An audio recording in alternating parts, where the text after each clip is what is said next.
Good morning. This is just a test. This is a test with the City of Miami Beach Marketing and Communications Department. Thank you for tuning in.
Good morning, Ken. You have your hand up. Good morning, Ken. Good morning, Ken. You have your hand up. Yes. Would I be permitted to make a statement? It's not time yet, but once they open up for public discussion, you have that opportunity to. Okay, so I should just raise my hand at that time. Correct. Thank you. You're welcome.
Morning, everyone.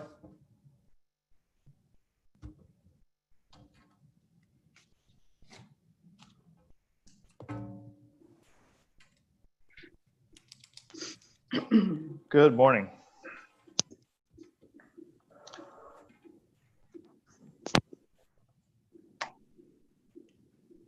Good morning, everyone. We're approximately 3 minutes away from airtime. I would like to welcome everyone to the virtual special commission meeting on July 29, 2020. Please stand by. We will be live shortly. Thank you.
Hey, gang. Morning, Mayor. How's everybody doing? Good morning. Yeah. Hudak? You Yes, ready? sir. You I'm and- ready. You and Samuel ready? You've been practicing? I've been practicing in my sleep. We Horrifying. make a great team. You can't do better, Mayor. It's us. It's It's us that we together. got this. I see the mayor going with the tie today. Yeah, like I like to say to Alina and Samuel, we're not 8 years old anymore. Okay.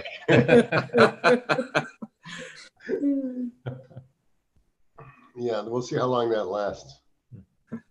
All right, good morning, everyone. We are just waiting on a few more participants to go ahead and start the meeting. So I'd like to welcome everyone to the July 29, 2020 virtual special commission meeting. Again, we'll be starting shortly. Your patience is greatly appreciated. Thank you. Hey, Mark, you know I'm going to be gone a few minutes at 9. Yes, I do. Okay, they're putting together a list for you. Okay, sounds great.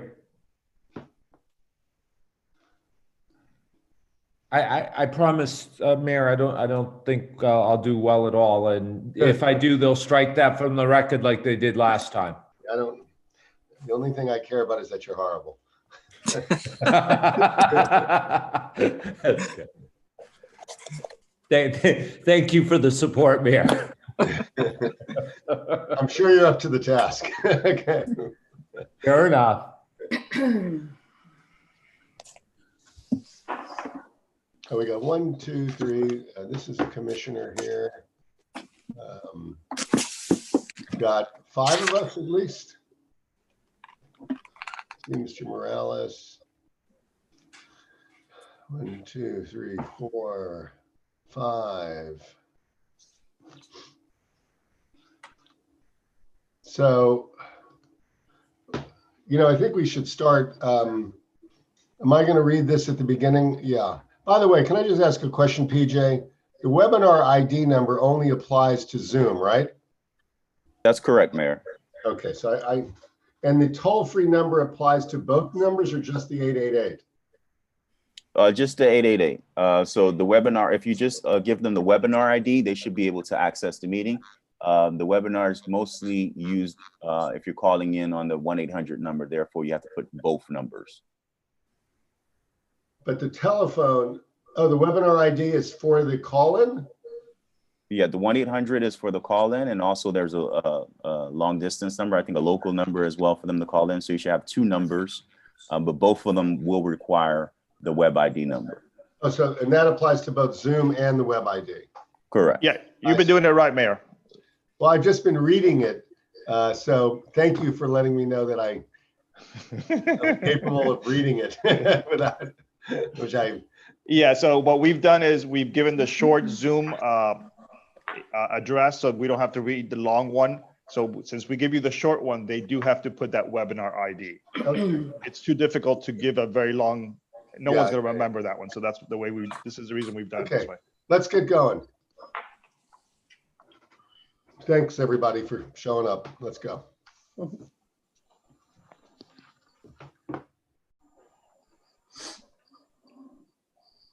All right. Good morning, everyone. I'm just going to do a quick sound check on all of my board members. Good morning, Vice Mayor Samuelin. Good morning. Good morning, Mayor Gelber. Good morning. Good morning, Commissioner Minor. Good morning, PJ. Good morning, Raphael. Hey, PJ. Good morning, Alina. Morning. Good morning, Mr. City Manager. Good morning. Good morning, Commissioner Richardson. Morning. Awesome. And Commissioner Steinberg, are you with us? Yep. All right. Seems like we have a quorum. All right, Mayor, you know how we do. You'll be live. I'll give you a countdown. Just stand by for air. Okay. Going live. And 3, 2. Good morning and welcome. This is the virtual commission meeting of July 29th, 2020. Due to the public health emergency caused by COVID-19 and as authorized by Governor Ron DeSantis's executive orders and extensions, today's special city commission meeting is being held virtually with elected officials and city staff participating via Zoom. So here's how you can provide comments as they come up during the course of the day. You can participate by phone or by Zoom. So it's zoom.us, the telephone numbers, and I'm going to give you them now, and then I'll follow with the web ID that will help you access this particular Zoom or the phone meeting. The numbers are 312-626-6799 or toll-free 888-475-4499. I'm going to repeat the toll-free number, 888-475-4499. There is a webinar ID number you need to have. I'm going to say it twice. Here are the numbers. 8522-4811-868 #. I'll repeat. 8522-4811-868 #. Now, the way you are recognized is if you want to speak and you're on the Zoom, you just hit the raise hand icon so that we know you want to speak. And at some point, you'll be brought into the queue in the order that you should. Or you can press *9 on the telephone to raise your hand. *9 on if you're just on the telephone. So we're going to have a citizens forum from right now for half an hour, and then at 1 p.m. And then those of you that want to speak at other times during the day at specific items, you'll be able. I'll call the item up, and then we'll give you a second to queue in there. But right now, you're going to have Raphael. What do we do? How much time do we give? We've been giving 2 minutes, sir. 2 minutes. Anyone in the community who would like to speak. So let's begin the Sutnick Citizens Forum.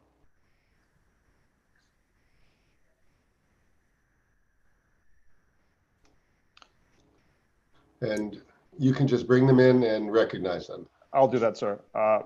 So Mitch Novick you're on the air. Hi, good morning, everybody. I'm here today to talk about arts and culture.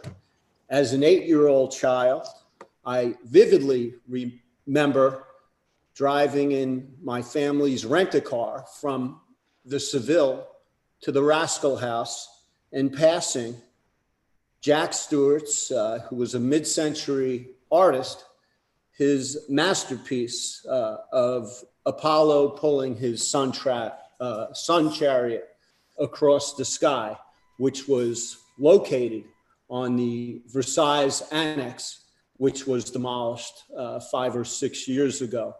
Unfortunately, neither the city nor the developer, Alan Faena, made any mention or reference to this 90-foot long glass mosaic mural, 17 feet in height, in either their staff reports or to the historic board at the time. And unfortunately, the Versailles Annex was approved for demolition, which contained this glass mosaic mural.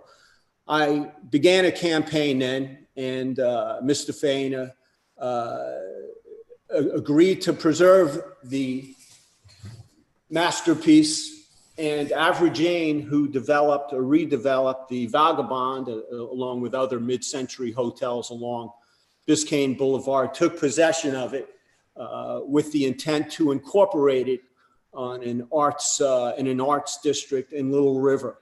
Unfortunately, that arts district never materialized, and the stewards or caretakers of this mural have it in their possession and are willing and able to give it back to Mr. Faena. And I had urged at the Mr. Novick, your time is up. Thank you. The next caller is Wayne. Good morning. I just want to talk about the 300 Elton project, some facts. You know, the deep state of Miami Beach facts don't exist. The proposed building is by the developers 550,000 square feet, 432,000 condos, and a 110,000 square foot pedestal that houses the lobby, amenities, parking, and commercial space, and not the 325,000 as the city provided the appraiser, and that's in today's resolution. Fact that the appraisal was on 225,000 feet, when in reality it's approaching 400,000 feet sellable, and it revised the appraisal downward by significant dollars. Fact, the marina, adding 70 years to their lease, provides them $1.4 billion worth of economic activity in 2020 plus growth, and we receive no additional compensation for that extension, robbing residents in future generations by millions and millions a year. Gifting the FAR to the developer doesn't meet the 550,000 square feet. And FAR should be a question on the ballot, without question. It's beyond even the FAR with the gift that's, I think, is illegal. 2 minutes are up, sir. The next caller is Marie Reilly. Marie, please unmute yourself. Yes, hi. I have a lot of concerns right now. There's a zoning height issue that is being proposed by the Capital Mass in the 3,900 Alton Road district, which happens to be the area where Mayor Gelber grew up in the Garden District. If this zoning, this height zoning change is allowed by the commissioners and the planning boards, this will negatively affect the value and quality of life in the area, also including and directly negatively affecting the Mount Sinai first responders and emergency vehicle delivery to the hospital. The traffic is already, there's already a lot of traffic woes. There's the sewer and waste system is already seriously compromised. They want to add, 290 feet, 150 feet. They want to add like such construction, so many residents to the entrance to the city of Miami Beach. And I'm concerned about the FDOT parcels that are being considered for, oh God, what's the word? Surplus, and being sold to the developers. They already purchased one of the parcels. There's another parcel that has been used for staging for the aftermath of hurricanes and storms around here that in 2015, the FDOT did not let the city of Miami Beach use. Instead, we had used the Part 3, which was a complete disaster area. I don't know why the city of Miami Beach isn't looking at being able to obtain these parcels rather than let them go into the pockets of deep developers. 2 minutes are up. The next caller is Ken Koppel. Please unmute yourself. Good morning. Before the mayor's proposal last week, I and many residents were on the point of rebellion about the conditions in South Beach, the destruction of a great brand, the safety and well-being of residents and visitors, the financial well-being of good operators and their residents. For the first time, we have hope. Thank you, Mr. Mayor. The mayor's vision of restoring South Beach not only wins the applause of residents, but protects our vital tourism and meetings and convention business, our renovated convention center, and the $439 million GO bond that financed it. No association or professional society wants to meet in a third world environment like we've seen on Facebook and Instagram. All would be enticed to a revitalized Art Deco district and bring dollars, as would returning Latin Americans and Europeans, and residents throughout Miami Beach and Miami would also return to the Deco district, where few venture now. Residents are lining up to support that vision and oppose those who reject it. We know this is a political process, and those who have been making money on our decline will fight every inch. But residents who are tired of the assault on their safety and quality of life are organizing. We will speak with one voice and one vote to urge modifying the permitting and oversight over establishments that market and cater to the lawless. We support establishments we can be proud of, but we're under no illusions. While upgrading back to our prior standards for high-class dining and light entertainment, we will still have the problems of enforcement, both on the attractions that bring the bad actors and the actors themselves. Rebirth will not be easy. We have a rep, and it's all over the internet. How do we get the word out that anything goes is gone? It took years to recast us as Bourbon Street, and reps don't die easily. The need for smart but strong enforcement, more visible community policing won't fade away. It still takes guts. Thank you. 2 minutes are up. The next caller is Sandy Shapiro. Please unmute yourself. Thank you so much. As the director of the Botanical Garden, I just want to, I really appreciate the emergency funding that the Cultural Arts Division has proposed for today's vote in the grant hearing, and the additional funding as well. The garden sits in a much different position as other cultural institutions. Myself and my staff for the remainder of this week, unfortunately, no, we have not furloughed any of our staff, will be ensuring our living museum is prepared for the upcoming tropical storm. And those resources, thank goodness I have them available to us, and that will be our focus for the city. But as being surrounded by the COVID testing site, it has become a real hardship for us. And I know that this week they are breaking down the site in preparation for the storm.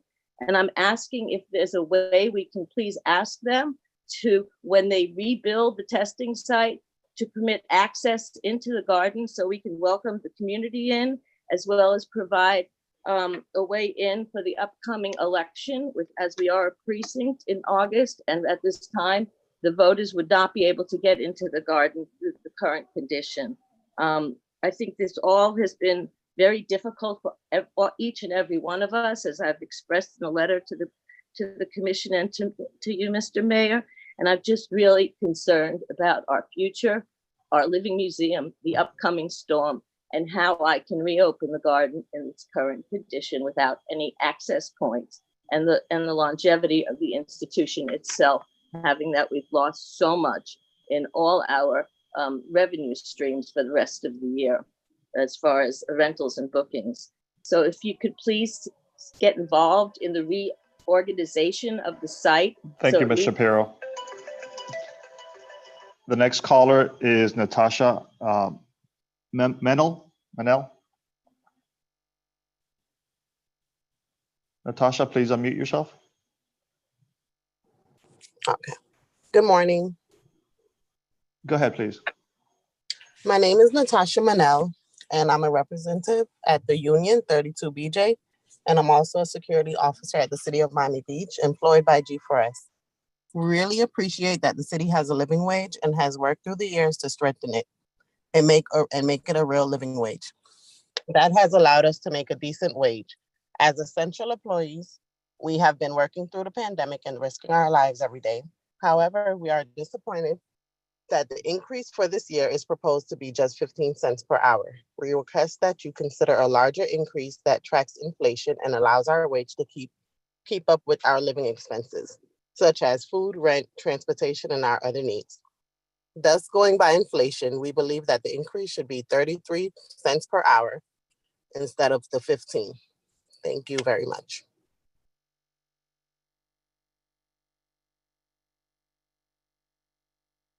Thank you. The next caller is Laura Gould.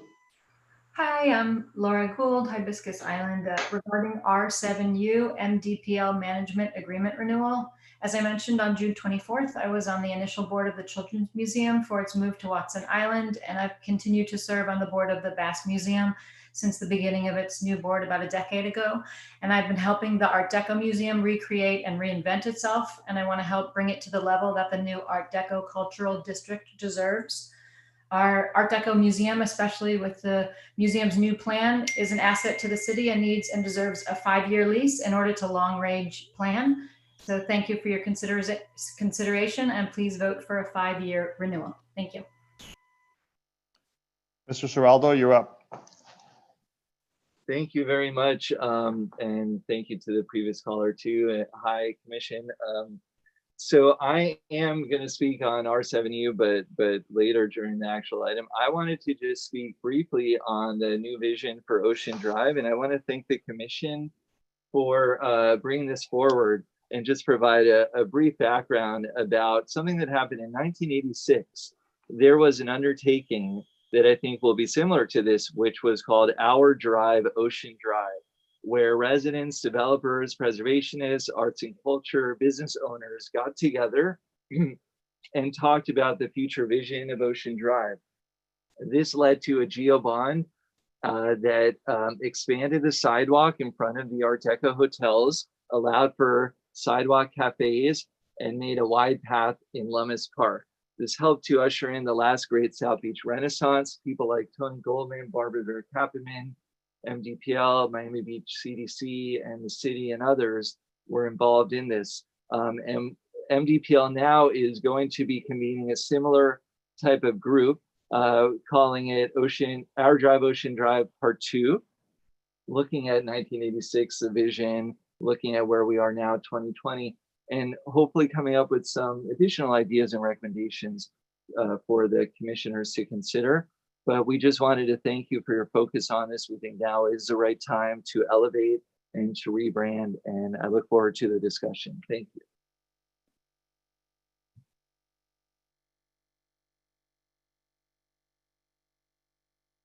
Next caller is Eyal Anaving. Please unmute yourself. Yes, good morning. My name is Eyal Navim.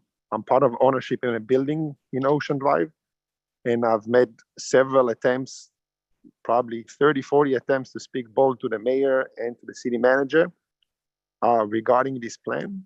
I'm all for the change and the uplifting and changing the environment of Ocean Drive. But as somebody who's been on the street of Ocean Drive for the past 10 years, every day, I'm telling you that none of the people that you guys see on Facebook and misbehaving, they go to the clubs. Those people who goes there don't come because of any bar, because of any restaurant. They go there with liquor that they buy from a liquor store. They come here to create trouble. They're part of the drug dealers. They're part of the people that buy drugs. They don't people who can even get into any restaurant or club. Look how they dress, look how they behave. And I think that the change of Ocean Drive, extremely important. Uplifting of Ocean Drive, extremely important. But when you want to talk about why is the problem, you guys are going after the wrong people. It's not the business owner's fault. The crowd and the tourists that come to South Beach are not the one that we want. Of course that everybody want to go back to 20 years to the kind of clientele that there is, but for some reason, these people don't come here. And to say that this is because Ocean Drive has a bad name and nobody wants to come here, I don't find it, because what I'm seeing on other streets in Miami Beach, like Lincoln Road, there is no foot traffic there for many months before this pandemic. And there is no Facebook and there is no any problems with Ocean Drive on Lincoln Road. The problem is Miami Beach is suffering and declining of good tourists. And I absolutely agree. And I wish I can see in the plan how you're going to bring back the tourists, not only shut off businesses and try to bring galleries to Ocean Drive, which is amazing. But I just wonder who's going to visit those galleries, how are those tourists going to come and to visit those galleries. And if there can be galleries and can bring more people, then I will be so all for it. Thank you. 2 minutes are up. The next caller is Julio Gonzalez Portuondo.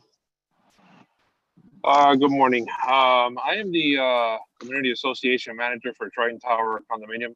There was an item on the board for today on the agenda regarding our business tax receipts, whereby we have Butcher Brothers for the concessionaires, our beach chairs, that also pay business tax receipts, their portion on our behalf.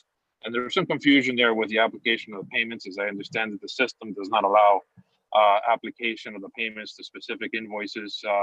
And the resulting balance appeared like Butcher Brothers still had a remaining balance, when in actuality it was the association's normal business tax receipts. The condominium is a residential condominium association on 2899 Collins Avenue. To that effect, I'm respectfully requesting that the late fees be waived, and we'll be happy to pay the full remaining principal balance. You know, this has been an issue that's been going on for a few years. I went to the city. I spoke with one of the people there for half a day. It was spent hours trying to go through it. They said they were going to get back to me, and they never did. You know, then between, you know, the global pandemic and, you know, Hurricane Dorian, a number of different maladies, you know, now we're resulting where we're trying to get this waived so we can bring that up to speed, you know, and allow the business tax receipts to be paid in full. So I respectfully make that request and hope that you guys can consider that. Excuse me, Jimmy. Question, this is Mark. Question, who should Julio follow up? Can someone on your team connect with him? Someone from the administration could be a point of contact for this individual? Sorry, Commissioner. No worries, Jimmy. Little boy's room. I apologize. I picked that exact moment, Jimmy. There was an individual. He's saying he represents Triton Towers. There's some BTR questions. He wasn't able to get that result. I just wanted to give him a point of contact for follow-up. Who should he follow up with? What's the best next step? If the BTR, well, the BTRs, as you know, are issued by the finance department, but often the issues that come up are either building or planning issues. Probably the best thing to do, since Eric oversees both those departments, is maybe email out to Eric Carpenter, copy me, and we can follow up. Wonderful. Thank you for that. So Julio, hopefully you're still with us. That's Eric Carpenter, Assistant City Manager, copying the manager. Hopefully we get that resolved. Thank you. Thank you. Our next caller is Melissa Gaburi. Good morning. This is Melissa Beatty, President of the Venetian Islands Homeowners Association. We're hoping to get a commitment from the city to put together a plan and a timeline to finish our CIP. We have a project that we started here 8 years ago, and we've put it on hold now for over 2 years, trying to address some of the issues we've had with the construction project. And then on Friday, we had the announcements from the city on the neighborhood stormwater project prioritization. And we know that the Venetian Islands will not be a priority for the next decade at least. And so we are hoping that the city will move forward in having this project completed. There's a few options that were laid out from the city based on a report from the engineering firm. And there are 3 options. One that basically is addressing some of the crucial repairs that we need done here to extend the roadbed's life. The second option was to do nothing. And the third option was to have an additional $10 million in repairs. We're asking for something really reasonable. We want our project completed. We're hoping for option 1, where some of the repairs are addressed so we can extend the life of our road beds. We have the residents that have expressed this as their priority, and seeing our islands completed in the next year. Hopefully we can get the city to coordinate that somehow with some of our undergrounding projects coming up. Thank you. Thank you so much. Our next caller is Gerald Buhana.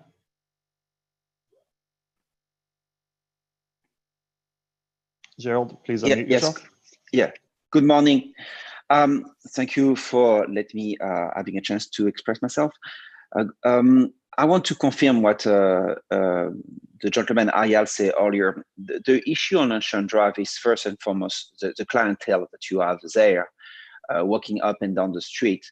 So the business, they left with 2 choices: either be high-end and not having a business that can cater to clientele who doesn't exist, or cater to a crowd that come with $19 ticket. I mean, when you think about it, you as an individual, when you're going to LA or New York, you're not paying $10, $20 to go in a city and spend your vacation. So the main issue is to create an environment that is exclusive and attractive to the people who go to trendy place, and such as Tulum, such as South of France, and so on. So it starts by what the product we have to offer and how we can prevent such cheap tourism to come and spend nothing in the city and just create issue. Because closing the business earlier, you know what it creates? You just move them to another quarter. Now you have residents calling code compliance at night because they party in the street in front of the Airbnb or the cheap hotel. So it's not by closing the business earlier that you're gonna tell the undesirable tourism to stop having fun, because they're gonna find a way to do it somewhere else. You're just displacing the problem. I don't have a business on Ocean Drive, but I'm very aware of the situation.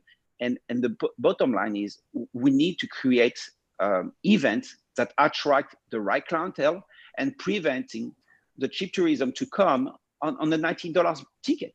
It's simple as that. And there is many solutions that should be created by a committee instead to create enforcement to business who are victims. 2 minutes are up. Thank you so much. Thank you. That concludes the subject, sir. Yeah, thank you very much, Ralph. Okay, folks, here's what we're going to do. We're going to first begin with an inspirational message from Father Roberto Cid, who is here at my invitation, and of course is spiritual leader at St. Patrick's Church. Church I lived 2 or 3 houses from for my formative years, so I played there very often as a kid, and they chased me away pretty regularly. So it's nice to have you back, Father Cid. Thank you. Good morning. Let us pray. God of mercy, faithful Lord, in these troubled times of pandemic, we turn to you. As we worship you, we implore your protection and your grace to find solutions to the challenges of our times. We ask you to bless the deliberations of the body and assist everyone here present, that we may work together for the common good and be good stewards of your creation. so as to contribute to the advancement of your kingdom of truth, justice, peace, and love in our midst. We ask this in your most holy name, which is above every other name. Amen. Amen. Father, thank you. And thank you You're for very your welcome. leadership. Thank you for your leadership. And come and join us every day, any day. Okay. Thank you. Okay, folks. Now comes the moment of truth for our Pledge of Allegiance.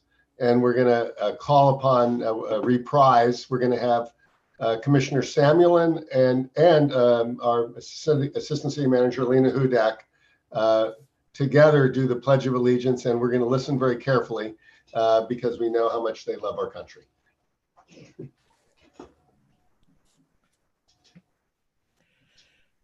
I pledge allegiance to the flag of the United States of America and to the republic for which it stands, one nation, under God, indivisible, with liberty and justice for all.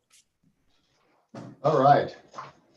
Thank you both. Okay, I'm going to step off for a few minutes, and the Vice Mayor is going to take over, and he'll begin with the consent agenda, and I appreciate you, Vice Mayor Samuelin. Thank you, Mayor. Mr. City Clerk, do you have any announcements, and would you kindly identify all the items that have been pulled from consent, please? Yes, sir. All the addendum items have been approved by the mayor, so there's no need for a separate vote. Just for the record, I'm going to announce which items have been withdrawn, open and continued, or deferred. I'll go slow, but it's on the list that I provided to you this morning. The following two items have been withdrawn: C2C and R9X. So withdrawn, C2C, R9X.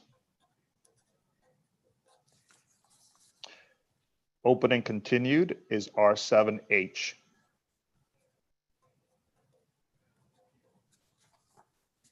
So again, open and continued R7H. I have a few items that are going to be deferred, so I'll try to go slow. C6B as in boy is being deferred. R5T as in Tom is being deferred. R7V as in Victor is being deferred. R9D as in dog is being deferred. R9G as in goat is being deferred. R9H as in house is being deferred. R9K as in kite is being deferred. R9J is being deferred. R9O is being deferred. And R10B as in boy is being deferred. Does anyone need me to repeat them? And the following items have been separated from the consent agenda. I sent an email earlier. However, these two were not on that email. C4I, C7R. So Commissioner Gongora has separated C4I and C7R. Commissioner Minor has separated C7N as in Nancy. So Minor, C7N. Vice Mayor Samuelin would request that item C7W be separated, but to be heard with R5U. So C7W, he's separated to be heard jointly with R5U. And Commissioner Steinberg has separated C7K as in kite. So I have C4I, C7R, C7N, C7W, and C7K. Thank you, Vice Mayor. Move the remainder of the consent agenda. Okay, so there's a motion to move the rest of the consent. Is there a second? Second. Okay, any objection? Vice Mayor? Yes. I just wanted to note that I'll be a no vote on C7D and C7X. I will so note that I will deem them as having been separated, so I can show your no vote on C7D as in dog, C7X. I heard a second, but I couldn't figure out who it was. I couldn't tell the I think it voice. was Commissioner Ariola was the second. Ariola, Yes. got it. Okay, thank you. And so at this point, is there any additional objection to the rest of the consent items? Showing none, we can show the consent items that were not pulled approved. Yes, sir. Okay, wonderful. We are just about 9:10.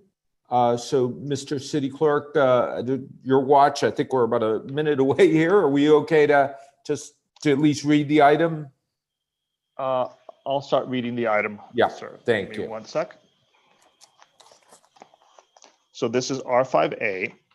It is an ordinance of the mayor and city commission of the city of Miami Beach, Florida, amending the code of the city of Miami Beach, subpart B, entitled Land Development Regulations by amending chapter 142 of the city code entitled Zoning Districts and Regulations, Article 2, entitled District Regulations, Division 3, entitled Residential Multifamily Districts, Subdivision 4, entitled R5M, Residential Multifamily Medium Intensity, Section 142-213, entitled Conditional Uses, to modify the conditional use regulation for properties fronting the west side of Washington Avenue between 6th Street and 7th Street, and by amending Article 4 entitled Supplemental District Regulations, Division 2, Accessory Uses, Section 142-902, entitled Permitted Accessory Uses, to clarify the permitted accessory uses for hotels in the RM2 district and providing for repeal or codification, severability, and an effective date. This is a second reading public hearing. The item requires a 5/7 vote.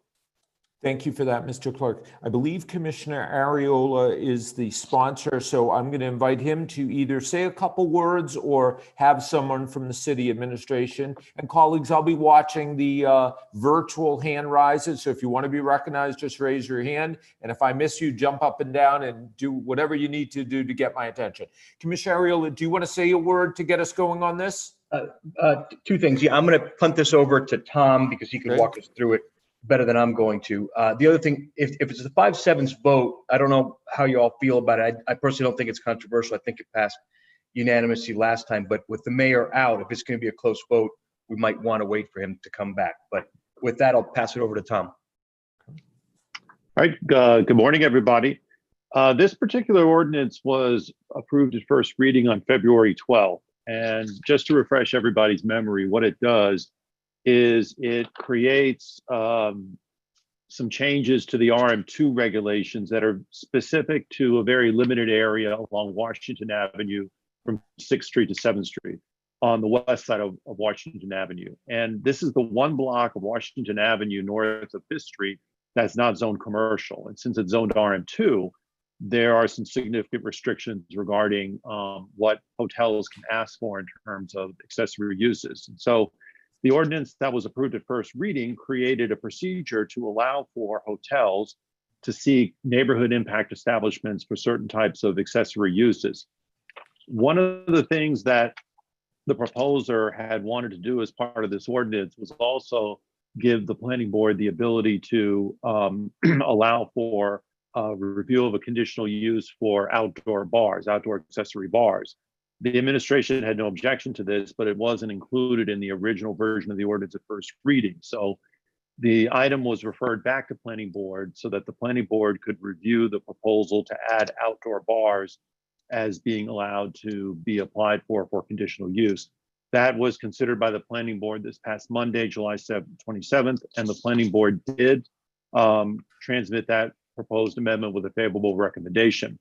So what's before you is a second reading of the ordinance with that revision that has been reviewed by the planning board, and the administration is recommending that the ordinance be adopted.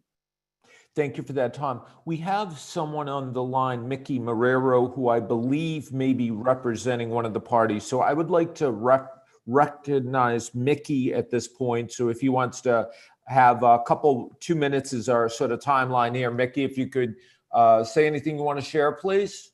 Good morning, Commissioner Samuelin, members of the commission, Mickey Marrero, law firm 200 South Biscayne Boulevard.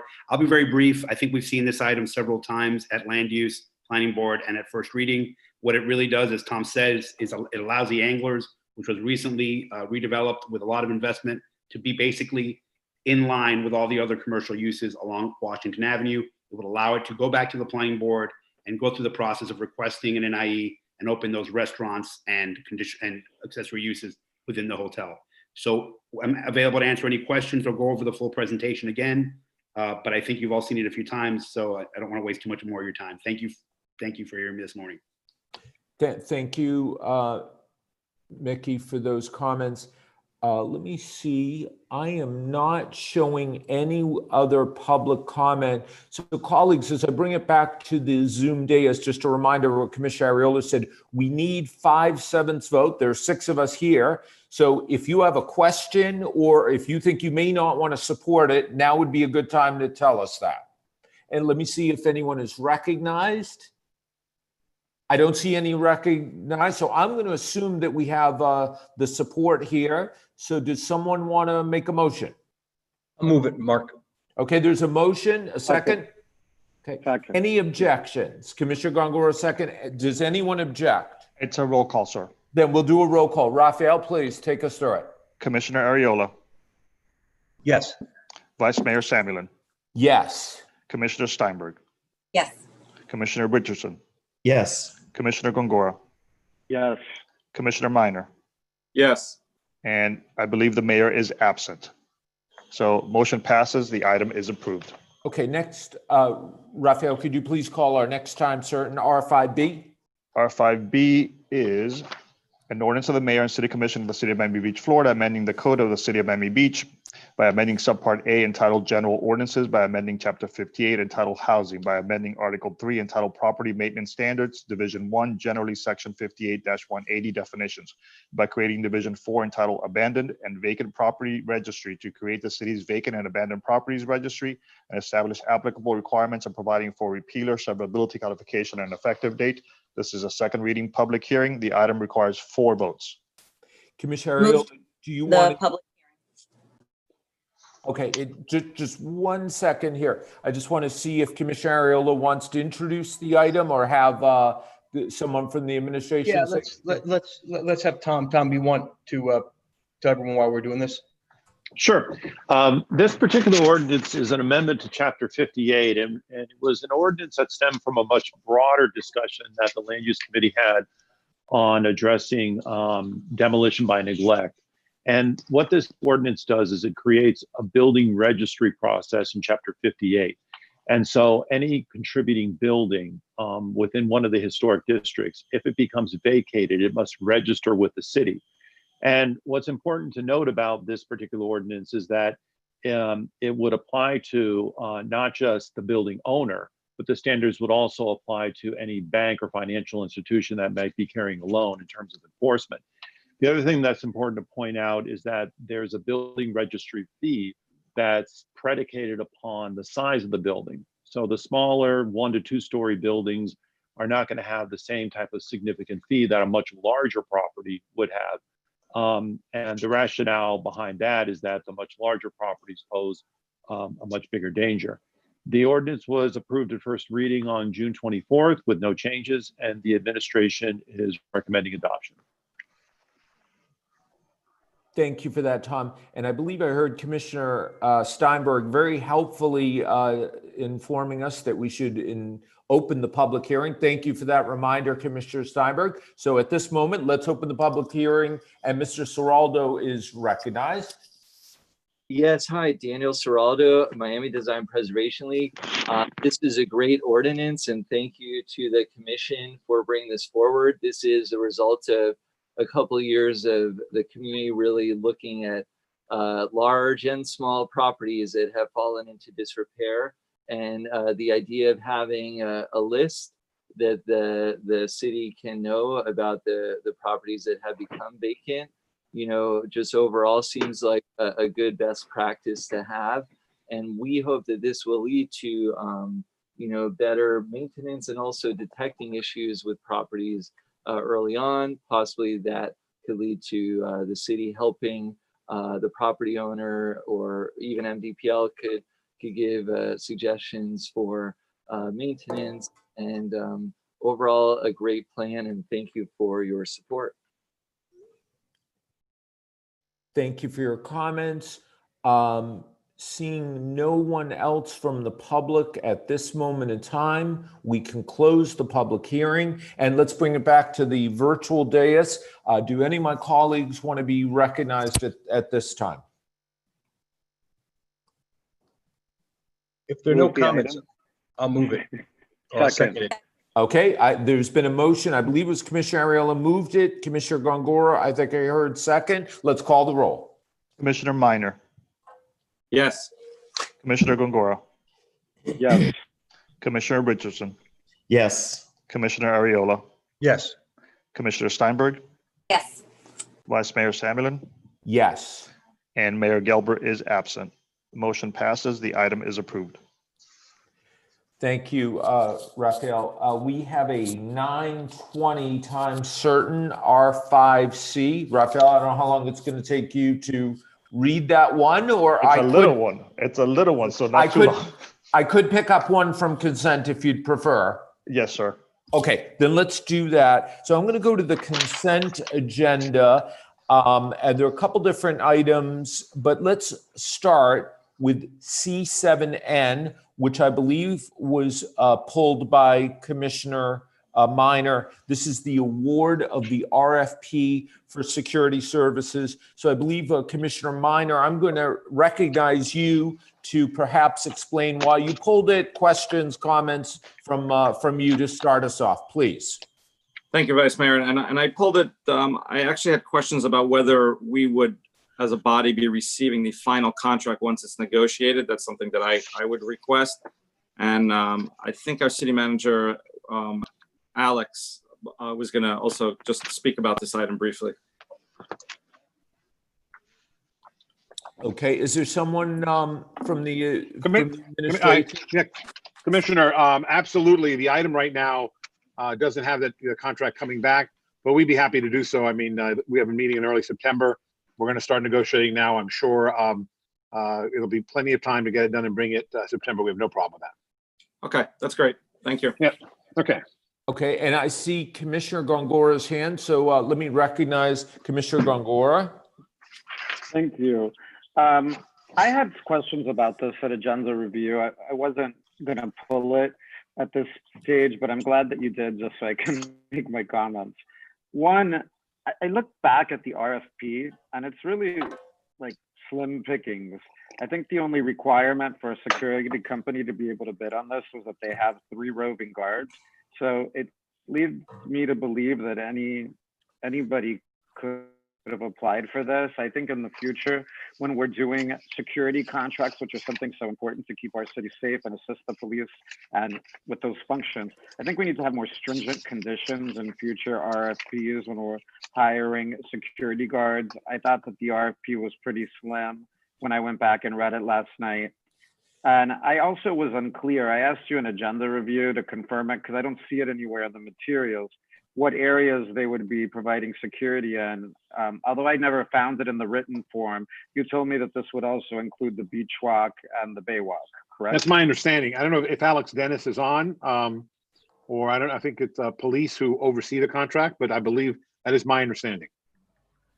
Okay.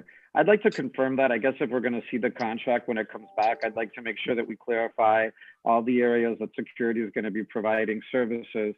And I'd like the administration just to keep in mind for future security RFPs in particular, that we have more stringent qualifications for people to apply. Understood. Okay, so let's see, colleagues, does anyone else want to be recognized at this point?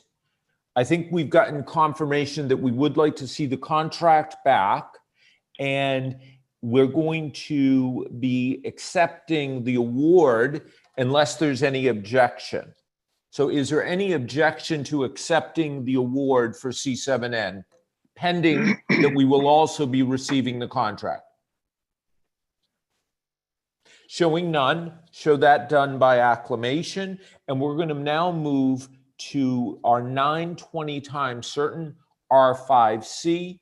Raphael, could you read that one, please? Yes, sir. And on C7N, the mayor was absent. R5C is an ordinance of the mayor and city commission of the city of Miami Beach, Florida, amending the code of the city of Miami Beach, subpart B, entitled Land Development Regulations by amending chapter 142 of the city code entitled Zoning Districts and Regulations, article 2, entitled District Regulations, division 5, entitled CD2 Commercial Medium Intensity District by amending section 142-309 entitled Washington Avenue Development Regulations and Area Requirements to clarify the setback requirements and co-living micro-unit development regulations and providing for codification, repealer, severability, and effective date. This is a second reading public hearing. The item requires a 5/7 vote. Okay. Let's start by recognizing Michael Larkin. Michael, I believe, may be representing one of the parties. So, Michael, in a couple minutes here, can you please speak to us? Yes, Commissioner Smulian. Good morning, everybody. Michael Larkin here representing Urban Miami Beach Partners. It's the developer that is pursuing the co-living office and hotel project at Washington Avenue and 13th Street. As Tom Mooney might describe to you a little bit, this is simply a cleanup ordinance that usually happens when you have large legislation coming through. Then you have a subsequent cleanup ordinance that uncovers some glitches that need to be ironed out. That's really all this is. We're thankful for your support, and I'm really here just to answer any questions you all might have. Thank you, Commissioner Smulian. Thank you, Mr. Larkin. I believe Commissioner Areola is the sponsor. I don't know, Ricky, if you want to say anything, any of my colleagues. We can close the public hearing. I'm not seeing anyone else from the public. Does Commissioner Areola or any of my colleagues want to be recognized on this item at this point? I mean, as Michael Larkin said, it's a cleanup item. Don't know if people have questions or we need to hear from Tom on this. Let's see if we have any questions. If not, we're going to need 5 votes. So I'll look to my colleagues.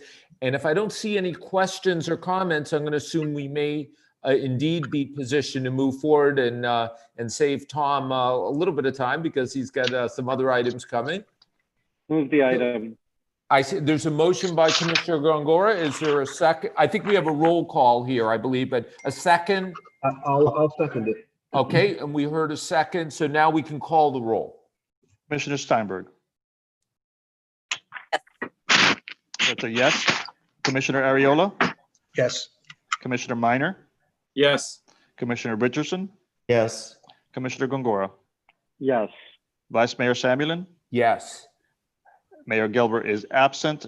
Motion passes. The item is approved. Okay, our next item is at 9:25 a.m. and we are at 9:25 a.m. I don't know that this will happen all day, but for right now, we'll enjoy that. And R5D, Raphael, if you could read it, and then I'd like to recognize Commissioner Steinberg, who is the sponsor, if she would like to introduce it. Yes, sir. An ordinance of the mayor and city commission of the city of Miami Beach, Florida, amending chapter 142 of the city code entitled Zoning Districts and Regulations of article 3 entitled Overlay Districts to establish division 14 entitled North Beach Private and Public School Overlay District to provide regulations and renovations and enhancements to schools located within the boundaries of the district and providing for repealer, severability, codification, and effective date. This is a second reading public hearing. The item requires a 5/7 vote. Commissioner Steinberg, do you want to say a couple words, or would you prefer the administration tee us up? Sure, I can start us off. And by the way, great job on keeping us on time, Mark. Thank you. So I moved to open the public hearing, but just so everybody knows that this is actually, they're celebrating their 60th anniversary, which is amazing. But just so for people who don't understand, the current legislation was proposed only because the zoning district it sits in and the North Beach National Register Conservation District overlay actually, when adopted, did not take into consideration the existing school needs and future needs. And I can go through the points, but why don't we open it to the public if there's anybody here to speak, and then I can just close it out. Thank you for that, Commissioner Steinberg. Let's see if anyone from the public wants to be heard. And I am seeing some hands up. So let's see. First up, I see Alfredo Gonzalez. Alfredo is recognized. Good morning. I represent the Alfredo Gonzalez, for the record, Greenberg Torg. I represent Lerman Community Day School. Want to thank Commissioner Steinberg and the entire commission for getting us to this point. And I'm going to keep it short and sweet. If there are any questions, I'm here to answer any. And I think there's some more public speakers, some neighbors who want to speak on support. Thank you.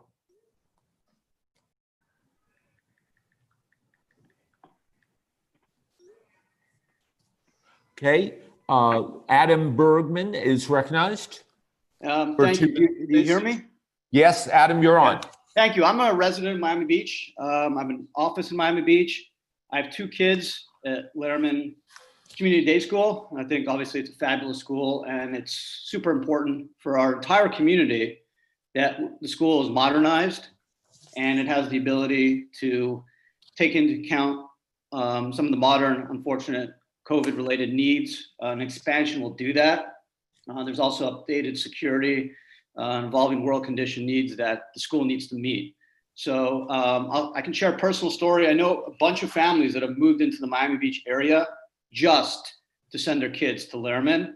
So I think overall, as a Miami Beach resident, I think expanding the school and providing the community with more resources for our children will not only enhance our children's education, but also enhance the community and the value of all our homes. So I think it's a very important matter that needs to be addressed. Thank you for your comments. Kim Medelson.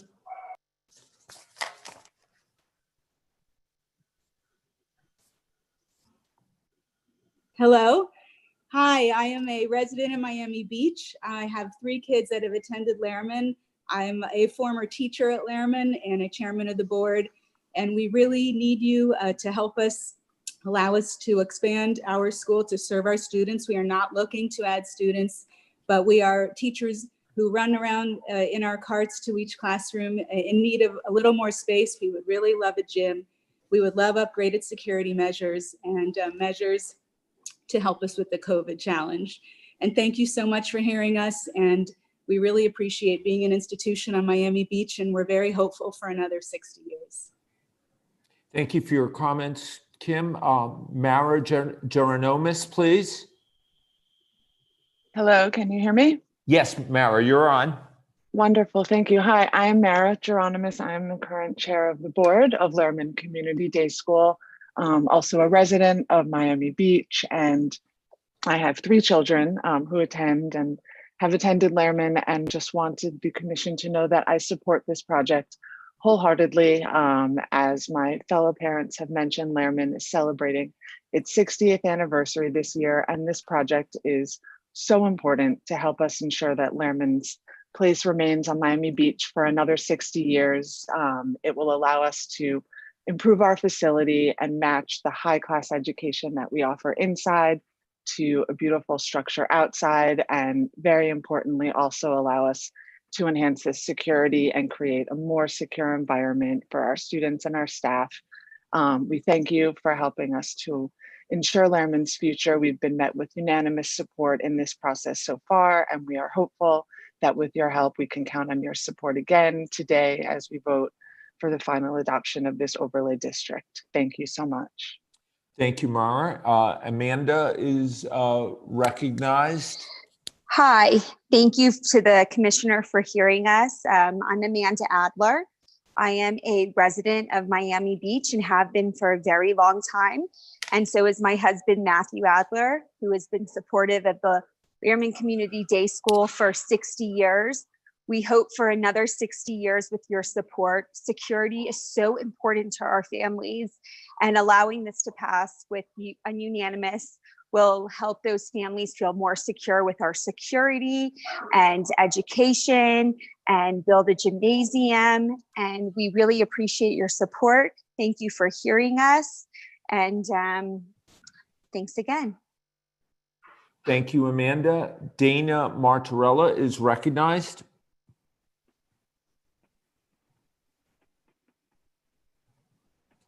Dana? Dana, are you with us? Okay, let's go to the next speaker because we weren't able to hear from Dana. Hopefully she can get back in the queue. Roger Miller is recognized. Morning, commissioners. My name is Roger Miller and I reside at 700 Lakeview Drive. I want to personally thank you for your dedicated leadership during this time of crisis. I'm the parent of 4 children, all have graduated from Lehrman, a past board chair and current chair of the Budget and Finance Committee. I, along with countless others, have been active for so many years, not only for our passion for the school, because it is a jewel to our community. Unfortunately, despite numerous building upgrades, our facilities must be improved in order to meet the requirements necessary to provide the finest education now and for the next 60 years. Please invest along with us by approving this matter. Thank you. Scott Wagner. Good morning. Can you hear me? Yes, Scott, you're on. Yeah, okay, great. Thank you.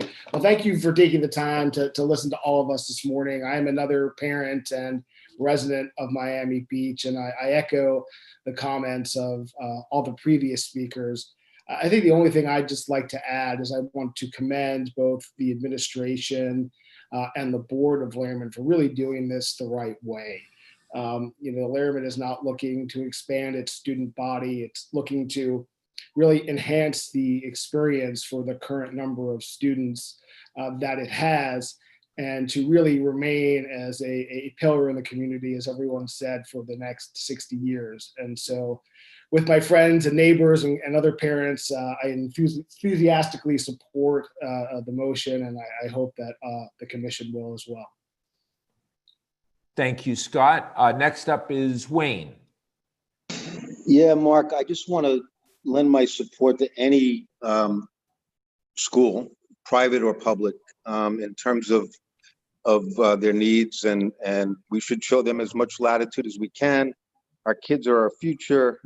Whatever we can provide them in terms of infrastructure is a positive for the community. It will entice middle class and affluent people to Miami Beach because the education system is improving. So you should pass this immediately. Appreciate your comments, Wayne. Saul Janae is recognized. Good morning. This is Saul Janae. I just want to echo the comments all previously stated and lend my support to the motion before the dais. Thank you. Thank you, Saul, and we appreciate your very direct to the point comments. Amy Stokes is recognized. Good morning. I won't take up much of your time as well, but my name is Amy Stokes. I've been a resident of Miami Beach for 20 years, a parent of Lehrman Community Day School for the past 8 years, and a member of the Lehrman Board of Trustees for 5 years. And I've witnessed firsthand the meaningful impact this institution has had on the education of some of Miami Beach's youngest residents. I urge you to consider your unanimous support for this motion, and thank you for your consideration.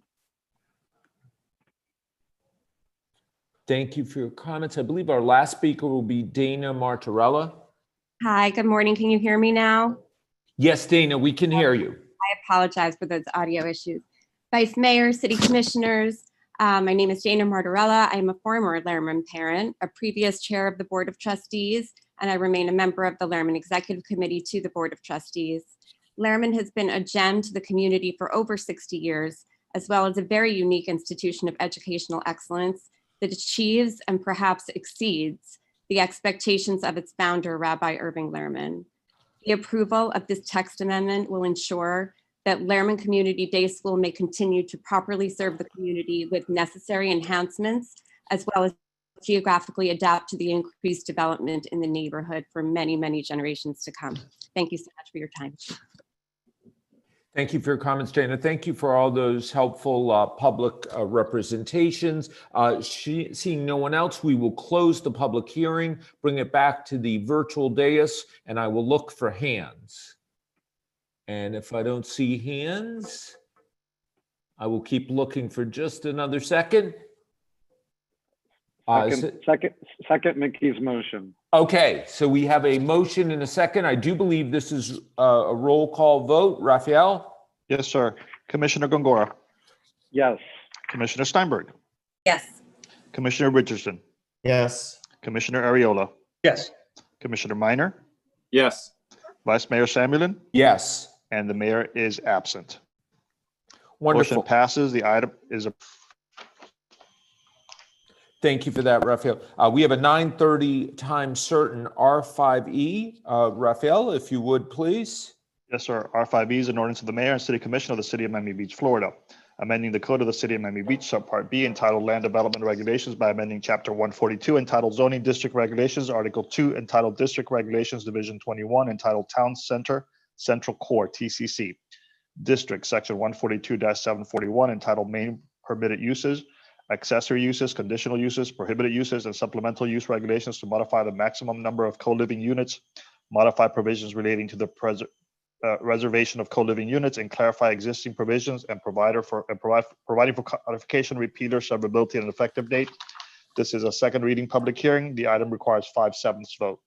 Okay, Commissioner Ariola is the sponsor of the item. So Commissioner Ariola, do you want to speak? Have someone from the administration tee us up?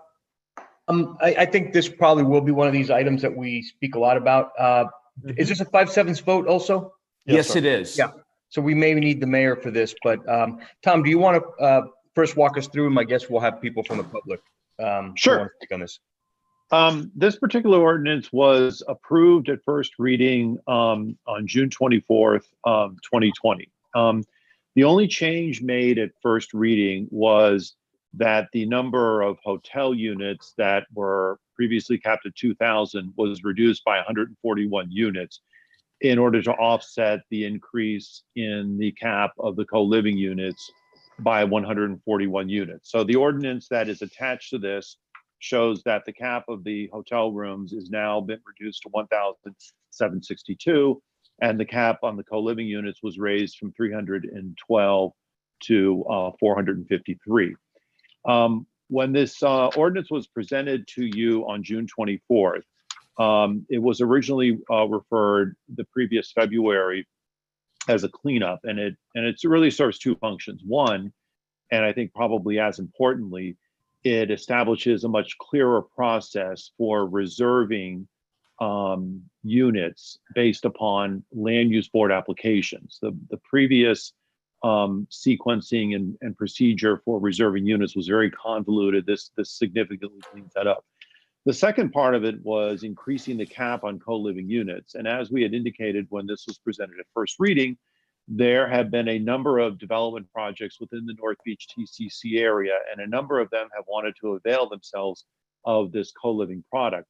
It's important to note that all the projects that have moved forward have had a mix of units, but a number of them have had a desire to have a co-living component, which the administration thinks is a good thing. We're continuing to recommend, as we did at first reading, that the cap on co-living be increased to 550. And the reason for this is that this will allow an additional project that has already been to the design review board and been approved to also be able to accommodate their co-living proposal. And so even though the commission didn't approve that at first reading for adoption, we are still recommending that consideration be given to raising the cap on the co-living to 550 units. If there's any questions on this, I'm here to answer them either before or after public comment. Thank you for that, Tom. Let's open the public hearing. Jefferson Bracken is recognized. Jefferson. Good morning. Jefferson Bracken, 1561 West Ave. Thank you very much, Mayor and Commission. Before you today, we have the opportunity to raise the cap to 529, which would be enough for 2 approved projects, one of those being a project in which I'm an operating partner in, which was approved at the DRB this month to move forward. One important note that I wanted to bring up is that the smaller unit really solves one of the greatest challenges of today, which is housing affordability. And I know there's been some concern about short-term rentals, but if we were doing short-term rentals, we wouldn't be building a $6 million parking garage as part of the project. And we could always just build a hotel if we wanted to do transient. We're trying to get away from relying on the resort tax together. So as part of this town center project, the goal is to revitalize. So without the 529 units, this project, which is at the Gateway, will sit vacant. and these smaller units are already common throughout our city. So there is no new product that offers our residents a path to upper mobility, and we're losing residents to other municipalities because of this. So the whole point of Town Center was attracting residents that encourage economic development. And these young professionals, the first responders, the service and support, they're all integral to our city, and they're very cost burdened due to the high rents and the antiquated zoning code. So lifting the cap will provide some diversity and create a better balance in our city as far as housing options go. Thank you so much for your consideration this morning. Thank you. The next caller is Russell Galbert. Thank you very much. It's Russell Galbert, and it's an honor to be before your commission. I just want to emphasize what Tom said, is that the reservation system here was really convoluted and confusing. The difference between 453 units and 550 units is really immaterial. You can lower the hotel count substantially. It's over 2,000 units, doesn't matter. And I don't think we should try to predict or move a market, and I think we should let a market move itself. The average square footage, even with the co-living units, is much higher than 75% of the stock in the existing area. So you're talking about large units and the potential of alternative housing, which there hasn't been new housing created in this area in over 50 years.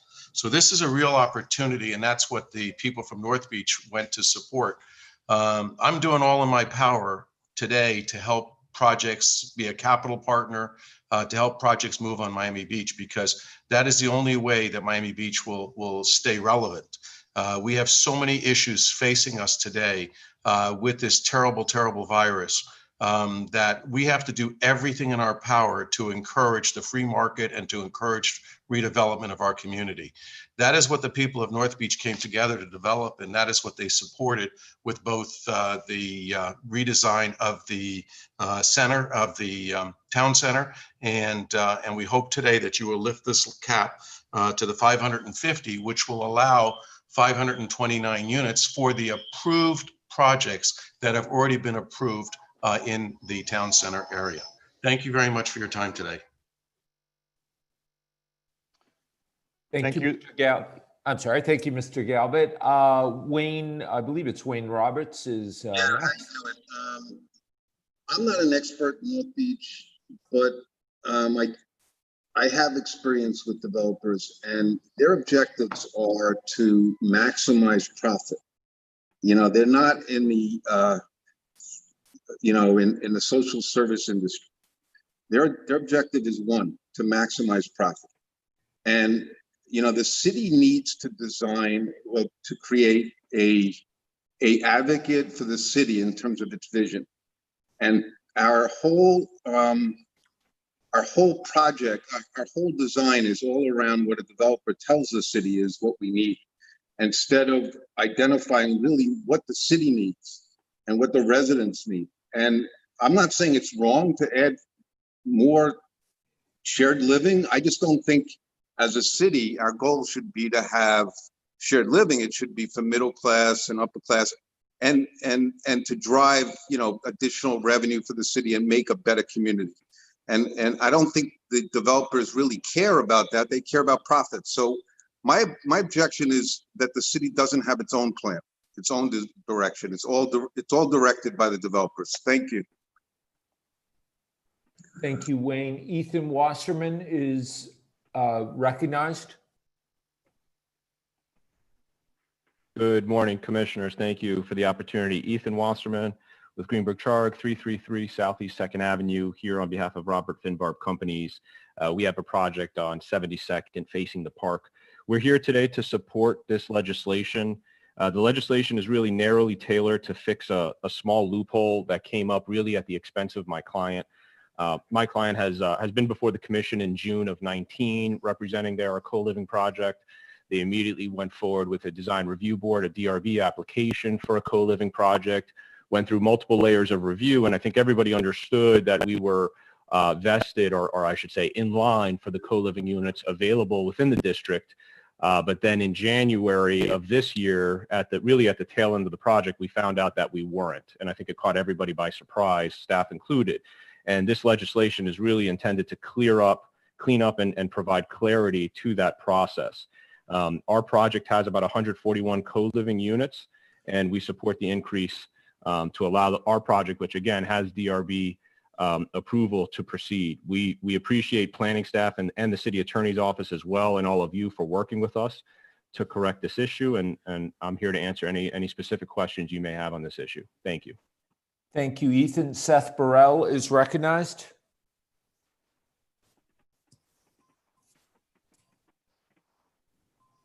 Hi, Seth Burrell here, 1000 West Ave. I'm just briefly want to say that I'm in support of raising the cap. It's important that we add these units because bringing a neighborhood like North Beach to life is something that is crucial for the survival and the future of Miami Beach. Thank you very much. Thank you, Seth. Jefferson, did you want to add something here? Jefferson Bracken? Yeah, hi. I just wanted to address a comment about having only upper and middle class in our city. We are of the belief that cities with a diversity of housing options are better prepared to recover quickly from crises such as the one we're in today. And to shut the door on, young professionals, first responders, service and support, as well as retirees that are looking to budget is just wrong. And I just wanted to address that point. Okay, we're ready to close the public hearing. We generally don't go back and forth like this, so I'm just gonna, Wayne, I see your hand, so if it's a quick comment, but I got a couple of my colleagues want to speak, but I'll give you just a minute here to respond if that's what you want to do. Yeah, I didn't mean that we don't have housing for people that are on social welfare, but this doesn't qualify. And certainly people that are first responders and alike are not considered, underclass, and that's confusing in itself. But I don't mean that. I mean that, government provides housing for, lower income families. Private industry is not going to do that. So it's silly in itself. Thank you. Okay, Jefferson, I see your hand is back up, but I have a couple of my colleagues. We've gone a couple rounds, so if you would sit tight, if there are questions, I'm going to recognize you. But I first want to hear from Commissioner Richardson. Thank you, Vice Mayor. So I recall this item from last month, and we had quite a bit of discussion on the quantities. And Tom, you can remind me, but I think last month the staff recommendation was 550. Remind me what the hotel amount was, if you could. The staff recommendation. What we had recommended last time was essentially what we're recommending this time, that the increase in the co-living cap be to 550 units, and that those number of units be offset by going from 2,000 hotel units to 1,762 hotel units. So it would be an increase of 238 co-living units and a decrease of 238 hotel units. Right. I remember we had quite a bit of conversation back and forth. I fully supported the staff recommendation last month. I fully support the staff recommendation this month. I think it was the right thing to do. I know that last month there was some pushback, and the only way we could get this done was by reducing the numbers. So I think this is going to be a terrific project. And we need to make sure this specific project, since it's in process, is included in this. So I would ask my colleagues that opposed it last month to reconsider their position and support it this month. I think the staff recommendation is right on point, and I fully support it, and I will move this item. Okay, thank you for that. We're going to hear from Commissioner Gongora. So we have a motion. I first want to go to Commissioner Gongora, Commissioner Ariola, Mr. City Attorney. I want to hear from my colleagues. Did you have something you wanted to say first legally? Yes, Raul? Okay, yes, please. since, I just wanted to reiterate what the motion that Commissioner Richardson is Okay. proposing. The staff recommendation is to have a cap for co-living units of 550 units and to proportionally reduce the cap for hotel room units to 1,762. That So is that's correct. that's That the was staff recommendation. That was a staff recommendation last month, and we could not get that done. So we had to reduce it. So what I'm saying is I want to continue to support the staff recommendation position. And I would urge any colleague that opposed it last month where we had to reduce it to reconsider their position so that we can adopt on second reading the staff recommendation in the numbers you just iterated. Thank you. I'll second the motion. Okay, so we have a second. Let me hear from Commissioner Gongora, and then Commissioner Ariola, if you want to be recognized, we can do that next. Commissioner Gongora. Yes, thank you. I want to get to something workable with this matter. I think I've been one of the loudest voices of concern about the number of micro units and co-living units that we've been approving in the town center. And I want to get some control over it. I don't think it's a dramatic difference at this stage of the game if we were to go from 453 to something slightly higher. But it is concerning to me that this is the second time we've come back to increase the cap every time there's a new project that comes along. So for the maker of the motion, I would like you to ask you to consider these points, but I would feel comfortable voting for it as well. First of all, as I understand the applicant, we need to go to 529, not 550, to get in all of the pending applications. Is that correct, Tom? Tom, that is 529 the number? I would need to verify that, Commissioner. We had recommended 550 to build in just a slight cushion. I thought it was a little bit more. Maybe it's only 529, but I would need to verify that. Okay, unless Mr. Bracken misspoke or was confused, he said 529 because I wrote down the number. So if it's 529 that we need, I'd like to do the exact minimum number, number one. Number two, I don't want to see these keep coming back. And I want to close this window today. None have been built yet. And we just keep waiting and waiting and waiting to see if when they come on the market, and we're approving more and more and more before we've actually seen any builds. I asked you to prepare some language that would help close the window after today. And I think you sent me some proposed language that we could mandate that no further co-living units be allowed unless they were to obtain their full building permit by October of 23, which would likely close any more from coming forward. And I'd also like to increase the vote from the commission from a mere 5/7 for land use matters to 6/7 for any further cap increases. So I'd like to ask the sponsor and the maker of the motion if you would consider doing something to close this item already, and let's figure out what's going on here. I'll vote to go up to this next number, but I want to have some closure here. And let's see how these impact our market before we keep approving more and more and more of them. So Commissioner Ariola, since it's your item, would you consider the closure at this point and increasing the vote to a 6/7 for any future? Approve this today and get it done. And let's take a pause. I know you don't like pauses, but this is a good pause to see how these developments impact our city. Commissioner Gongora, pardon me, are you yielding your time to me? Because I was going to speak after you. You asked me a question. Do you want me to answer the question, or you want me to just go with what I have to say? Could you answer my question? Yeah, because I want to support the item. So I don't like 6/7, but I want to just close it.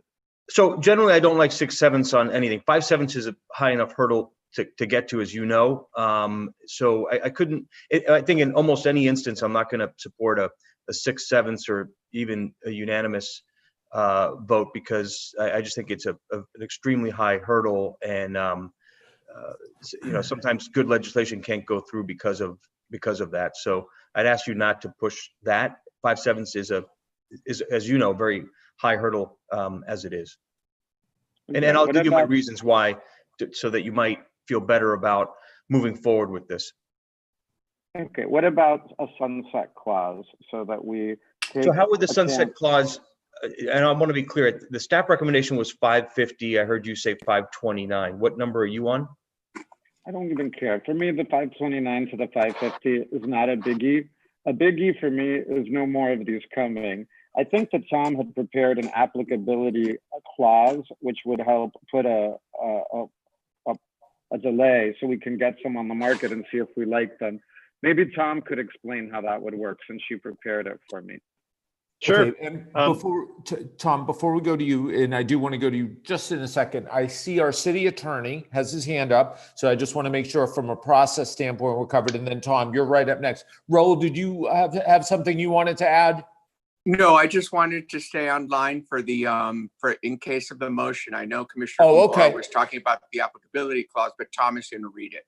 Okay, sounds good. Tom, you're up. Sure. At the request of Commissioner Gongora, I worked with Nick Kalergis, and we came up with a potential sunset provision if it was will of the commission.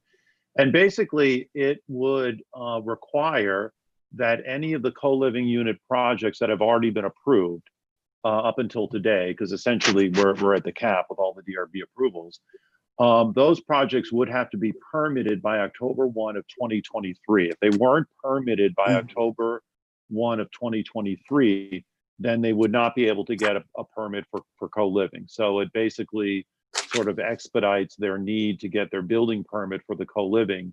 And then obviously that would be able to be adjusted by the commission if it saw fit, but that's what would be in the ordinance now. And that's what's being, I believe, recommended by Commissioner Gonzalez.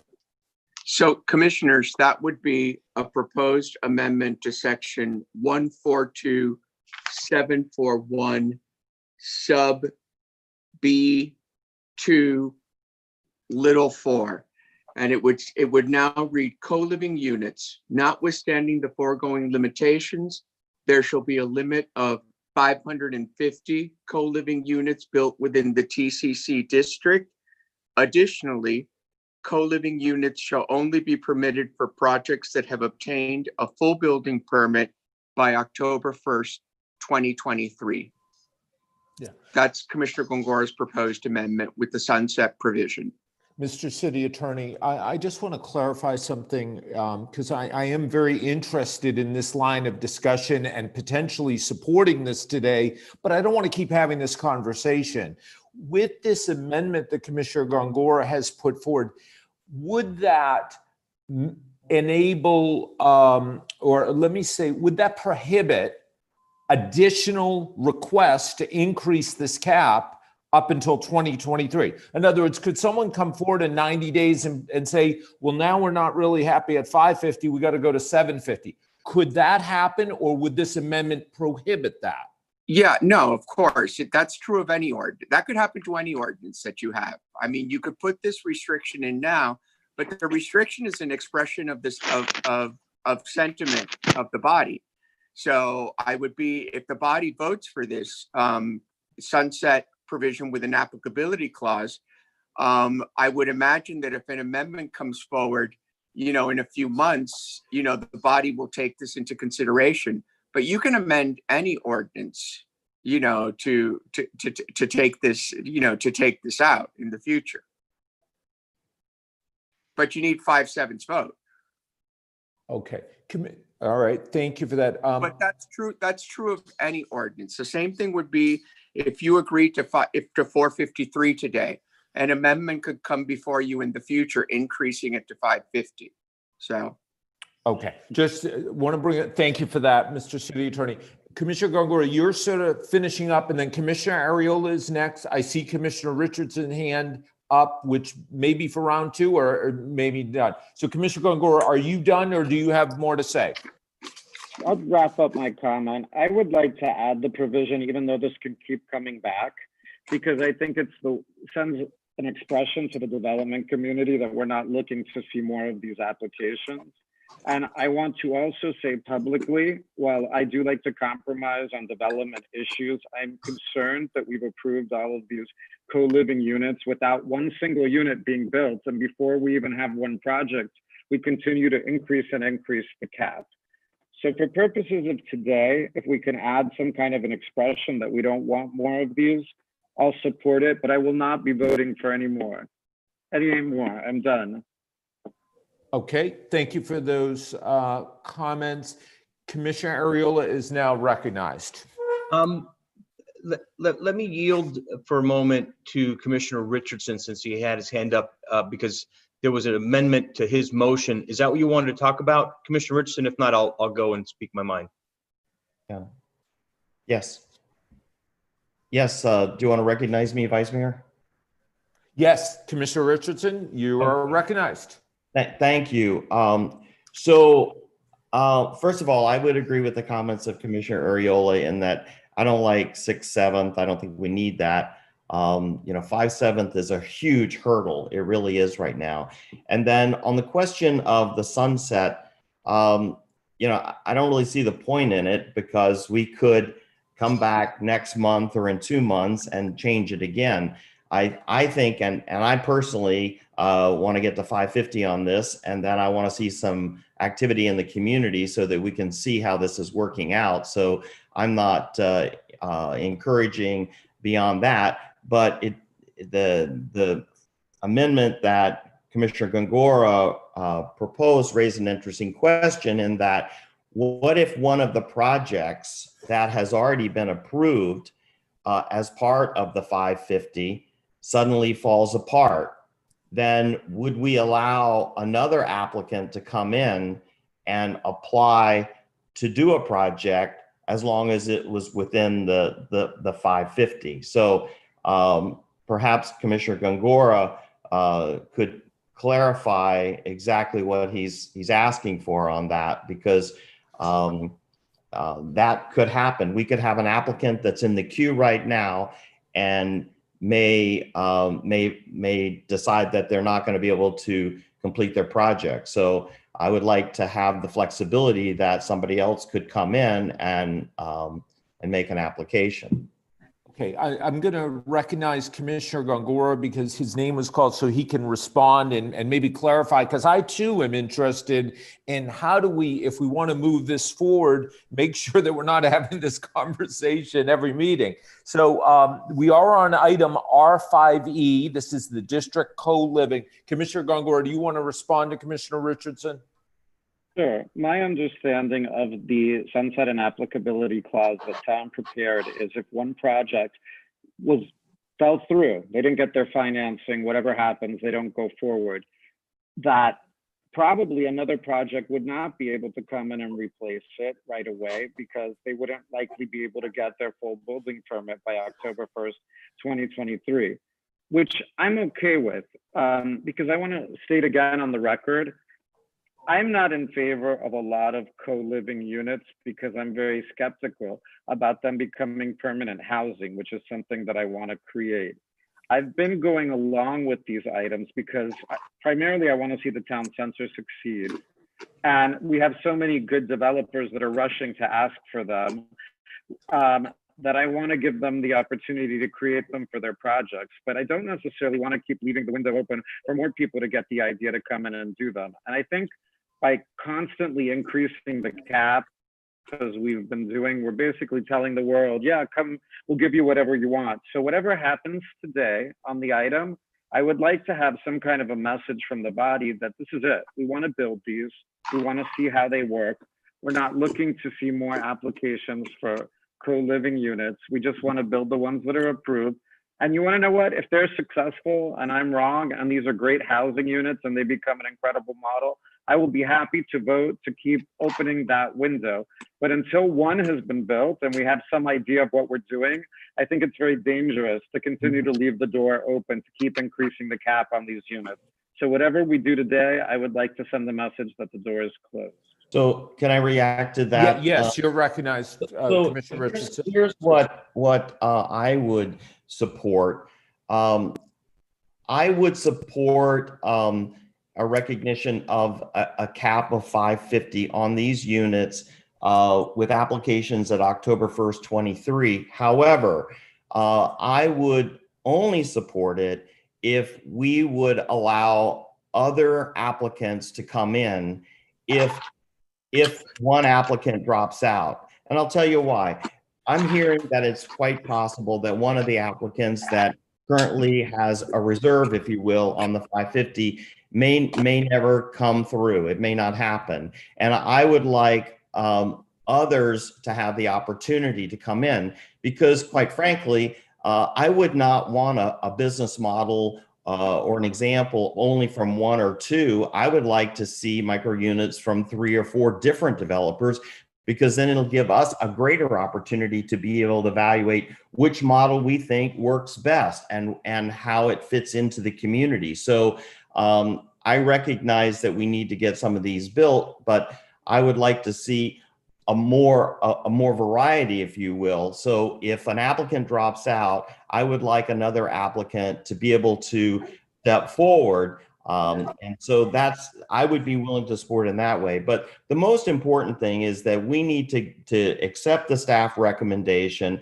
and move on. You know, we spent a lot of time on this last month. We've got a long schedule today, and I know it's a very, very important issue, but I think the staff recommendation was well considered, and I hope that we can get this done. And then I will now yield because I know Commissioner Ariola wanted to speak on it's his item. Thank you. Yeah, let me go back to Commissioner Ariola, who had the floor. Colleagues who do not want to be recognized should take their hands down because I see a few hands. I also see Commissioner Steinberg's hand. And then before we vote, I am going to get clarity from the body on what the additional motion is. I'm sensing that there may be the will of the body to increase the limit higher, but with some threshold applicability / limit. That's my sense, but I want to keep hearing. So let's go to Commissioner Ariola. Yes, Vice Mayor, I would like to reclaim my time. You've got it. Yeah, so this is a good discussion.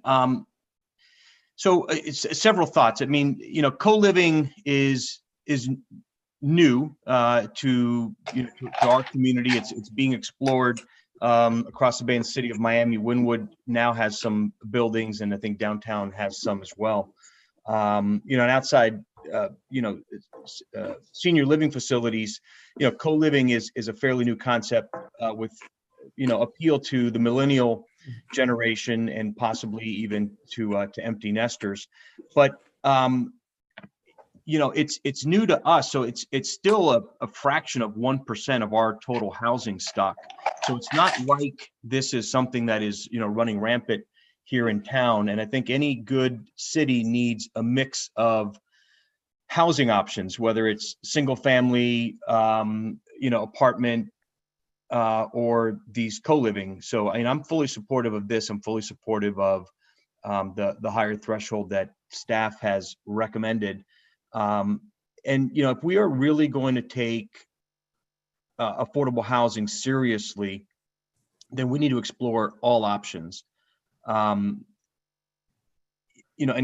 co-living is part of it. And I'll stop there. There's a lot I can talk about. I just don't want to lecture this body. But as you know, I'm currently studying for a master's in urban planning, and this is something I've been studying a lot and looking at how cities across the world are dealing with this, and some quite effectively, and some, particularly in this country, not at all. And if we're going to mean what we say, that we want to explore affordable housing in our city, then we're going to have to do projects like these co-living and or do things like increase density, because otherwise we will never get there, and we're just going to be paying lip service to bringing affordable housing to our city. But I don't want to lecture anybody. I'm fully supportive of this staff recommendation, moving it to the 550, keeping a 5/7 vote, and I'll yield to the next commissioner in line. Yeah.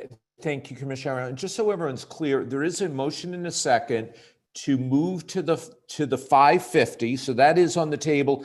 before we vote, I'm going to go back to Commissioner Gongor because he had some language and I want to make sure we're clear on that. But first, let's hear from our other colleagues, Commissioner Steinberg and then Commissioner Minor.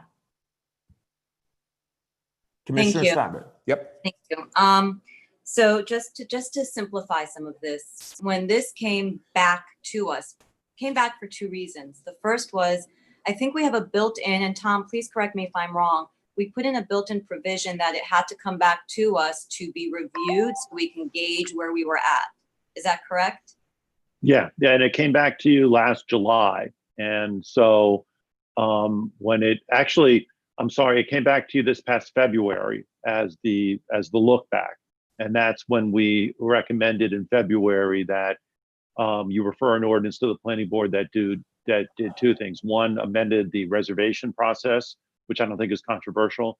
And number two, raised slightly the cap on the co-living units. Okay. So that's how it first started coming back. We had an automatic look back built into it. So because it is a new concept, and I personally was hesitant and didn't want to go to the higher threshold out of the gate, I proposed that compromise that we kind of check in and see how we're doing, because the market does dictate a lot of this. Then we come to find out, while it's in process to be reviewed, that there was an applicant that was ready to go. And unfortunately, through a loophole, wasn't able to get his project moving forward. And so the dialogue then became, how do we allow this one actual person to get his project moving in the right direction? Because I thought it wasn't fair what had happened. We were all clear. And so all they needed to do was increase to allow for that project who was actually ready to go with all the stipulations. Because I tend to agree with Commissioner Gongor that there needs to be, as you put it, thresholds in applicability and so forth. And so that would have brought us to a total of, what was it, 453? Mm-hmm. Correct. Okay. So what happened at the last meeting, I was comfortable with raising it to allow for that legitimate project to move forward, to 453.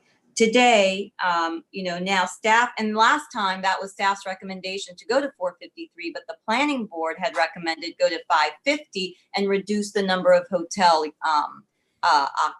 hotel stock. Is that accurate? Yeah, yes, well, hotel units. Board, the planning board didn't recommend a specific increase, but they did recommend that any increase in the cap and co-living be offset by a decrease in hotel units, so that the number of transient units would remain basically static. And so staff was the one that recommended that we go to 550 with the offset from the hotel units. Okay, I just wanted to kind of give us the genesis of how we got here today. And so having said that, while my inclination was only to support for that additional to 453, if we were going to go, and Commissioner Arriola, you do articulate this position very well. A lot of times, though, a lot of these micro units and co-living, from what I've read, work best when they're near transportation hubs. And unfortunately, we don't have that yet in North Beach. But town center is supposed to be a mix of everything, from 3 bedrooms to micro units. And we need to find that balance. And I don't know that I'm comfortable with increasing that threshold for micro units today, but I'm willing to have an open dialogue and potentially consider going up to the 550, provided we put some thresholds in there. But I would say not from the current number. I would say from if we're going to go higher than the 453, because I think we have unanimous support for the 453. I think no one wants to see that one situation occur again. So I think we're unanimous there. So we're really talking about 100 micro units between 453 and 550. And I think for that portion, we should set some stricter guidelines, because while I'm cautiously optimistic, I want to be positive about this, but I do have concerns. And I think that would help gauge some of that so we can get to that 5/7 today. Okay, thank you for that, Commissioner Steinberg. Commissioner Minor is now recognized. Thank you, Vice Mayor. Yeah, I'm okay increasing to the higher threshold. I do agree with Commissioner Gongor on the moratorium on new units. I don't have a strong feeling on this, but I am okay if one of the projects fails for a new applicant to come forward. I'm okay with that. I guess one of the I just want to close maybe a loophole that we're having in our discussion. I guess Commissioner Gongora raised the issue of whether it's 529 or 550. And to me, that's actually important because I feel like if it is really 529 for the already approved projects and we approve 550, we're going to be left with this gap for 21. And I'm just concerned that that could leave some wiggle room later on because it's going to be out there and unused. So that is an important item to me to try to close that loophole today. Thank you, Commissioner Minor. And I see a couple hands still up, and I am going to recognize folks. But Tom, can you, while we're having this conversation, can we confirm whether it's 529 or 550 or something like that? Can you give us a number? I would defer to the previous applicant if he believes that raising the cap to 529 will address his proposal. Then you could do that. The only thing I would caution you on is that once you begin to raise a cap to a hard number to address a specific development application, you're not leaving a lot of wiggle room in case one of the approved projects might have a situation where because of the building layout or because of structural issues that they need to move things around, and having a few extra units in there to cover for that can oftentimes be helpful. I mean, the difference between 529 and 550 is only 31 units. So I don't think it would necessarily make or break it. Okay, thank you for that. So colleagues, I just want to weigh in here, and I think Commissioner Gongora's hand is still up, so he gets to come back. There are two issues on the table. It's the 529 versus the 550 is certainly one, if we're going to go that high. I am willing today to increase to cover this last new project. I think last time I thought we were doing that, but now I've been hearing that there was another one. So maybe there was a little lack of clarity of that. But I'm only willing to do that today if we're done and we see these projects move forward. We have a hard cap. Commissioner Minor sort of echoed a term I used, a moratorium of sorts. Let's let these units get built and then let's see what it is. And if it's wonderful and amazing, then we proceed. But I really think we need to test the concept. That's where I've been on this, like I think now a number of my colleagues, that we want to see real world application. But I am willing to support it if we have that language that says we are going to see these projects move forward, but we are not entertaining new projects till we get the real world results for the 529 or the 550. So that's where I stand. And I think I've heard that sentiment maybe from 3 or 4 of my colleagues. Commissioner Gongora, you sort of started this, so I'm going to bounce back to you and see how you would want to suggest to the sponsors what you were proposing. I agree with the comments. I think the majority of us on this meeting are comfortable allowing this additional project to move forward, but we want some kind of a sense that that's it, that we're not going to see every 6 months an ever increasing cap. We want to have the ability to see how they get built. So let me ask legal, what is the best way we can do that? How can we suggest an amendment to the sponsor that would allow for this increase, but give the rest of us some protection that we're not going to continue to see these increases keep coming back? From either Raul or Tom? Yep. Raul, we can't hear you.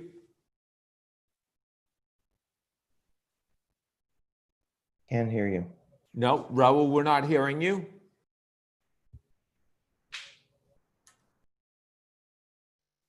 We're not hearing Raul at this second. We'll give him.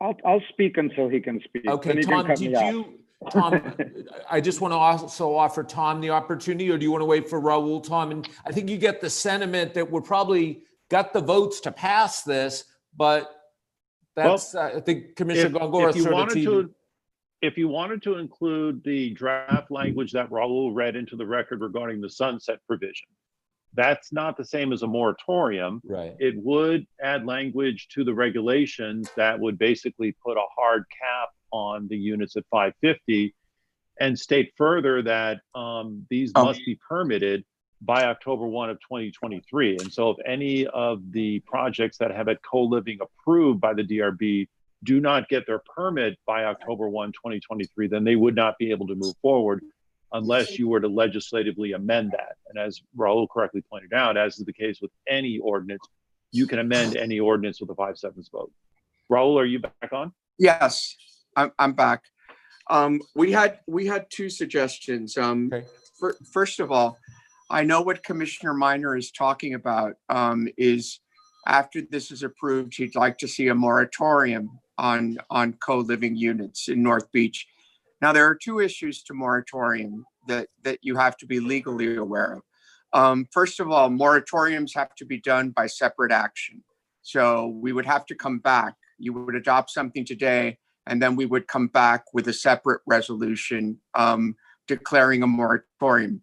The other thing about moratorium is you cannot have an indefinite moratorium. And the longer you have, there has to be a reason for moratoriums, such as studying them, studying the when we've done these before, you're studying the proposal, but you can't have a long-term indefinite moratorium. The longer it is, the more challenged it becomes, subject to challenge. So what I would suggest is if you want, I was hearing Commissioner Richardson wanted a little bit of flexibility, but also wanted to compromise with Commissioner Kongora in kind of having a sunset provision with an applicability clause. So rather than triggering the sunset provision as to full building permits that have been pulled by a certain date, I think what Tom and I had come up with to kind of give that flexibility was building permit applications, correct, Tom? Or building permit numbers? A building permit process number. A building permit process number by, let's Correct. say, the date that Commissioner Gongora has suggested, which is October 1st, 2023. So we could cap the co-living units at, whether you want to go with the staff professional recommendation of 550 or another number, and then just say that co-living units shall only be permitted for projects that have obtained a building permit processing number by October 1st, 2023. And that would give greater flexibility in terms of if a project drops out, there would be enough time within that period for another project to obtain a building permit processing number, which is not a full building permit.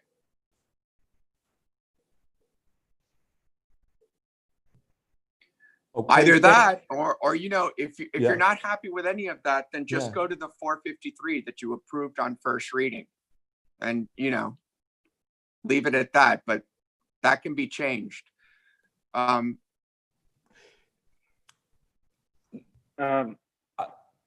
Okay. I guess what I'd like to do, because we have a long agenda, and I think there is an appetite from the body to increase the cap. I don't have a strong preference between 529 or 550. I'd prefer 529, but if the 550 is needed for some kind of wiggle room, I'll go along with it. It's not a deal breaker for me. I would like the applicability and sunset clause to be in there. I'm okay with the recommendation I think Commissioner Richardson made that if somebody drops out of the 550, that somebody can go in, provided we don't go above and beyond the 550 cap. And I would like to add some kind of strong language, and I'm fully aware that this can be changed again by the commission, because very little that we do is ever written in stone. But I would like some language in there that this is a cap for the time being, that we don't want to increase it, and we want to see these projects come online before determining any future increases, and be able to move on with some kind of consensus on this item. Okay.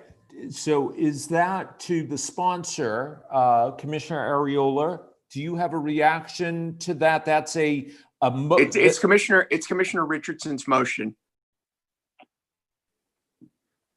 So I thank you. And to the sponsor, because it's his item, Right. I would first ask if he is comfortable with me continuing with my motion, because I don't want to disrespect his item. So I would just ask Commissioner Areola if, because I'm happy to yield to him, it's his item, but I did make the motion. So Commissioner Areola, are you comfortable with me continuing? Yeah, absolutely. Okay. All right, thank you. So I would say, I will clarify the motion so that I think we need to be at 550 for all the reasons that staff just said. We need a little bit of wiggle room because let's say we have 3 or 4 different projects and one project needs 1 or 2 extra units, and then that could affect the next project behind it if we don't have a little bit of flexibility. And here we're going to be back here in another year or 2 trying to add a couple of units. So I would strongly encourage that we go to the 550. I am totally comfortable amending my motion to say let's have a cap of 550. I like the language that the city attorney and Tom mentioned about being in process. And I think Commissioner Gongora is in agreement that if somebody drops out, that as long as they're within that date, somebody else could step up and file an application before and have it in process by 10/1/23. So I would say further to I know Commissioner Gongora, you want to have strong language about your desire for this to be a cap. And I would say that your comments today are spread upon the record. And so it is well known, your views. And so I don't think that we need that to be as part of a motion that would be adopted because your views are spread upon the record. So let's get the 550 done. We'll adjust back down to 1762 on the hotel. That's the staff recommendation. And that say that this is it. Anybody has to get there. This is it at 550. And if somebody drops out, another applicant could step in as long as they got their permanent process by October 1st of 2023.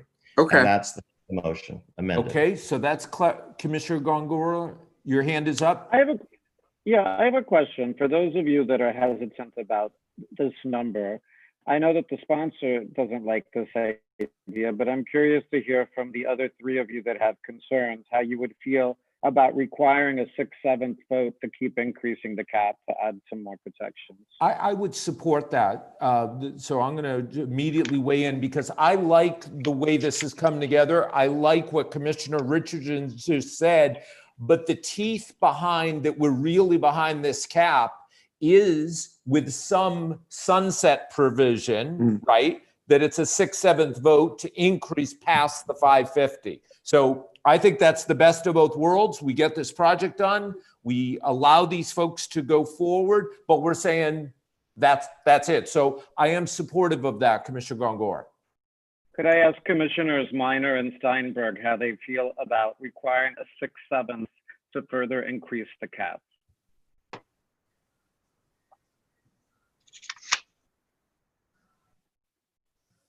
Commissioner Minor is recognized.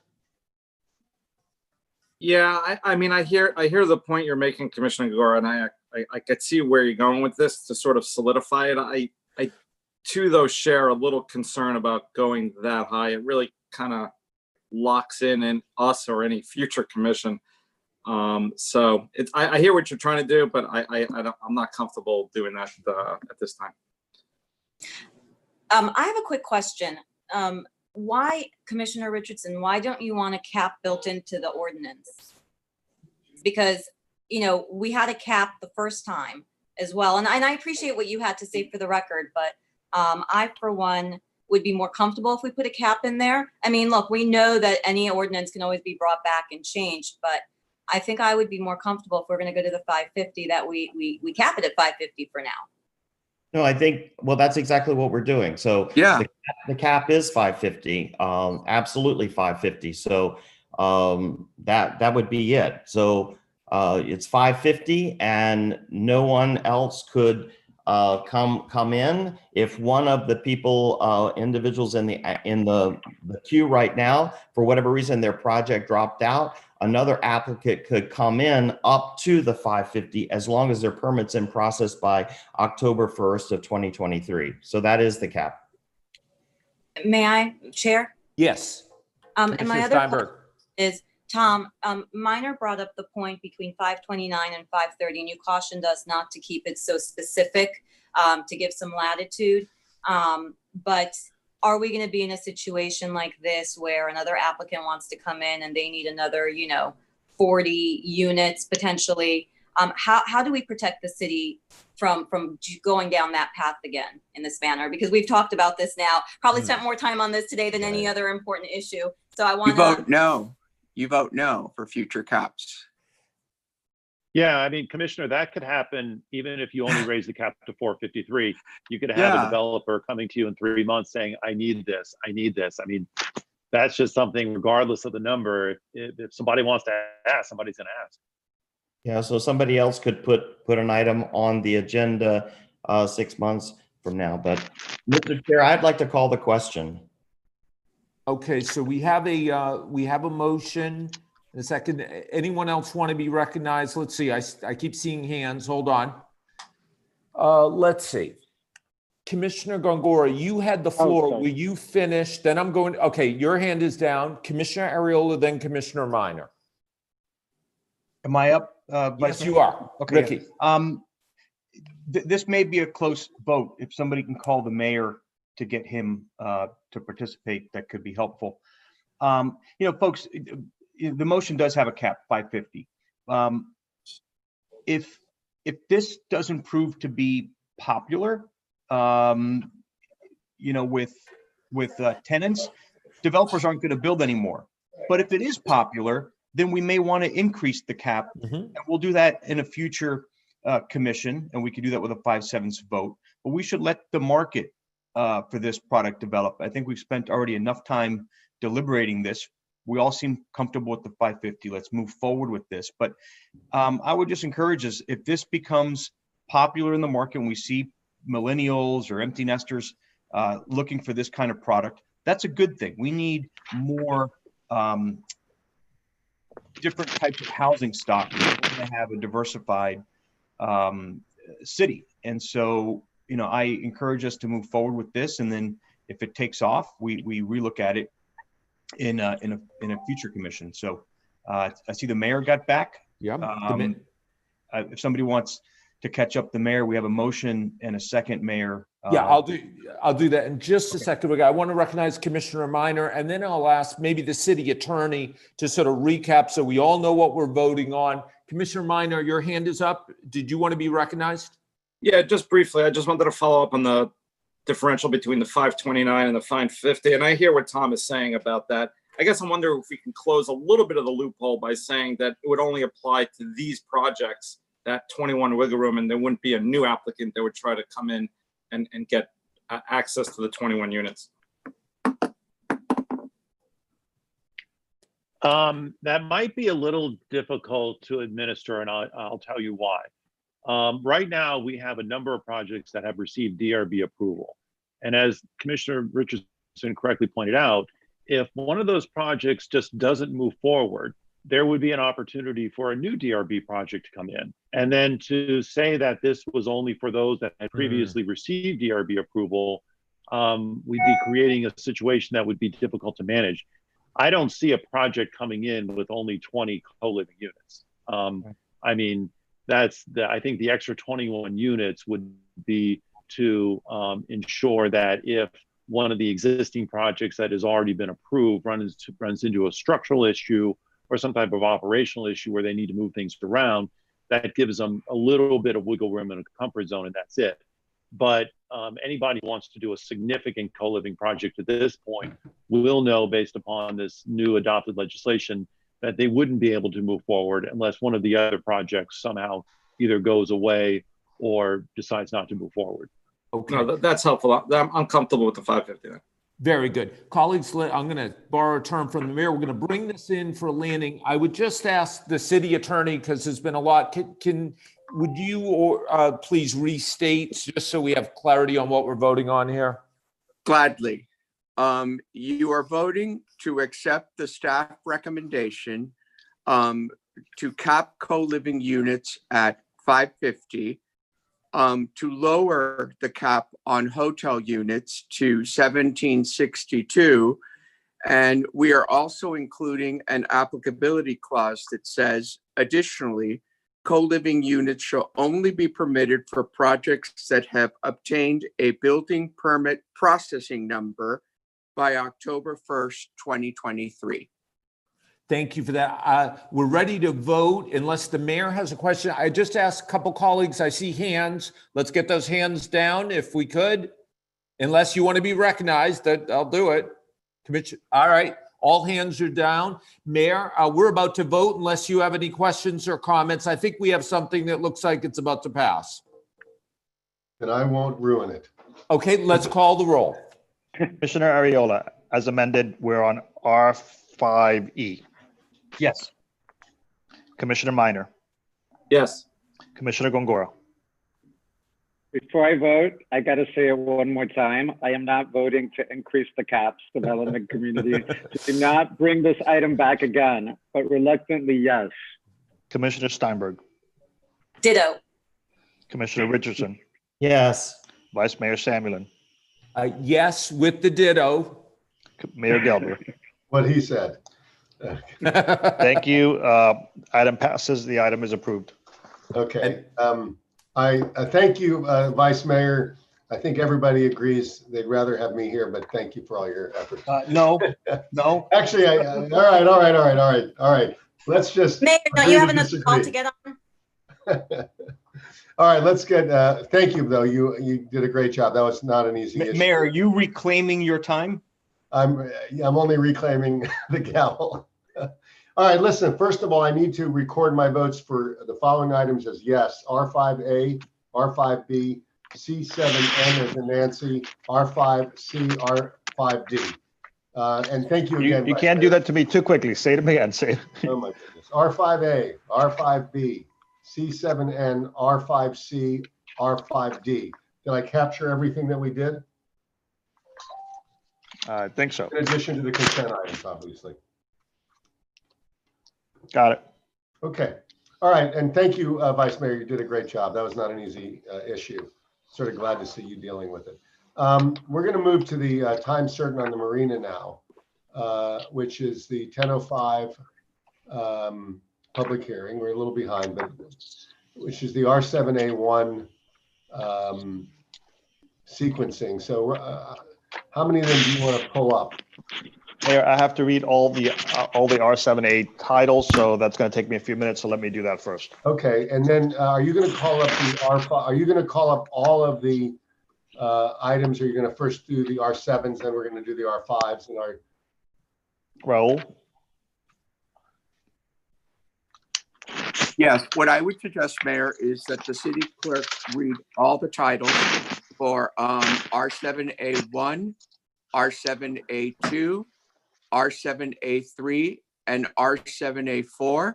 Since they're all second reading public hearings, you can hear public comment on. I think that's how you prefer to do it. You can hear public comment on all of the agreements. So let me just say this to everybody listening.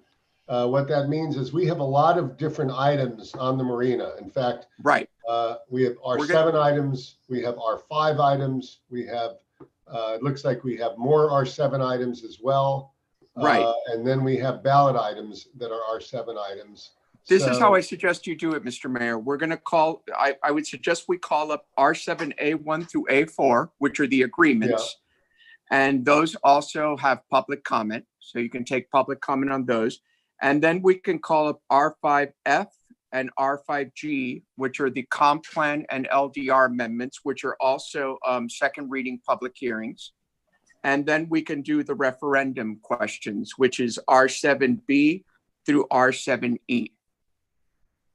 Fine. And I just want the public to know, because I want to coordinate everybody. So anybody who wants to speak on the marina items, I'm not going to require you speak to a specific one of them.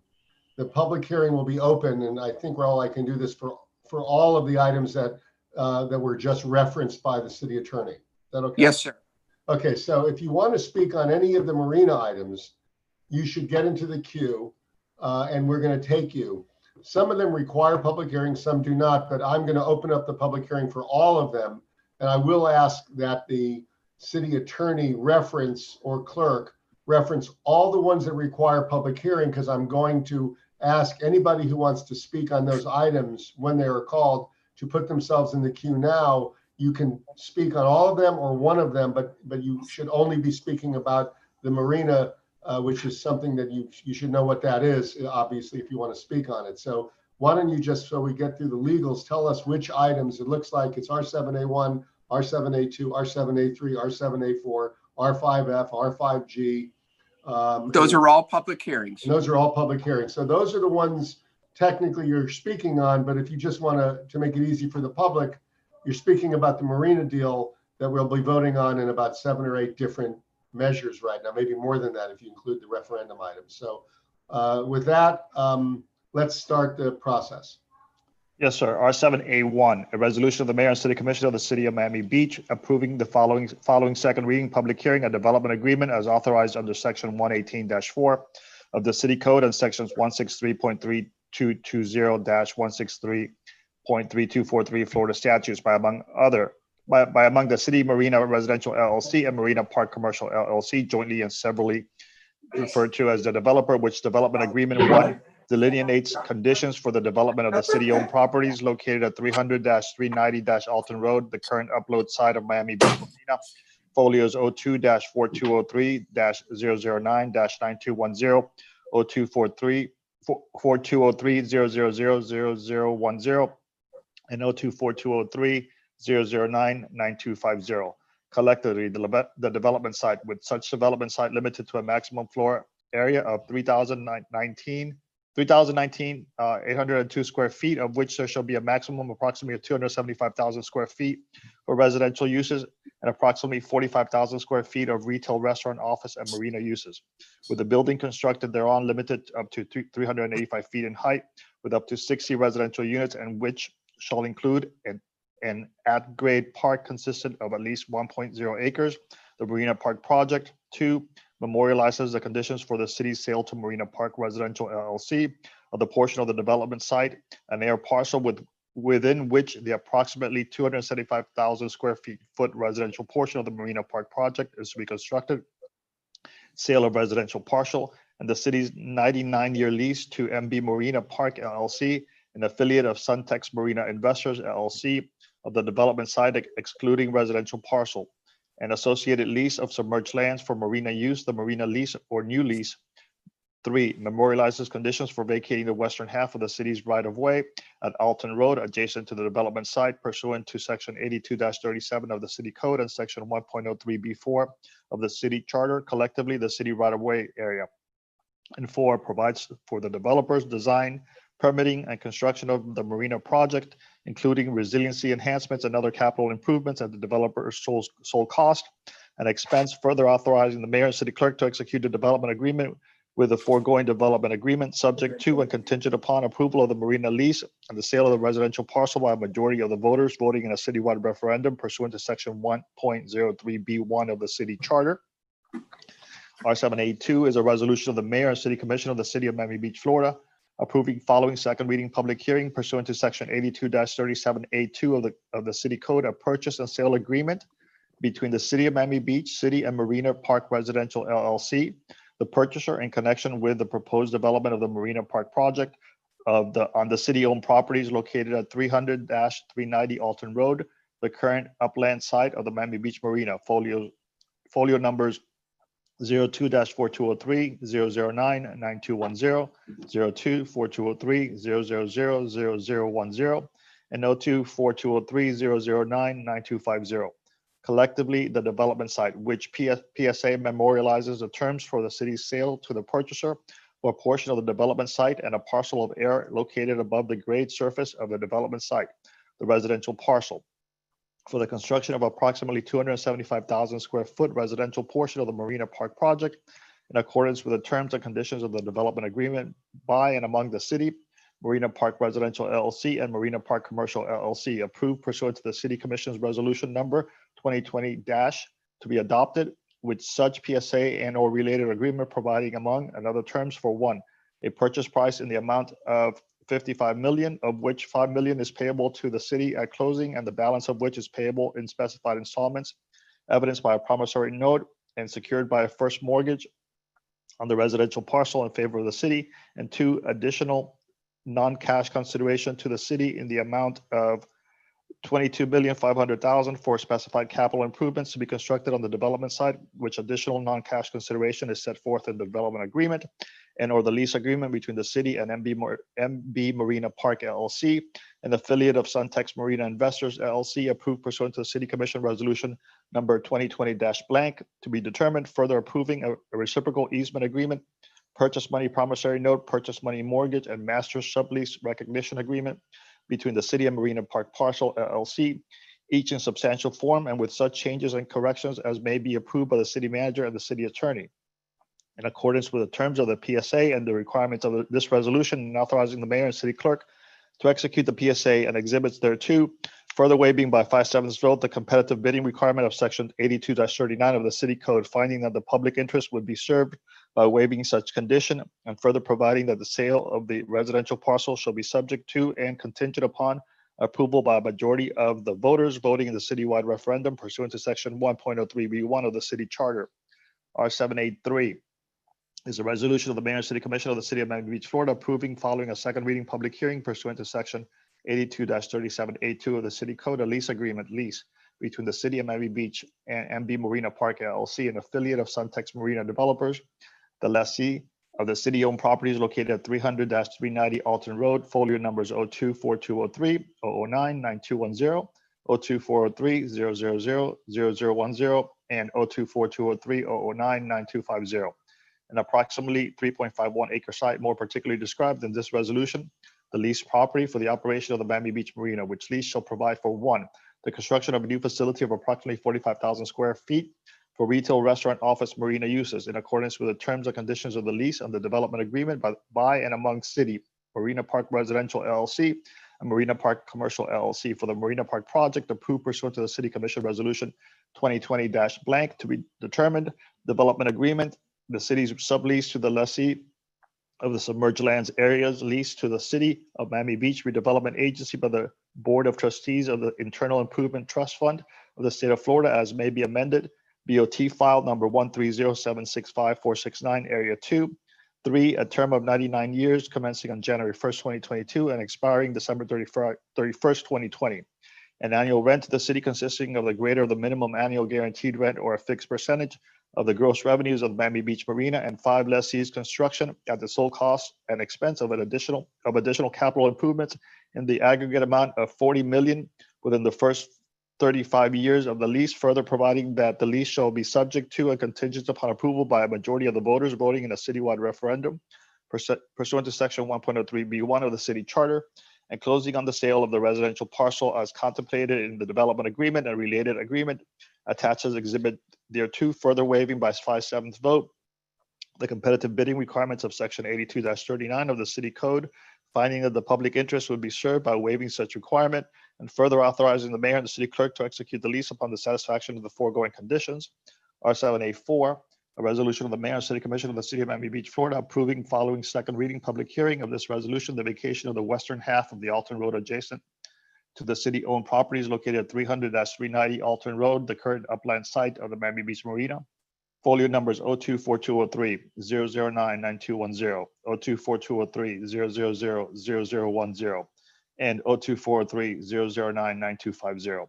The development site, which area proposed to be vacated, consists of 50-foot wide right-of-way containing 25,500 square feet in total lot area, the city right-of-way, in favor of the abutting property owner, the City of Miami Beach, Florida.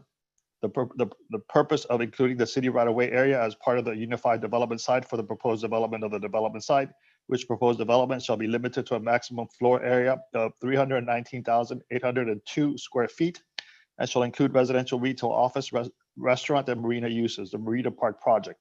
Further providing that the proposed vacation shall be conditioned upon the City Commission approval of 1, the development of the agreement by among the city, Marina Park Residential LLC, and Marina Park Commercial LLC, jointly and severally the developer, which agreement shall include the terms and conditions for the design, permitting, and construction of the Marina Park project at the developer's sole cost and expense, including resiliency and other capital improvements. 2, the city's sale to Marina Park Residential LLC of the portion of the development site and air parcel within which within which the approximate 275,000 square foot residential portion of the Marina Park project is to be considered, the residential parcel. And 3, the city's 99-year lease to MB Marina Park LLC, an affiliate of Suntex Marina Investors LLC of the development site, excluding the residential parcel, an associated lease of submerged lands for marina use, the marina lease, further providing that the proposed vacation shall be subject to and contingent upon the approval of the marina lease and the sale of the residential parcel by a majority of the voters voting in a citywide referendum pursuant to section 1.03B1 of the city charter, among other conditions, and further waiving by 5/7 vote the competitive bidding requirement pursuant to section 82-39 of the city code, finding such waiver to be in the best interest of the city. 2 more to go. R5F is a second reading public hearing. This is an ordinance of the mayor and city commission of the city of Miami Beach, Florida, amending the resilient land use and development element goal RLU1 entitled land use objective RLU 1.1 entitled establishment of the future land use categories policy RLU 1.117 entitled public facility governmental uses PF to permit public-private marina redevelopment, related uses on public property, and providing for codification, repealer, severability, and an effective date. R5F requires 4 votes and it's a second reading public hearing. R5G, which is the last item, is also a second reading public hearing.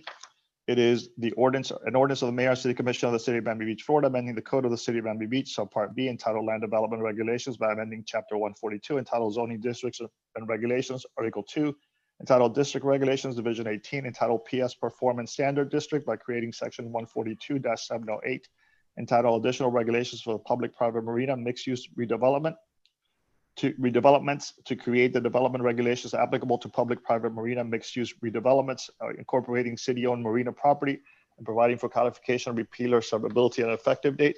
R5G requires 5/7 vote. Everybody get that? Anybody want to hear it again? No. Thank you. It's one of the worst duties you have, Ralph. So here's what we're going to do.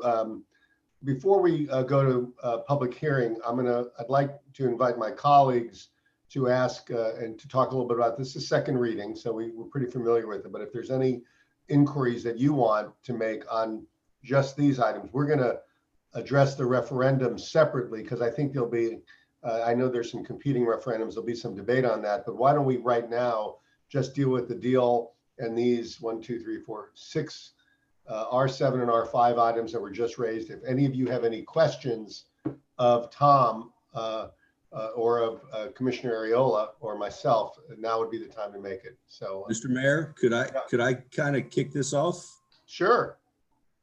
Okay. I appreciate the opportunity to address the commission today.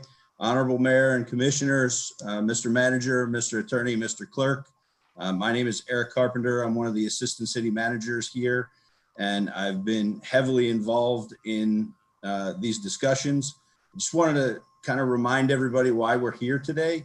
We're here today because back in the 1980s, the marina was made into a reality by signing a long-term lease with the marina operator and bringing about a remarkable transformation of the South of Fifth neighborhood.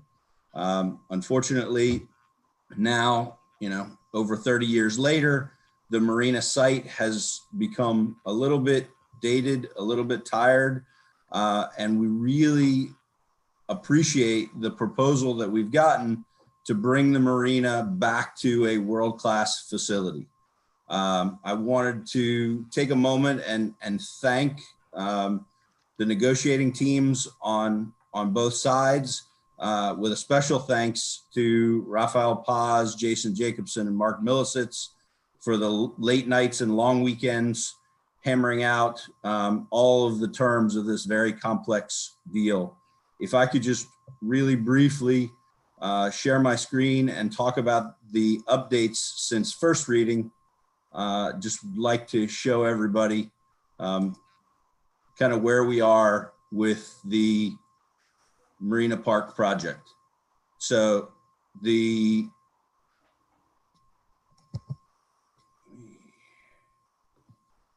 advance the slides here.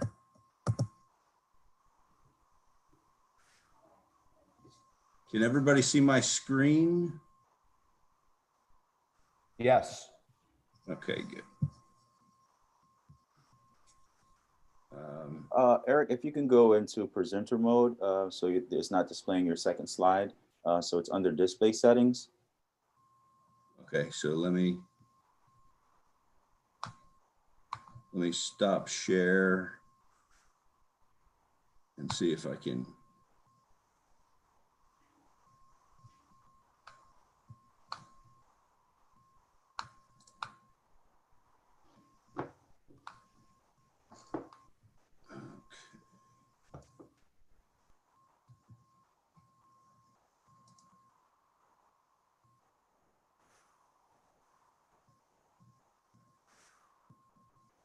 Is that better? Yes, it looks great. Okay, great. Okay, so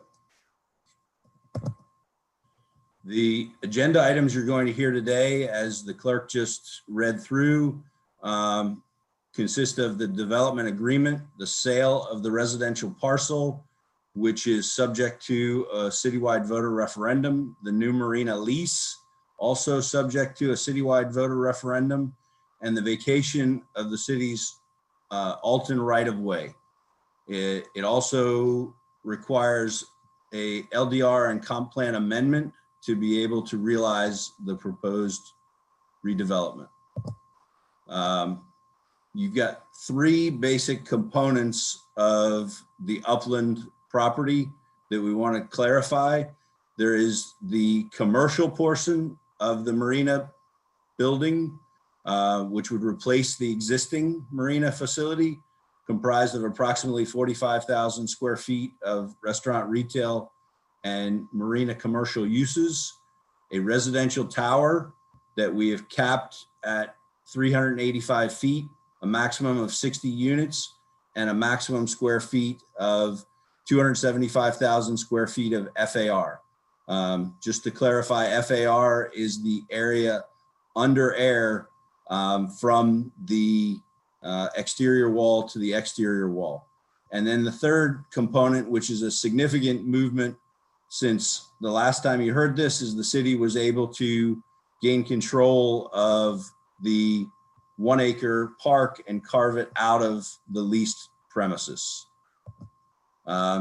We've got several public benefits, an upgraded new retail restaurant office for the commercial facility at no cost to the city, resiliency through capital improvements for both the marina as well as the upland parcel, a 1 acre park for the residents of Miami Beach, and substantial new revenues for the city from the upgraded marina. The changes, if I could just walk through, the increase in minimum spends for the upland portion of $22 million, 17.5 of that is for the commercial facility being replaced, and $5 million for enhancements to the park, Baywalk, and Alton Road. We also were able to get an increase of the capital expenditure on the marina side, the waterward side, from $35 to $40 million. The city, as I mentioned before, will have ownership and control of the 1 acre park. And we have an updated schedule of performance for delivery of the project and the payment of the purchase price for sale of the residential parcel.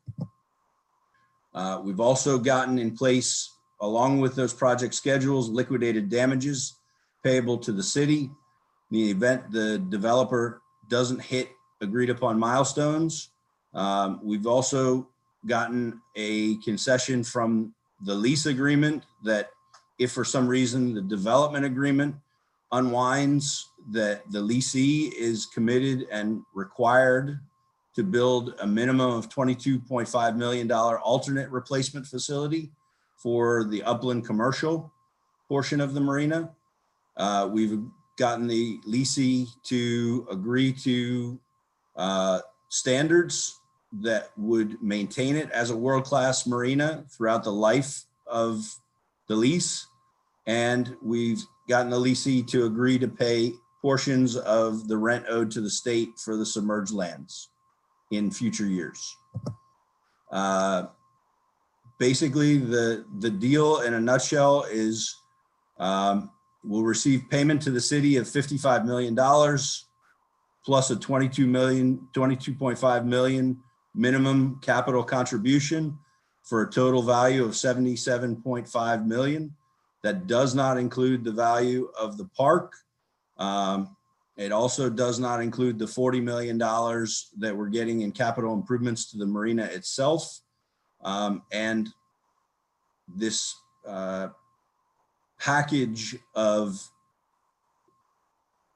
assets, benefits to the city, we feel is a major improvement, not only on the existing lease that has 32 remaining years, but it's also a huge improvement to the marina and the neighborhood. So we recommend moving forward with putting this on the ballot and allowing the constituents of Miami Beach to weigh in on what they think of this proposal that we've put together. At that point, I'd like to hand it over to Rafael Paz to see if he has any additional items that I may have missed. Rafael, you're. Good morning, everyone. Eric has covered it all. The only thing that I would add is that as both the sale of the residential parcel and the lease are subject to voter referendum approval, in order to provide the public with as much information as possible about the material terms of all aspects of the deal, the entire development agreement, the purchase and sale agreement, and the lease have been fully negotiated. They're finalized and are included as part of your package. We did issue on Monday an errata sheet with minor corrections and closeout of the minor remaining open issues. And so all of the documents are before you now in final form and ready for your consideration. Okay, members, first of all, thank you, Eric, and thank you, Rafael. Let's go ahead and if there are any questions from my colleagues. I don't see any questions. So we're going to go right to Mr. Mayor. Yep. I know that the proposers team also had a few slides that they'd like to share if you're open. We're open to it until we're not. So let's see. Let's go ahead. Who am I recognizing? Mr. Mayor, David Martin. Good morning. Okay. Good morning. Why don't you tell us what we'd like to hear, and then show us the slides. Great. First, I want to thank all of you, Mayor, Commissioners, Mr. Manager, Mr. Attorney. When I first approached the city regarding this proposal towards the beginning of the year, we were living in a completely different world. It was before one of the greatest global health pandemics in modern times. It was before our economy entered what many are calling the Great Recession. It was before our lives and that of our entire country and fellow citizens was turned upside down, and we had to adjust to this new normal. There have been so many changes in our lives during the past many months, it's almost hard to fathom. One thing has never changed, and that is my belief in the future of Miami Beach and my unshakable confidence that our city can and will emerge strong and vital again, and that life will return to normal and that our city's future is bright. Similarly, this commission has demonstrated extraordinary leadership during very difficult times and confronted and overcome many challenges through smart, creative problem solving and hard work. As a current and long-term resident of Miami Beach, I want to thank you for your leadership during these difficult times, and I want to thank you for your shared belief that our city must plan for its future. It is in that spirit that I appear before you today, asking you for one last opportunity to earn your confidence and that of the voters of Miami Beach, placing on the November ballot an opportunity to reimagine and reinvest in one of the city's most important economic engines, the Miami Beach Marina. As I will summarize, we have spent many months scrutinizing, reviewing, discussing, negotiating very specific and binding agreements that will allow the voters to consider a new and better lease for the Miami Beach Marina and an opportunity to realize the Marina Park project. It is in that regard, I am proud to briefly summarize the broad terms of the community and fiscal benefits of the Marina Park project and supplement what was just presented by Assistant City Manager Eric Carpenter.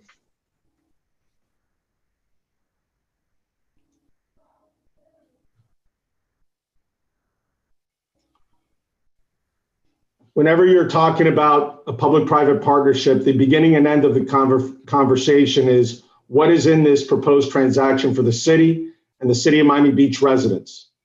So I want to first talk about the community benefits we are proposing. The summary of community benefits can be described in the 5 driving forces of the benefits of the community behind our Marina Park proposal. First, the Marina Park. We're converting a site that is primarily covered with asphalt today and converting it into 2 acres of publicly accessible open space with a 1 acre at-grade, publicly owned and controlled bayfront park. The second component, we have the opportunity to make the Miami Beach Marina, which was built in the 80s, and invest in the vital city asset in order to address the challenges of sea level rise, climate change, harden the marina against hurricanes, and preserve its positioning as a premier yachting destination. 3, how can we enhance the Baywalk, this treasured community asset? What opportunities can we offer the community for enhancing the Baywalk, improving security, appearance, lighting, and wayfinding? 4th, the retail. When it was built, the Marina Retail and Office was built to be a back-of-house for marina operations. It has not evolved. We want to convert the existing retail into a neighborhood amenity that attracts diverse and upgraded retail experiences for the entire community, including enhanced waterfront dining experiences and other lifestyle amenities for the neighborhood. And fourth and fifth, is resiliency. One of the exciting things that this project has evolved over the past several months was to use the transformation of this site as a way to not only greatly improve the resiliency of the site itself, but also address the resiliency needs of the entire South of Fifth neighborhood by building new infrastructure capacity and making the city directed capital improvements that will enhance neighborhood stormwater management and improve stormwater quality filtration and address the challenges of sea level rise. Perhaps the greatest amount of energy and focus by the city administration and our team was to ensure a strong package of fiscal benefits for the direct benefit of the city taxpayers. First, the proposed marina lease and Marina Park project will generate the following near-term fiscal benefits. First, the project will invest $62.5 million in capital infrastructure over the next 35 years, of which $37.5 million is programmed to be completed in just the first 10 years. This is an increase of $27 million from our initial proposal, and the near-term investment is a direct product of this commission's negotiated requirements. Second, we're proposing a $55 million cash payment to the city as part of the proposed sale of air rights, with $15 million of committed deposits as required by this commission. This $55 million cash payment, combined with the $27.5 million in increased capital improvements, was negotiated by this commission in response to the city's 2 independent appraisals. I want to make something clear. Those appraisals, which were based on comps prior to the Great Recession, were never challenged by us. Rather, we worked with the city administration to find a way to deliver the maximum benefit for the city's taxpayers. Third, the marina lease and the associated air rights sale, which you are all being asked to give the voters an opportunity to consider, presents an enormous direct fiscal benefit to the city by increasing the marina rent payable to the city, the enhanced package of air rights sale terms, the direct benefit to the city of the projected property tax revenue. You will be giving the voters of Miami Beach the opportunity to realize $147 million in increased financial return to the city in only the first 32 years of this new lease in present value terms. Fourth, given the budgetary challenges which our city faces, this direct fiscal benefit of property tax revenue will help the city manage funds in the future. The property will generate $9 million of increased property tax revenue, of which $3 million is projected to go directly into city coffers. This was commissioned by a study by Miami Economic Associates. The rest of these monies will go to fund our schools and the county operations, which our city does have partnerships with. The fifth fiscal benefit is job creation, both recurring and non-recurring. Given the high unemployment that our country is facing, we cannot undervalue the benefit of job creation during our economic downturn. Finally, there's a multiplier effect impact to the general economy of the city of Miami Beach, and an economic impact study that we commissioned from Miami Economic Associates estimates that this project, if approved by the voters of Miami Beach, will have $250 million in boost to the city's GDP. That is the kind of economic stimulus that only the private sector can deliver, and which will help our small businesses recover and have collateral multiplier effects throughout our city. I can tell you without equivocation that this commission and this city administration has driven a hard bargain and has pushed us to the limits in terms of maximizing the direct fiscal benefits and making sure that this proposal, even though it is still subject to voter approval, represents a very good deal. This has been a long and arduous public process.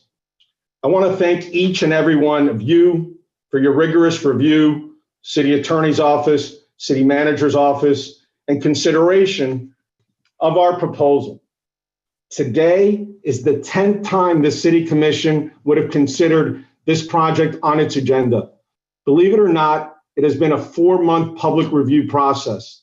The fact that you've been able to do that while confronting so many challenges is a testament to your leadership and amazing commitment and hard work and sacrifice of the city staff that has negotiated this deal. At the beginning of this process, I committed to a vigorous program of community outreach despite COVID, despite an upside down world, through creative means, socially distant gatherings, on Zoom calls, numerous telephone outreach, through the use of website technology, and through a physical presence with our Marina Information Center. We have fulfilled our promise. We are proud and honored to say that as a result of that outreach and the merits of this proposal, the Marina Park project has been endorsed by presidents and/or associations of the following South of Fifth and Center of Fifth associations. I'd like to thank the Continuum associations, plural. I'd like to thank the South Point Tower, the Portofino Tower. I'd like to thank the Cosmopolitan residents on South Beach. I'd like to thank the courts at South Beach. I'd like to thank the Ambassador Condominium Association. I'd also like to thank also the Pillars and Board of Governors of the Miami Beach Chamber of Commerce. I'd like to thank for the unanimous support, of the commissioners of the Miami Beach Housing Authority. I'd like to thank the Marine Council of South Florida for their resolution of support. But most of all, I'd like to thank over 250 Miami Beach residents that have sent letters and emails and petitions of support for this project. I wish I could thank each and every one of you by name, but time does not allow. You know who you are, and amongst you are some of the most prominent residents of this community, and I'm honored for the support you have given and the trust you have bestowed. This level of support could not have been obtained without the work of an amazing team. At the same time that we have been engaging around-the-clock negotiations, our team has engaged in community outreach of truly impressive proportions. I'm proud to report today that this was only possible through tireless efforts of a dedicated group of people that believed in this project and achieved through the following means of a Marina Park website that I'm proud to report has had 1,037 visitors through Friday of last week, a Marina Park Information Center that we have kept open for 23 days and over 69 hours of face-to-face outreach and over 30 virtual community outreach meetings in addition to all the calls and emails and conversations. I want to make one final observation. This is not the end of our community outreach. This is just the beginning. I'm asking you to place before the voters of Miami Beach for their consideration this package of community and economic benefits. And in exchange, I'm committing to you that I and my team will continue our efforts to earn the trust and support of the majority of the voters of City of Miami Beach. I cannot promise you that I cannot convince everyone. You as politicians know better than anyone that that would be a false promise. In fact, I know there are some people with whom we have engaged who would prefer to see no development on this site. I'm not convinced, and you may be hearing from some of them today, but I can promise you one thing. I and my team will not stop trying to outreach and engage with everyone, including those that have concerns or oppose this development. But I will also, I repeat, I will also amplify the voters of the overwhelming silent majority that has enthusiastically supported this project and ensure its passage in November.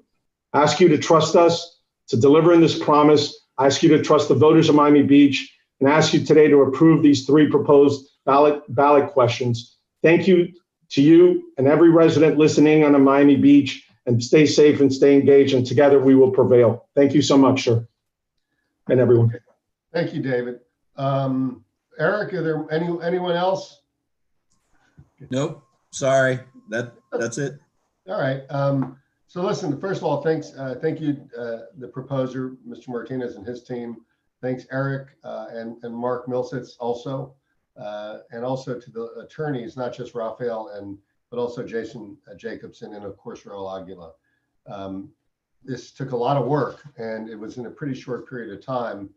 Although I was impressed with the outreach, even though we had obvious difficulties because of the pandemic. So colleagues, what we're going to do now is there's 6 people who want to speak. Does anybody want to ask questions of this final deal? We had this already once before, but before I go to public hearing, I want to certainly see if any of my colleagues have anything. You'll have a chance to speak at the end, but if there are any questions you have, now would be the time. Seeing none, let's open it up for public hearing. 2 minutes each. Okay, Raphael? I'd like to extend my marks beyond 2 minutes because there's 8 resolutions being discussed, not one. Okay, well, I'll tell you what, let's give everyone, I don't see more than 1, 2, 3, 4, 5, 6, 7. We'll do 3 minutes for this group. Although it keeps going up. No, we're going to stay at 2. I'm sorry, Wayne. There's yeah. All right. Okay. Well, a lot of Mayor, it's the propaganda is unbelievable. But couple comments about other comments. So prior to today, the proposal was 225,000 usable square feet, 275,000 gross. All of a sudden became FAR overnight. I don't know how. The agreement with the marina was for them to maintain the property as a world-class marina in 1987. And, they failed to do that. So the fact is that the building is 550,000 square feet, not 375 or 325. And the usable, sellable square feet of the condo itself is 400,000 or approaching it. And the amenities and lobby and the parking is in the pedestal of 120,000 square feet. So it equates to 550,000 square feet, which exceeds the FAR for that property, even with the right of way. And you gave the right of way not only along the property, but you gave it along 400 Alton Road. It wasn't just in front of their property, which I don't understand whatsoever. The deal is giving 70 years to a marina, an extension of 70 years that will produce $1.4 billion for them, where we only get 10%, where, if this was a new deal in 30 years, we would get at least 20, probably 30, because the margins on that business is insane. It's software companies would be jealous. And the deal is bad. It was written in the 80s when we were in depression south of Fifth. So it's a bad deal. The only deal that would make sense to put in front of people is put FAR back on, raise the price 55 million and 2 minutes are up. Come on. Oh my God. Next speaker. Mr. Jacobs or Ms. Jacobs? Hi, good morning, Honorable Mayor and Commissioners. I'm Robin Jacobs, a 30-year resident of Miami Beach and the chair of the Miami Beach Chamber of Commerce. Our Board of Governors, the Pillar Board, as well as the Real Estate and Construction Councils have all reviewed in detail this proposal. The Chamber leadership has the benefit of a combination of historic knowledge and newer, innovative insights in urban development and planning. We have monitored this project ongoing, and I would like to commend the city process of fully vetting all aspects, as this is a city-owned property which must be considered for the benefit of all Miami Beach residents. Throughout its nearly 100 years, the Chamber has always been very involved in the evolution and development of community. This marina project provides us with the opportunity to work in partnership for the beautification of the property, bringing it up to a standard worthy of Miami Beach, while increasing badly needed revenues to the city. It is a responsible endeavor that contributes to Miami Beach on many levels. I urge you to allow this process to continue and move this to November ballot where the voters will decide. Thank you for your continued support of our city and the opportunity to speak with you today. Ralph, you can just keep Yes, sir. Yeah. The next caller is Commissioner Jerry Libben. Good morning, Mayor, Commissioners. Thank you for letting us speak on this topic. As Robin just said, you know that the Chamber was in support of this. I just want to say that, this is a remarkable potential that we should leave up to the voters. In today's day and age and post-COVID, and we're really still in COVID, so it's hard to imagine post-COVID, but there are so many businesses that have already had to shutter. There'll be many more, I fear, that will close, and it's going to have a dramatic impact on the city's resources and the city's budget, not only in next year, but the year after. And I think that it's a credit to the city for having reached out and worked out with the developer here to create a public-private partnership that can use other people's resources to help fill the gap that is no doubt going to be in our budget as the years come ahead. So I agree with Robin. We'd love to see this move forward to the ballot and let the public decide. Thank you very much.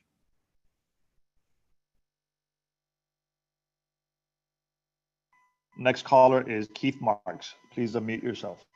Yes, this is Keith Marks. I'm the master president of Continuum on South Beach. We were mentioned before and would like to reiterate that we're in support of this moving to a vote. All too often, some of these developments that we see of massive height and affecting our community are not brought up this way. And we'd like to commend both the city and the developer for putting this on the table and letting us, the tax-paying public, decide. One thing we would say is that we've reviewed the project and we are excited for its potential. We think the developer is world-class. We think the location is superb and the marina needs an upgrade badly. It is 1970s marina that needs a 2020 plus look and feel for a sophisticated south of Fifth. We are also excited about the resiliency and would like to work with the city to tie in other properties like ours into an entire south of Fifth resiliency effort, working with Marina Park. Thank you. Thank you. The next caller is Jay Parker. Good morning, everybody. Thank you very much for an opportunity to speak with you and for all the time and effort you put into Marina Park. I just wanted to suggest my strong support for this project.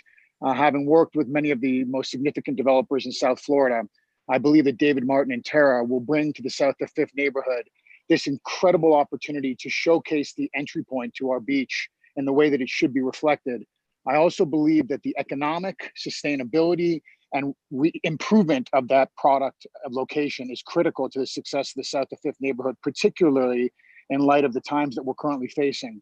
I believe that the city should give the voters an opportunity to vote on what will undoubtedly be consistent with everything that David Martin has done, bringing neighborhoods to their full potential and bringing architecture, design, and all the various elements that support this project to the forefront and will ultimately enhance and improve the city of Miami Beach. Thank you all. And again, very, very strong support of this project.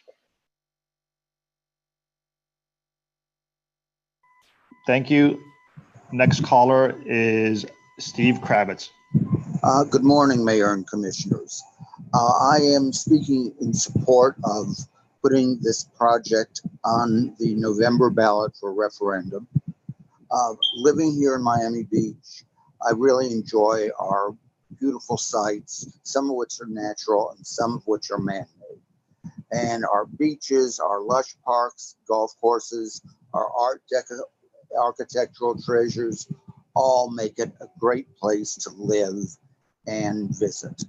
Unfortunately, the Miami Beach Marina is outdated. It was built 40 years ago, and it needs to be transformed into a facility of which we can be proud.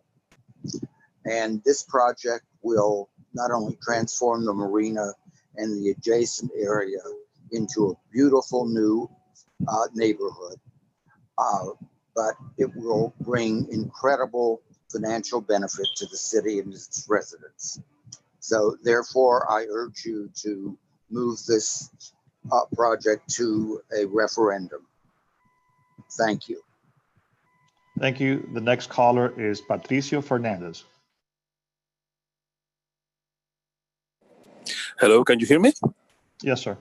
Yes. Hi, good morning, Mr. Mayor, Mr. Commissioners. I am a resident on the south of Fifth area, and I really do support the Marina project, and I really am asking for the include on the ballot on the next November, because it will be really a facelift for updated constructions. As a residents, we love to walk on that area, and we really feel that a new project with new facilities will bring it facelift for our community, for our neighborhood, because also it will be including an appraisal for the properties in the area, and it will be better for our community. And also I cannot stop to mention all the residents on Rebecca Tower that they will get a better quality of life, because green area on the towers will be better for them. Thank you, Mr. Mayor, Commissioners. Thank you. The next caller is Ms. McGowan. Thank you very much, Mr. Honorable Mayor and Commissioners. My name is Kitty McGowan. I'm the Executive Director of the Miami Marine Council, a nonprofit trade association representing the boating community in Miami-Dade County since 1968, as well as President of the U.S. Super Yacht Association, another nonprofit association with many members in the Miami community. I'm also a 4 decades plus resident and boater of South Florida. Both organizations that I represent are in full support of this Marina Park project as presented, and urge this body to go to the voters in a November referendum. We wish our kudos to the city for creating this public-private partnership with a proven professional team that will provide our boating community with a world-class cornerstone property that represents Miami Beach in the way it should be represented and attract yachts from around the world. That will only further vastly increase the economic impact to the city and local community. We'd like to thank you for your continued support of this project, the boating community, and for this opportunity to speak today. Thank you. Thank you. The next caller is Deanne Conley-Graham.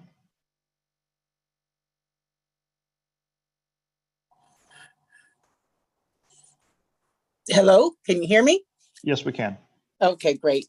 Hi, thank you, Deanne Connolly-Graham. I am the chair of the Women's Business Council at the Miami Beach Chamber, also the former chair of their Pillar Board and former co-chair of Tourism and Hospitality Council.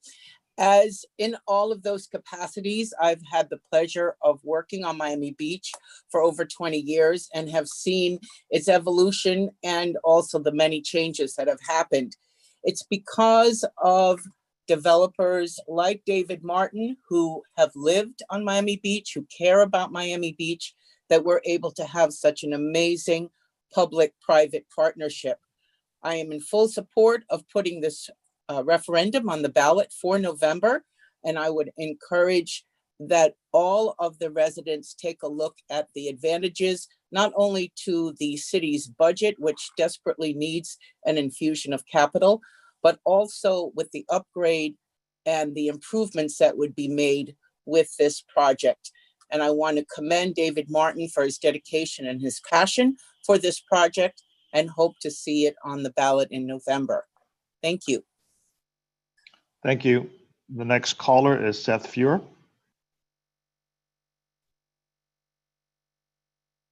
Seth, please unmute yourself.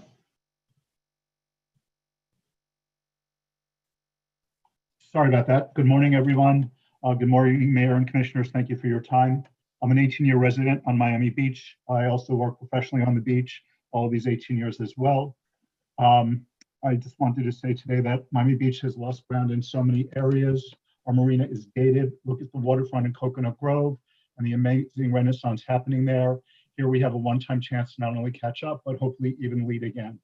When you consider the amazing developments like the Baywalk along West Avenue neighborhood, the park on 5th and Miami Beach and the Miami Beach Canopy, how great it would be to have a new Marina Park upgraded Baywalk to enjoy the way to South Point Park if all of this comes to fruition. And this will actually help connect the dots. When you consider, with COVID and our current budget situation, not even knowing if we'll have our Basel Miami Beach this year, we cannot afford to say no to this. The project needs to be put forth in front of the voters to decide if they want it or not. We all know very well that these issues will all be handled through community meetings and through the development cycle before they could even get started. It's important that that all gets worked out. But in order to get there, it needs to get onto our November ballot, and we do not have the luxury of time to postpone this until the next election. This project has the potential to do some great things and be a great example to other developers and residents to see what's possible. Please put this on the ballot, let the process work itself out, and let's anchor ourselves in concrete instead of bury us in it. Thank you. Thank you. The next caller is Mr. Frank Del Vecchio.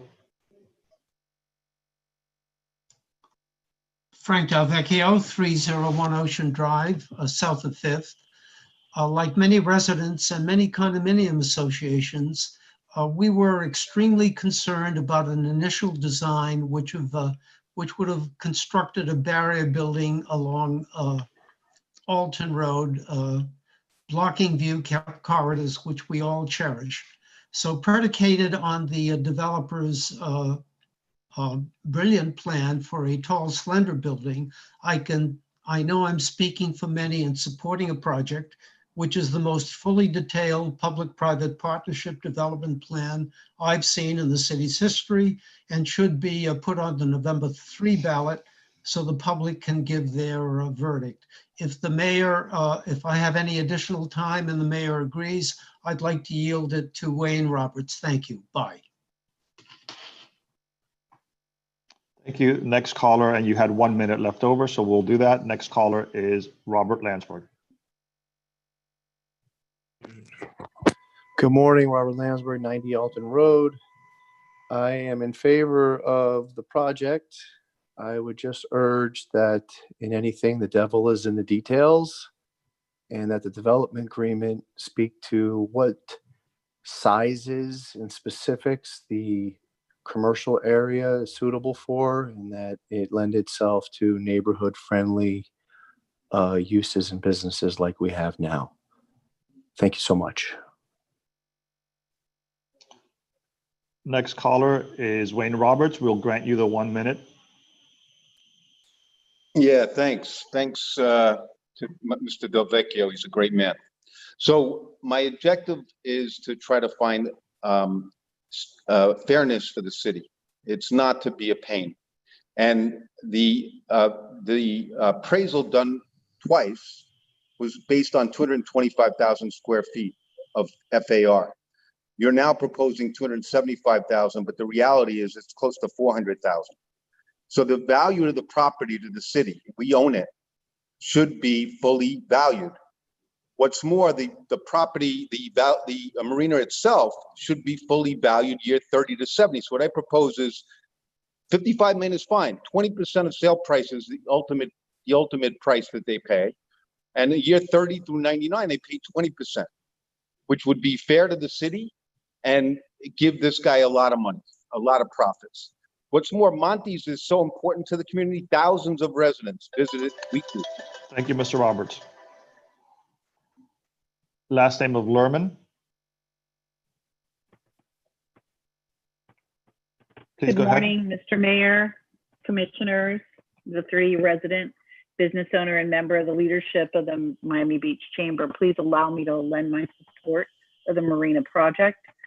This is really an ideal public-private partnership. David Martin and Tara have worked hard to deliver responsible development for the city despite years of delay, and residents deserve an opportunity to ratify it. We are in absolute desperate need of world-class development in order to compete for critical tourism dollars. As we look forward as a community and as our tourism industry recovers, please put this on the ballot and allow us to determine our own fate. Thank you. Thank you. The next caller is Aaron Tandy. Good morning to the mayor, the commissioners, the city staff, and David Martin and his team. Aaron Tandy, 4825 Lakeview Drive. I've been a Miami Beach resident for the past 20 years. I also sit on the chambership leadership. I wanted to just say that we should all recognize the significant efforts on both sides to craft an arrangement that the city and David Martin and Tara can present to the public with pride. And I'm in favor of moving this to the November ballot. I don't think we should wait, and I urge the commissioners to place it for the voter referendum. I also want to say, as a resident, I am in favor of adding green space to our cities, which this project does in a spectacular way. Thank you very much, and thank you to all who were involved.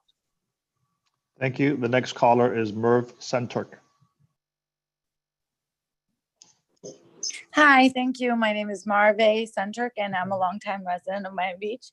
Like many of the residents, I understand there might be concerns. However, you know, new things are scary, and we always go through that, and we are overdue on a facelift.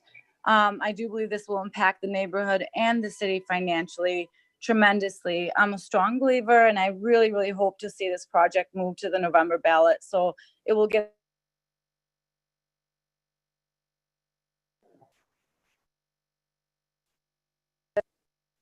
Hello? Yeah, go ahead. You Was I muted muted yourself. that entire time? Yeah, no, you were not, but go ahead. Start. You have a minute and a half. Oh, so I want it to go to November ballot, so we'll get a fair chance. Thank you so much. Thank you. Bye-bye. Next caller is Mohammed. Mohammed, please unmute yourself.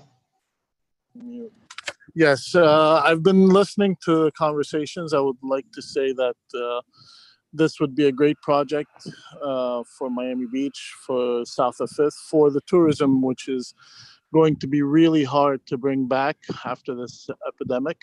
But I believe if we have this project and make it beautiful and make Miami Beach more beautiful, it will be very financially and aesthetically beautiful for Miami, and Miami Beach specifically. Thank you. Thank you. Our last caller is, it looks like it's Irina Pindelea.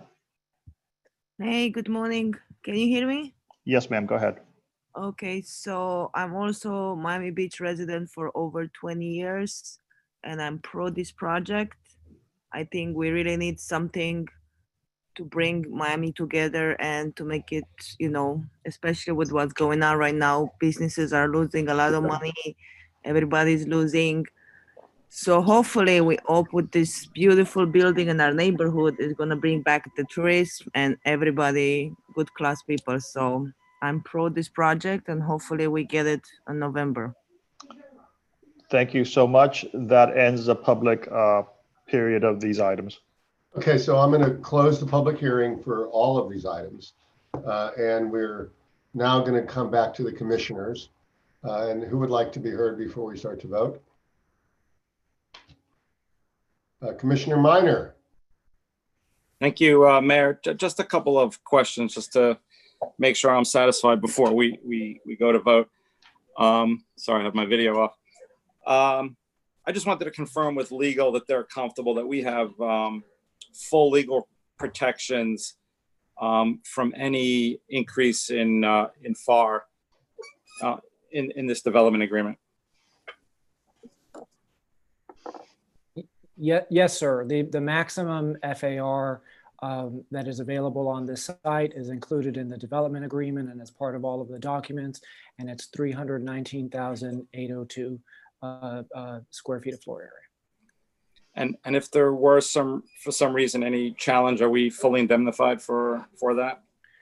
Yes, the developer is going to indemnify the city for any claims related to the development agreement or any of the approvals that are provided here today. Okay, great. Just wanted to comment on the vacation of the right of way. I mean, there are 2 voter referendum items, so I'm not objecting to that. I think in the future, I do have some pause to that, taking that right to the voters to decide. But since there are 2 voter referendum items, I'm comfortable with this. A question about the sort of guaranteed in rent. There's a $1.9 million annual guarantee. It's $16 million over 10 years. My understanding, I just want to make sure I have this right, is that there's sort of a built-in reduction because of the time for construction. Is that correct? That's correct, sir. There's actually a 4-year construction period where the minimum rent is $1.25 million. So that combined with the 1.9 minimum guarantee increase is what results in the $16 million over the 10-year period. Okay, thank you. And the appraisals, obviously, I had asked, and Commissioner Samuel had also mentioned for an additional updated appraisal, I guess, on the new project. We had a full sort of hearing on that on Friday, so I won't regurgitate and repeat all that. Final question, just the park. We do have full control of the park. The city has full control of the park, correct? The city's being carved out of the leased premises upon completion of the park, and we will have full control of it with the agreement that will allow up to 12 special events annually for the marina facility. Okay, thank you. Thank you, Commissioner Meyer. Commissioner Samuel, Vice Mayor Samuel. Thank you, Mayor. I am in full support of this project today. I started when we began this journey with very clear expectations of community support, resiliency, and a positive financial impact on the city so we could do right by our residents and community. I believe that there is good community support. It's never going to be universal, but I believe that threshold has been passed. I'm very excited about the resiliency elements of this program. Some of the some of the wells we're going to have, the ability to utilize that park, and the potential synergy of that work with the First Street project, which we're moving forward on. I believe the city is receiving a substantial amount of funds. These funds, which we're going to discuss, can go for so many benefits. So I believe that is an important characteristic. And at the end of the day, the decision we have today is, should we hear from the voters? The voters will have the final say. I have complete confidence in Miami Beach voters to do the right thing. So I will be voting yes today. I congratulate the administration for their efforts, and I appreciate the efforts of the developer as well to work in a collaborative fashion with the city of Miami Beach. Commissioner Steinberg. Thank you. So yeah, there's been a lot of discussion about appraisals and the valuations, but I do believe that, and by the way, there should be a lot of discussion about that. I do believe staff has gone over that with us. And maybe you will want to touch upon Monty's and the status of that. But, you know, I mentioned at first reading that this is a 99-year lease, and so potentially, and so we would have to think about the long term. And so if the voters approve, which I am supportive of putting it on the ballot, I want to preface by saying that, but if the voters do approve this, you know, we wanted to make sure that we had enough protections in there.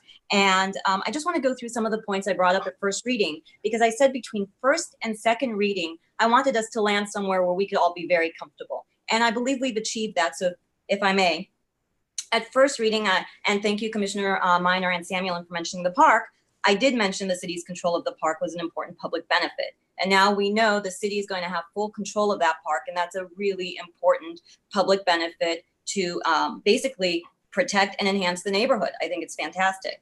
I wanted the public benefit improvements to specifically include traffic calming on Alton Road. Alton Road experience is just as important as the Bay Walk to the neighborhood. So I'm pleased to see that now these improvements are included as part of the deal. A lot of work has gone into the various deadlines. It is a complex deal, so hats off to everybody involved. At first reading, I asked that we not include extensions for the economic force majeure. And I'm happy that that was taken seriously, and I appreciate that they heard me, because now this concept is no longer included in the documents. So I appreciate the effort on that and following up on that. I also mentioned at first reading that, again, this is a 99-year lease and we need to look at the long term. And as such, require a very high marina operational standards. This is our only public marina. So we need to ensure that it stays a premier marina. And so I believe now the lease provides that we can engage a marina consultant and update the marina standards every 10 years, which I believe does give us an extra layer of checks and balances. And finally, another point I brought up last time was the art in public places.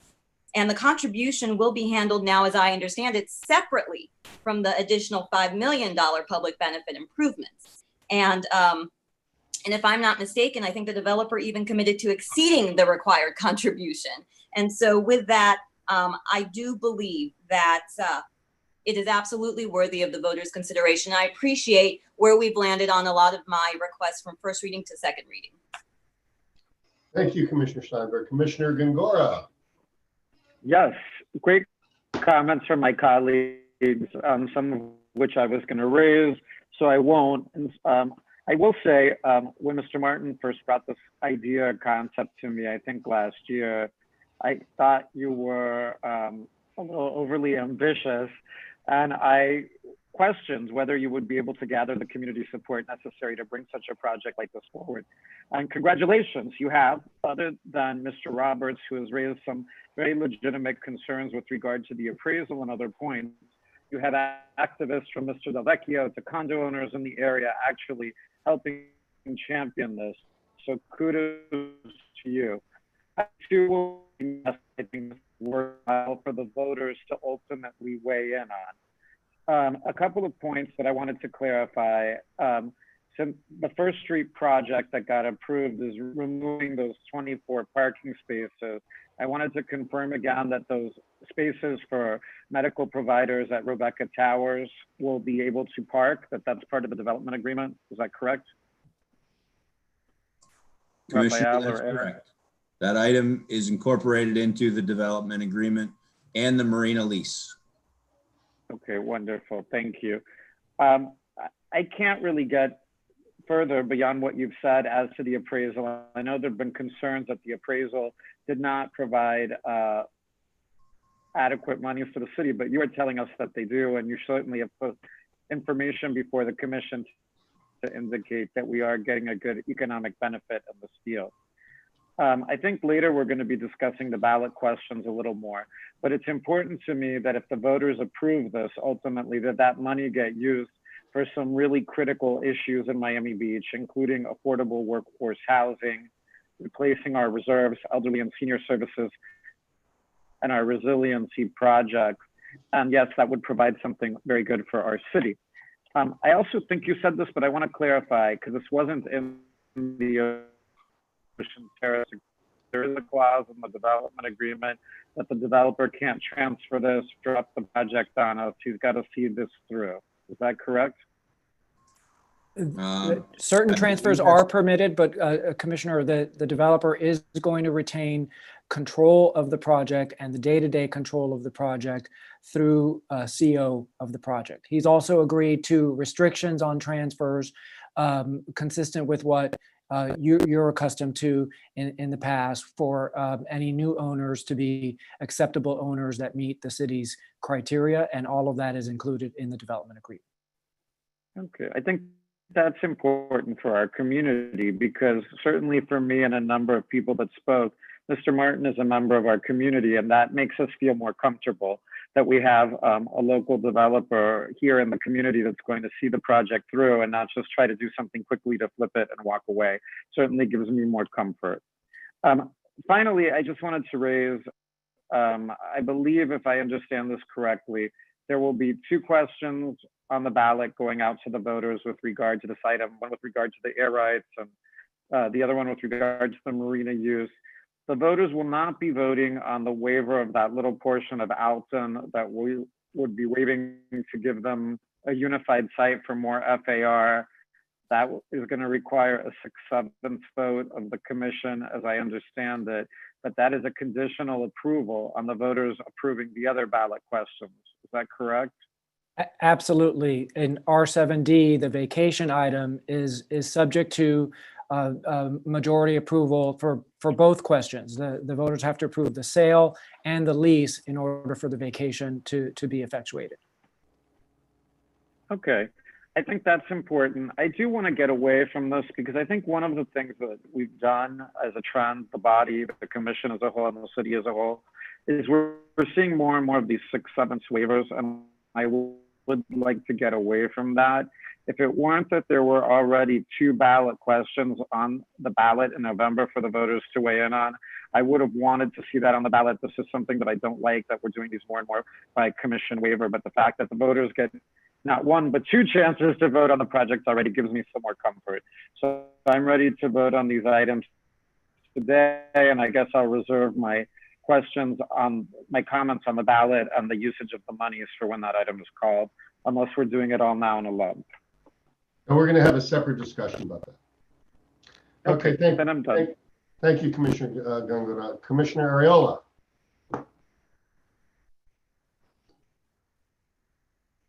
You're not, Ricky, you got to unmute.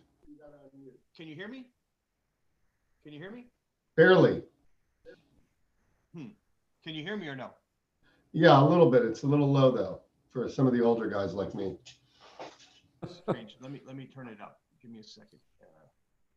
You want us to go to someone else while you're... Move. Yeah, do that. Okay, Commissioner Richardson. Thank you, Mayor. I appreciate all the comments, the public comments especially. I just want to first start off by thanking everybody involved in this, the staff and also the developer and his team on the other side for working so hard. It's incredible that we could get so far on this in such a short period of time, especially in a time of COVID crisis. So when we began this, in addition to expecting to have a world-class development project, I of course was first and foremost concerned about the valuation and the fairness to the taxpayer. And after hearing everything and the appraisals, I am convinced that we have a fair valuation. I will say at first I was concerned about the capital improvements and wondering whether or not we should get that money instead of letting the developer do the capital improvements. But actually, after seeing this whole process, I'm glad that we're taking the capital improvements versus additional cash, because I think that guarantees that the improvements will go into the project and this commission would not take that money and use it for something else. So we can be guaranteed a super world-class project. And that's what we really need for this particular development. So I am satisfied with the valuation. I will add that it doesn't, I think Eric Carpenter mentioned this, the consideration doesn't even include the valuation of the park, which we are turning an asphalt parking lot primarily into a beautiful green space that will benefit our citizens. So I'm very happy about this. I know we're going to talk later about the 55 million. I feel very strongly about if this passes and the citizens agree that they want to green light this, that I feel strongly that we need to put the $15 million in deposits into reserve until all restrictions on those funds have expired. And we'll be talking about that issue later on those items. But I'm proud of the team for getting us this far, and I'm happy to give this to the voters to make the final decision. Thank you. Thank you, Commissioner. Commissioner Steinberg, your hand is still up. I'm happy to recognize you again, but I'm suspecting. Okay, Commissioner Areola.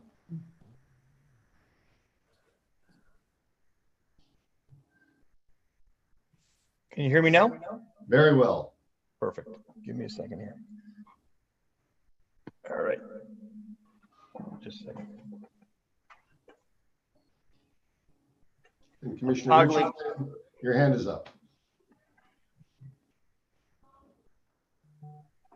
I'm toggling between two computers, so I apologize. Yeah, I just want to, take the opportunity just to, be a booster for our city. I'm thankful that we have a developer like David Martin willing to continue to invest hundreds of millions of dollars in our city with a very visionary project, in my opinion, that not only will upgrade our marina to a world-class status and further enhance what I think is probably the nicest neighborhood, certainly the most livable neighborhood in the entire county, which is south of Fifth. I mean, there's so much to like here, and frankly, I struggle to find anything I don't like. But also, just to remind us that despite everything that's happening in the world and here locally that sometimes gets us down, we still have a lot of projects that are going to come online in the next 4 or 5 years that are really going to transform our city. Just a couple blocks north of the 300 Alton project, 500 Alton has broken ground, so we'll be getting a beautiful park there very soon. Hopefully the Convention Center Hotel will break ground soon. Earlier today, we voted on some new projects for North Beach, and we've got a lot of geo bond projects that are currently being undertaken and more in the coming years. So I remain very bullish and excited about our city, and I'm thankful that we still have folks like David Martin who want to invest in our city. And so there's a lot to be grateful for and excited about. Thank you, Commissioner. And Commissioner Richardson, I assume you just got your thing up by accident. Okay, before we vote, I'll just very briefly, almost everything that I wanted to say was said, and I think what Commissioner Reilly just said is sort of what I was really thinking about. So I want to thank just two groups of people. First, I want to thank the residents. This is look, if you want to do, it's easier to do nothing than it is to do something. We could have kicked this can down the road and done absolutely nothing, but we really tried to take on something that was a big idea. And I think really this would not have happened had the residents not engaged. And not all the residents are going to be happy, because a big idea doesn't make everybody happy. And I spoke yesterday with some very thoughtful people next door who are concerned because it's so close to them. And I don't know that they're going to feel right now that they've been accommodated, but I recognize that I think there were a lot of very thoughtful residents on all sides who tried to make sure that we got something that's going to work in this community, something that really does make it better. The other group of people I want to thank are my colleagues. I don't know that there are a lot of commissions that could process something like this and ask the kinds of questions we asked. It's not hard for people to come in and say the deal isn't great or you should get more money and things like that. But at the end of the day, the reality is there's a lot of risk in this project for the developer. It's easy to talk about valuations, but we got more than a few. So not only did our lawyers and staff do a very good job, but I was very impressed to my colleagues who I think administered their own duties really well at all stages. They were able to force a lot of concessions, but also, I think more importantly, make sure that this project reflects what our city is trying to do right now. And that's the last thing I'll say is we are in a bit of a renaissance. We have 30 new acres of park projects coming on, not including this acre. We have an intense amount of work on our beach and baywalk going on. And I think the idea that we are animating our city's extraordinary natural gifts is really what's happening.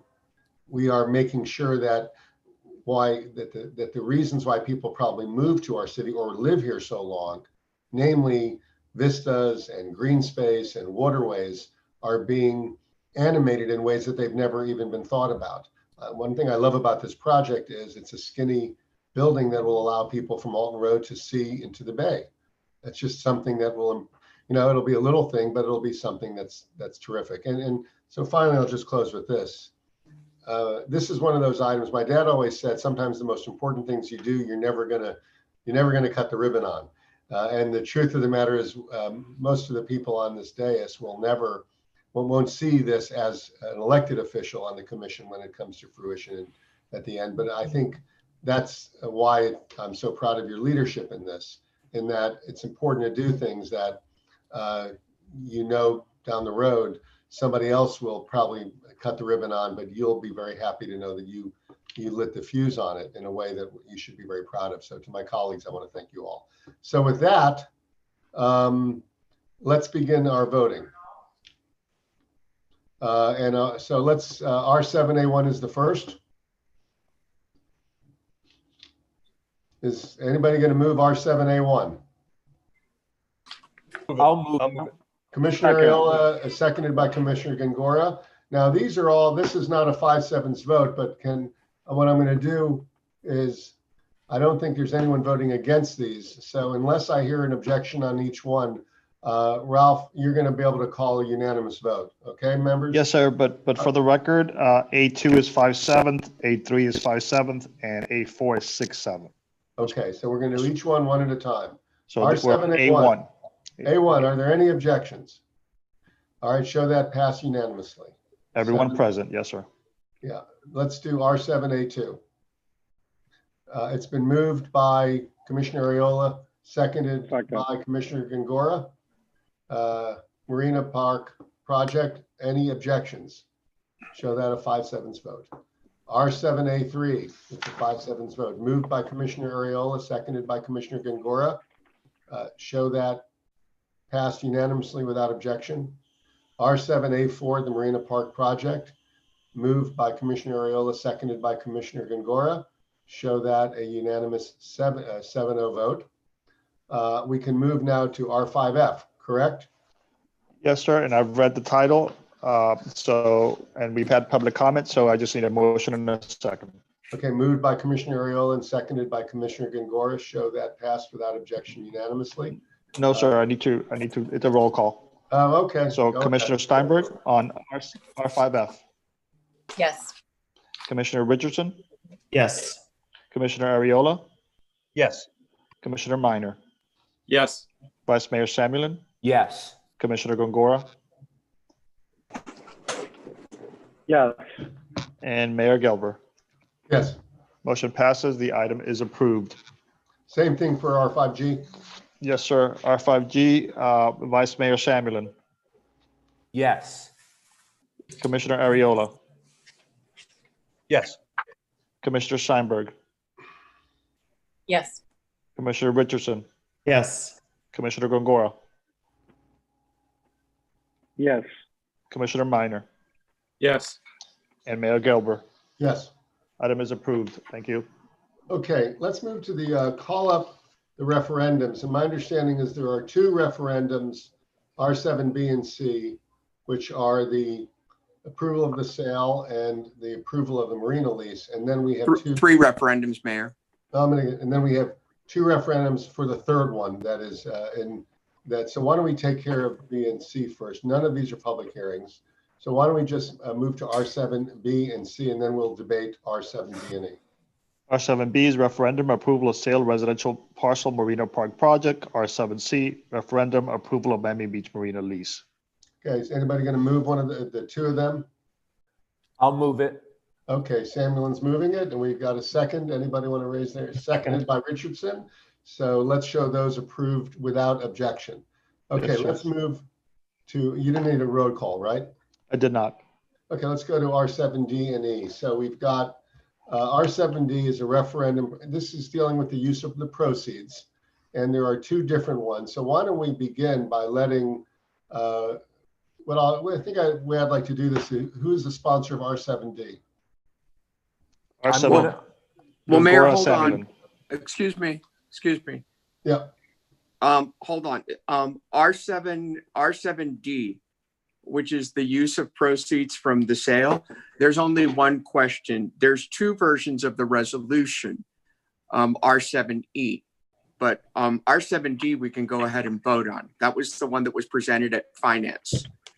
But if we pass R7D, what happens to R7E? Nothing. We can take R7E after it. It doesn't affect the the language of the referendum in other words, in R7D. Okay, all right. Okay. All right, so let's go ahead and R7D is moved by Commissioner Samuelin, yes? Yes, I'm one of the sponsors. Okay, and no, this is R7D, so I'm moving it. It's been seconded by anyone? Hold on. I'm seconding it, but I have a comment.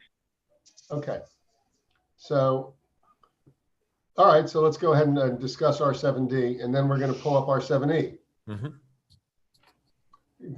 Commissioner Gould, do you want to speak on R7D?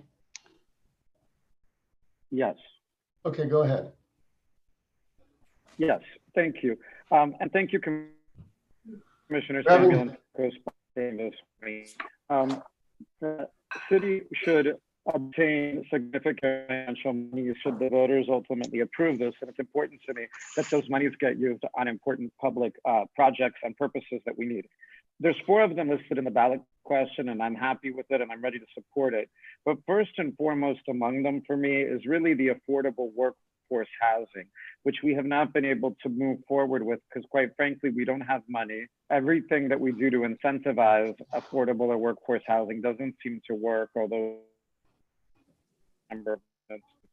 and the only thing that really it seems to work is having money to buy our own properties and manage them. And while I understand this is different from R7E, I wasn't at the Finance Committee meeting when the resolution in R7E came up to take the initial $15 million and put it in reserves and not spend it until such time as they become non-refundable. And I agree with that. But I also added R7E, an amendment. I think it made it on the agenda in a supplement. I'm not quite sure. But I would like to guarantee that we take at least $5 million from that once the deposit becomes non-refundable and really put it to housing. Because otherwise, the way that the ballot question is worded, it doesn't guarantee any monies will go to any of those 4 categories. It just says that it must be used for those 4 categories in some manner. And my primary concern is housing. So I'm happy to vote for D, but it's tied into E for me because I'm happy to vote for D if E is also going to guarantee that some of that money eventually finds its way to help those housing needs. Okay, so I'm going to go ahead and keep calling. Commissioners, why don't you talk about D, and I guess if you also want to talk about E. Commissioner Gongora, is your amendment, I have a time certain, am I not looking at R7? Where's your amendment on? His amendment is not to R7D. His amendment is to R7E. Okay, so you want to first pass R7D and then get to R7E and the amendment? Members, can we do that? But I want to make it clear because the reason that they're tied is R7 and E is what we do with the money. And R7D, without R7E being modified, does nothing to guarantee that any of this money will be used for affordable or workforce housing. Well, so the reason that I originally sponsored this ballot question was to ensure that some of the money found its way to housing. And I'm concerned when I look at R7E and the wording of the ballot question that perhaps none of the money will get there. So I would like to make sure that we have a discussion on them together and that I hear from my colleagues their feeling about taking at least $5 million once the monies become non-refundable to make sure that housing actually gets some attention from this project. Okay, I'm just trying to get a sort of the process for how we discuss it down, not judging the issue. So it sounds to me like you would like to know before you would like to know even before you vote on D how E is resolved. Is that correct? Okay, so why don't we do this? Let's members. I see some hands up. Do you want to? What I'd like you to do is let's explain R7E also, and then your amendment, so everybody in the public knows what we're talking about. Since I'm not going to take a vote until we've talked, we're going to talk. We're going to vote on R7D and then R7E, but we're going to discuss them collectively. So R7D, Ralph, is the use of the proceeds, correct, or Raul? Yes, sir. Okay, so why don't we have the R7E get explained also, and then I'll have Commissioner Gongora explain his amendment or competing amendment. So who wants to explain R7E? Okay, Commissioner Richardson. So thank you, Mayor. I think it's my item. So this came up in, I think it came up in finance. I think, and it was Commissioner Samuelin that originally had the item that would talk about the use of the proceeds on the property. So, and we'll have the lawyers can explain because maybe I'm confused, but I think the only thing that we did is we took the dollar amount out, but we specifically said that the funds have to be allocated to 4 different things. That was my understanding. It was reserves and 3 other items. So, and I raised the issue that we have some covenants as part of the agreement. If the referendum passes by the citizens, then we're going to get an immediate $5 million deposit. And then there are 2 more deposits that will come in. I remember asking the team to ensure that both of those deposits would come in not the next fiscal year, but the coming fiscal year. And the developer changed to make it clear that the last of the 3 would come on September 1st. Rather than September 30th, because I didn't want any fund accounting to create confusion on that. So we are going to get $5 million deposit when the referendum passes, and I would say that one is probably 99% sure non-refundable, but I'm told that there is a possibility that we would have to refund that, and then the next 2. There's a refundable piece if the deal were to fall through. So for example, if something happened at design review board or something. So I feel strongly that we should not spend any of that money, that $15 million, until we know that it is absolutely in the bank for the city and nothing would ever have to be refunded. So that's why I came with E, as a result of the conversation that we had about how to use these funds. So I said, let's put that $15 million in general reserves. We know that we're, by the way, spending some general reserves to get us through this crisis. And we've been talking a lot about that during this budget cycle situation, and finance has worked hard to try to get that number down, the use of the reserve. So if you think about it, if it passes and the project moves forward, the city's going to get $55 million. 15 of that is going to go in deposits. And I'm saying, let's put that in reserves until such time as we know that it would never have to be refunded. And then if it goes forward, which at that point we would know it would, we would eventually get another $40 million. And it's my understanding that D would say, we're going to spend the $55 million in 4 buckets, one of them to include reserves. So now, and I think that Commissioner Gongora has proposed an amendment to say that at least $5 million of the 15. What I would ask him, and I think, before Commissioner Richardson, let's first make sure, some of you have heard this. Make sure the public knows what you want to do first, because everybody's listening. So why don't you explain first yours, and then we'll get to Commissioner Gongora's the difference. So if your version is the following, go ahead. Yeah. So my version is to say, yes, I fully support the initiative to use the $55 million in the 4 categories that were previously laid out, and one of those is general reserves. I'm just saying that the $15 million in deposits should be put in general reserves and held there until such time as we know that none of that would ever have to be returned to the developer. So I don't want us to spend a penny of that $15 million if there's risk that we might have to return it to the developer, because that would put us in a deeper hole on the general reserve. So that is my initiative. And if anybody wants to comment on that, I have some other ideas that will satisfy some other concerns about how we spend it. But that's what I want to make sure, that the 15 million gets put in reserves until such time as we know it would never have to be refunded. And just so we know, I'm going to go to Commissioner Gongora next. What are the uses of the funds in addition to reserves that you have, so people understand. I would defer to either Commissioner Samuel, and I think you brought that item, those four categories, if memory What are serves. I just want everybody to know, I want to It explain was, this. I believe it was, go Commissioner ahead, Samuel. Samuel, help me out here. Yeah, no, I'm happy to. And I actually was one of the original sponsors of D. And after I heard Commissioner Richardson's logic for E, I'm also a co-sponsor.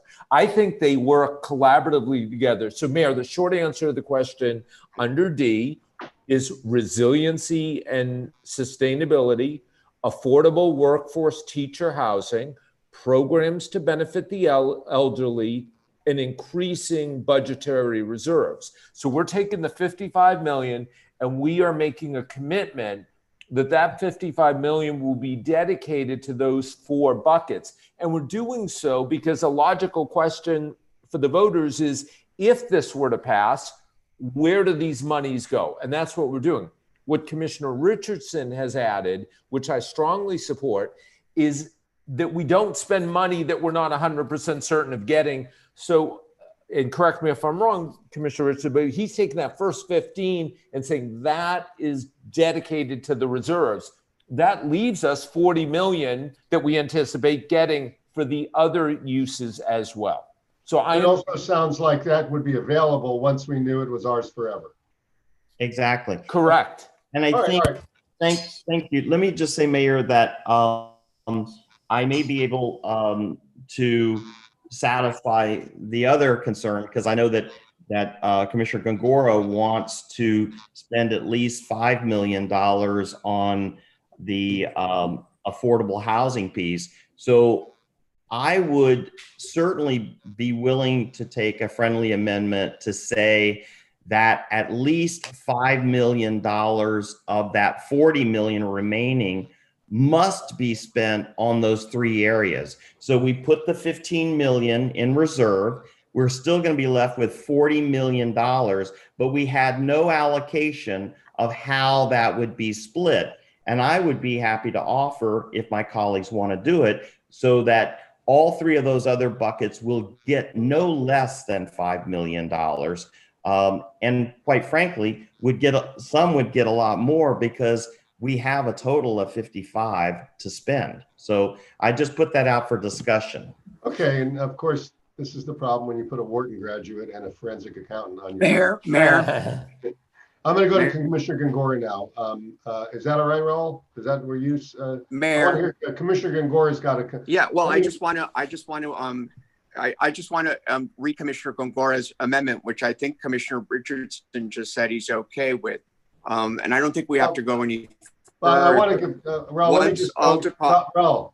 let me give Commissioner Gongora. He's listening to everybody talk about his amendment. I'd like to give him just a quick chance to speak, and then I'll go back to you. Okay. Yes.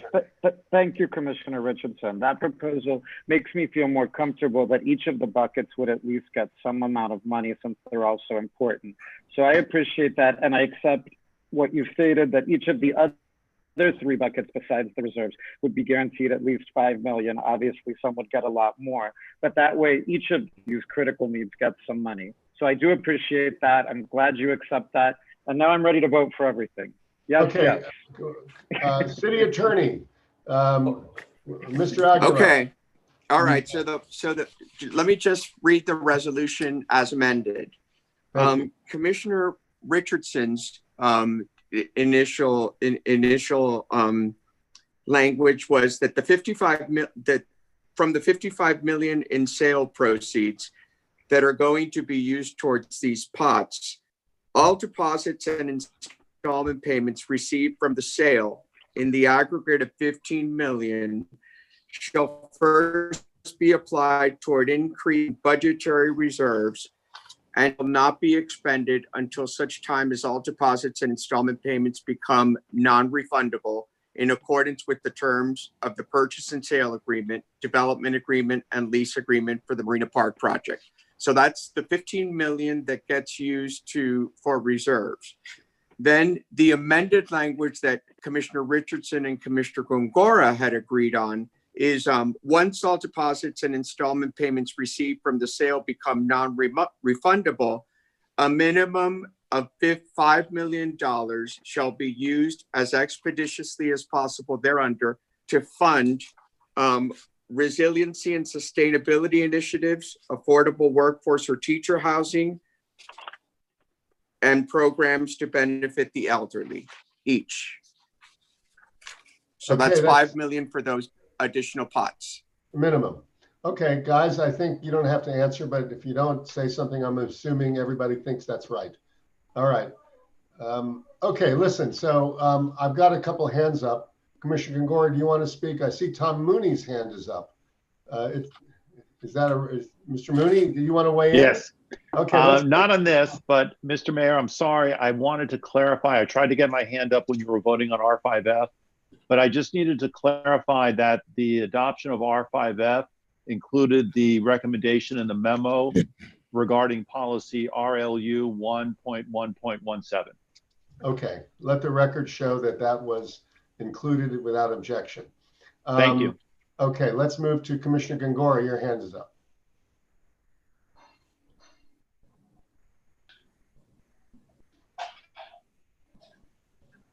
He's frozen. Okay, Commissioner Gongora, yep. Hold on, he's gone. There's no one else who wants to speak, I think, other than Commissioner Gongora. We do have some folks who wanted to speak. This isn't a public hearing, but we've got 1, 2, 3. I'm going to go ahead and open it up because we're that kind of city. We'll wait for Commissioner Gongora, and in the process, let's go ahead and call some of these folks. Hopefully, the callers. I'm going to give you each. I'm going to give you each a quick minute. All right. And then we're going to come back. I'm not going to do anything until Commissioner Gongora comes back on. So, Ralph, why don't you call in the listeners? Mr. Donnelly, you're up.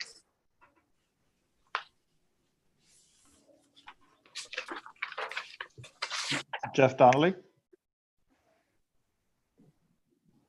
All right.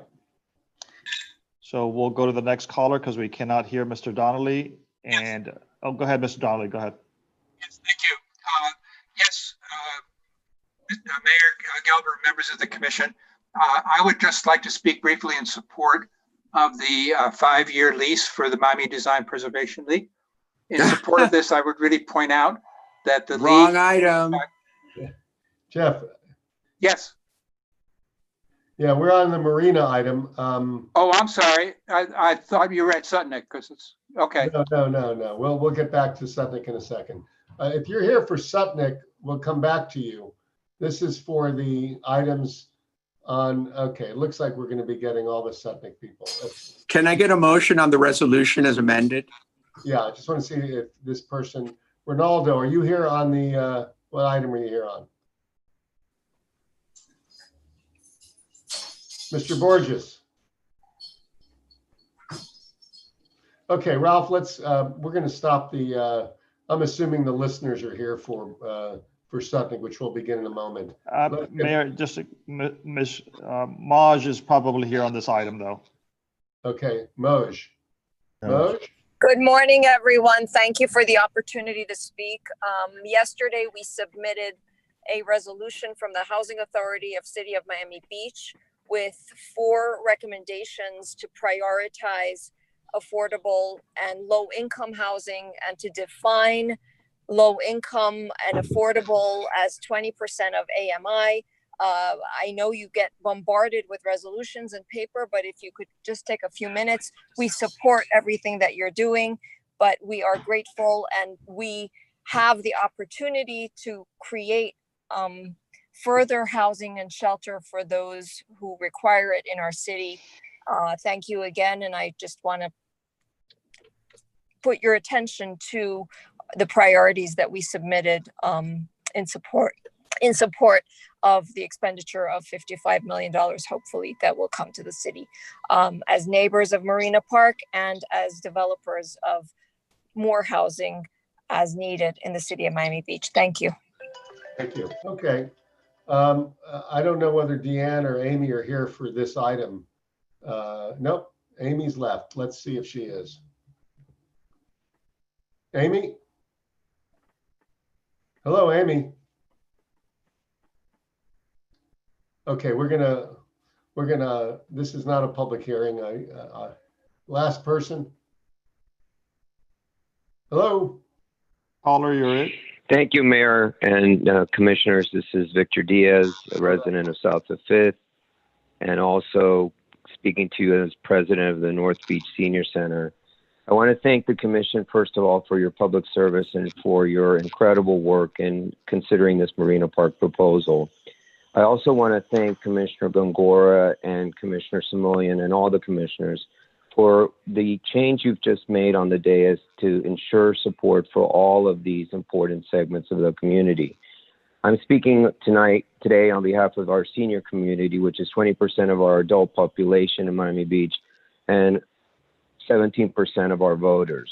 Many of them are low and moderate income, living on fixed income, and particularly now in times of COVID, suffering from incredible challenges.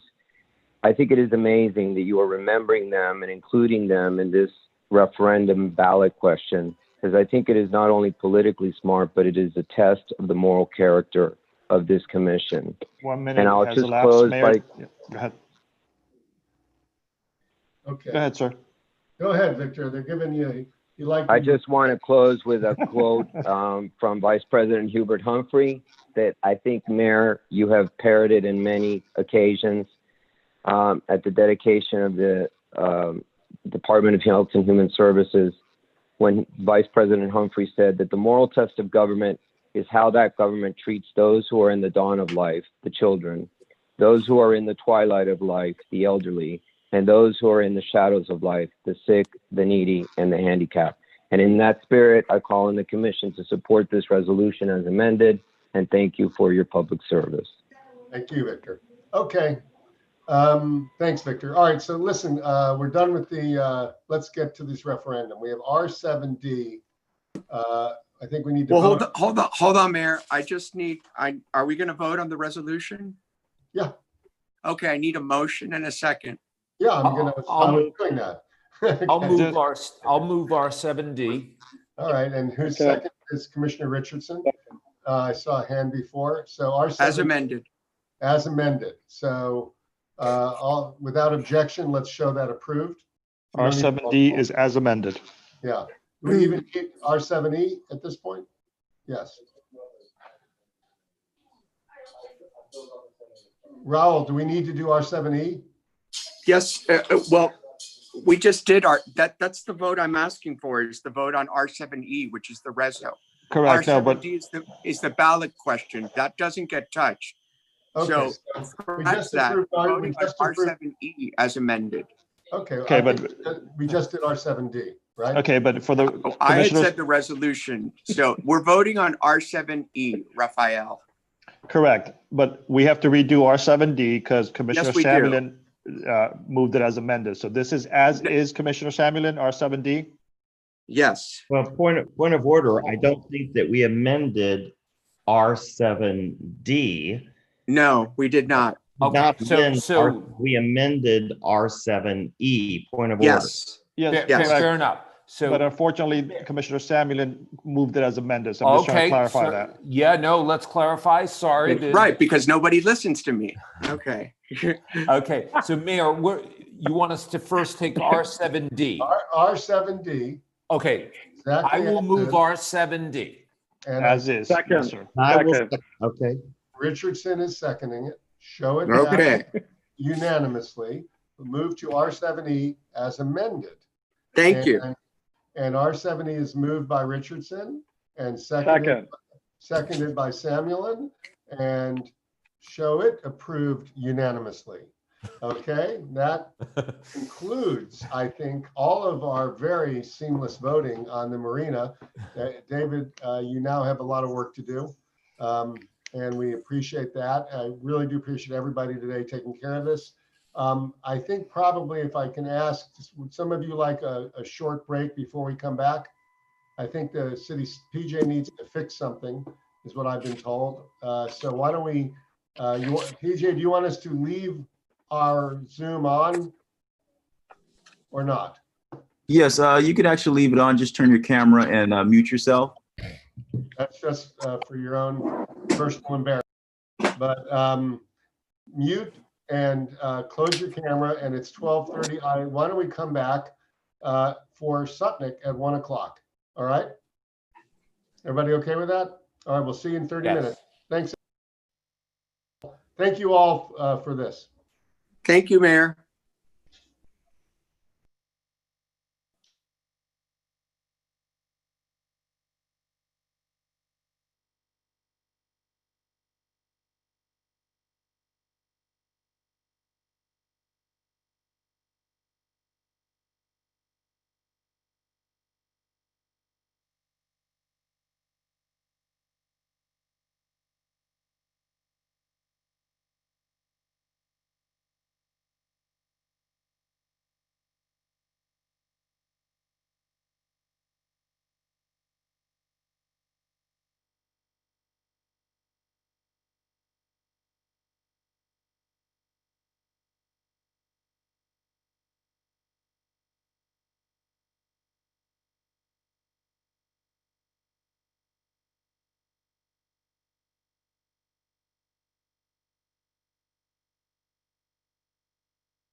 All right. So I'd like to thank everyone for joining the virtual commission meeting. We'll be starting the second portion shortly.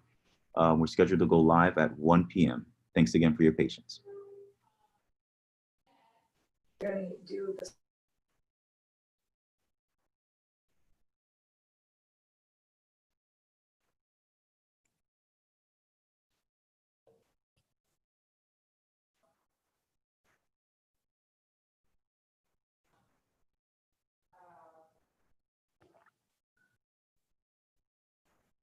Yeah. I'm so excited. I'm like, What's it? I met the math requirement. I don't have to do it.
Okay.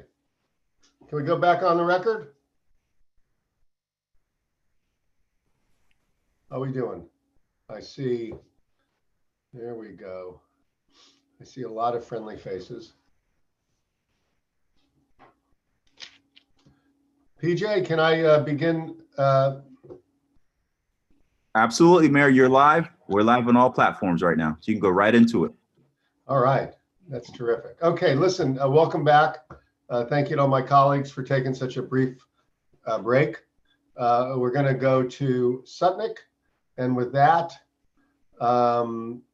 Ralph, you seem to be doing a good job of calling on people and then the task cutting them off. So better you than me. So we'll start with Mr. Tim Carr. Tim, you're on. And everybody has 2 minutes, right? Yes, sir. Okay. Good afternoon, Mayor and Commissioners. This is Tim Carr. I'm a member of the West Ave Neighborhood Association and also a pharmacist. I am calling today in reference to item R5L as it references to Pure Pharmacy, which is an independent neighborhood pharmacy supporting our area. The item R5L today is to allow them to move around the corner from where they are currently located to expand their services to further support our community during this important COVID-19 crisis. So again, appreciate everyone's support on this important item. Again, it's R5L. Thank you. Thank you. And Jeff Donnelly, you are live.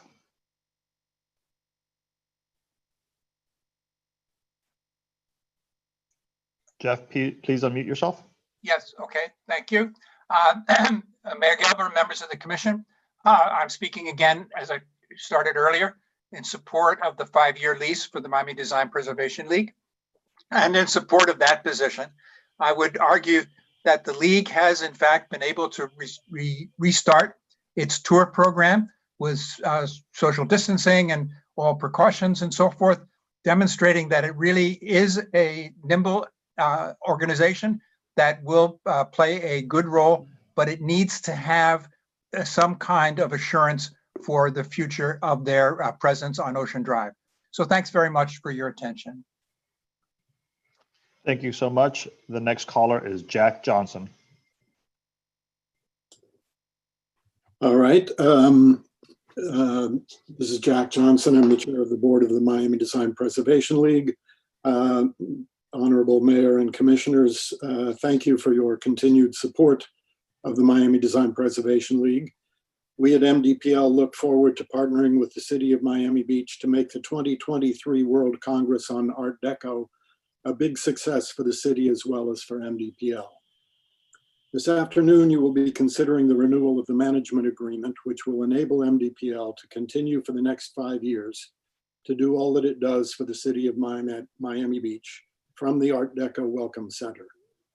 You will be asked to choose between a one-time 5-year renewal or a 3-year renewal with 2 possible 1-year extensions. I urge you to opt for the one-time 5-year renewal. We've been working on the city for 16 months to get this renewal, which replaces a management agreement which expired on December 31st, 2019. It's not in the best interests of the city or MDPL to require that we go through the process again in 2023, when our focus will be on the World Congress, and in 2024. We've been told that the city's intention is to continue our stewardship of the Art Deco Welcome Center for the next 5 years and beyond. That being the case, requiring that city and MDPL staff repeat this process twice within a 5-year period would seem to be a very inefficient use of valuable staff time, both ours and yours. Thank you as always for your consideration. Thank you, Mr. Johnson. Sandra Skidmore.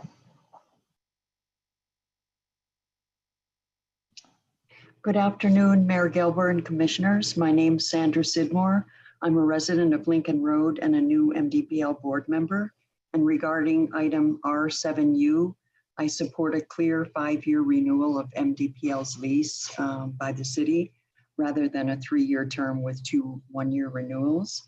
MDPL will host the 2023 Art Deco World Congress, which is 3 years and 4 months from now.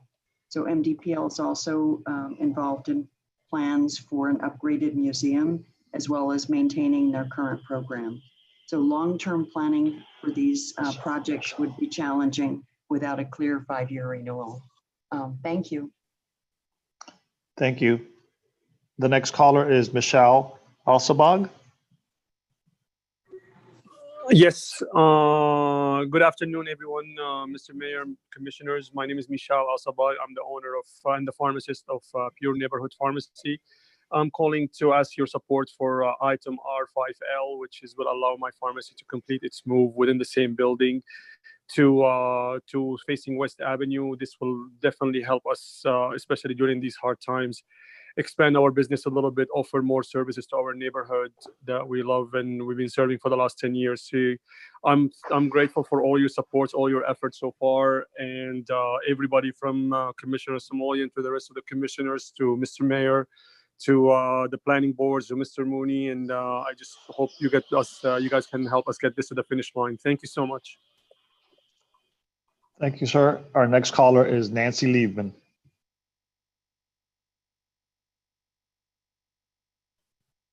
Mute. I'm unmuted.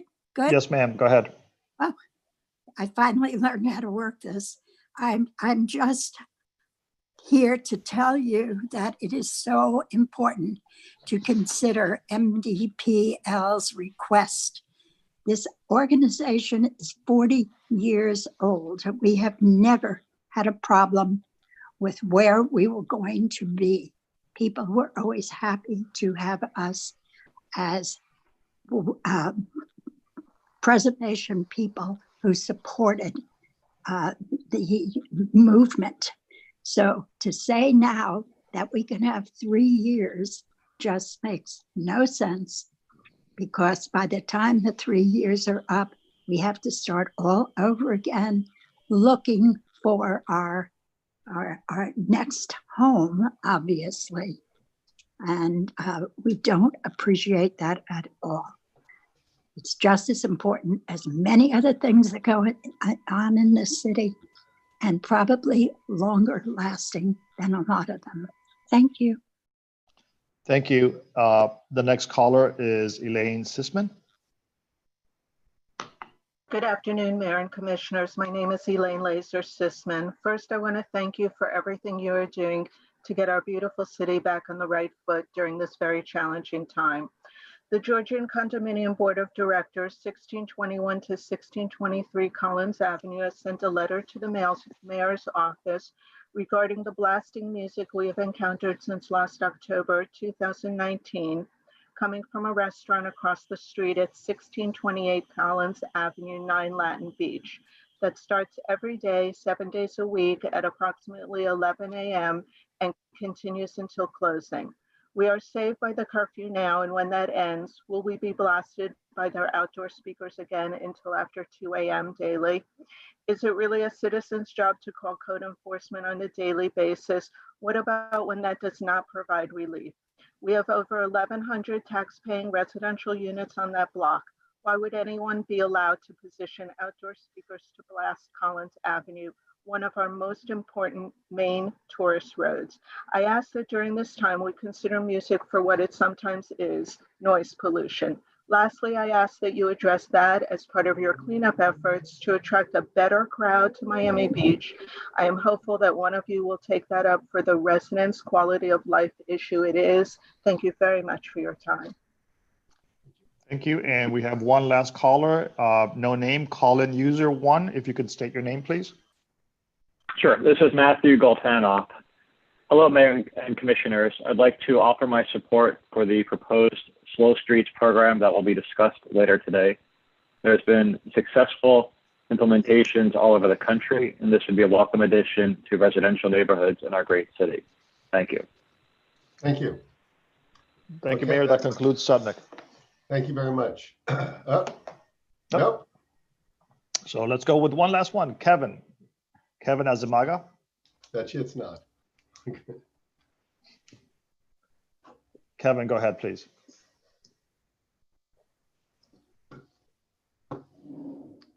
Kevin. Hello, sorry, can you hear me? Yes, yes. microphone issues. Hi, my name is Kevin Amezaga. I'm a lobbyist registered with the board, and I'm representing the nonprofit group, the Miami Writers Alliance. I would like to speak on behalf of the Slow Streets program and voice my support and our member support for this great program that will benefit the residents of Miami Beach, and hopefully we'll see some great opportunities for residents to get outside and explore their community in a happy, healthy, safe way. Thank you. Thank you. Okay. Let's see if we can end Sutnick. Thank you, Kevin. All right, Sutnick is ended. So let's now move back to the agenda, which apparently we can do. So we're going to continue with the referendums. So we are, we do have the R7F1 series. Let's do them one at a time because they're all different. So Ralph, you want to call R7F1? Yes, sir. And then I'll let Raul speak because he doesn't speak enough in these meetings. R7F1, proposed ballot, reconstruction Watch of it, Renato. reconstruction of original floor plates in contributing buildings. Jeez, R7F1.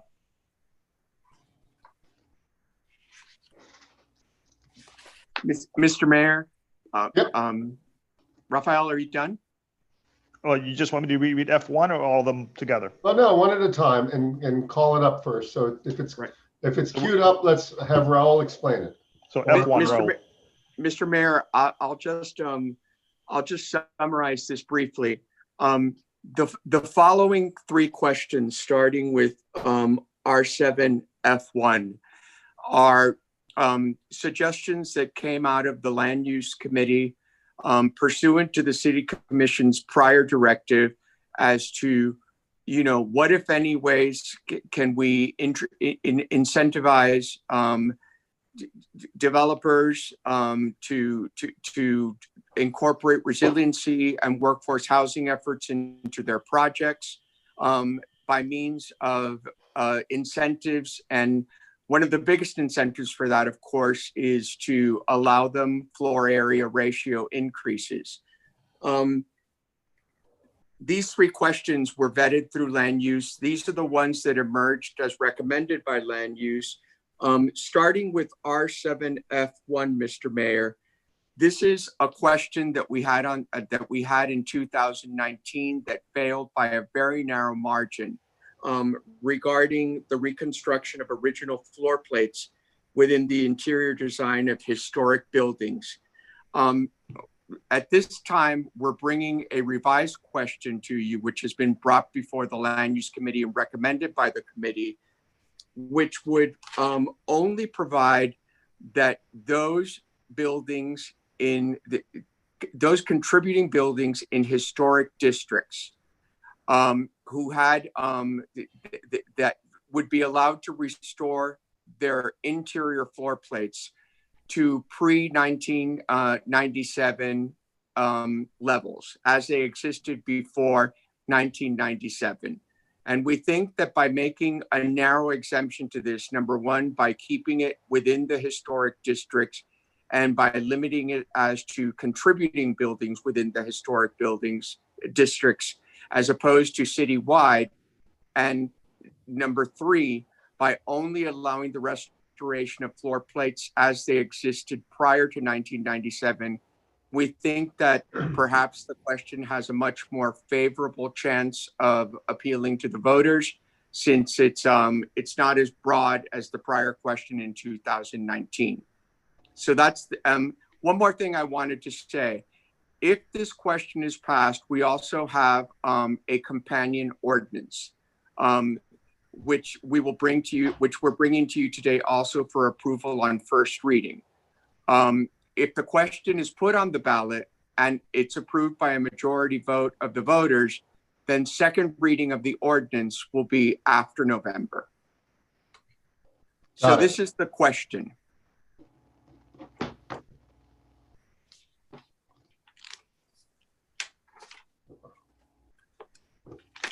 Are you about to read it? Oh, yeah, of course. The question reads as follows. Ordinance authorizing reconstruction of original floor plates within interior of historic buildings. And here's the question. Floor area ratio, FAR, is used by the city to regulate the overall size of a building.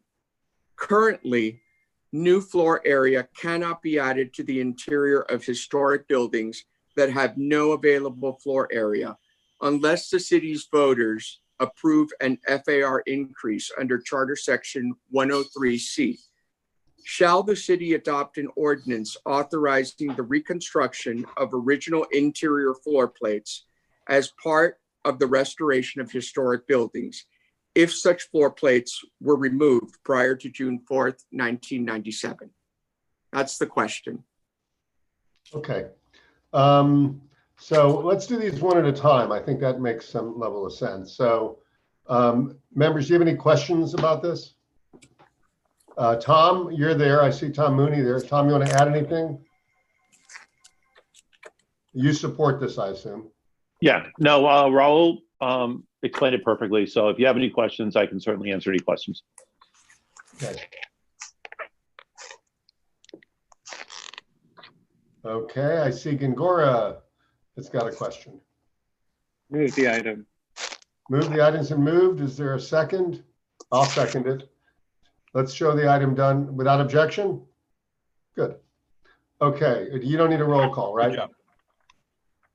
Let's move, Raul, Ralph call up the next item and then Raul explain it. Yes, sir. R7F2, proposed ballot FAR increase from 1.5 to 3.25 for Wolfsonian Art District.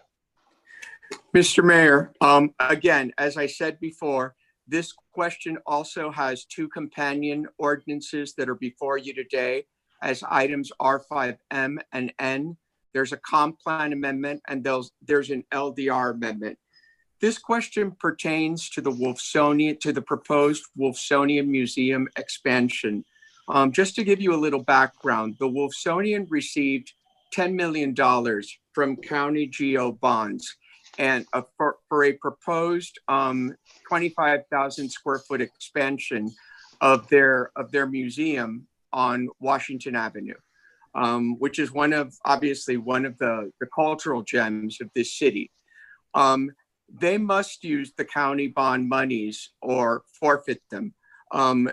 In order to do the proposed expansion, the Wolfsonian Museum obviously needs additional FAR.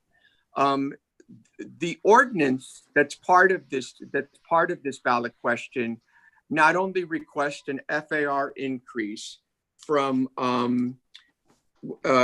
1.5, which is the current allowable FAR, to 3.25, but it also contains a minimal height increase from 50 feet to 75 feet. Now, obviously, the charter requires that increases in FAR go before the voters for majority approval. So as I said before, if the commission approves this ballot question and the ordinances on first reading, we will put this on the ballot in November, and second reading of the ordinance will be subject to majority approval of the voters and will be after November.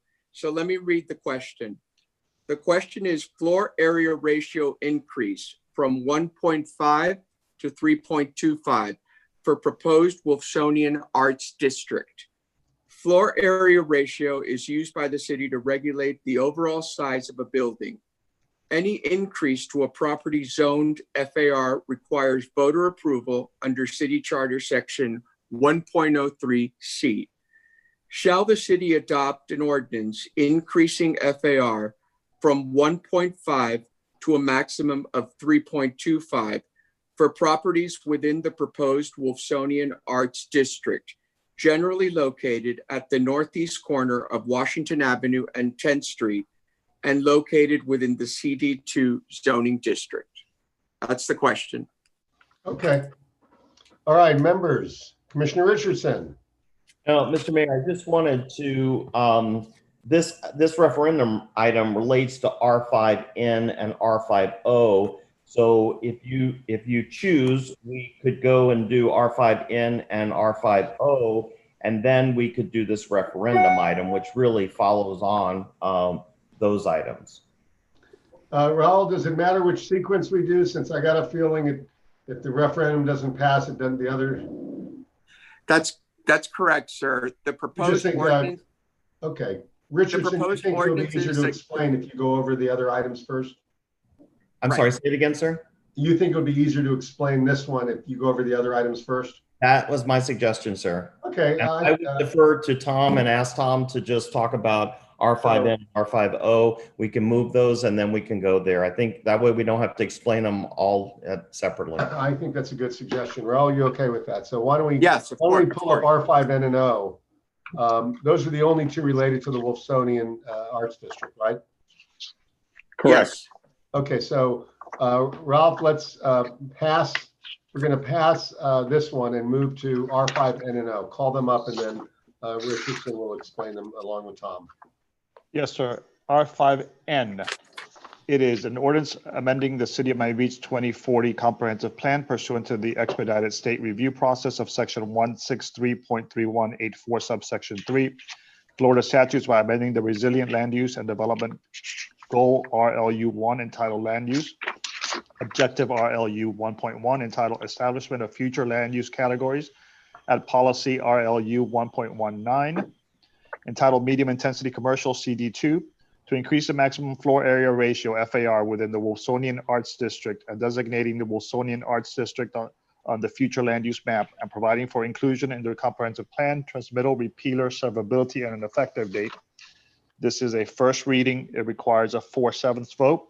And R5, which was the other one you want me to read? O, correct? R5O is an ordinance of the Mayor and City Commission of the City of Miami Beach, Florida, amending the code of the City of Miami Beach, subpart B, entitled Land Development Regulations by amending Chapter 142 of the City Code, entitled Zoning Districts and Regulations, Article 2, entitled District Regulations, Division 5, entitled CD2 Commercial Medium Intensity District, by amending Section 142-309, entitled Washington Avenue Development Regulations and Area Requirements by creating Section 142-309.1, entitled Wolfsonian Arts District, to adopt floor area ratio, height, and setback regulations, and providing for repealer, severability, codification, and effective date.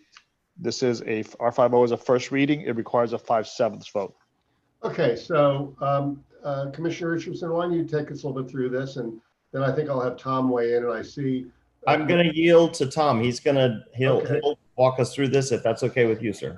Yeah, I know this is exciting, so we might as well hear from Mr. Excitement. Okay, these two items are interrelated, even though they're separate. And basically, I'll start with the LDRs.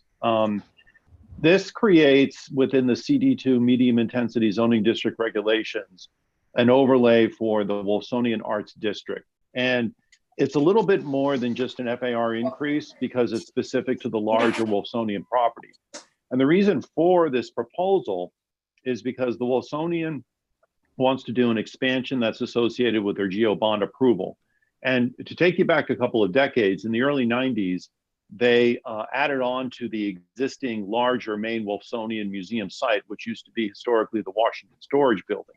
And they basically took all of the available FAR from the north part of their site and put it on top of the Wolfsonian. When the downzoning occurred in 1998, the Wolfsonian basically became legal nonconforming, which means that within their site, they no longer had the ability to add any more floor area to their site.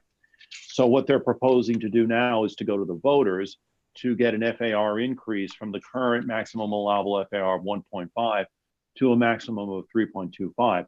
Additionally, they are proposing some modifications to the minimum setback requirements, as well as an increase in building height from the current 50 feet to 75 feet.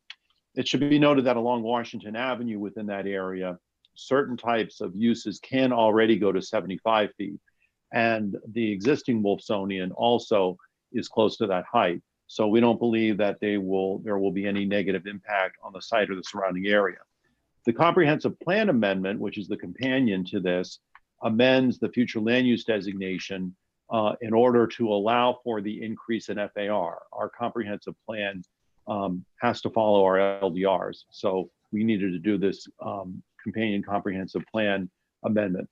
I think that covers it. If there's any questions, we're recommending approval of this at first reading, assuming that the ballot question is placed on the November ballot. And you're recommending, but I don't want to misstate anything. You're sort of enthusiastically representing it because this could be a sort of a pretty good footprint for what is one of the greater museums in town. Yes, yes. And one of our strategies on Washington Avenue was to further incentivize cultural uses. And the Wilsonian for a very long period of time has been one of the cultural anchors on Washington Avenue. And so the ability for them to expand, not just in terms of FAR, but in terms of being a cultural asset would be critical to that. And we believe very beneficial to Washington Avenue in the long term. Okay, so let's take questions on both these items or comments. Commissioner Gangora, you're recognized, then Commissioner Steinberg. Okay, thank you. Yes, I'm a longtime supporter of the Wilsonian, and I think this is a wonderful item for their expansion. I do have two questions and concerns about the item. The first one is the FAR is a lot of FAR considering that they only want to go to a 75-foot height. I was curious as to why they wanted to go to that 3.25 amount, as it seems they could do the height increase to 75 feet with less FAR. Can you speak to that, Tom? Yeah. When we worked with the Wilsonian, when they put together their draft plan, and I should also mention that assuming that this moves forward to a ballot question and the voters approve this, the Wilsonian will still need to go to the Historic Preservation Board for review and approval of their proposed expansion.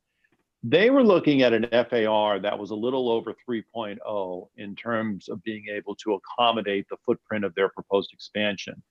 And we had suggested that they give themselves a little bit of a cushion. And so rather than requesting an FAR of, I think it was 3.1 or 3.15, that they rounded off to 3.25 just to make sure that there will be no issues when they come in for permit and they finalize all their drawings. If it turns out that they need a little bit more back of house space or some unforeseen, something unforeseen happens in terms of being able to meet building code requirements and they needed just a little bit of additional square footage, that going to 3.5, we didn't believe would be detrimental. Okay, but the height that they've requested is 75 feet, correct? Correct. Okay. I guess the reason that I ask these questions is having been around a while, certainly on North Beach Town Center, we saw when the voters gave them a big FAR increase, some commissioners seemed surprised then. I wasn't as surprised, but that the North Beach Town Center then wanted more and more height increases to accommodate all of this additional FAR. So my concern when I see a big amount of FAR is that there could be a never-ending request for more height from the commission. I'm prepared to support this today, but I wanted to know if we could add the 75 feet that they're asking for to the ballot question so that we tie it in at that height and we don't continue to see more height increase requests. Maybe that's for Raul. Are we able to do that? Yes, to answer your question, we have enough words that we could add it to the question if that's the will of the body. And the revised question would read, the second paragraph reads, shall the city adopt an ordinance increasing FAR from 1.5 to a maximum of 3.25 and limiting maximum height to 75 feet. That's the new language for properties within the proposed Wilsonian Arts District, blah, blah, blah. So the new language would be and limiting maximum height to 75 feet. Can you rephrase the beginning of that? I couldn't hear it when. Yes, sure. It would be, shall the city adopt an ordinance increasing FAR from 1.5 to a maximum of 3.25 and limiting maximum height to 75 feet for properties within the proposed Wilsonian Arts District? See, for me, that would be better, and I would urge that reading of the question, because then the Wilsonian would get everything they're asking for, their FAR and their height, but the city wouldn't be tasked with the potential comeback for more and more height, like we saw at the town center, and like we see typically when you're given a lot more FAR. So I would like to support that the height go into the question to tie it to it. That's my first point. My second point is I'm very happy that the Wilsonian wants to my only concern would be what would happen if they wanted to transfer these development rights at some point in the future. Hold on, I'm becoming unstable. I have to move to the other side of my living room. My other question would be, how do we cap the transfer of those development rights so that they stay for a public purpose, educational facility like the FIU Wilsonian? I can answer that question. Because they are receiving $10 million of county general obligation bonds to do this expansion, when they signed their agreement with the county for the funds, there is a covenant in the agreement that requires them to use this property for its intended use. I don't know whether it's for a minimum of 10 or 15 years. They're the same restrictive covenants that we signed when we accepted county building better communities bonds for our projects. So it would be secured by a restrictive covenant in the bond, in the funding agreement for the county bond monies. For 10 or 15 years, but then it expires, correct? Correct. Okay. I mean, I wanted to be there forever. I would love it if we could bring an educational facility to North Beach as well, to the Byron Carlisle, if anybody's listening. So I'm very happy with FIU Wilsonian doing the expansion. I just would hate to see at some point in the future when we're all gone, this get flipped to become like a hotel or some other business. I was told during my conversation with the executive director of the Wilsonian that would be very unlikely and very difficult. But those are my only two concerns. I'd like to tie the height into the ballot question and do whatever we can to protect a future flip and keep it as an educational facility and cultural campus. Okay, thank you. Raul, just for clarification, even if you put the height in the ballot question just it requires us to pass an ordinance. Could we pass another ordinance increasing the height if we wanted to? Well, yes, sir. I mean, what we're doing right now is really what requires approval is the FAR increase. Right. Okay. So I think Commissioner Gongora wanted the 75 feet in for descriptive purposes to kind of give the voters an idea of what the project, is. No, I think that's makes sense. But just so everybody understands, the fact that it's in the ballot won't be a limiter on the height should somebody ever want to increase it, because that's correct, sir. The height is not required to have a vote of the people. It's just. No, it is not. All right, Commissioner Steinberg. Can I ask one more thing before I turn it over? Sorry. Sure. My only last question, and it's not a biggie, it's just a semantics question. But why is it called a district when it's one building? Like, why isn't it just the building or the complex? Why are we creating a district for this one building? Well, I think if I could answer that, and then I'll defer to Tom. I think for legal reasons, what the voters are voting on is a legislative matter, which is a zoning amendment that is not a development order against one property, and therefore could be subject to challenge, because you can't have zoning by referendum under state statute. So I think that's the legally correct way to frame it under 1.03 of the charter. We're not voting on a project, we're voting on an overlay district, which may just impact one building within it. Okay, so it's done to avoid a spot zoning argument. Is that why it's called a district? Excuse me? It's done to avoid a spot zoning argument. Is that why it's called a district? Not a spot zoning argument. It's under state statute that if state statute prohibits you from bringing specific development orders, which are specific for specific projects for referendum on zoning. So we wanted to be able to comply with state statute. Okay. Okay. All right, Commissioner Steinberg. Yes, thank you. Former Vice Mayor Steinberg. First of all, I want to preface by saying that I support placing this on the ballot today. I'm a huge proponent of our cultural institutions, and I want to support them just as anybody up here does as well, or in the Zoom camera today. The first question I have, is there anybody actually from the Wilsonian that's available? Because my first question is, of course you want to give them the most ability and set them up for success, but in the event that the voters do reject the ballot question, what is their backup plan? What is the contingency plan per se? Because this is, as I understand it, they were given the county geo bond dollars, and it's basically a matter of you need to use it or you're going to lose it. And so if all of this is hinging on the ballot question, what's the contingency plan? And then my second thing that I wanted to address, which was touched upon, is what protections are actually in place to ensure that this remains a cultural institution.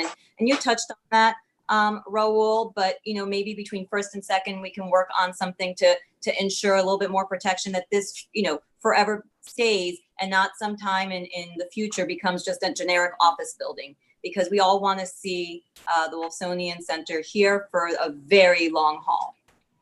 So if someone could address those two, that would be great. Thank you. Well, is there somebody from the Wilsonian available? Yes, Mayor Gelber, it's Casey Stedman, the acting director. Sorry, the acting director for the Wilsonian. How is everyone doing today?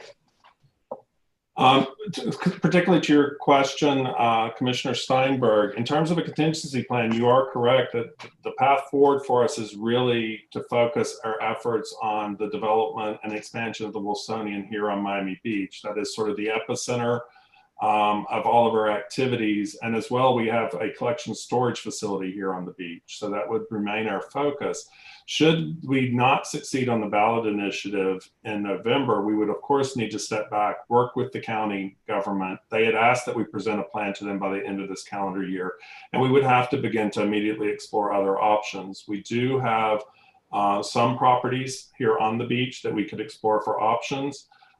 We certainly would be able to look anywhere in Miami-Dade County, but of course we want to keep our focus here on the beach. So we're really putting a strong commitment behind the effort to succeed in November with the voters. And we will be launching a pretty significant informational campaign just after the primaries to really make that effort move forward.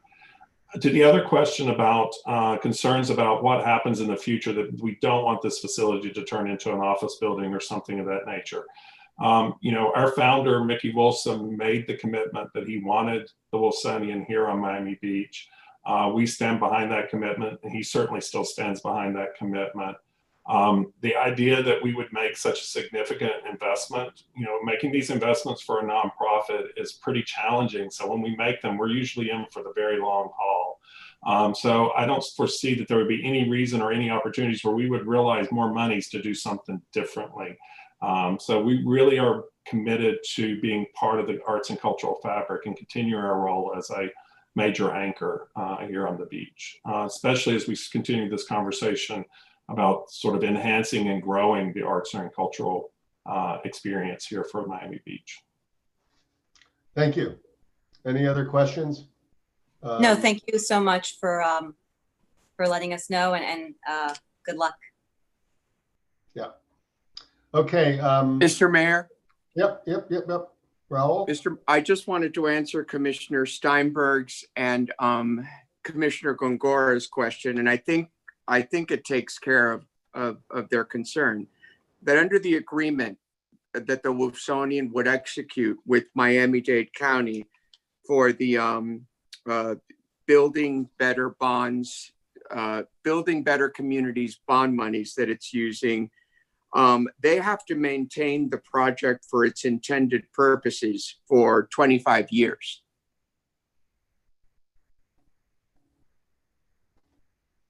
So, which means that, they'd have to keep it as a cultural institution and museum for 25 years. That's reassuring. Okay, so members, Commissioner Steinberg, your hand's up. I'm assuming you just left it up. So let's go to the items. We're on R5N and O. Yeah, Mr. Mayor, I'll move R5N and R5O. We have to do them separately, or can we do one? We can move them together. I must take a vote separately. So okay. Let's go ahead and none of these are, well, both of these are first reading. So there'll be, is there a public hearing on the second reading? yes, sir. Okay, so let's go ahead and vote. R5N's been moved and seconded. No second yet. No, oh, I'll second them. So let's go ahead and, is this a roll call? Yes, it is. Give me one sec. So I am doing R5N as in Nancy. Commissioner Steinberg. Yes. Commissioner Minor. Yes. Vice Mayor Samulin. Yes. Commissioner Gongora. Yes. Commissioner Ariola. Yes. Commissioner Richardson. Yes. Mayor Gelber. Yes. Second reading, public hearing is scheduled for December 9th. So Okay. on R5O, Commissioner Richardson. Yes. Vice Mayor Samulin. Yes. Commissioner Steinberg. Yes. Commissioner Ariola. Yes. Commissioner Minor. Yes. Commissioner Gongora. Yes. Mayor Gelber. Yes. Motion passes. Second reading, public hearing is scheduled for December 9th, 2020. Now, we did not do F2, Let's get to that. R7F2. which is, we've already discussed it. So it's, And it's also been modified to include a height. I have a question on that, Mr. Mayor, Sure, if I Commissioner. could. So now that we're on that item, if we're going to modify it, I'd just like legal to weigh in and let us know if are there any issues concerning adding that language. I think, Mr. Mayor, you already said that it's not it would not be a requirement. So actually a commission could expand the height. So I'm just, are there anything we need to know additionally, Raul, about if we modify that language? Well, the ballot question right now is written because it is written referring back to the ordinance that we're adopting. And the ordinance that we're adopting does contain a 75-foot height restriction. So it is factually correct. So I don't have a problem adding that language because it's based upon the ordinance that will be on view for anybody that wants to inspect it in the clerk's office.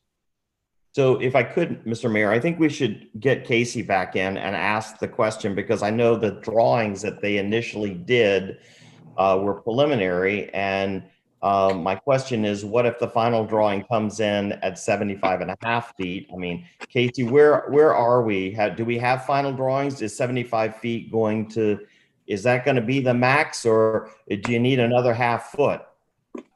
No, we're perfectly fine with the height restriction of 75 feet. That was what we've always worked with. That's the height that was already available to us. The actual design that we've presented, even though it is conceptual, we don't foresee that we're going to veer very far from it in terms of size and scale.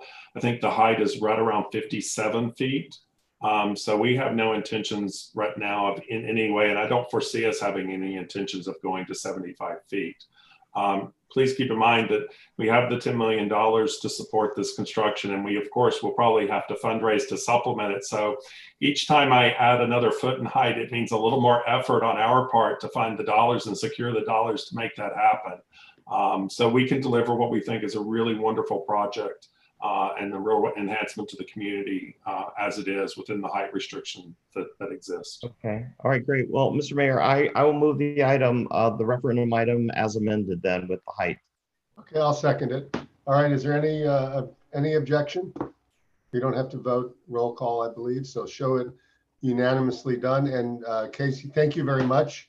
And members, listen, this we didn't take a lot of time on this, but I think it's a very significant, hopefully a very significant move, because I think it could be a district and it could even grow a little bit. And it would be nice to have the Wolfsonian as a pretty high-end product as museums go. And it would be great to have their presence expanded as much as possible in the city. I think It's just the right place and the right time. Okay, I'd like to take care of an item.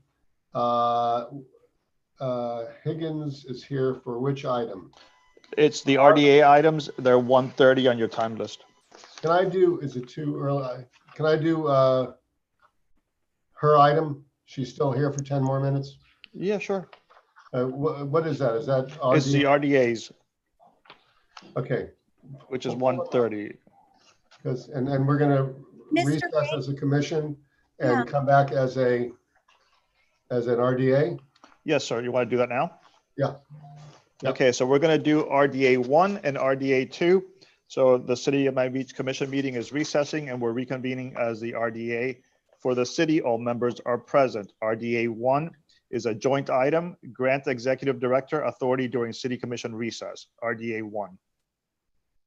Okay, anyone, it's in a public hearing or anything, right? It is not.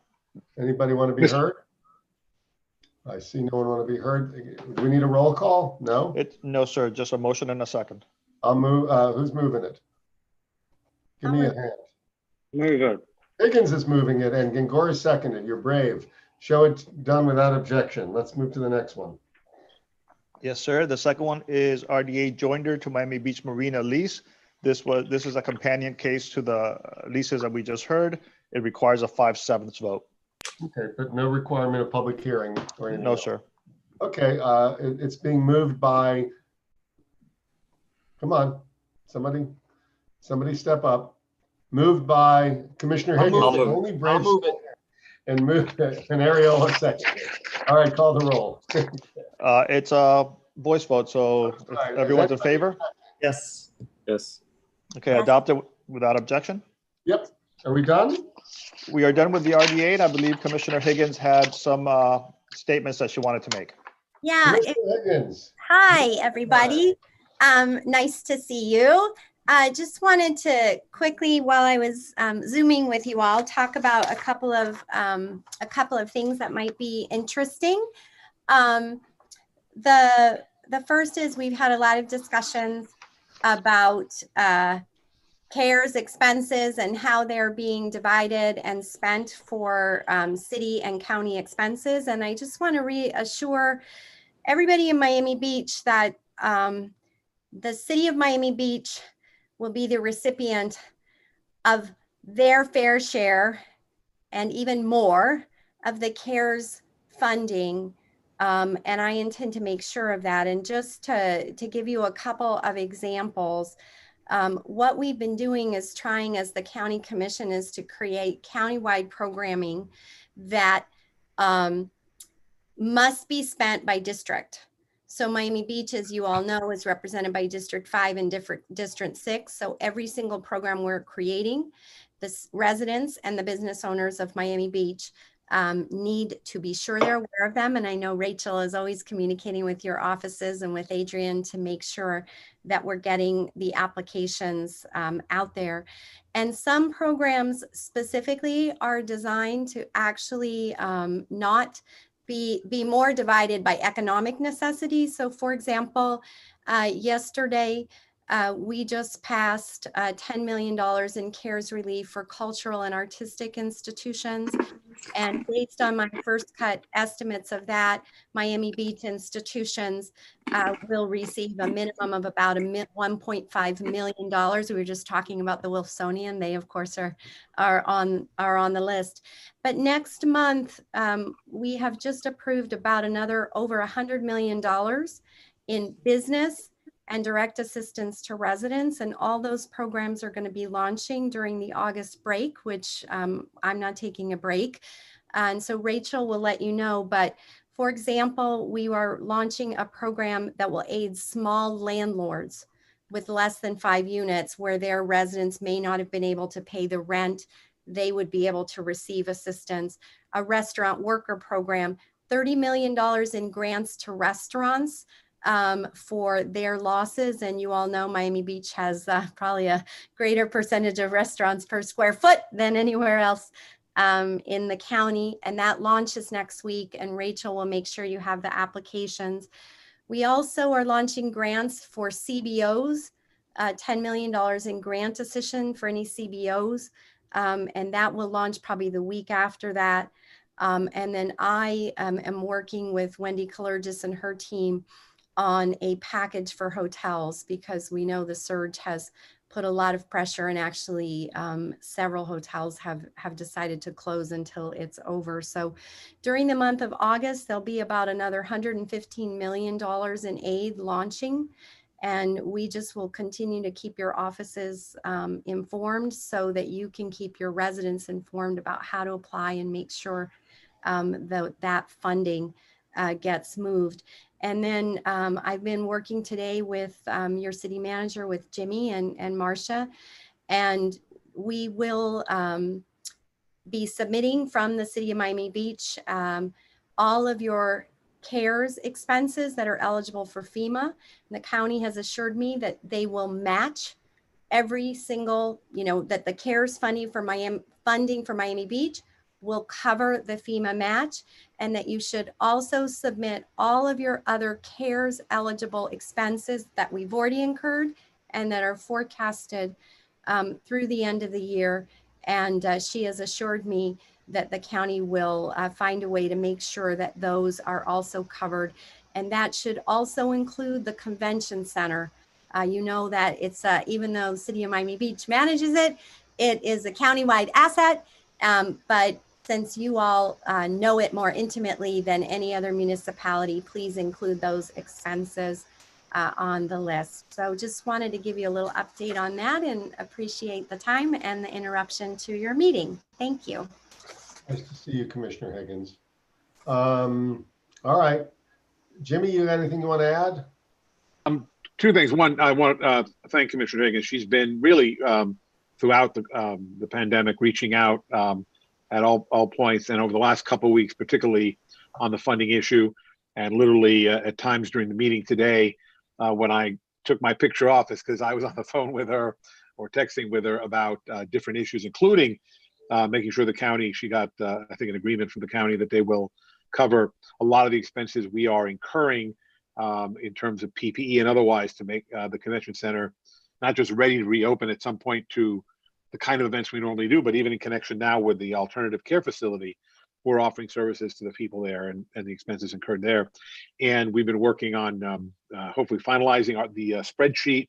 The county circulated an application with protocols and spreadsheet, and I know Marcia and Juan Mestes, Chief Mestes, and the team is putting together. I think we've got all of our costs incurred to date, and now we're just finalizing our estimates between now and sort of end of year to make sure we have both our FEMA, what Commissioner Higgins calls the match is FEMA covers 85%. So the county is offering to cover the 15% that's not out of the CARES funding, as well as the CARES funding is actually a little broader in the things that can be reimbursed than FEMA. So for example, giving rent assistance and things like that, aid to charitable organizations and all that kind of stuff is something that is allowable in the CARES Act. And so we'll be submitting those as well. And I know we'll be turning those into Jennifer Glazer Moon. And I know Commissioner Higgins and her staff will make sure that we get our fair share, as she says. Yeah, just to reiterate, there's been a lot of discussion in the news about making sure that the communities get a population-based formula, which the population of Miami Beach is only 3% of the population of the county. And as you all know, you punch well over your economic weight in terms of population. And so I think the approach that the county is taking will really be of great benefit for Miami Beach because of all that you do to drive our economy by making sure it's much more correlated to your expenses and the kinds of cultural and hospitality and restaurant driven institutions that have a greater density than you actually have number of residents. So I think in the long run, Miami Beach will be more satisfied with this approach for a small community like yours. So thank you. Thank you. Thank you, Commissioner Higgins. Commissioner Richardson. Yeah, I just had a follow-up question on that discussion, Mayor, and to Jimmy or maybe Commissioner Higgins can answer.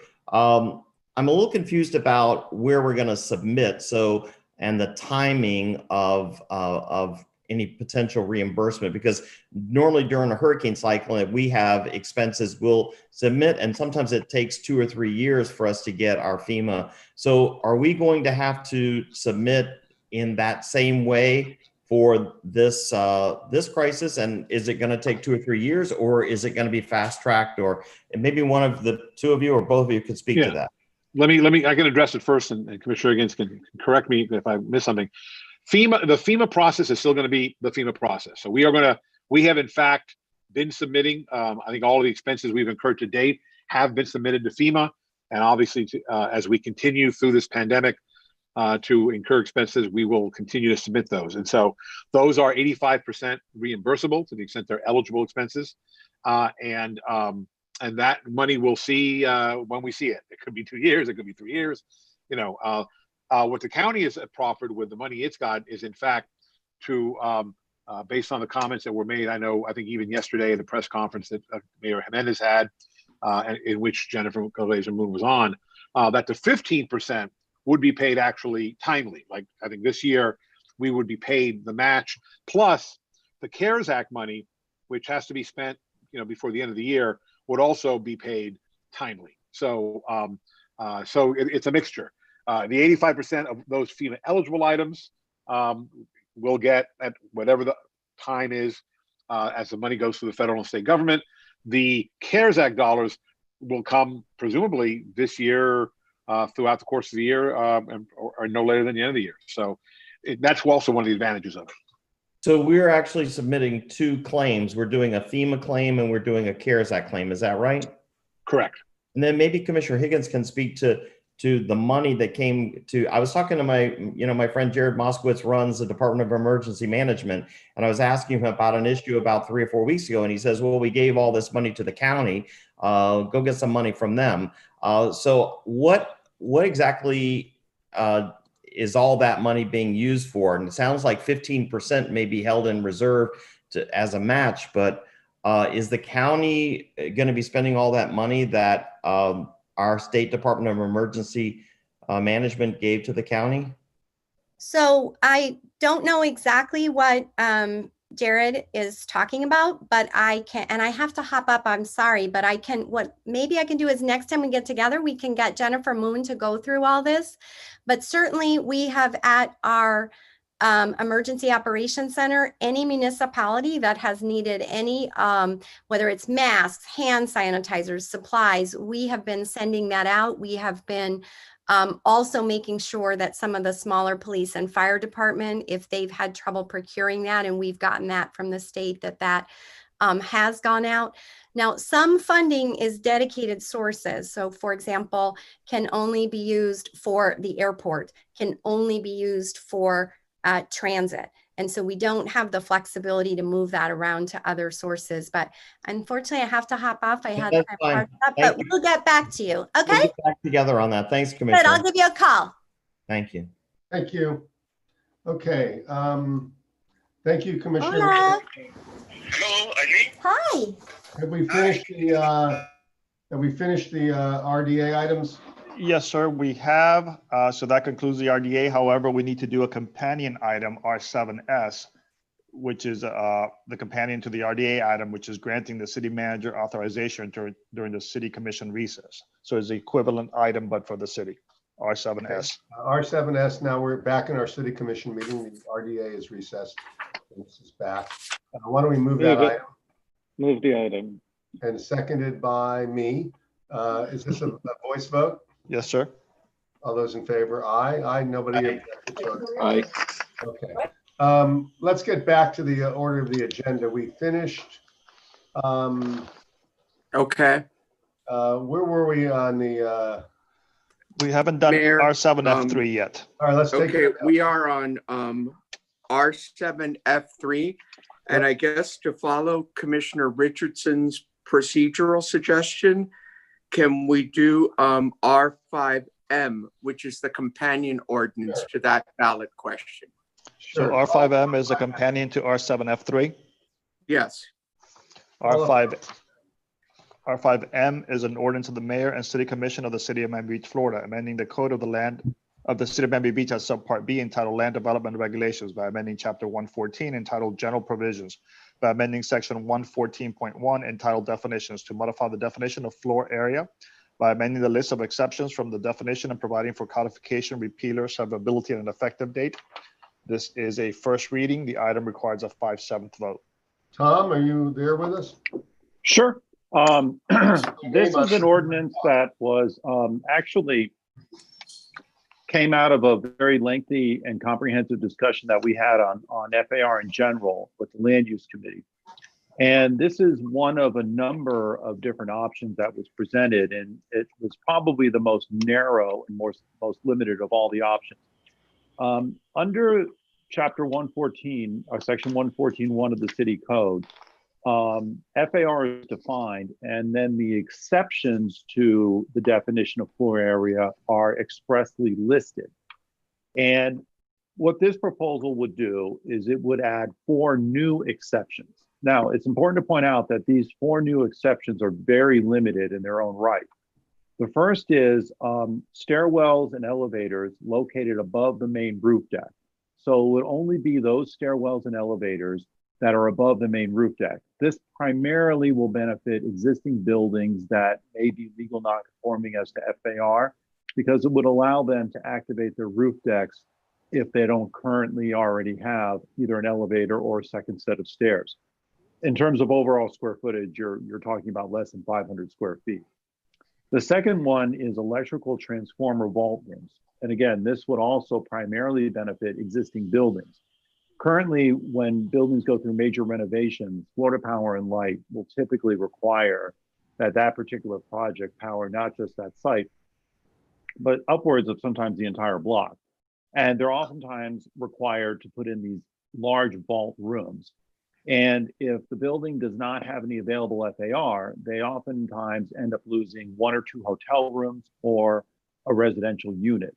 And so within new construction, again, we don't expect this to be more than about 500 square feet, but the biggest impact and benefit would be for existing buildings that may be legal non-conforming as to FAR. They do a full renovation. They would now be able to construct this somewhere on the site without incurring an FAR penalty. Similarly, the next one is fire control rooms and related equipment for life safety purposes. These are small rooms, but again, these are code required areas that are oftentimes made part of a renovation project. And so to not have to eliminate a room in order to incorporate this into an existing building can be very beneficial. And then finally, secured bicycle parking. Currently required vehicle parking is exempt from FAR. And because we have been prioritizing different modes of transportation, we now have requirements for indoor bicycle parking in the code, particularly for new construction. Unfortunately, they cannot exempt that from FAR like they can for vehicular storage on site. And so from just a fairness and equity standpoint, it makes total sense to exempt bicycle parking if you're also going to exempt vehicular parking. The amount of square footage, again, is probably less than 1,000 square feet, depending on the number of bicycles that you're proposing to park. There is a corresponding ballot question that Raul will introduce, but this particular ordinance has been endorsed by the Planning Board, the Land Use Committee. We're recommending that it be approved at first reading, assuming that the ballot question is approved, and that second reading public hearing be scheduled for the December 9th meeting, assuming that there's voter approval. Okay. Questions, Commissioner Samuel? Yeah, really more just a comment, Mayor. I'm supportive of this today. As Tom appropriately described, we had a comprehensive discussion at land use of all the various FAR alternatives. And one of the principles I put forward was, as I want to say, crawl, walk, run. This is a bit of a crawl. These are pretty, I think, generally low-hanging fruit. If there is ever an opportunity for us to have real strong community support, this package met that standard. So I am prepared to support this today. Okay, Commissioner Gangora. Yeah, similar comments. I had the opportunity to hear it at land use, and this was kind of the easiest win, so to speak, with the FAR our proposals that came to land use. And I think I heard Tom say that these are all very small areas, but I'd like to confirm it.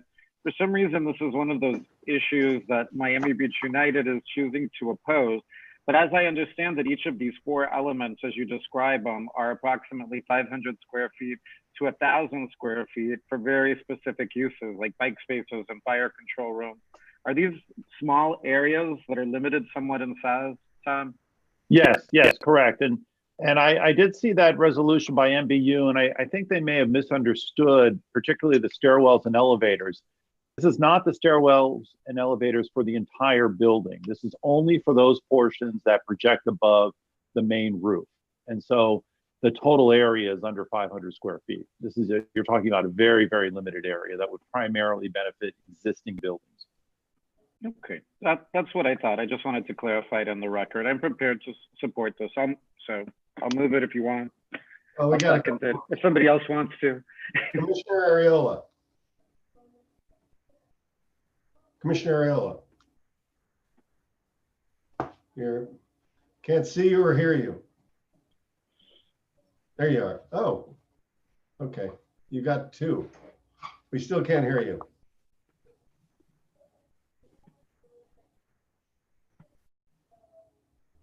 I'm going to move on to Commissioner Minor. Commissioner Thank Minor. you. Give me a second. Can you hear me now? Oh, yeah, we can. Go ahead. Go ahead, Ricky. Yeah, just a question for Tom.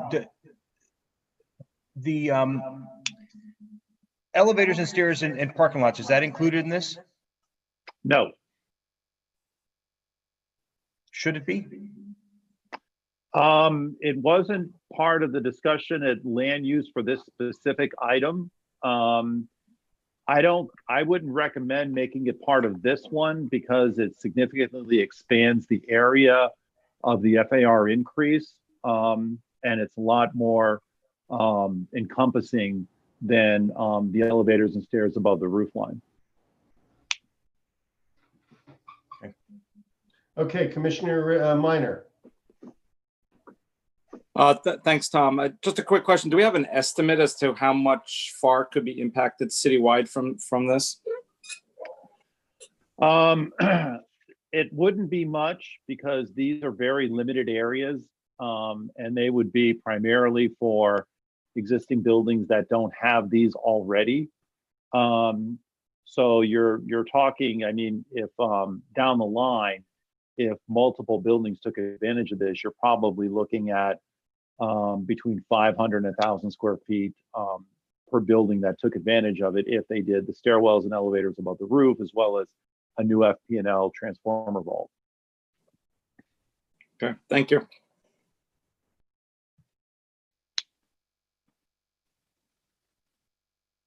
Commissioner Richardson, your hand is up.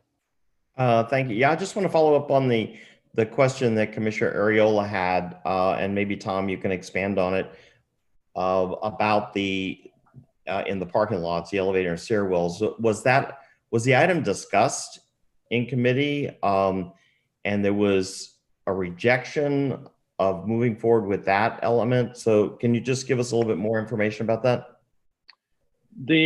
I believe from what I recall that was proposed.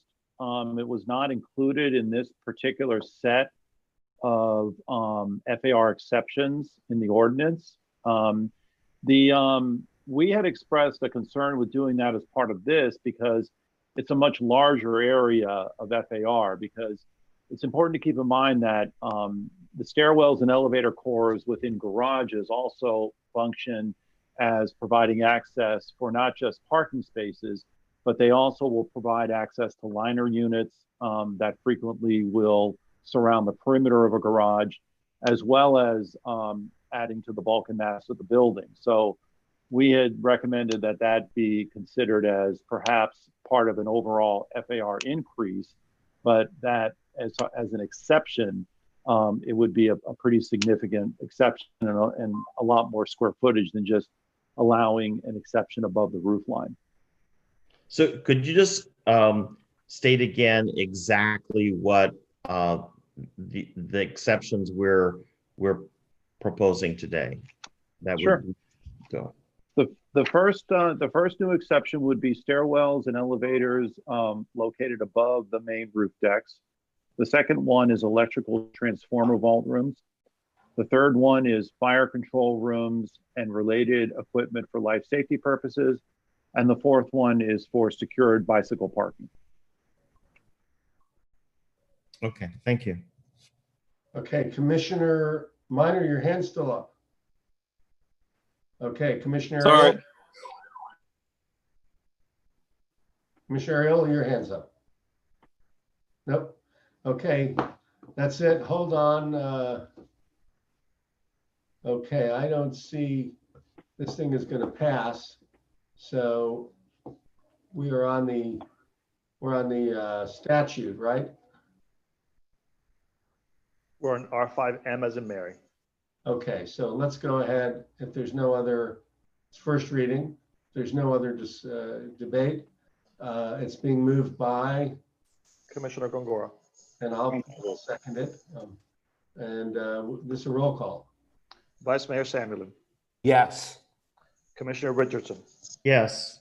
Commissioner Ariola. Commissioner Ariola. Yes. Commissioner Steinberg. Yes. Commissioner Gongora. Yes. Commissioner Minor. Yes. Mayor Gelber. Yes. This motion passes. Second reading, public hearing is scheduled for December 9th. Okay, let's take care of the companion ballot item. Right. R7F3. Yeah. All right, Mayor, let me just read the ballot question, which tracks the ordinance.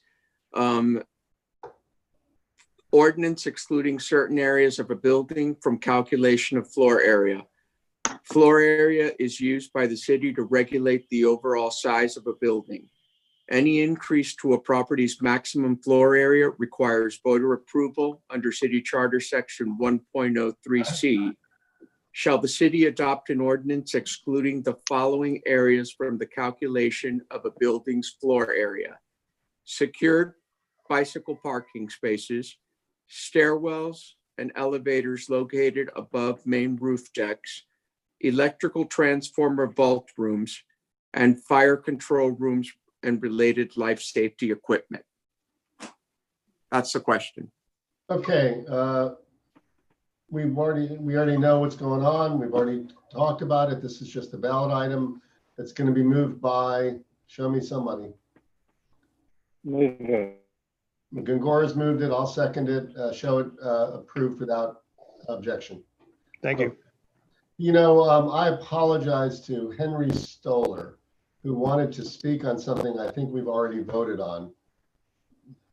Mr. Mayor, if we could do R5P, because that's the companion ordinance for R7A1, which is the floor plate Yeah, well, ballot that's what question. to speak on. So we haven't voted on it yet. So, Correct. We still need to do R5P. Okay, so why don't I let Mr. Stoller come in and speak on R5P? Well, let me read the title and we'll get on that one. All right, he went to Harvard Law School. He'll wait. He knows the rules.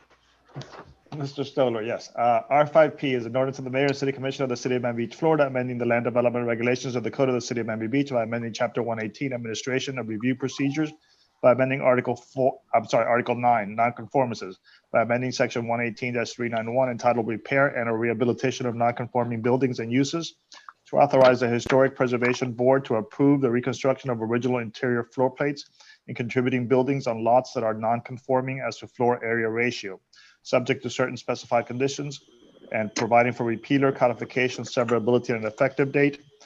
R7P is a first reading. It requires 5/7 vote. Did we already pass F1? We did F1, Yes. but I don't think that's the companion. Tom, what companion is this one too? R5P is the companion to R7F1. F1, okay, got it. Yes, sir. So let's go ahead, Mr. Stoller. You live next door. Go ahead. Henry, you got to unmute yourself, sir. Not yet. Hold on. Henry, you have to unmute. There you go. Okay. Henry, you're live. Am I live? You are. Okay, terrific. Great. Thank you very much, Mayor. before the 2-minute clock starts to run, if I may please, Miami Beach United and Ocean Drive Association both had board meetings, and they both wanted me to read for them 2 sentences each expressing their support. So may I do that without counting against my time? Sure. Ralph, you're going to have to be nice to this one. I'll be nice to Mr. Stoller. Mr. Stoller, you want to start now, or?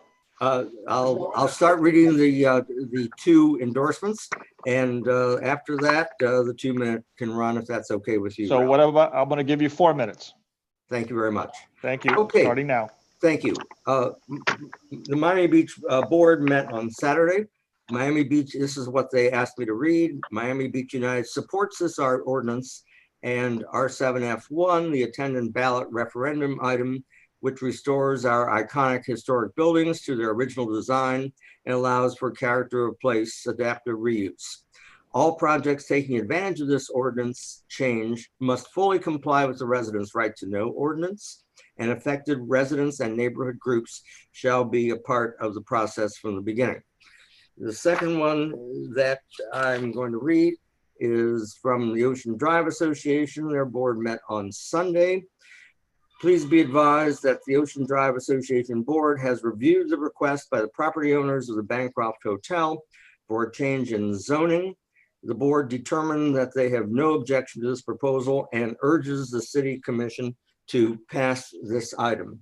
Now, given that we had 11:09 or 10:09 time certain, I don't know whether Ron Mayhew, the president of 1500 Condominium Association, or Jonathan Plutzik, owner of the Betsy and chair of the Ocean Drive Association, have been able to hang on.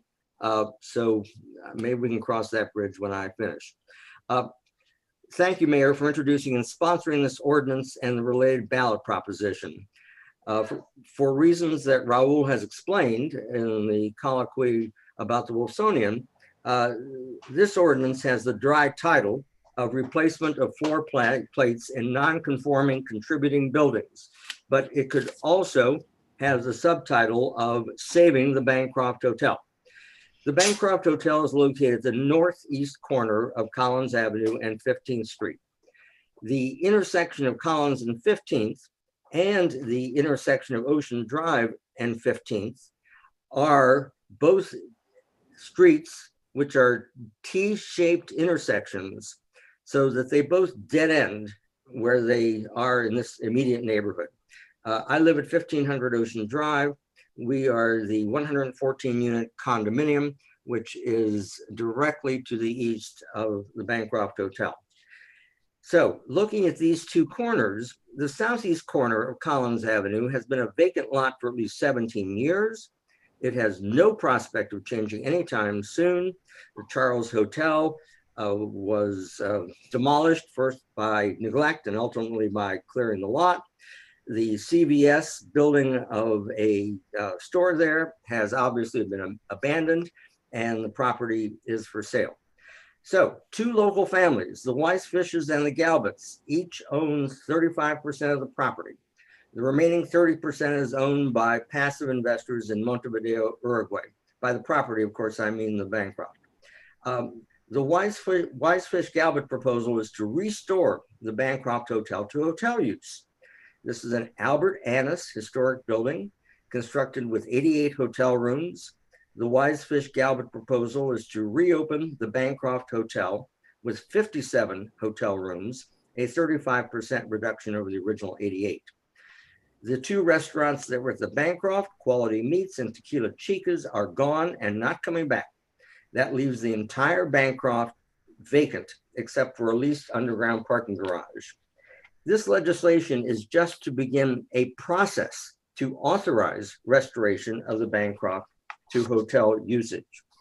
If we don't get this done, there are 3 very negative possible outcomes. First, the building is likely to remain vacant and may face the same fate as the Mr. Stoller, your 4 minutes are up. Give him another couple seconds. Thank you very much. The same fate as the Charles Hotel across the street, namely demolition by neglect.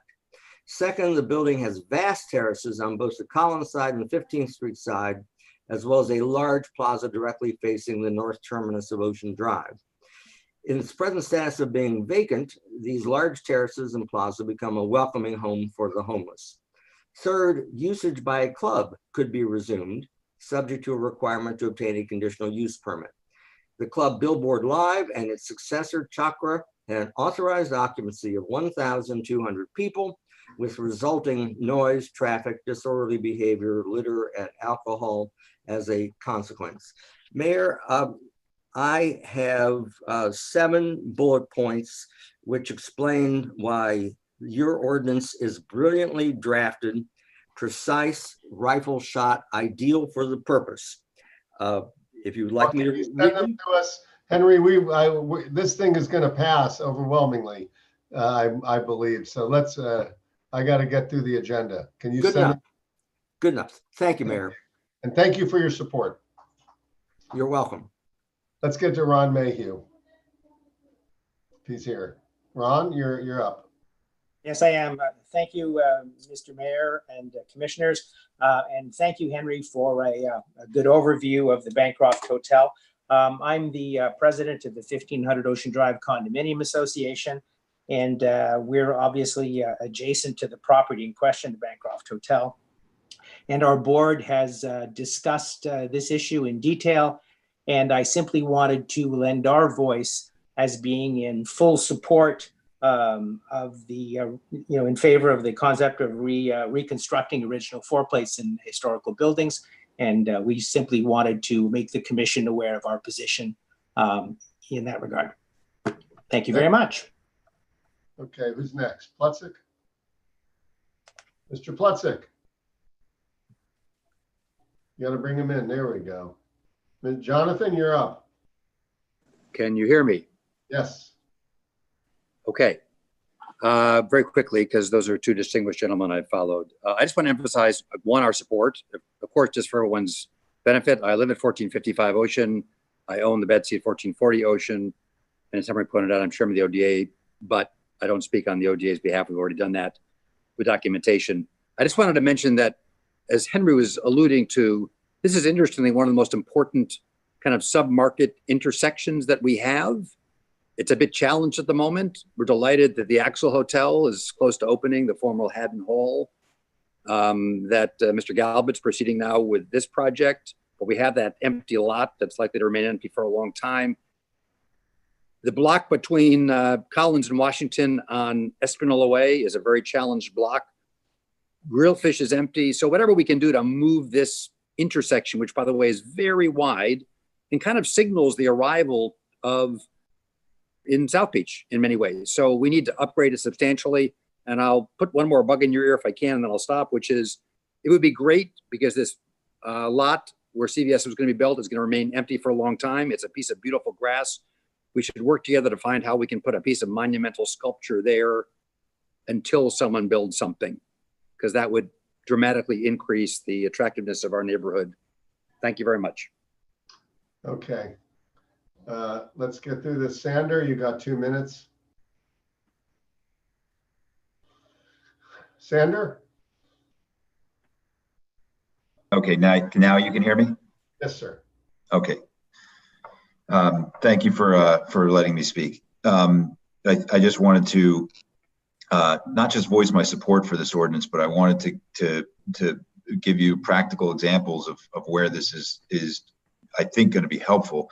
When you have these existing historic buildings that are over FAR, you're really hamstrung with, let's say, moving an elevator core around where you need to be able to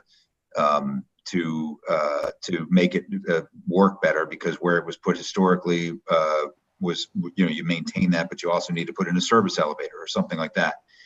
And I believe this ordinance is responsive to that need to help bring these buildings into this future. I wanted to actually ask the planning director if he could comment on that, because I think that's important. And then I also wanted to thank the commission for moving forward with the changes that you're proposing for the ballot on the definition of FAR.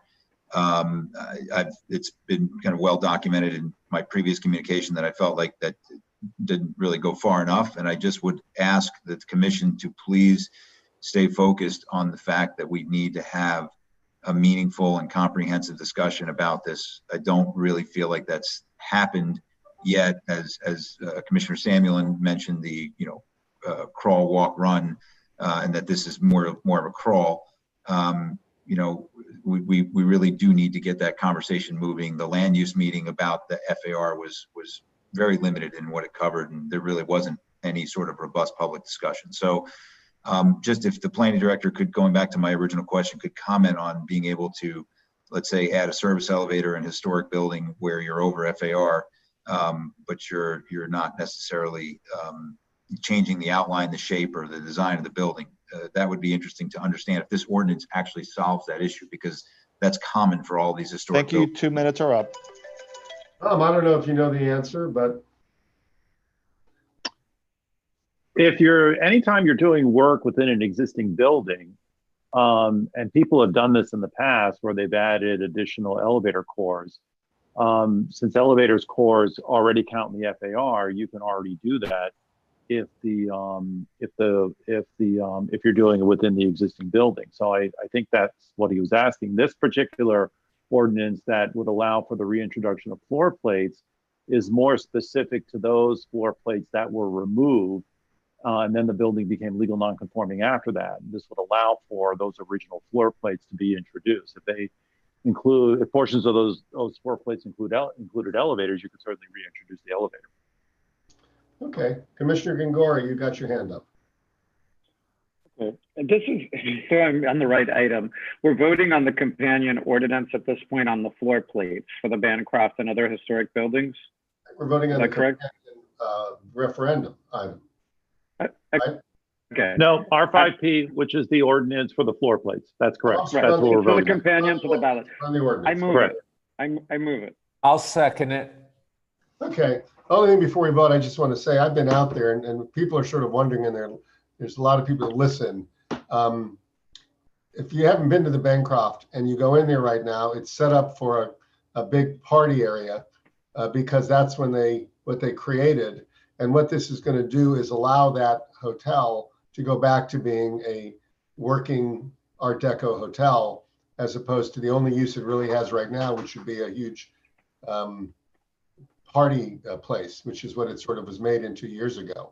So it's really, I think the reason why all of the neighbors are so enthusiastic is that this is sort of a binary choice, at least as it presents itself in this particular property, which is if we can do this and it's supported by our voters, then they can actually restore that to its use as an actual beautiful historic hotel, rather than its only use right now, which should just be, as someone pointed out, a party area with 1,000-person occupancy. So this is, I think, precisely what we want to do. And the only reason I say that now is I realize that some people will hear this and carry that with them to the voter, to the ballot box. I just want them to be informed. So with that, it's been moved and seconded without objection. We have to roll call, sir. I mean, we have to roll call, right? Yes, sir. Let's go ahead. So R5P, Commissioner Minor, Yes. Commissioner Steinberg, Yes. Commissioner Gongora, Yes. Vice Mayor Samuelin, Yes. Commissioner Richardson, Yes. Commissioner Ariola, Yes. Mayor Gelber. Yes. Motion passes. Second reading public hearing is December 9th. Okay, that completes all the ballot items, correct? And all the companion to the ballot items? Yes, okay, let's go to R7G. Sir.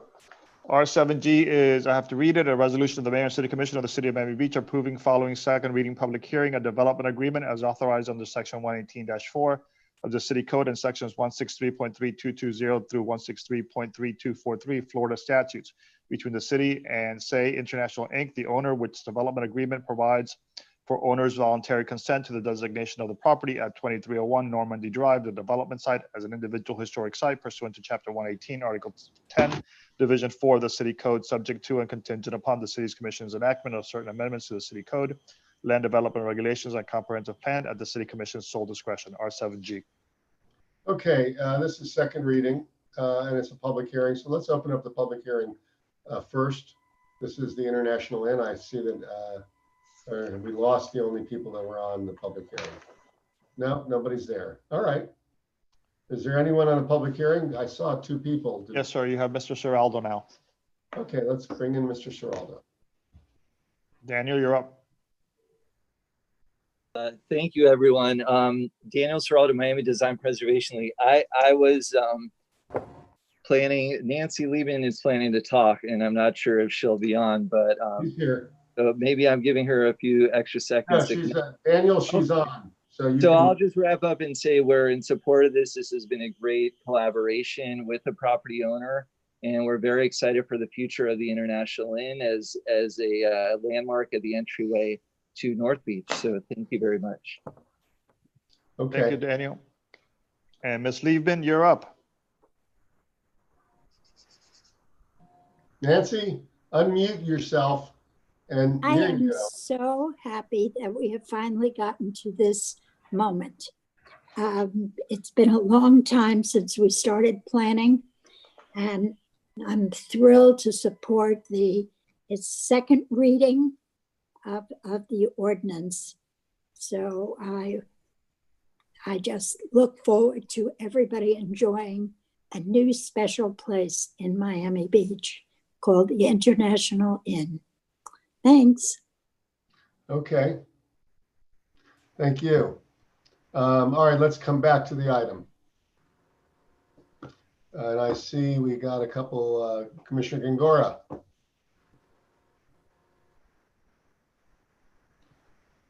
Can't hear you. I gotta mute myself. I think it's a great item in that it's a compromise that came together to preserve this historic property, supported by many people. I was happy to sign on as a co-sponsor with Commissioner Ariola, and I'm happy to move it or second it or whatever we need to do to get it going. Okay, Commissioner Steinberg. Yeah, I just wanted to explain, not to reiterate everything from last time, but first, I do applaud Daniel and Nancy's work on this. I know how hard they worked and fought for this. I also know that the hotel has come a really long way, and this deal in front of you all is definitely a much better agreement. All that being said, you know, while I do see the improvement and I do want to wish them the most success possible, because when they succeed, we all succeed as a community. I can't today in good faith support it.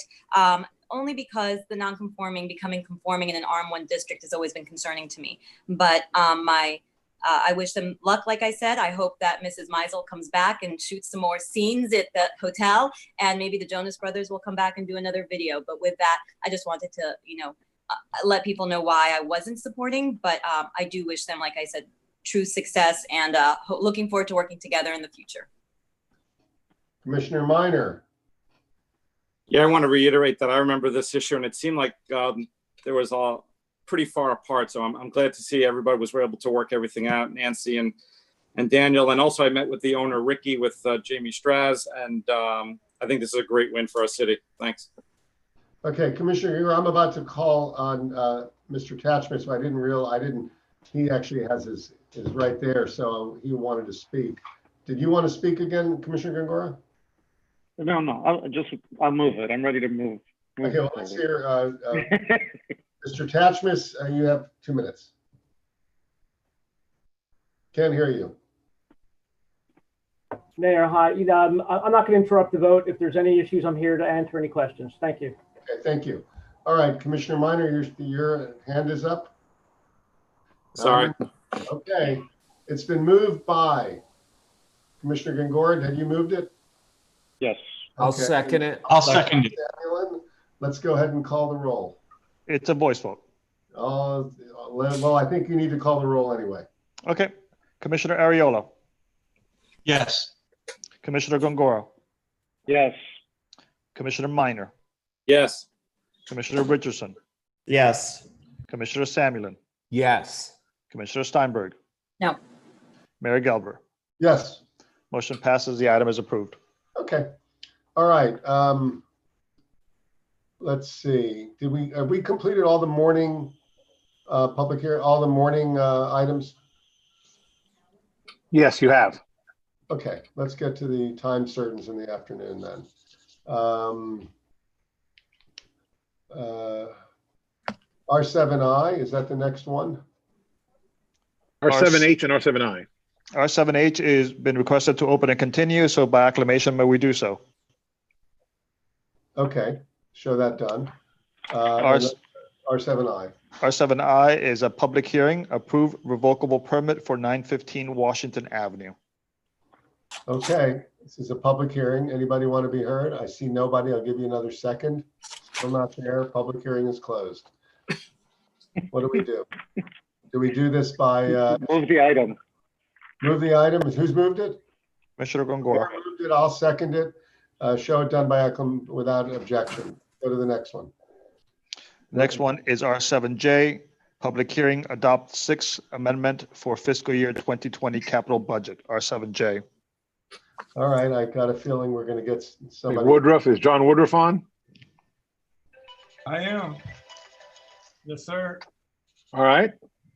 Okay, so this is the Sixth Amendment to the FY 2020 capital budget and includes one housekeeping item to reallocate home funding for the tenant-based rental assistance program as approved at the June 5th commission meeting.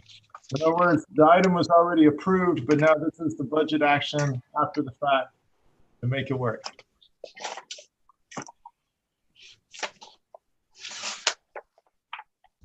And that's it, Commissioners. All right. I'll move the item. Has been moved. It's been seconded by Gongora by acclamation. Yes, sir. And there was no one from the public. Thank you. Thank you. Okay. All right. It's public hearing. I should ask. Nobody's there. Show it approved by acclamation. Let's move to the 2 o'clock time certain.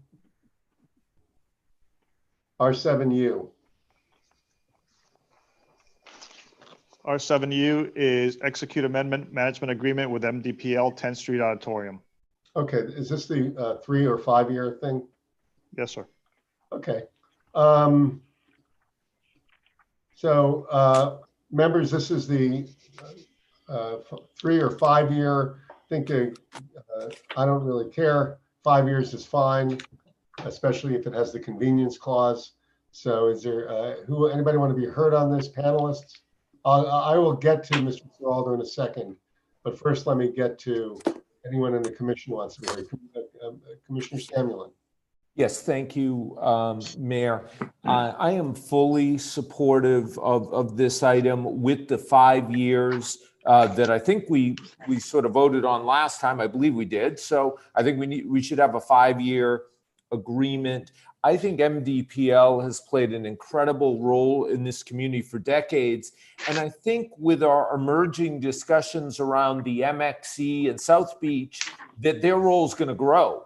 In fact, I think we need to do everything in our power to help them be as successful as possible. I think this goes a long ways to doing that.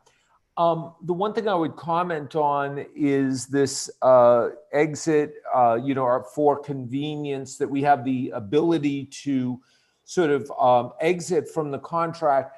I'm not sure if we need that or not. If we do, I think we need to have a higher bar to do that. And I would like to put forward the idea that that would require a 6/7 vote. I don't think we should just enter into a 5-year agreement and then come back and withdraw from that agreement. So I think that bar should be higher if indeed that needs to remain. Okay, Commissioner Gongora, you're up. Sure. Interesting point. I echo your initial comments. I think that there was a vote to do 5 years, and I know both versions get to 5 years, but this is a long-term community partner, and we certainly give longer-term contracts than 5 years in many cases to concessionaires. So I think we should do so in this case, give them the full 5-year contract. I wasn't as clear on the convenience clause. Do all of our contracts have that cancellation for convenience clause to it, or is this special for their contract? Raul or somebody on legal? You're muted. I'm unstable. You're muted. I'm sorry, Commissioner. Go ahead. Go ahead. No, I'm supporting the full 5-year term, but I think Commissioner Samuelin raised that there's a cancellation for convenience clause and whether that should have a higher bar. And I was just wondering, is that clause standard? What do we normally do? It depends on the agreement. For example, in Unidad, we have a long-term agreement. The Unidad management agreement is a long-term management agreement with a longer term. And because they contributed funds and actually built and designed the facility, that one doesn't have a termination for convenience clause. The reason that the termination for convenience clause was put in here initially was at the request of Commissioner Arriola that we have stronger protections in the agreement to protect the city. I have, in our discussions with MDPL, usually termination for convenience clauses are exercised by the city manager. In our negotiations, we agreed that this termination for convenience clause could only be exercised by majority vote of the city commission.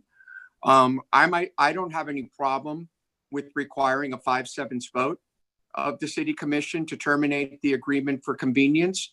It just, in these type of agreements, we like to maintain flexibility, but I do understand MDPL's position that it may be difficult for them to find another space or relocate to another space in the event that we terminate for convenience. From my perspective, since land use items require 5/7, we've been doing them all day, and we're usually pretty much all on board. I would rather at least go to that super majority 5/7 vote if there's going to be a cancellation. Okay, Commissioner Richardson, you're up. So I'm in support of a 5-year term as long as we retain the T4C provision. I would just say that, I spent years doing procurement issues as an expert witness. T4C clauses are standard in every federal contract and in most state contracts and in many municipal contracts. So these are standard terms and conditions.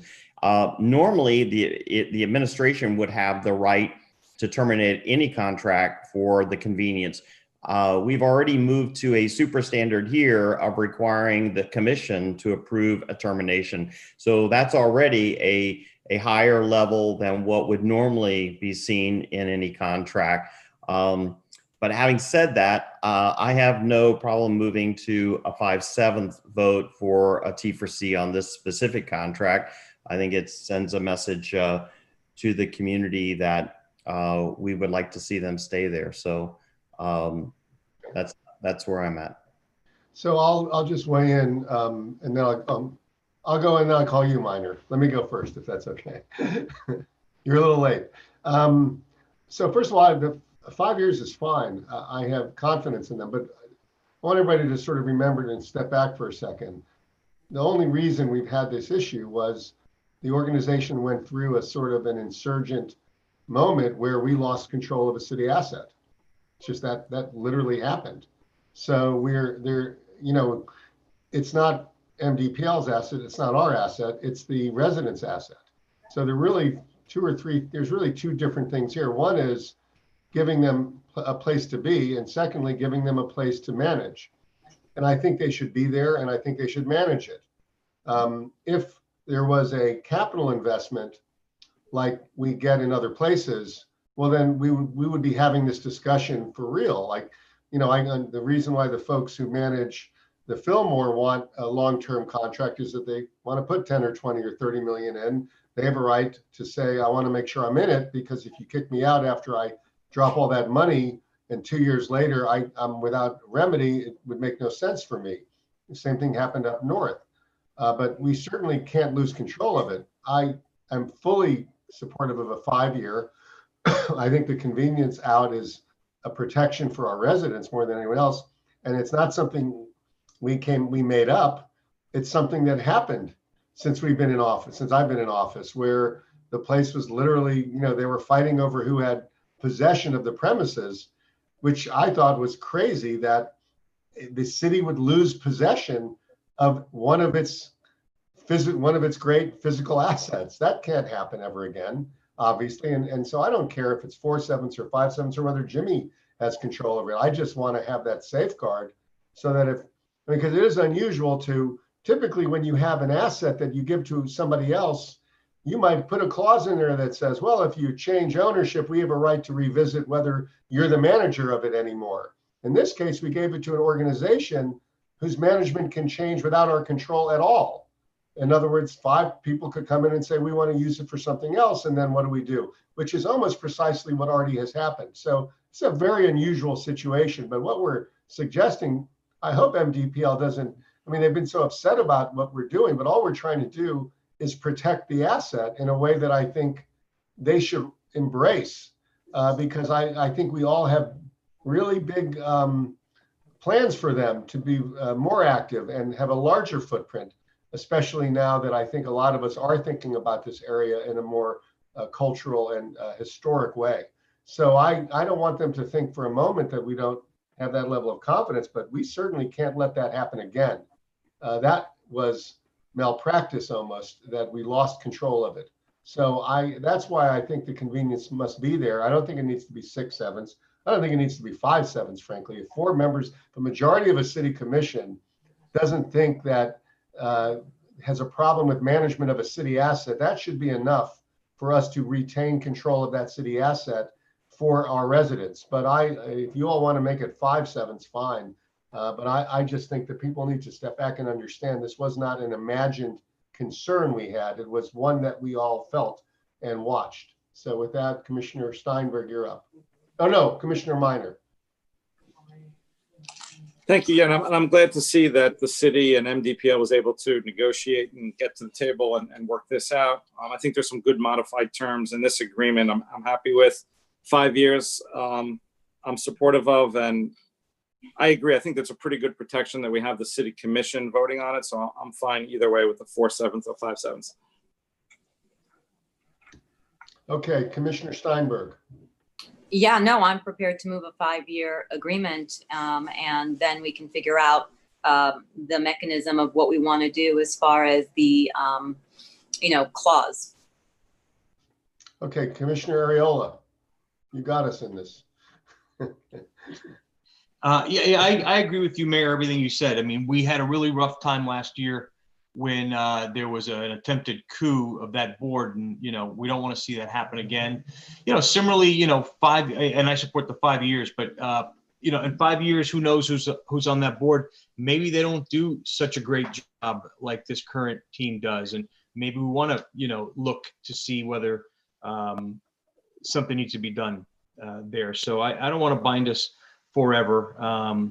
So 5 years is fine, and a 4 sevens vote is fine for me too. Okay, if you don't want to speak, put your hand down, because I have 4 hands up. Gangora wants to speak. I'm going to move for the 5-year contract and the supermajority 5 sevens vote in the event of a cancellation. And I'll second that. Okay, it's been moved and seconded. I'm going to let in, let's hear from Mr. Ciraldo. I don't want to leave him out in the cold. Thank you, Mayor and Commission. Thank you for your comments. Thank you for this process. It has been a long road for us, these negotiations, but if anyone doubts that the city is a tough negotiator, I think that this agreement is a symbol that the city is always asking for the best that we can do, and we continue to partner with the city on doing our best. Nobody ever wants to have happen what happened a couple of years ago. It was a huge interrupter, and I'm happy we're past that. I did want to mention that there is a continuous operation clause that's separate from the termination for convenience.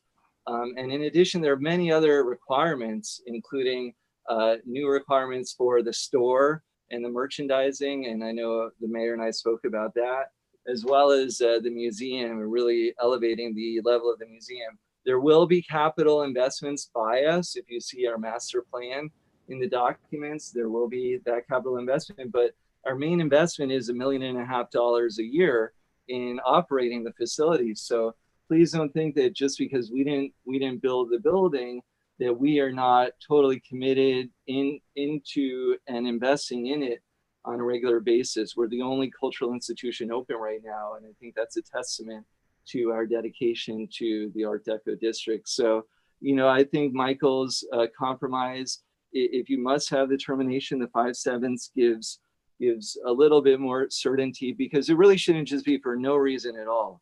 Those clauses are generally about construction. And, you know, so just having a blanket termination for no reason, I think is, you know, not that acceptable, but maybe with the supermajority, we can all move on and go forward celebrating. Thank you all. Thank you. Okay, that's it for speakers. Commissioner Richardson.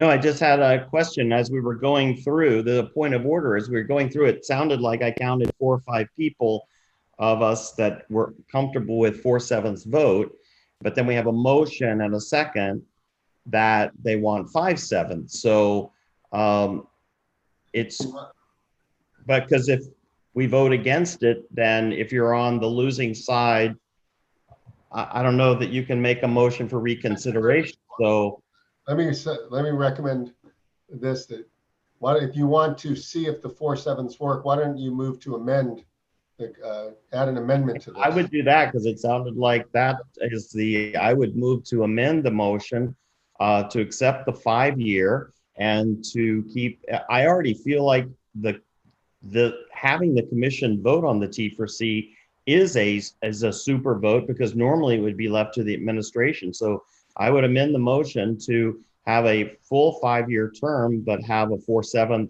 vote on the T4C. Okay, Raul, I'll get to you, Commissioner. I just want to make sure we're in the right posture. I'm not going to call the vote until you certainly get to speak. So Raul, yes, the current measure is as is. It is a 4/7 vote. It sounded like let's do this. Commissioner Gongora has moved it with a 5/7 vote, and right. Commissioner Richardson has asked to amend that with a 4/7 vote. Can we vote only on the amendment? And that way, if it fails, we'll move, or passes, we'll then go to the underlying item. You follow? That's how we would do it in the legislature. And that's yes. Well, first of all, I was going to ask Commissioner Gongora if he accepted it as a friendly amendment. No. No, I don't. Okay, so yeah. I would like to call the vote because I think it's important that the public see the commission's commitment to MDPL, and I would hope that the commission would do the right thing and support this motion. If they don't, then we can take up a subsequent motion, but I'd like to call the vote. Well, we have an amendment. We have an amendment to your motion, which we have to vote on. So we're going to vote on the amendment, then if it fails, we'll get to your motion. How can we vote on an amendment if I don't accept it? I have a motion pending that we need to vote up or down. Not your amendment. No, if you accepted it, we could take it without a vote. But if we have an amendment to the motion, that takes precedence over the motion, and we have to vote on the amendment first. If the amendment fails, then we go back to your motion. You follow? So this is actually how it's almost done everywhere else but here. Okay. So. I think this is. Well, I think this is a bit of gamesmanship, and I don't like this item. I think that we had reached a happy consensus to give them a contract and give some security. There's not a big difference between 4/7 and 5/7, but it sends a message that we're committed to their work and to the Art Deco preservation and many other things. So I don't even know why we're doing this, but if you guys want to, I'm going to vote no on the amendment. So. Okay, Commissioner Richardson, are you finished, or you want to say something? No, I think you said it right. If my amendment fails, then we'll go back to the motion as it was made. Was there a second to your amendment, Commissioner Richardson? Not yet. I seconded it. Okay. All right. So we've got an amendment on the table. Okay. This is exciting because this is like we do it in the legislature, right, Mayor? Okay. So anybody else want to be heard? 2 hands are up. Okay. Commissioner Samuelin. Yes, thank you, Mayor. And I had seconded the original motion to have the 5 votes. Just to be clear, with this termination for convenience, does that mean if we pass this amended resolution back to the 4 votes, could 4 votes of the commission at any time, without any rationale, cancel this contract? Yes, and we have that in most of our contracts. So this isn't a new provision in our contracts. Most of our contracts have terminations for convenience. I believe in this case, after much lengthy debate, that we wanted to send a strong signal that we're committed to arts and culture, we're committed to MDPL. Part of why we put this forward, and I'm one of the sponsors, is because MDPL wanted that sign of commitment. That's why we voted for a 5-year contract. To have a 5-year contract, but 4 of us can change our minds, that wouldn't make me sleep as well. So I'm going to stick with the 5 votes. I will not support the amendment back to 4. Okay. Commissioner Gongora, you want to speak again, or you just kept your hand up? No, I'm just looking up Robert's rules right now to confirm. Okay, so anyone else? I'm doing legal research on my phone. I'll just say I'm going to. Oh, go ahead. Go ahead. All right.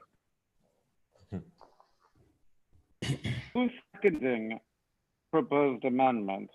According to what I'm reading on Robert's rules, the proposed amendment has to be seconded.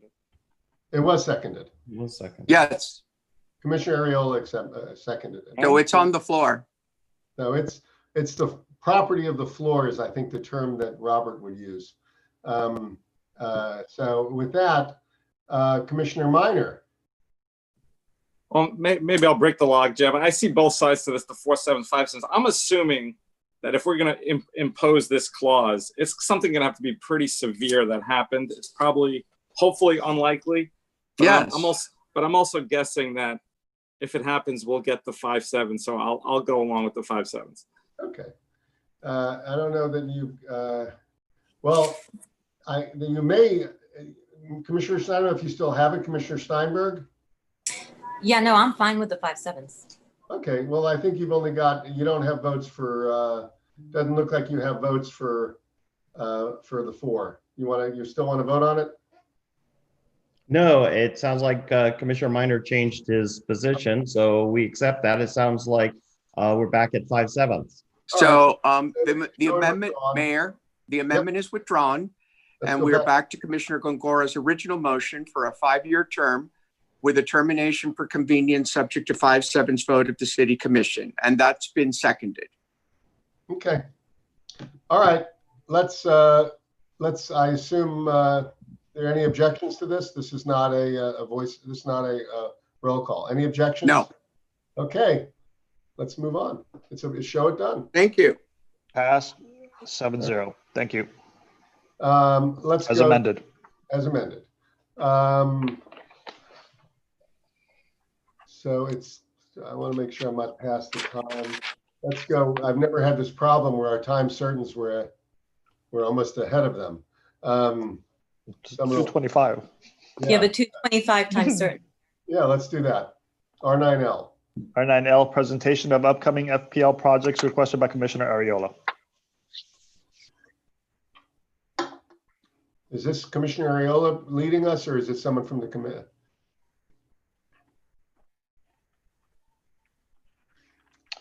There's someone from FPNL on board. All right, let's bring in the FPNL fella. Christopher?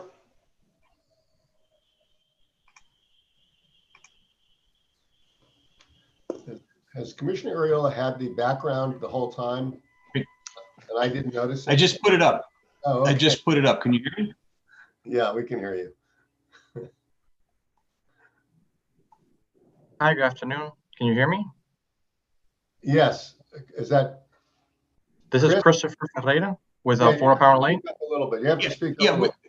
Yeah, Mayor, I'll introduce him. I just wanted somebody from FPNL to tell us, the public, you know, what they're doing. They're constructing a new substation and installing an underground transmission line to improve customer reliability and the energy grid resiliency. So I thought it'd be worthwhile someone from FPL just explain what they're up to. All right, Sure. FPNL. Thank you so much. And we really appreciate the opportunity to come and present this great project. Like Commissioner Reilly said, this is a project that will enhance the reliability and the resilience of the electric grid for customers in the Miami Beach area. I also have our project manager, Kara Smith. I don't know if she's been on mute or if she can. Kara, are you on? I am unmuted. Yes, I have. They gave me a panelist position here. Okay, Perfect. Thank you. Okay. So again, thank you, commissioners, and thank you, Mayor, for having us here to present this project. Just a couple of things I wanted to just mention before Kara starts the presentation. We've been able to meet with various civic groups and their leadership to inform them about the project and share information about it. We've been trying to do some outreach with them, and we're also in the process of sending out about 16,000 customer letters to customers on the project route to let them know of the impacts and the benefits of this project.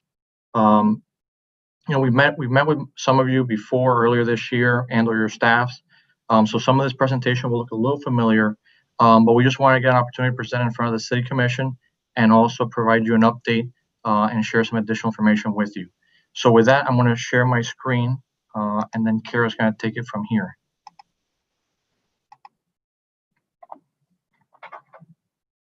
Can everybody see my screen? I can see it, Chris. Okay, perfect.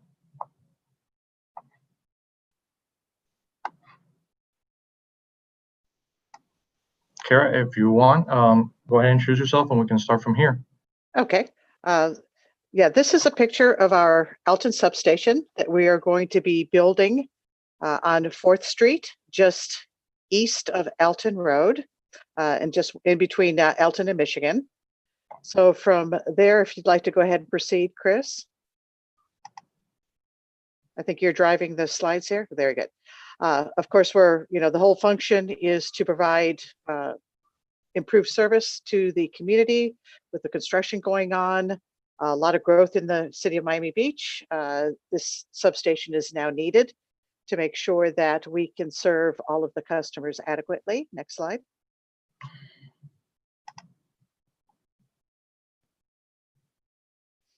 Okay, this facade of Elton Substation has already been presented and approved by the Miami Beach Design Review Board. The architect is Kobe Karp. He will be involved in this project until its commissioning here. So he will be advising and making sure that the substation is built to his specification. All of the distribution and the transmission power lines are going to be placed underground. And it is an unmanned facility, so it will be a quiet installation. And unless someone is coming and going, all of the doors and roll-up doors and slide doors will remain closed all the time. Next slide.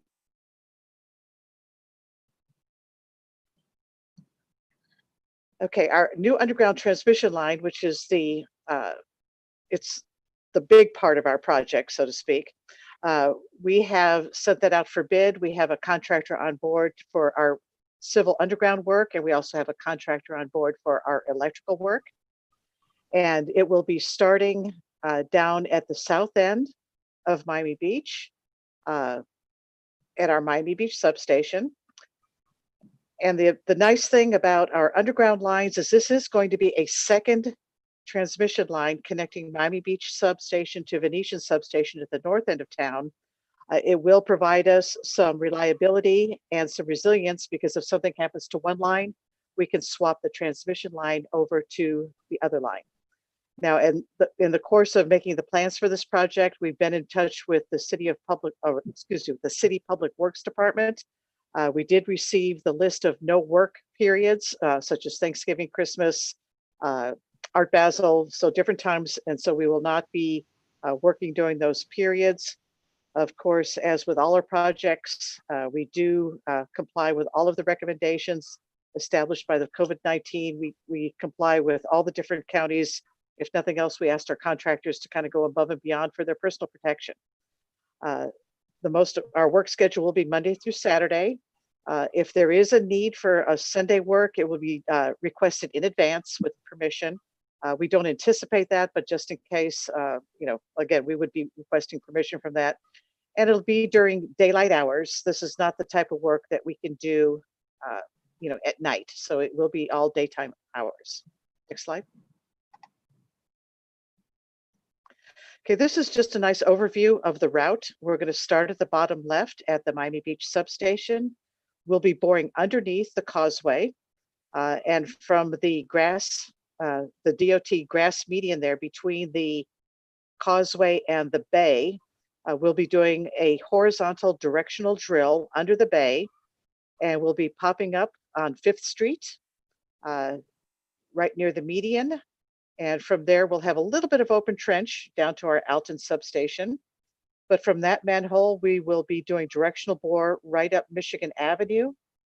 And we'll have a manhole placed at Flamingo Park.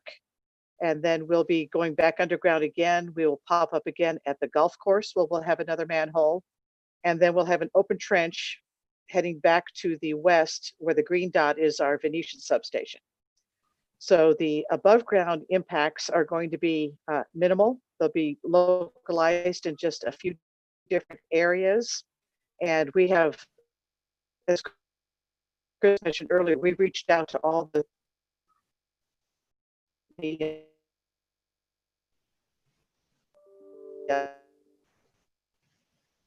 community a little hard to hear you. associations and South Point PTA. Okay, I'm sorry. And they are, let's see if I can do, I don't know if I have any volume control on this or not. Okay, is that better? Yeah. Oh, okay, I apologize. There we go. So we have been reaching out to these, and their groups have already received the documentation that we just sent out the 15,000 mailings that Chris mentioned earlier at the beginning of the call. So we've been trying to be very proactive, and I think the nice thing about the underground transmission line is when it's all said and done, that the only thing that you're going to see besides this brand new substation is just a standard steel manhole covers.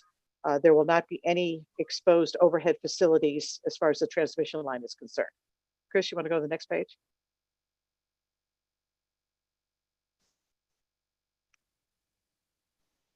Did I lose you?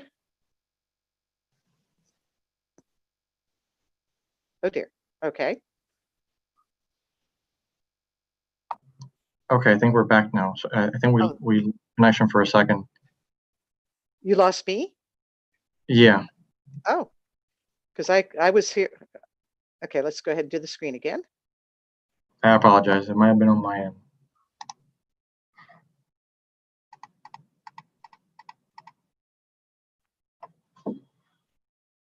Next.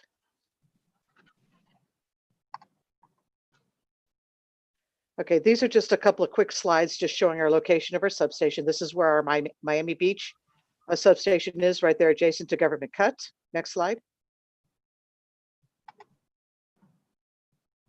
This is the city, the green rectangle is where our Alton substation is going to be. Go ahead.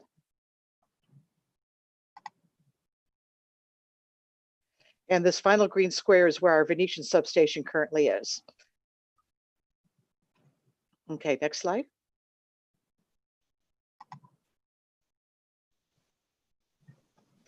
Okay, so in general, our substation's timeline is the project is currently in engineering right now. They're finishing up, and we are preparing to put our permit application into the city, but we want to make sure we had a chance to present this to you first. Again, we have been discussing this with the Department of Public Works, the Parks Department, a variety of different parties that would have an interest in it. I guess the Associate Director of Public Works. So a lot of folks have been in communication on this project here. So once we send the permits in, I don't think we'll have any surprises from everyone. We also had a consultation period with the building department and made sure that our design drawings were in total compliance. They had some changes for us, and all of that has already been incorporated into the drawing. So we'll be probably starting the site prep. Actually, they're a little bit probably looking at fall for the substation. It may be closer to January, February before they start, and it will overlap with the building construction, which will definitely start in spring. And once the building is up and they have the shell completed, then they'll start the substation construction on the interior. There'll be no substation equipment on the outside. And we're planning to have the substation in service by December of 2021. So preparing the site is going to be our civil work, a very small lot, 50 foot by 150 foot. So it's not going to be a lot of work as far as civil work. Our building construction the whole thing will be all in one spot. It'll be a little rough on the outside until they finally put the nice facade on it. That'll be one of the later things that they do. All of the electric components will go in parallel as they finish up the outside. And in service just basically means we can start, hooking up the customers, running the new distribution lines underground to attach to the substation. Next slide. Okay, underground transmission line work. We are ready to start some of our civil work. The beginning work is going to start inside our Miami Beach substation. Our first manhole will be right outside the fence, which is on our property. We have an abundance of permits in process right now between Army Corps of Engineers, DEP, South Florida Water Management, no South Water Management District, but we will be also coming to the city with our permits that we'll require from you. And we'll also be looking at our MOT, which is our traffic maintenance, and our dewatering, to make sure we're in compliance with everything the city requires. So again, our civil work is going to start in the summer, late this summer, and they're going to be finishing up by July of next year. And as they finish up the civil work, our electrical work, which is actually pulling in the cables and doing the splicing, they're going to start in the spring, and they'll be finished probably in the October timeframe.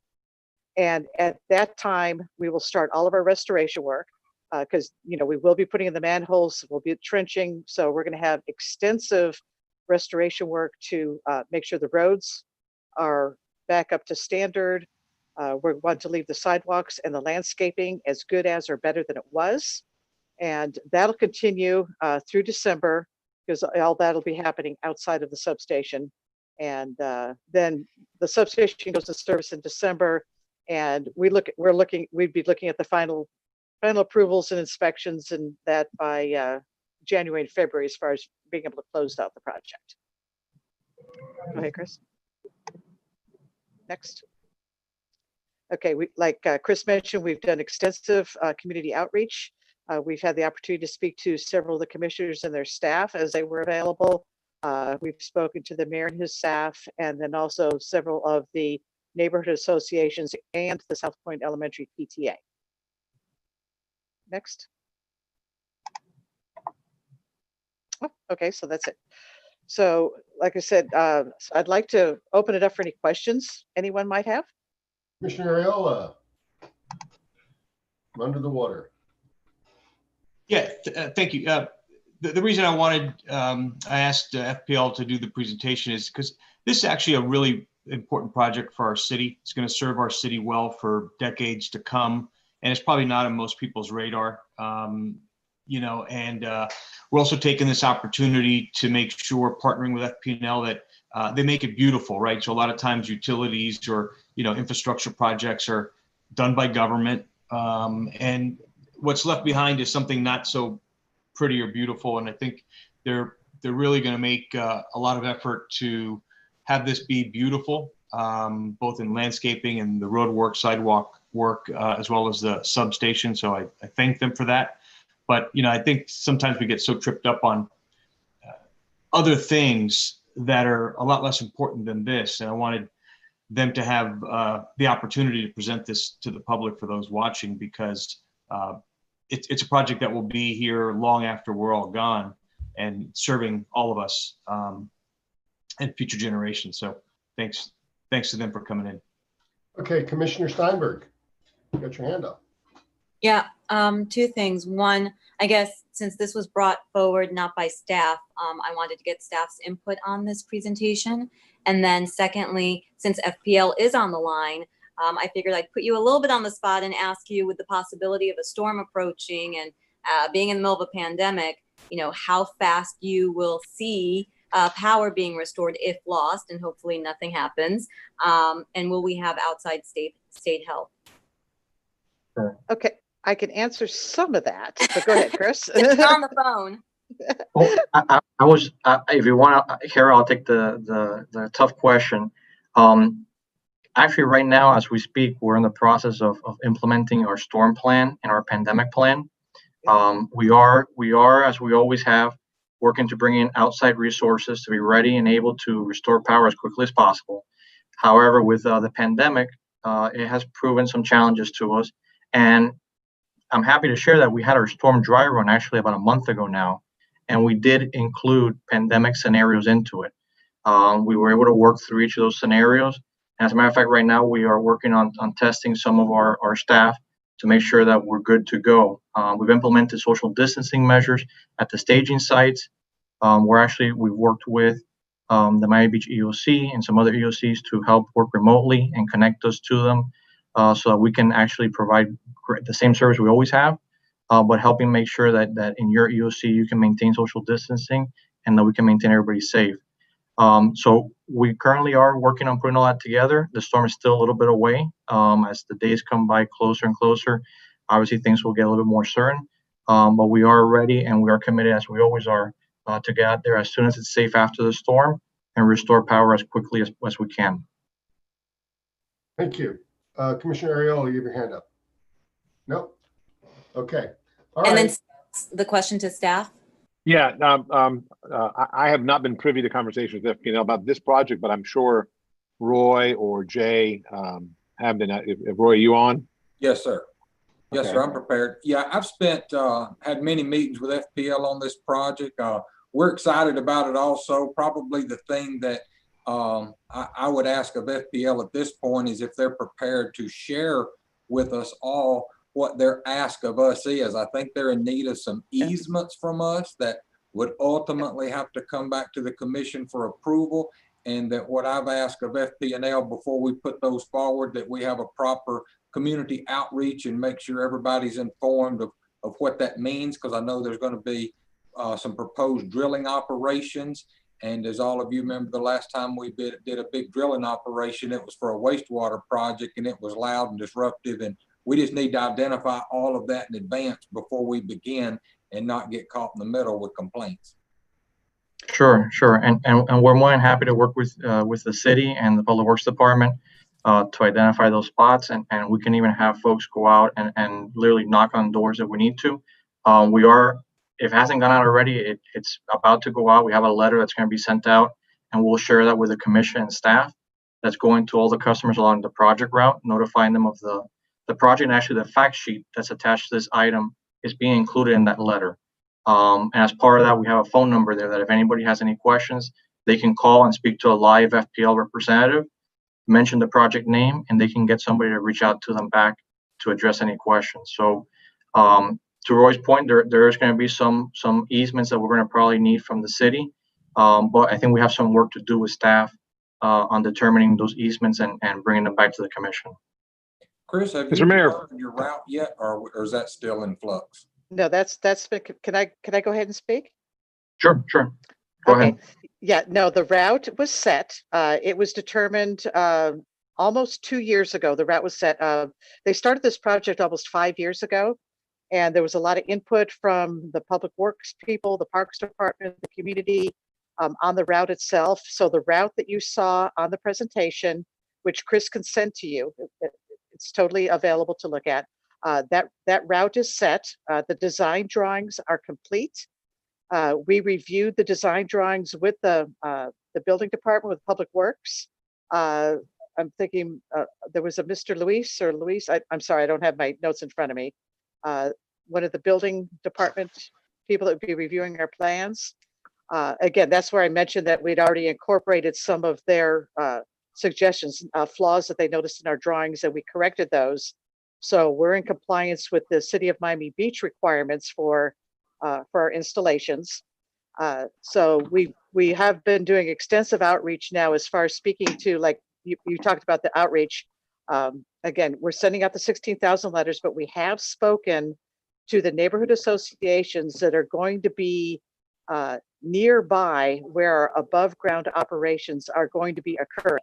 So the Flamingo Park Neighborhood Association, and we're also, in addition to the people that they have sent out the fact sheets to, everyone in that neighborhood is included, just in case they are not a member of the association. So we're not just leaving it at that, but we have spoken to the groups. We have discussed the noise levels, the level of activity we're expecting at each of the areas. exactly, what we would be doing as far as just talking through the work process so that they can understand what it is. And yes, it's going to be noise.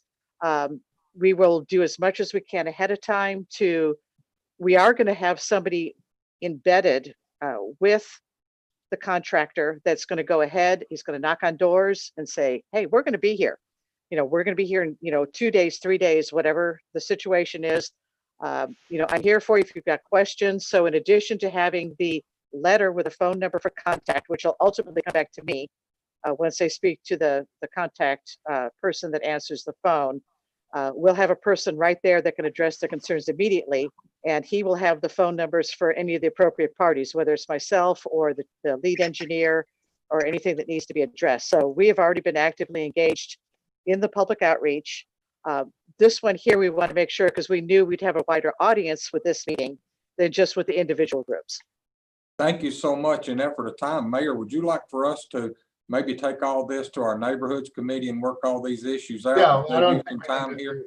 I think that would make sense. I think we've used this process enough to get everybody. Mayor, if I could just, one thing, Mayor, if I could, Roy, I know that during the discussions on First Street and the pump station, one of the comments that you had made was that if we were able to get FP&L to perhaps connect 2 transmission lines to the pump station, we might avoid the need to have an above ground permanent generator and that large infrastructure.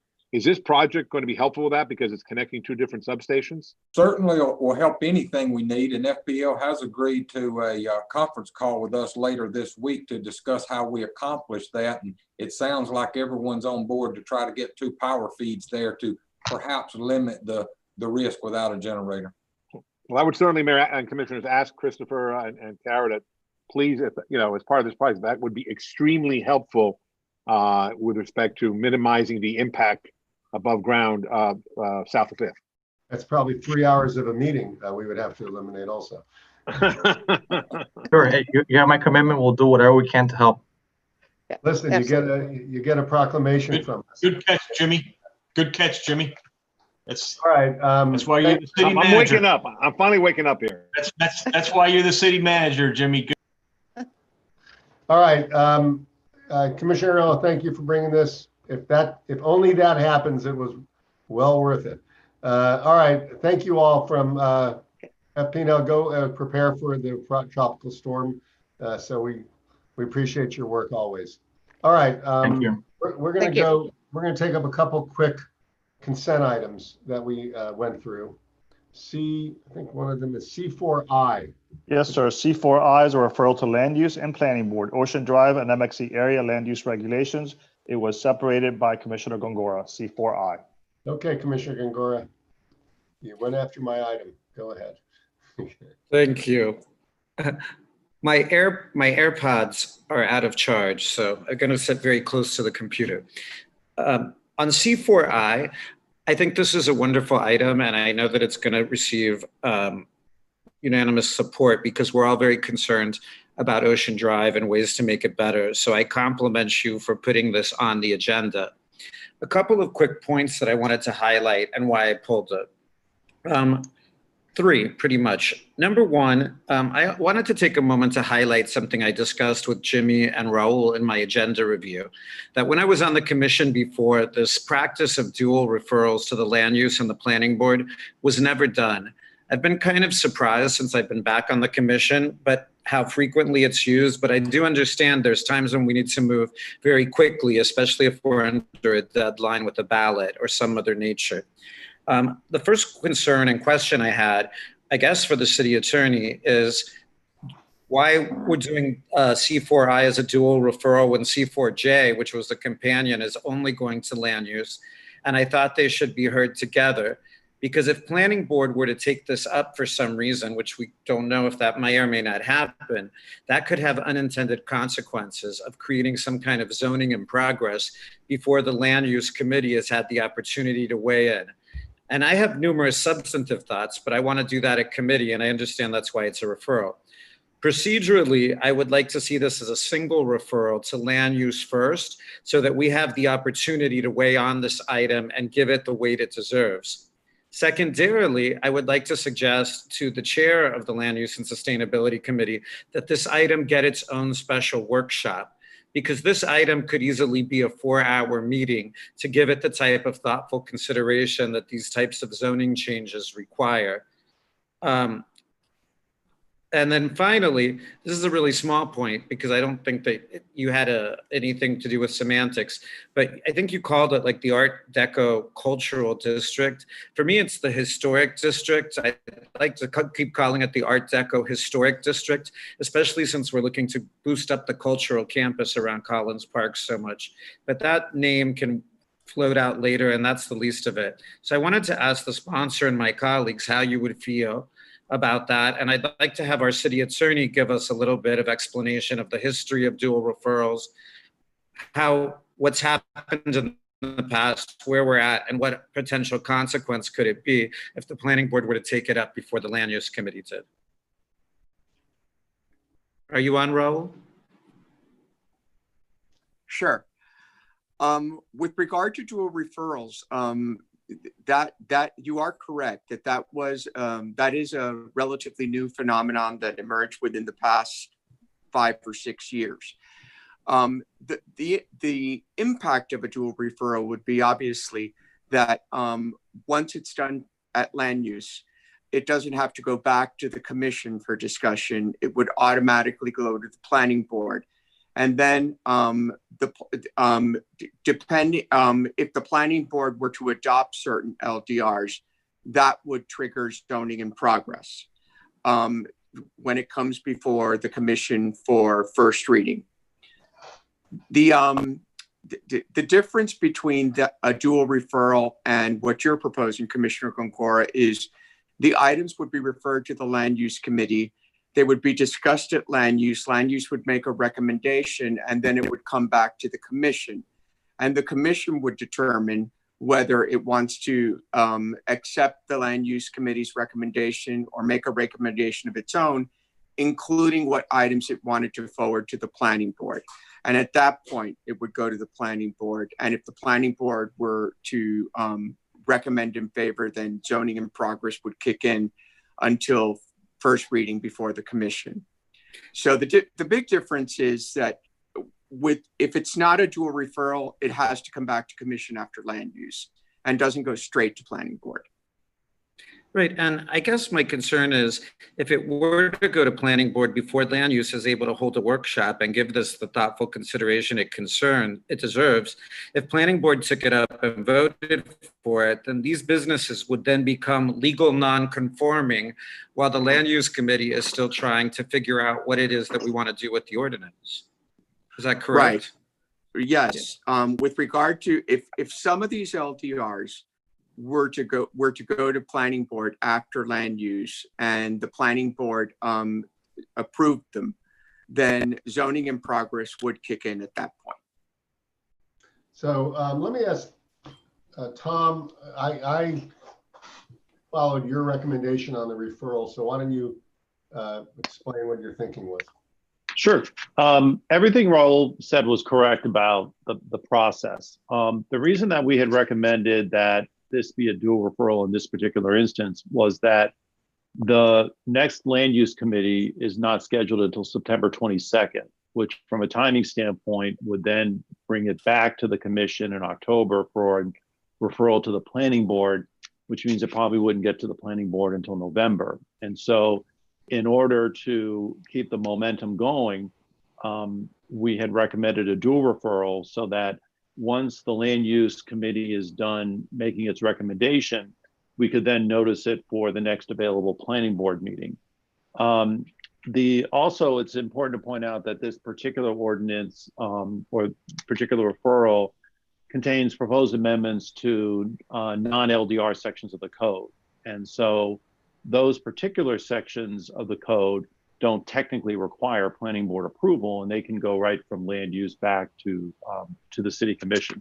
So that's why we had recommended that it would be referred as a dual referral. Since there's no land use meeting in August, we wanted to sort of keep the momentum going and not lose any time in that regard. But the intention was always to bring it to planning board after land use makes its recommendation either at their regular meeting in September or at a special workshop. Couldn't we just add a special workshop in September to deal with that issue at land use and have this go the normal way, refer to land use, have us add a workshop on this item in September before the late September commission meeting and have the same process? And then it would allow the land use committee and the public at large to have one meeting where we can have a big discussion about this without this just being another item on either the land use committee or the planning board agenda, and give it the full consideration that this item warrants. You could. I mean, from a sequencing standpoint, that would be up to the commission if the commission wanted to schedule a special workshop before one of the September commission meetings so that you get the recommendation of the land use committee and then make your referral at the September city commission meeting. Procedurally, it would be up to you. Okay. Commissioner See, that Reilly? would be go ahead. my suggestion, that we refer this to land use at this time with direction. Sorry, I have to move. I keep losing my internet connection. That would be my motion, that we refer this first to land use with the direction that land use hold a special workshop in September so that it doesn't slow it down, but that we give the land use committee the opportunity to work on this first. Let me go to Commissioner Areola, then Richardson. Commissioner Areola. Yeah, I agree with Commissioner Gongora's thinking in terms of timing. You know, I think this is such a big, important issue that I'd like to have the commission weigh in on it first before it goes to planning. And with that said, I also want to commend you, Mayor, for bringing this forward.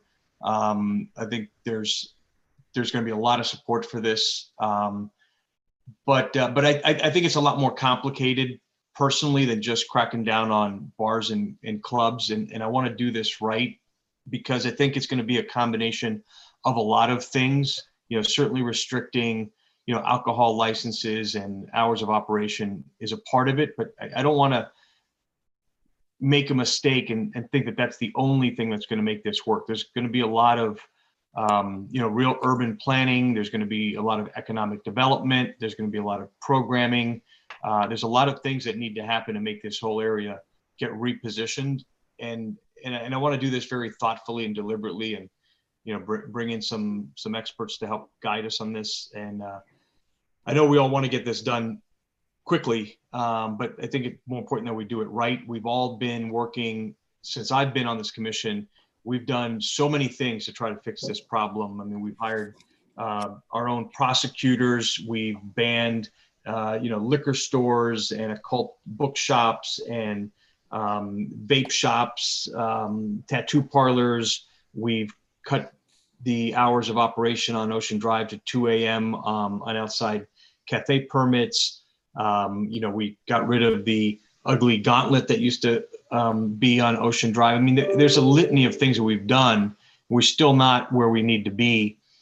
And I want to do this right. I want to do it comprehensively. And, you know, I don't want to just rush to say it's just bars and clubs that are causing this problem, because clearly that's not the case, because bars and clubs have been closed since March and we still have this problem. And a lot of the problems we're seeing, particularly on social media, and then we're getting reports from our police department, are happening during the day. So there's a lot more to this than just saying, you know, we're going to cut off alcohol sales at a certain time. So I just want to have the opportunity to do this correctly and look at everything that needs to be done. Okay, Commissioner Richardson. Thank you, Mayor.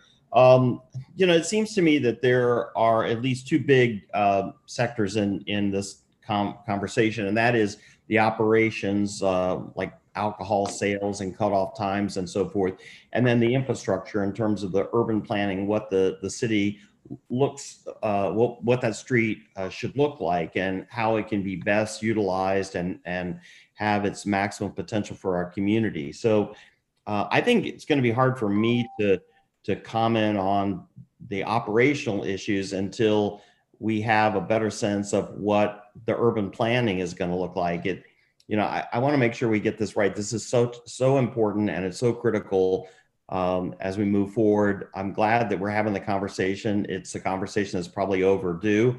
I would ask Tom, what is the earliest that you think that planning could have a workshop, a special workshop? And I do agree it should be a special workshop because could be hours. And I know there's going to be a recess. I don't know if the committee meets, but would it be possible? Because what I really do think that we should bring this back to the commission after land use, but I don't want to get it 2 days after land use does a workshop, because that's not going to give us enough time to reflect on it. So is it possible that we could do that kind of workshop at least 2 weeks before our September meeting?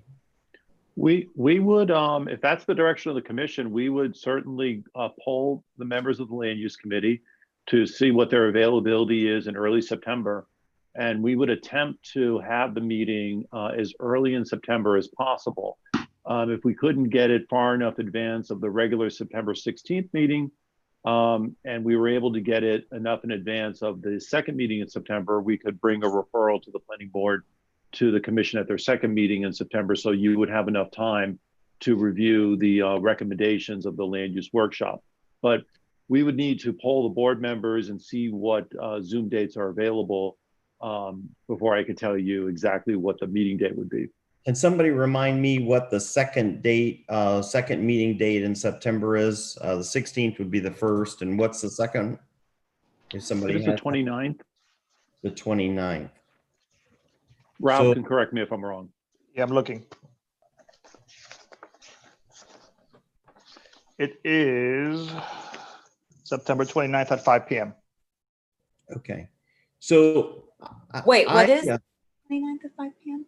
The second September meeting, which is the second budget meeting. So I would like to see this after it goes to land use, because I don't, I'm concerned about some unintended consequences if it just went the dual referral route. So I would be in favor of it coming back to the commission, and I would prefer, if possible, for us to have 2 weeks to reflect on whatever the recommendations are. I think that gives us adequate time. It may not be possible. We may only have 10 days or so, but that would be mine. So I don't know if that the item has been moved or not. Oh, we'll all come to I'll second your motion. All right, let's go to Samuel.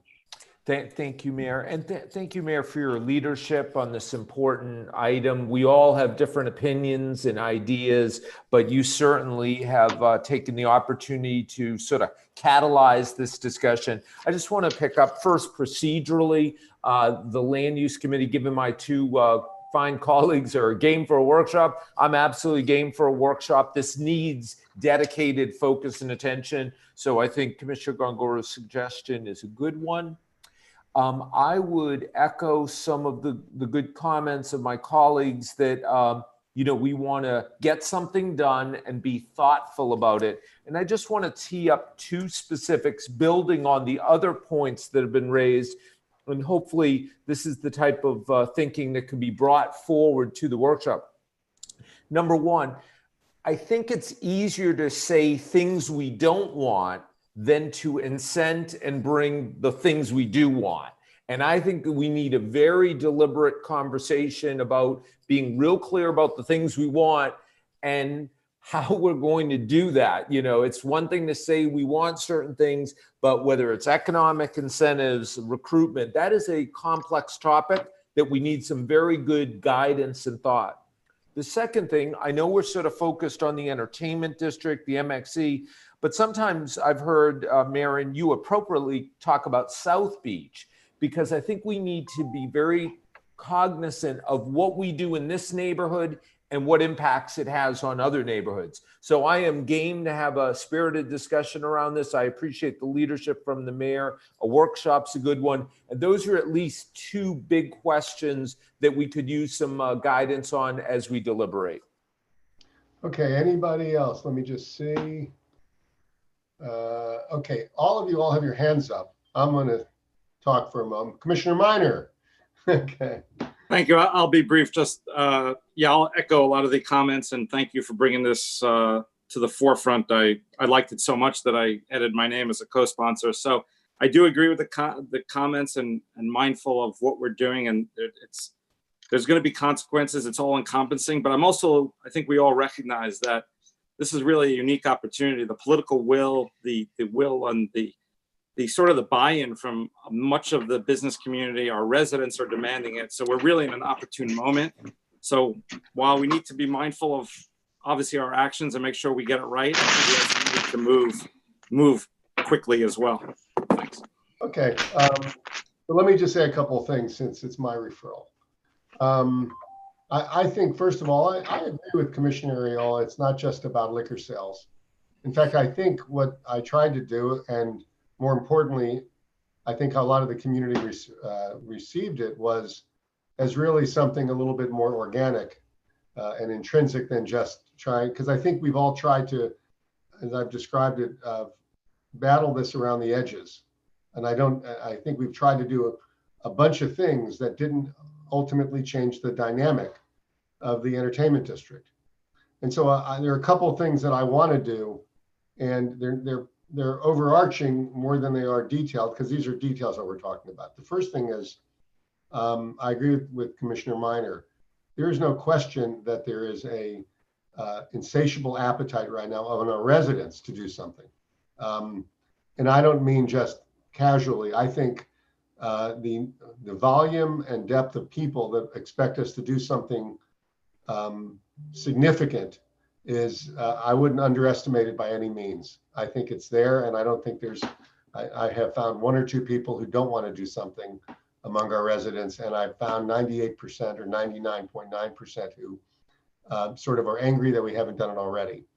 But more importantly, I've also seen that the business community is embracing this in the way I hope they would. Rather than a punitive measure, I think they realize that this is an opportunity to recast and reimagine part of our community that has not, I believe, followed the rest of the community as an art and cultural destination. I think that's really, to me, what has troubled me so much is that while when I was in the 90s, it was South Beach that sort of raised Miami Beach art and culturally. Now it's dragging it down that way.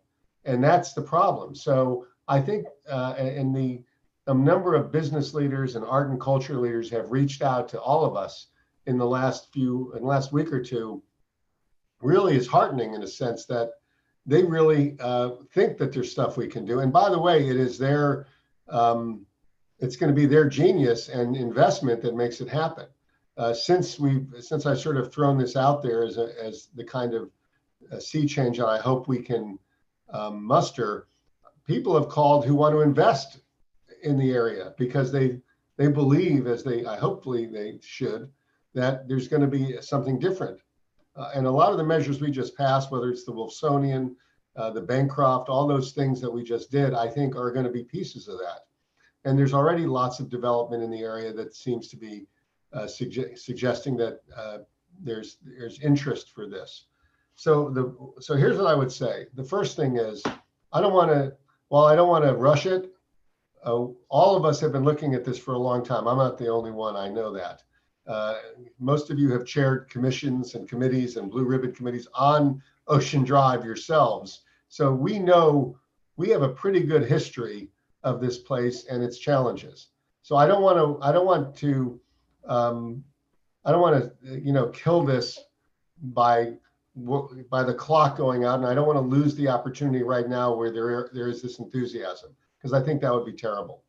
I don't want to rush and do something stupid, but I think none of us are new to this challenge, and we all know it pretty well. So I want to act pretty quickly. And I also don't want this thing to be so watered down that it's just nothing. I don't want to, the easiest thing to do is, like a lot of issues, is to kick this can down the road, let some other commission and mayor figure it out. We have an opportunity to totally change this area. And I don't care if it's called the Art Deco Cultural or Historic District. It doesn't really matter to me. Maybe some branding person can come up with something better. Those happen to be the words that I think describe it. I don't think it should be an entertainment district, as if that's a place where you go, to just go nuts. I think we're a cultural city with great history, and we ought to be proud of that and brandish it and market it. I think a lot of the business community is rallying around what we can do. The bids are all coming together, and they're coming up with ideas and they're coming up with thoughts. So I think we should act quickly. I think we should put time into it, but I don't think we should water down any of these ideas. And by the way, in whatever propensity there is to let's just compromise everything, if we end up with just something that does very little change, we'll have wasted an opportunity, I think. I did debate whether I should do this now. I've been working on it, obviously, for some time. I debated whether I should do it now or after we sort of emerged from the pandemic, but I felt like who knows when that was going to be. And honestly, the idea that we would emerge from this thing and then start changing stuff again seemed like it was a little unfair. And it is an opportunity when things are so diminished economically for us to put our best efforts together with the folks that have to emerge with us and come up with something that is much better than it is. I don't, dual referral or not, I want us to move quickly. I feel like all of us are educated on this. And by the way, some of this, I think that we can expect the administration to start working on it already. Like for instance, the pedestrianizing of Ocean Drive. I want to remind us that we had an Ocean Drive committee that recommended to us the pedestrianizing, and we voted for it in March of 2019. This commission voted, almost everybody voted to tell the staff to go ahead and start coming up with plans. We had a Schulman study that was very interesting, but it was it included it was really not fully pedestrianized. But what we voted to do was a partially or fully pedestrianized version of Ocean Drive. I think that the commission staff, that Jimmy and his staff should start working on ideas already, because I don't want to come to a meeting in 2 months and then here's what we want you to do, come back to us in 3 months with the renditions. I think we should be expecting that since we've already voted on that and we've already had studies that show versions of it, that they can go ahead and start coming up with how Ocean Drive would look and the different versions, because that may be the best way for you to decide with finality what options are, because you'll want to know about whether it needs to be convertible to a one-way, one lane, or whether it needs valet, or whether it needs a little tram going up and down it. But those things will come from somebody planning. I fully expect that the administration will be working on that, because we asked them to a year and a few months ago. We just haven't really done it because, frankly, there's been so many other things going on. So I don't care about the referrals.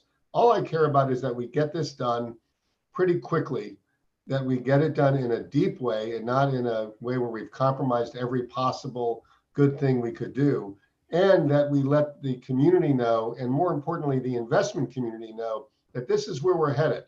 Because I think there are lots of businesses that would love to come to South Beach and make money here, but in a way that really works with who we are as a city. This has just become, it's just not something we want anymore. And I don't think anybody can argue against that. So let's not kill this by putting it on off and off and off and waiting and spending 6 months analyzing it. Let's have a good workshop, but before you even come to that workshop, expect from the administration some renditions of what Ocean Drive could look like, some ideas. The reason I gave you a actual, instead of just a referral, I gave you an actual ordinances is, frankly, I figured that would be the fastest way to move you, because you could see something and then say, well, I like that and I don't like that, and I got a better idea for this. That's what we need to do as a commission. And I don't want ever to suggest that this is sort of my thing. It's not. I would never say that, because all of these ideas are pretty much stolen from other people, and some of them are on the Zoom.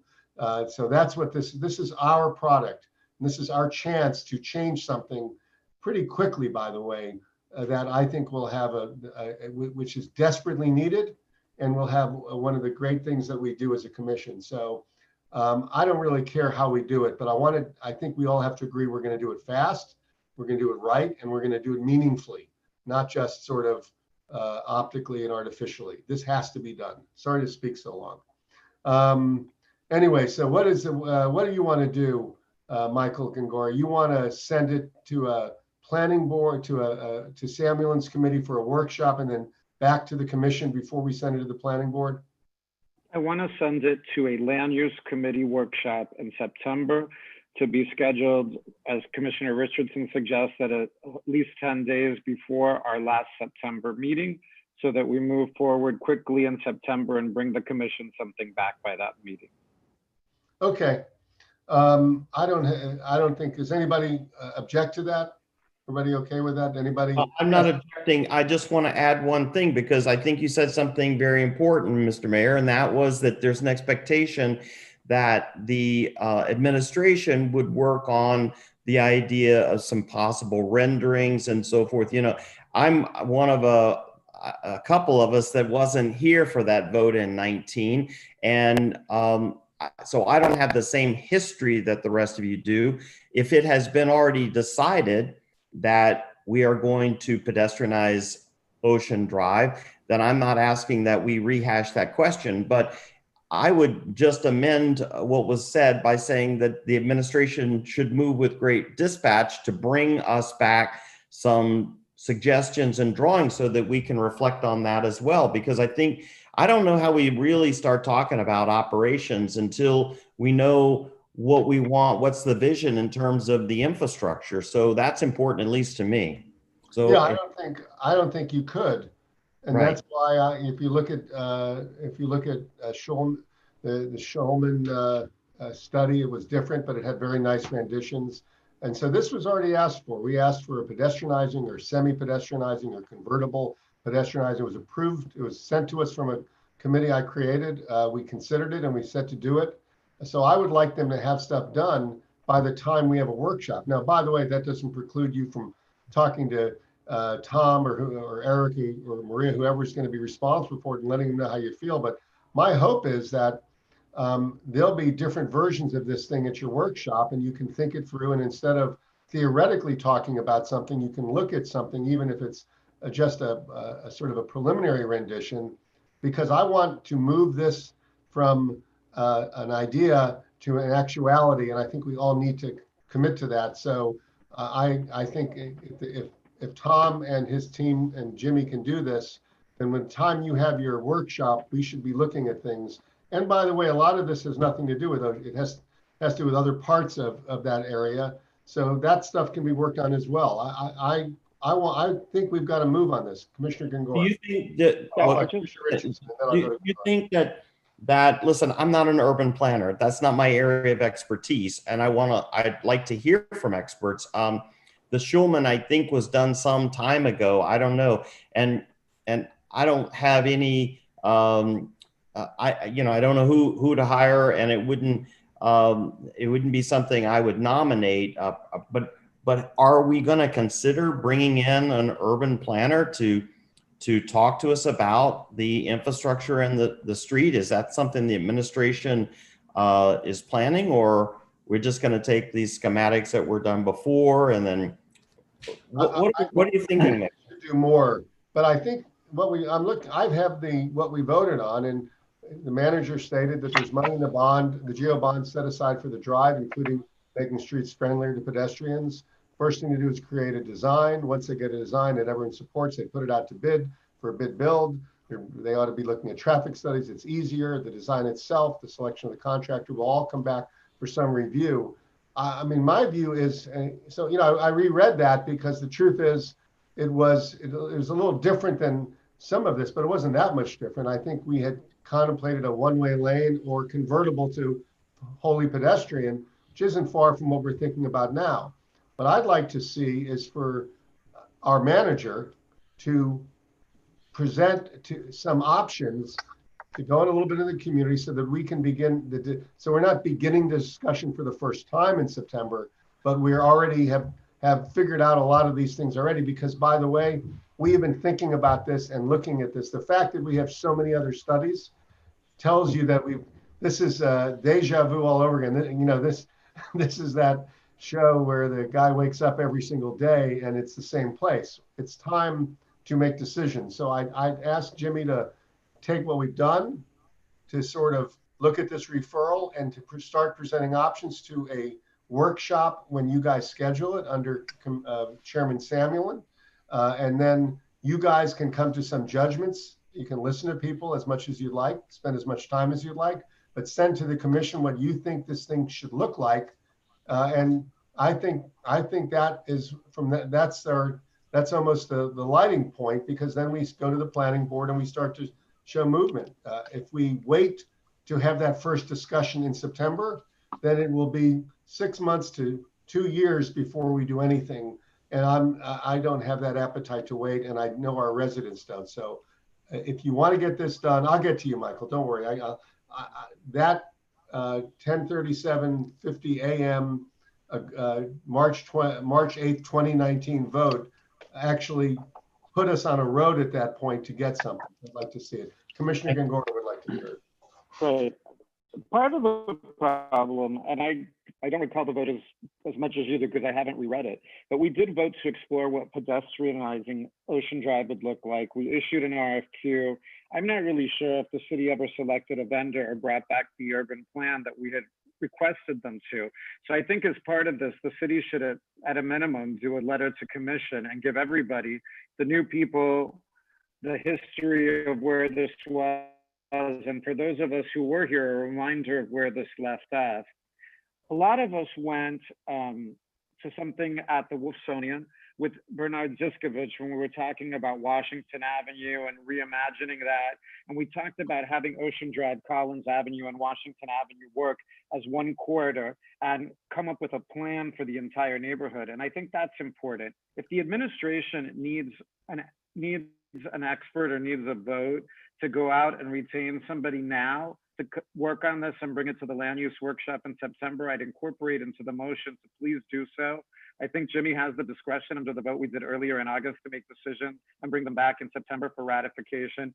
But if it's helpful to bring Bernard or some other land use expert to the table, I would like to have them there at the workshop to make sure we can give this the consideration it deserves. Okay, everybody's hands are up. Commissioner Reilly. Your hand is up. Yeah. I'm not exactly sure where we're at, but I'm just looking at the agenda just to tell you, to the point I was making earlier, that we got to look at the entire district and, like you say, Mayor, rebrand it, reimagine it, and I want to do that thoughtfully. I mean, I've got R9S, R9T. I've got another one about stopping new bars from opening on Ocean Drive. These are all parts of things that I've been working on, we've discussed, in trying to just reposition the entire area. So that's why I want to have a very thoughtful discussion about this, hopefully with some expert help. I love the idea of a workshop because I don't want to do a one and done where we're just going to say, all the new closing hour is midnight and then be done with it, because I don't think that's going to solve the problem. I think addressing it is part of the solution, but I want to be really precise about what we're trying to achieve, and not just do what we've been doing, which are a lot of one-off things that don't address the issue. So I love the idea of a workshop. I'm all for trying to move as fast as possible, but I never let a good crisis go to waste. And we are in a crisis right now, and you seized the moment, Mr. Mayor. So I think we can get something meaningful done in the next 90 days. That's very heartening. What I would hope is, but what I think I need you all to buy into is, and I know, by the way, there is uncertainty here and in the community as to what this is going to look like. And I understand that that's driving a lot of, whether it's above ground or below ground sort of concern and pushback. But I do think we have to give the staff of the city a chance to queue this up for us in the versions that we can review. I don't think we should wait. I don't think we want them to wait for us to give them, quote, direction. I think, I'm looking here, Commissioner Reilly did a bunch of Ocean Drive groups. Commissioner Samuelin's been on them. I know Commissioner Gongora's had a lot of commissioners. There's no one here who hasn't been thinking about this. So I'd like them to queue up a plan, because I think intrinsically we all agree with what I think we want. The reason I sort of started this was because I had a sense that you all agree with this sort of version of what we're talking about. But we need the staff to come to us with the options, so that if you think 90 days something significant can be done, you've got to look at something in 35 days that's already a little cooked and see versions of it, so you can start making decisions and give more specific direction.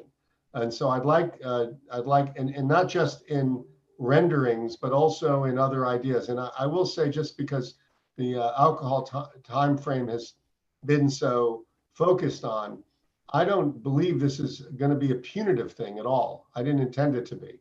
I actually just wanted to reverse how we can control some of the folks that have not been particularly good for our city, but not necessarily capture the folks that have been the operators that have been great for our city. So that's the reason why I wanted to reverse the beverage rules, so that as a matter of right, not everybody could do it, but as a matter of privilege.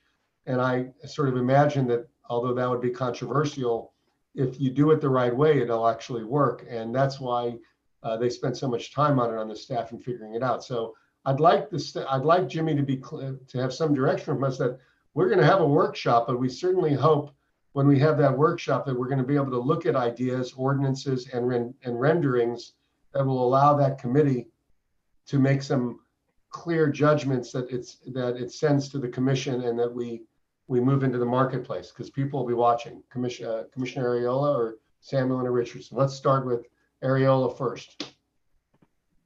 Yeah, Mayor, again, I will commend you on your efforts to do this. And I think you and I are probably going to come out a lot closer than maybe you think on regulating, alcohol sales. But I also want to manage the public's expectations that's not just that's not the silver bullet, right? I think properly regulated, you'll still have a scenario where you have a last call at 5 a.m. But I do think that if we control it better, you'll get better clubs, better bars, which will be better for our city. And, people shouldn't have, as of right, they can just, get an alcohol license, which are fairly easy to get if you put up the money, and then lease a space. And then, you've got a bunch of low end bars, which is not good for our city. So I do think there's a good way of properly regulating this and not totally doing away with our nightlife. But again, I think that this is going to be partly urban design. What do we do with Ocean Drive? Is it going to be purely pedestrian? Then what are we going to do with the side streets so that the hotels there can operate? What do we do with hotels, for example? I think one of the problems personally, I think, is we have too many hotels that you can get for $80 a night, and that brings a different clientele. You've got a bunch of retail there that I think is pretty suspect. What do we do with that? We could do more with programming. We got to do more to make it inviting to families and residents. So these are the things I want to tackle. And I guess I'm asking you, Mayor, do you want us to send our comments to staff between now and September? Do you want to take the opportunity now to poll us on ideas so that staff can start working on these things? Because I've got a lot of ideas I can just start throwing out. I don't think we need to do it in a referral. I think though, to the extent you're asking, I would hope that you would send a lot of your ideas. Some of them, obviously, Commissioner, a lot of our ideas have been in ordinances and other things we tried to do, but I do think that it would be a good idea to let the staff know. I think that's why we have great professional staff, and the idea is that they've been thinking about this more than we have, honestly. So let's let them do their job, but let's give them some thoughts so that they can sift through them and see what makes sense. Because I don't think we need to have a workshop before a workshop, but I think you can let people know. And certainly, I've talked to Jimmy a little bit about how we might want to staff this so that we know who in City Hall is going to be sort of responsible for this, not just the Ocean Drive, rendering an Ocean Drive that's different, but maybe the whole thing, and maybe a few people. Jimmy, have you thought about that? A little bit. Is the direction here about the configuration of the street? Is it about the business model? Because candidly, I think during the closure of Ocean Drive, when it was fully closed to pedestrians and all the businesses were closed, it was great. But as soon as we opened up the businesses, it got bad again. And even then, when we opened the lane up for traffic, it may have gotten easier to police, but it didn't necessarily get better. So I want to, like, to sort of mimic Commissioner Reilly, to manage expectations. You can configure the street 100 different ways, but if the business model doesn't change, in my view, nothing changes. So I think so is this about the configuration of the street? Remember, the street project for Ocean Drive is a tranche 2 under the GOB. So, we weren't, if we want to sort of move that up into tranche 1, then we can try to do that. And obviously Maria oversees the GOB projects. If it's about the business model and the land use ordinances and whatnot, we also have been thinking about that. So we can have that conversation in mid-September.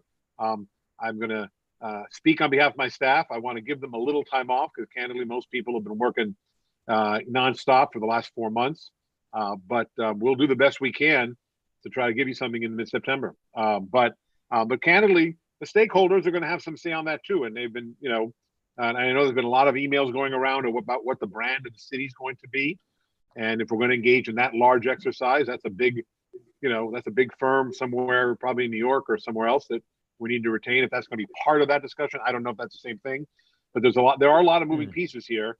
And so I do think it is a comprehensive conversation, but we can certainly probably by mid-September talk intelligently about a configuration and intelligently maybe about an overlay, because we have been doing some work on that. Yeah, and listen, that's all I'm asking. But I've got to listen. This is not going to be easy. I get it, but I think we have to want to do it, or it's not going to happen.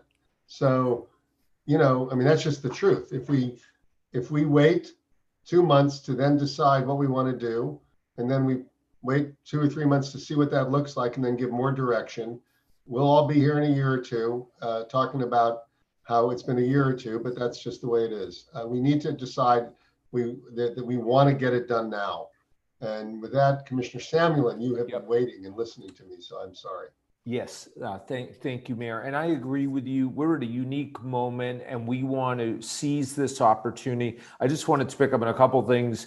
One, I strongly agree with you that we need our professional staff to do the front work so that we can actually make some decisions and give guidance at the workshop. So I strongly agree with that. To what Jimmy just said, is it the street or the business model? To me, it's got to be comprehensive. I think all of those components have to knit together. So it absolutely is about the street design and what does pedestrianized look like, as well as the business model. And I think it'd be very important for staff to help at least set the chapter headings that are there: street, business model, operating hours, et cetera. And then help us think about timing. In my mind, it's very short term, and a little bit after. And that we frame some of that so we can get some stuff done immediately and then some stuff quickly. But we absolutely are counting on our team here to help guide us and make sure this workshop is one to remember. And of course, all of our colleagues are invited to come and be part of that as well. Thank you. Commissioner Richardson? Yeah, well, two things. I do think that the administration should look into whether or not there's an opportunity to move the street project into tranche 1 and bring that to us and give us the option. So I'm glad you brought that up, Jimmy. And then the other point I have is just what Commissioner Samuel said, in that, maybe we should make this referral a little bit larger group. We just came off of all of the budget discussions, the workshops, and those are a meeting of the finance committee, if you will, of the whole. And so I would, especially me, because I don't have the same background because I wasn't here in 19, I think that we ought to have this workshop, a workshop of the whole, where we can all participate, because I think that's going to move the project along a little bit faster. Rather than waiting until we see it at the end of September, we can be part of the process in the workshop. And I don't know if there's any objection to that, but I would propose that we have this as a workshop of the whole. Not a bad idea. I mean, listen, here's what I don't want to appear frustrated, but I sort of feel like we've been dancing with this partner for years. We know the moves. And so I don't think it's as hard as it sounds, but I think we need to put some time in now to get this in place. I think to a certain extent we've seen a lot of things. We need to get input from the business community. We need to see what will inspire the business community. That's the most important thing. This will not work. This will not work if all we're doing is punishing.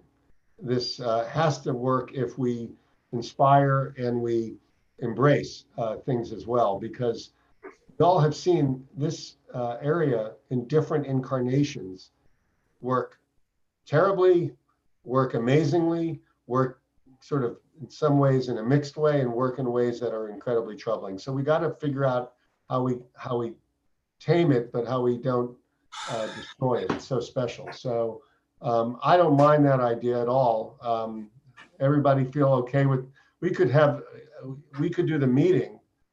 Could be land use, but we could just simply we could invite everybody or make it a workshop or something like that, so that we all are on the same page. Does anybody object to that? Mr. Okay. Mayor. Yeah. I would ask, am I recognized? Yes. Okay. Actually, we've kind of put together a working team with Mr. Mooney so far. Nick Kalergis, our first assistant city attorney for land use, has also been involved with the multiple iterations of Ocean Drive task force and committees throughout the years. So he has a lot of the background on this. I agree with the manager that in order to be productive on this, I would ask that you give us at least the month of August to put something together. And I would welcome the commissioners actually individually, and yourself, Mr. Mayor, and I know you already have, to send us a laundry list of stuff that you would like to see. I mean, not all of it may be doable, but just send us a laundry list so that at least we can have answers to certain questions that you may ask at the workshop and be as prepared as possible. Because it seems that you want to hit the ground running when you get to the workshop. So go ahead and send us, whatever comes to your mind in terms of what you would like to see explored.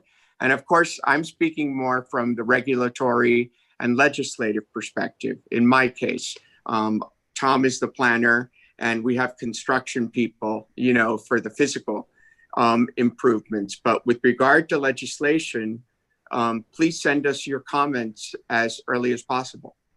Okay. Listen, this all sounds, thank you for pulling the item, Commissioner, because I think there's some good thoughts here as a unit. So what we'll do is we'll have a, Commissioner Richardson, do you want to speak? No, I'm sorry. Okay. Commissioner Ariola, did you want to speak? I did. One thing that's part of this, a couple thoughts. One is you got the urban planning aspect to it. We've got our police department that should weigh in on making the area safer through the use of technology, lighting, patrolling, beautification, programming, real estate experts on how to reposition some of the properties down there. But another important part of this, and I think we're going to be potentially voting on it later, is economic development. Because unless we can bring in investment and businesses that we want to see there, I think we're going to be spinning our wheels. And I use the case of Times Square. I think most of us are old enough to remember what it used to be like in the 70s and 80s. It was the most decrepit part of New York City. It was, Vice Central. And then I think it was under Mayor Giuliani who really started to go after it in a meaningful way and just closed a lot of the businesses that were operating out of there and cleaned it up. And then Disney World, Walt Disney World came in and made Lion King their big investment in that area, and it signaled to the market that a turnaround was afoot. And I think that's part of the calculus that we need to be looking at here is as we try to weed out some bad operations that detract from the area, we also have to proactively go out and figure out who we're going to have come in as anchor establishments, whether they're retailers, restaurants, or cultural institutions. And that's going to really depend on us, through incentives, through going out and marketing. So I think that also has to be part of the conversation when we do this workshop. And to the extent that we're going to be voting on an economic development person, that would be part of their portfolio to do that. Okay. So, you know, as we think about it, just so that, so Jimmy, so you get some guidance. Some of the things won't even be ordinances. Some of them will just simply be things we do. You know, I've received a lot of ideas in the last week or two. A couple of people have talked about, you know, how can hotels on Ocean Drive actually program on the beach in a way that makes sense. Someone had an idea about giving an incentive to somebody by waiving fees on cafe tables for a month or two. The way, you know, when I moved my office, we get incentive from the landlord to not pay rent for in other words, we ought to have a toolkit and things like that. And some of them may not be things we even have to vote on. But I guess my point is that this does sound like what we want to do is have a workshop, but leave it to the staff and others. And frankly, if you haven't noticed, some of you saw the Ocean Drive Association sent a very interesting supportive letter of a lot of these ideas with a lot of ideas of their own, some of which sounded actually pretty smart. So I think that the community that is not here on the Zoom, I think they have a lot to offer as well. I think there's probably as many operators who are desirous of a higher floor of how things are conducted down there as we are. So I think, so I'd like to see this. What I'll do is I'll take this as a referral. Let's make it a referral to a workshop, a land use, a workshop of the whole commission. And what we'll do is we'll find a date for that. But our hope will be that by that date, certainly if the committee has all of August, the staff have all of August by early and some of this has already been done. I mean, we spent a good deal of time preparing a lot of these ordinances, so we have a template for people to look at and alter. So hopefully in September, early September, we'll have a workshop. And then when is our commission meeting in September? You have one on the 29th and you have one on the 16th. So it had been requested that it be done at least 10 days before the 29th, which would be on or before September 18th. Okay, well, whatever, I would leave it to Jimmy to figure out, our manager can figure out the timing and what kind of bandwidth they have for that. It's not a great time in August, but on the other hand, most people are not going in a lot of places right now. So anyways, so we'll just take it as, Commissioner Guevara, we'll just take it as a referral to a workshop. How's that? So it's a referral to land use as a workshop. Yeah, but as a committee of the whole, maybe. Got it. We'll figure it out. I think the idea is going to be that land use will consider it, but because we'll all be there, we'll sort of get a sense of what we want. And in the time between the commission meeting and the land use large meeting, we'll iron things out so that the commission will look at multiple finished products at that point. And just a point of order, Mr. Mayor, if I could just ask, in the land use workshop, will there be any voting, or is it just a workshop? There will be no voting. I just want us to be clear. Typically in workshops, Commissioner Richardson, there's no voting. Unless if you want to do this as a land use meeting, then you can, but typically in workshops do not entail voting. I'm comfortable with that because then we're going to be back. We're just getting it ready to come back to the meeting of the commission at the end of the month so that we will be voting. So thank you. I would say either do a special commission meeting on it, or it's just a workshop in anticipation of, this is to give the staff some sense of what we think of some ideas and give us a chance to, prepare to look at some of these ordinances that I've put together with Tom. That's how I understood it. It's a workshop to give feedback so that we can go forward with the commission. Okay. All right. So we'll do that. I've been told what I have to do next is C7. All right. So that's it for that one. So by acclamation, C4I is a referral to land use as a workshop. Yeah. C7R. What is it?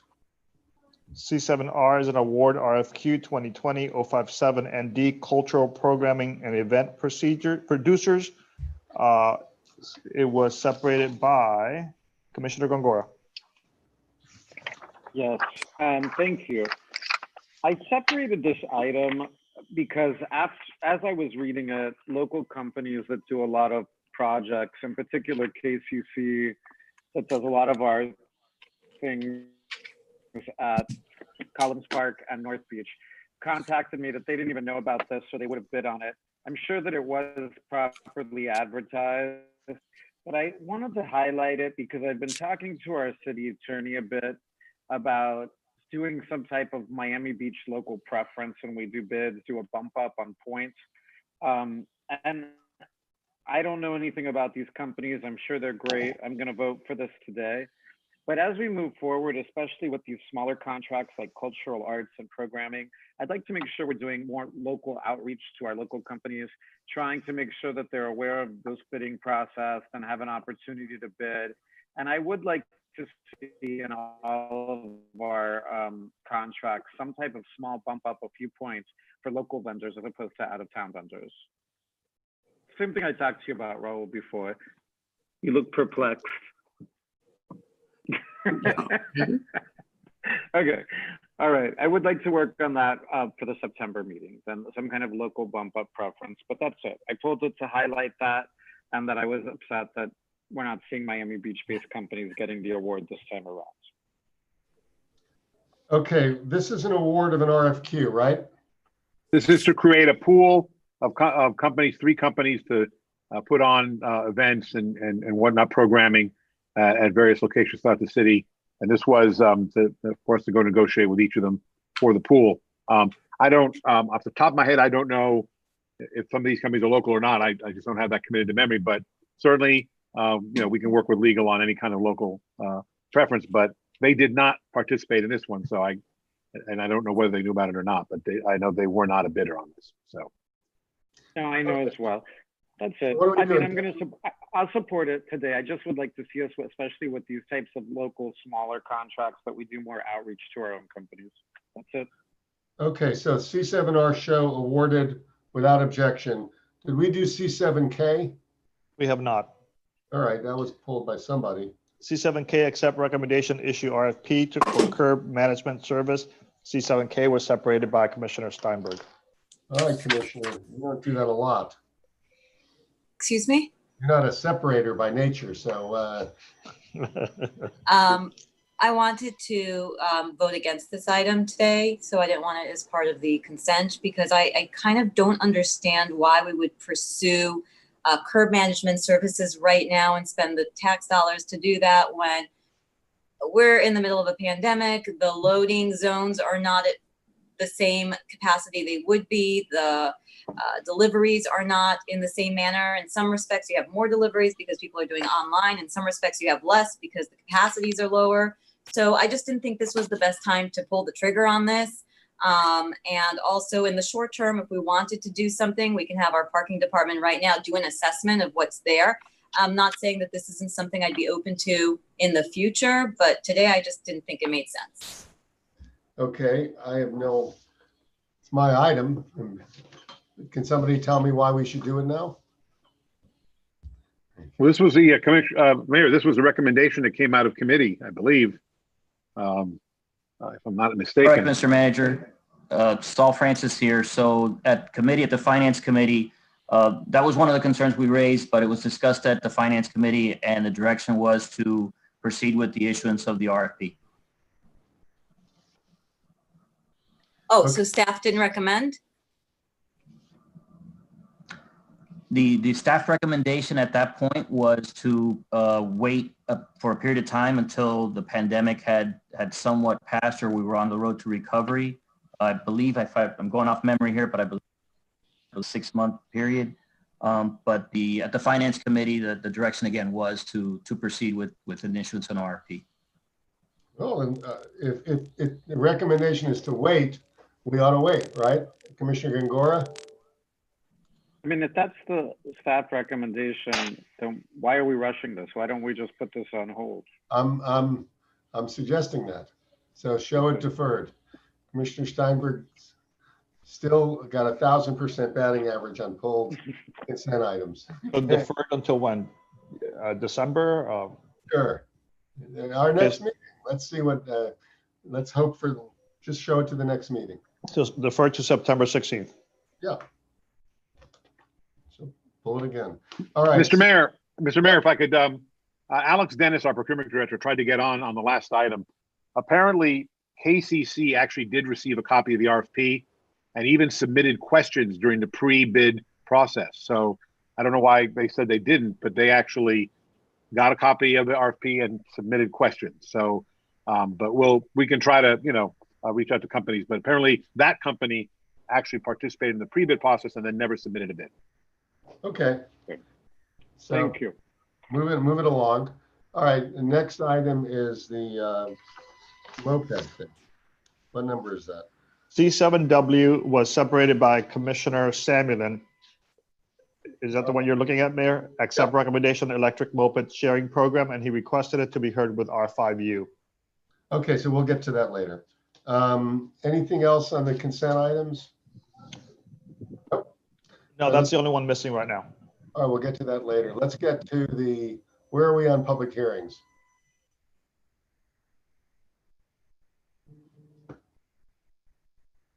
What's next? Are we on R5H?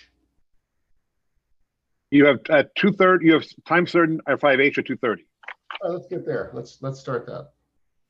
Okay, R5H is an ordinance of the mayor and city commission of the city of Miami Beach, amending the resilient land use and development element of the comprehensive plan of the city of Miami Beach, Florida by amending goal RLU1, entitled land use by amending objective RLU 1.1. Establishment of the future land categories by amending policy RLU 1.1.5, entitled low density multifamily residential RM1 to modify the allowable uses for properties abutting Lincoln Lane, south between Drexel Avenue and Lenox Avenue, providing for repealer, codification, severability, transmittal, and an effective date. This is a first reading public hearing, and the item requires 4 votes. Now, is R5 I assume is related to it? Want me to read that title? Yeah, they're both. These are the Lincoln Lane.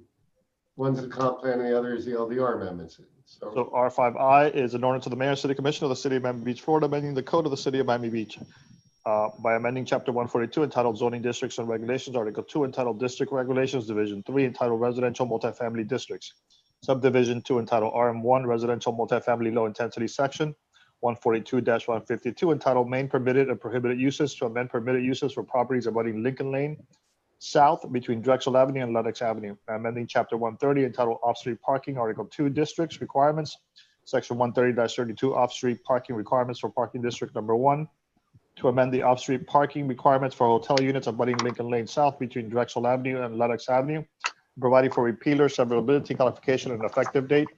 This is a first reading public hearing. This item requires 5/7 vote. Okay, so we have 2 items. In a second, I'll ask for a public hearing, but why don't we queue it up? Ricky, Commissioner Reilly, you want to do it or you want Mr. Mooney? R5H and I.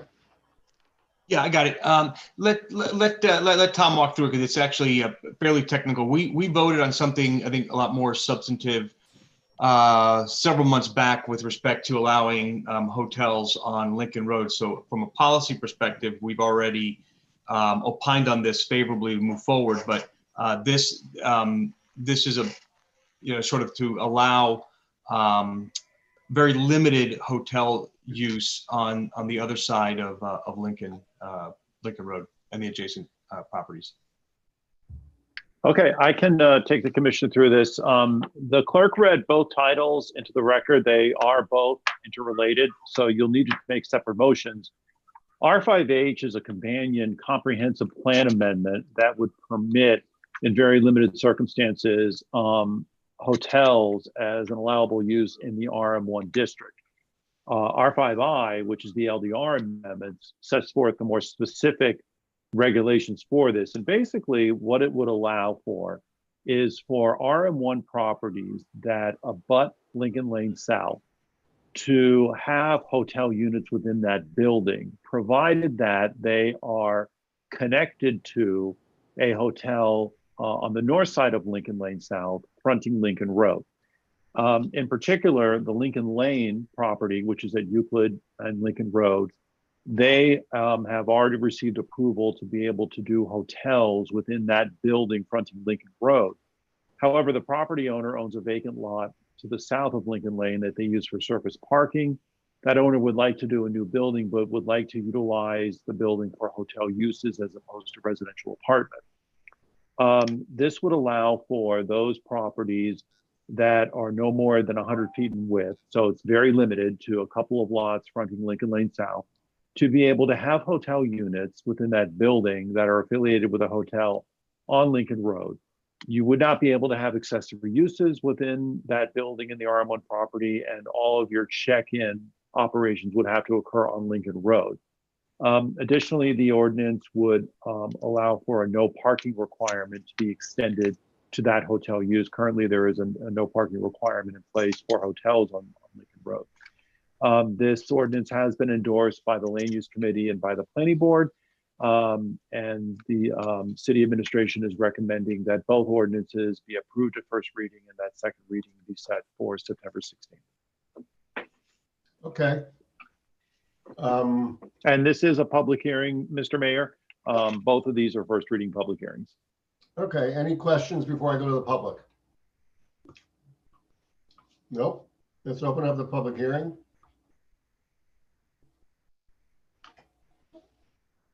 Mr. Marrero, you're up. Good afternoon, Mr. Mayor, Commissioners. Mickey Marrero, law offices at 200 South Biscayne Boulevard, here on behalf of Lincoln Center Associates, which is the property that Tom just mentioned. I just want to reemphasize that the uses here will only be hotel units. All of the accessory units, all of the check-in, any restaurant component will all be on the CD3 Lincoln Road portion, which is critical. And with those protections, we went to the Flamingo Park Neighborhood Association on February 3rd, to discuss this ordinance and our project. And they voted favorably and sent a resolution to the city administration before the Land Use Committee meeting on this matter. So we do have the support of the neighborhood. I think Tom did a great job summarizing the item. So we're here to answer any questions you may have, but would ask for your support of the item. Thank you. Thanks, Mickey. And the next caller is Scott Feld.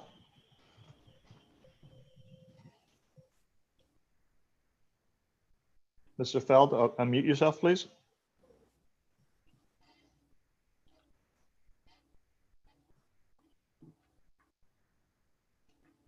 Mr. Feld, you're up. Mr. Feld.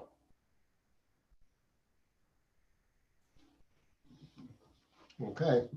Let's give him another second. He's no longer there. Okay, the public hearing is closed. Members, anyone want to be heard on this before we vote? All right, someone's going to move it. Okay, Commissioner Reilly moves it. Is there a second? Second. Second from Gongora.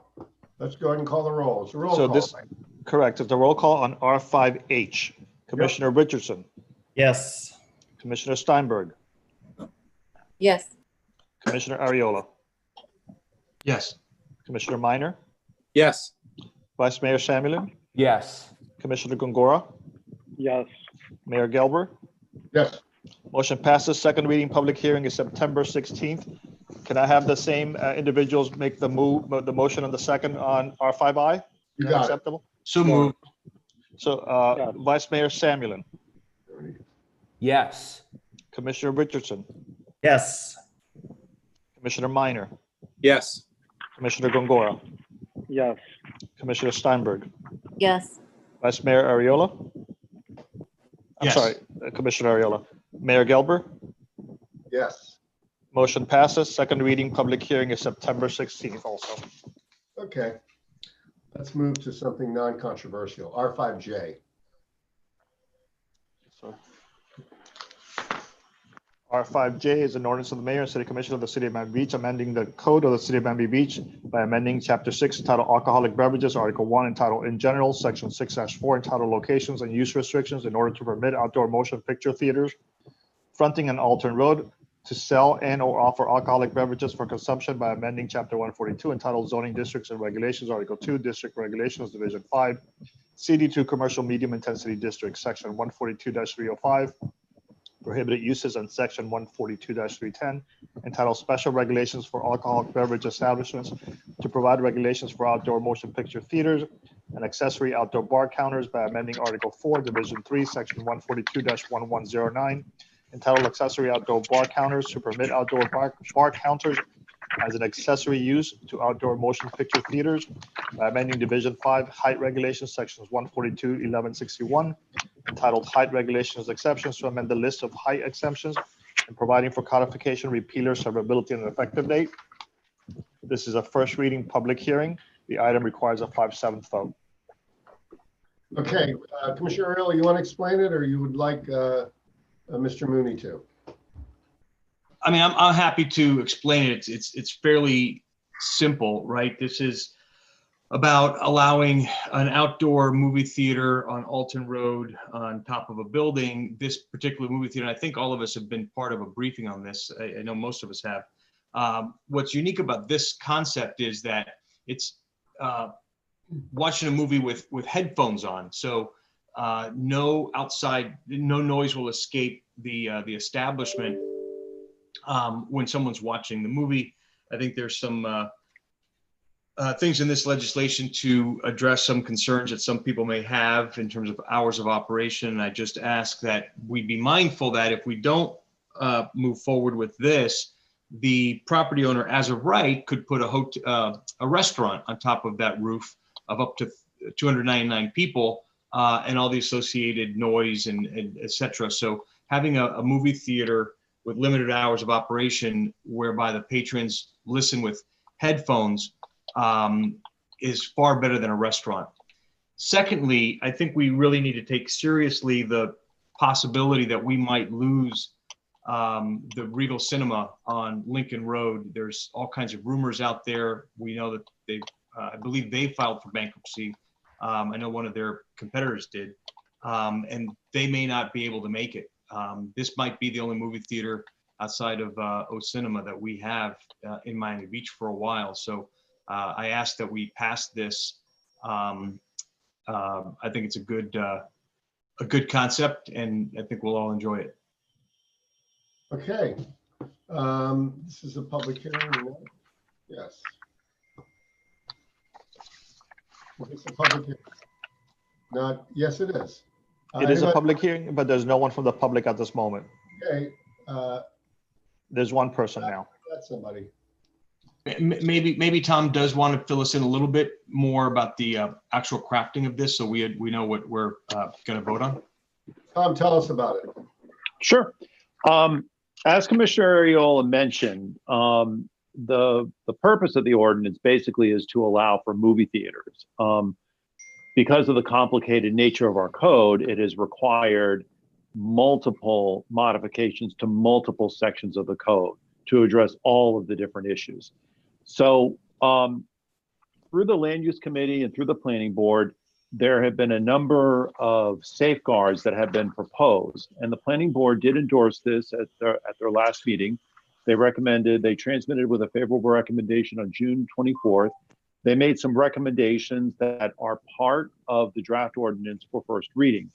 And I'll go through those because I think those are the most significant. A lot of the other sections of the legislation are more technical, but basically what it would allow motion picture theaters outdoors on rooftops for lots fronting on Ocean or for lots fronting on Alton Road. And it would require that the sound from the movies go through headphones. It would limit the hours of operation starting no earlier than 4:30 p.m.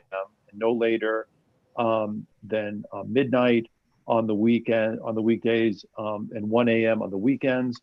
It would allow for an outdoor bar, but those hours would be limited to 11 p.m. on the weekdays and 12 midnight on the weekends. It would require that the outdoor bar area have some segregation from the theater area. It would also require that there be both sound attenuation devices, and it would require that the screening and projectors be oriented away from residential areas so it didn't result in a glare.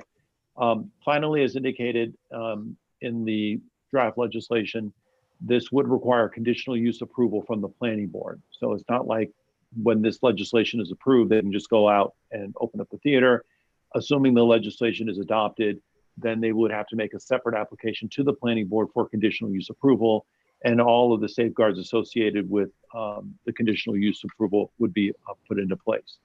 So I think I've covered most of the significant parts of the legislation. If there's any questions on this, or there's any questions that are generated by public comment, I can certainly answer those. Okay, first, are there any questions of Tom or Commissioner Reilly from my colleagues? If not, you'll get a chance to speak before we vote. Let's open up the public hearing. Ralph? Yes, sir. The first caller is Graham Penn.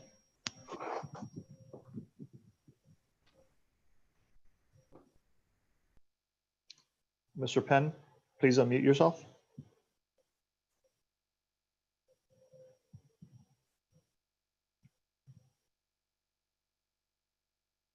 Mr. Penn, you're on mute. Now I'm here.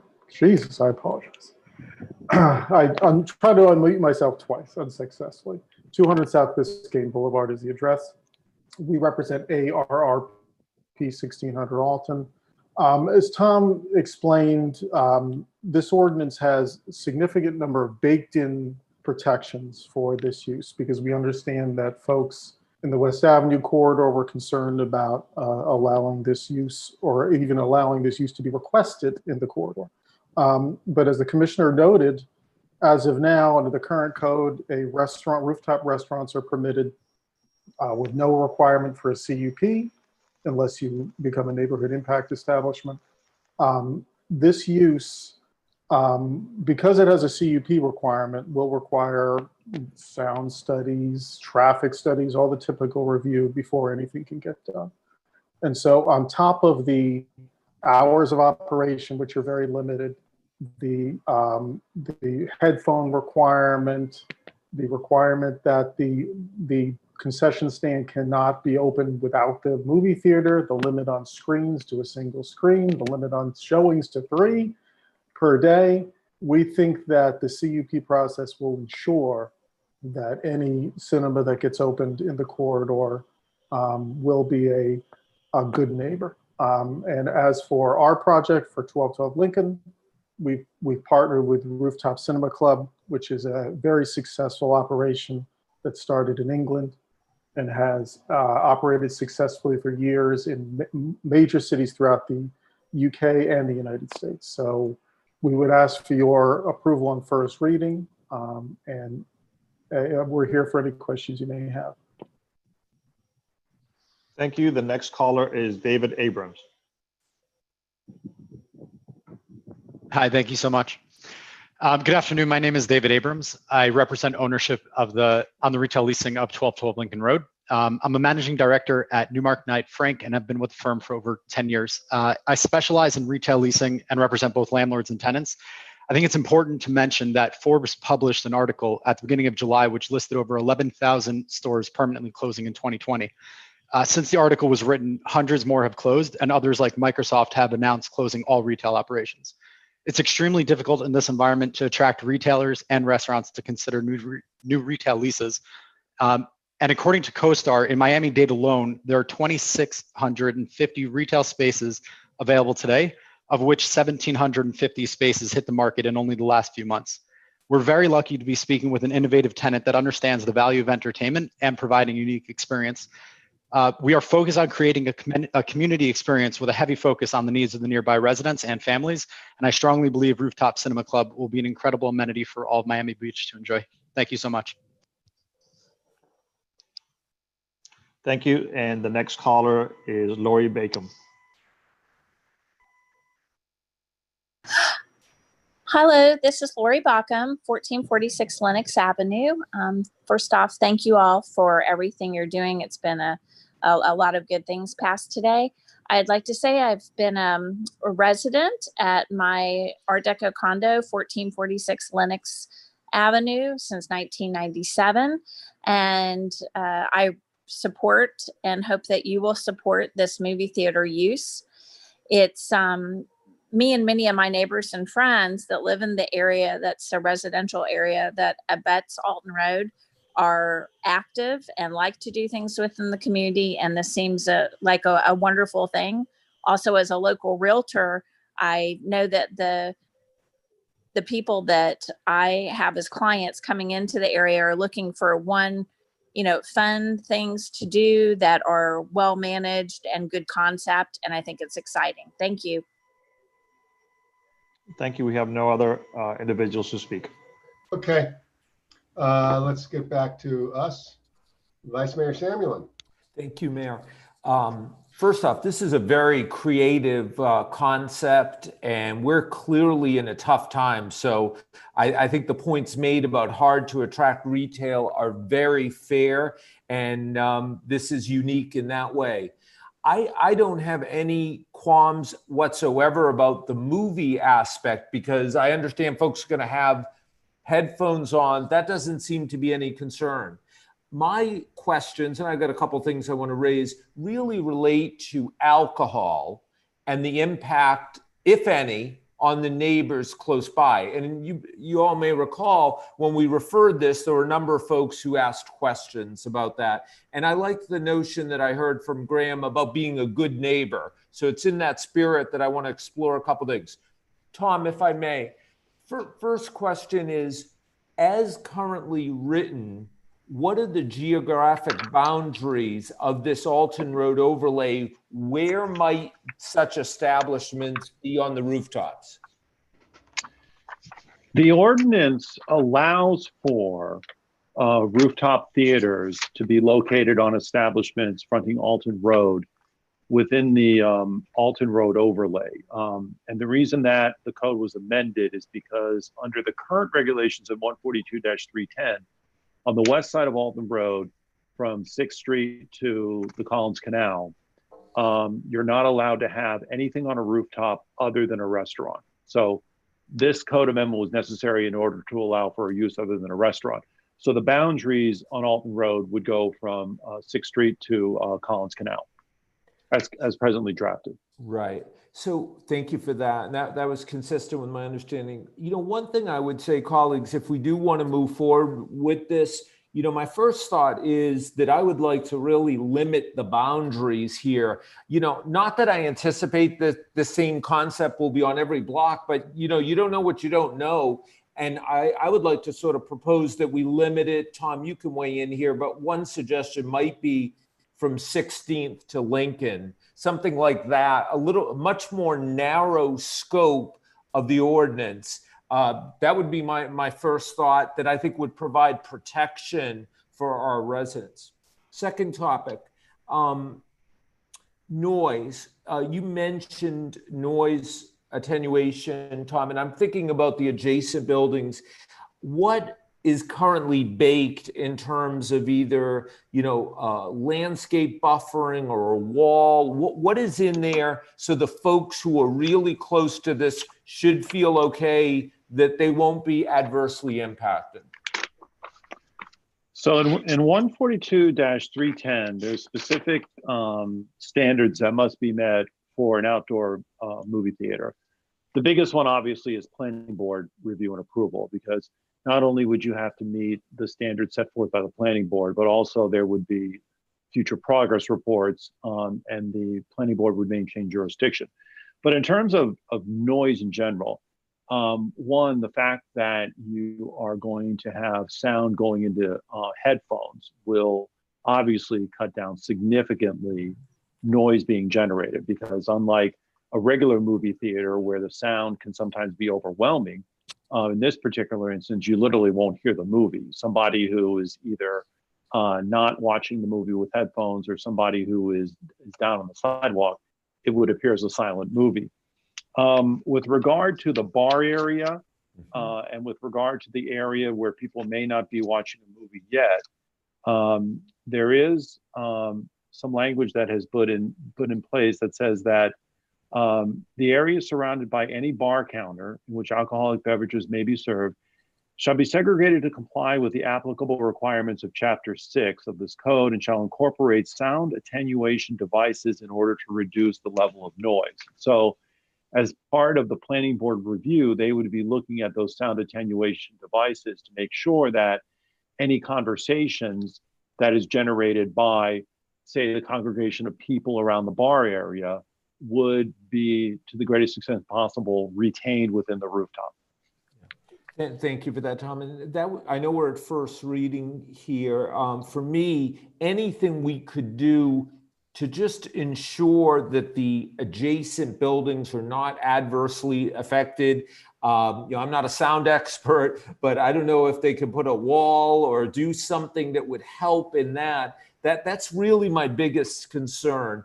Final thing I would make, and I would love to hear from my colleagues as well, is, I know this would go through the CUP process, and I would like to see that we bake into anything we pass that there would be an annual review, something from the CUP, like a progress report, just so we could see. I hope that there's no issues at all and nothing's happening, but I think it would be incumbent on us as a commission to hear a report from the CUP process and I'll suggest on an annual basis. Those are my thoughts. Thank you. Mr. Vice Mayor and Mr. Mayor, if I could real quick, Commissioner Samuel, I didn't address one thing on your proposal. The proposal to limit the boundaries was put forth before planning board. And what we explained to the proposer was that we don't have an objection to reducing the boundaries. Like, let's say reducing the boundaries from 16th Street to Collins Canal or 16th Street to Lincoln Road. However, that would reduce the overall acreage of the proposal to less than 10 contiguous acres, which then would require a 30-day mail notice. So if we were to include that, this probably would have to go back to planning board for a new 30-day notice and a new transmittal, and then obviously a new first reading. As long as the boundaries were more than 10 acres, 10 contiguous acres, then you wouldn't have to do that new 30-day notice. And Tom, just to follow up, if I may, what would be the distance of 10 acres? And my question just is not particularly about this project, but I'm not sure we want 5 similar projects. So what would that look like, that 10 acres you described? I'm spitballing here, but I'd probably say like between 10th Street and Lincoln Lane, between 10th Street and Collins Canal. Might be a little less, might be a little bit more, but it would probably be something within those boundaries there. Okay. Because as written, this would be allowed throughout the entire Alton Road overlay. Correct. Correct. Okay. So that's something that I think we should give serious consideration to. Okay, this is first reading, correct? Correct. Okay, so I mean, Commissioner Samuel, maybe between first and second reading, you can see if there's some amendment you want us to consider on second reading. Is that okay? Yeah, no, I'm fine, and I'm fine to do that, Mayor. I think and as I said, I'd welcome any input from my colleagues. I just want to do everything we can to protect the local neighborhood. That's all this is about. Well, that's the advantage of having quite a bit of time between first and second reading. Commissioner Gongora, then Commissioner Minor. Yes. I am supportive of giving this movie theater a green light because I think it would provide an interesting amenity. I do agree with you, Commissioner Samuel, that we need to take any action we can to make sure that this doesn't adversely impact the residential quality of life of the surrounding buildings.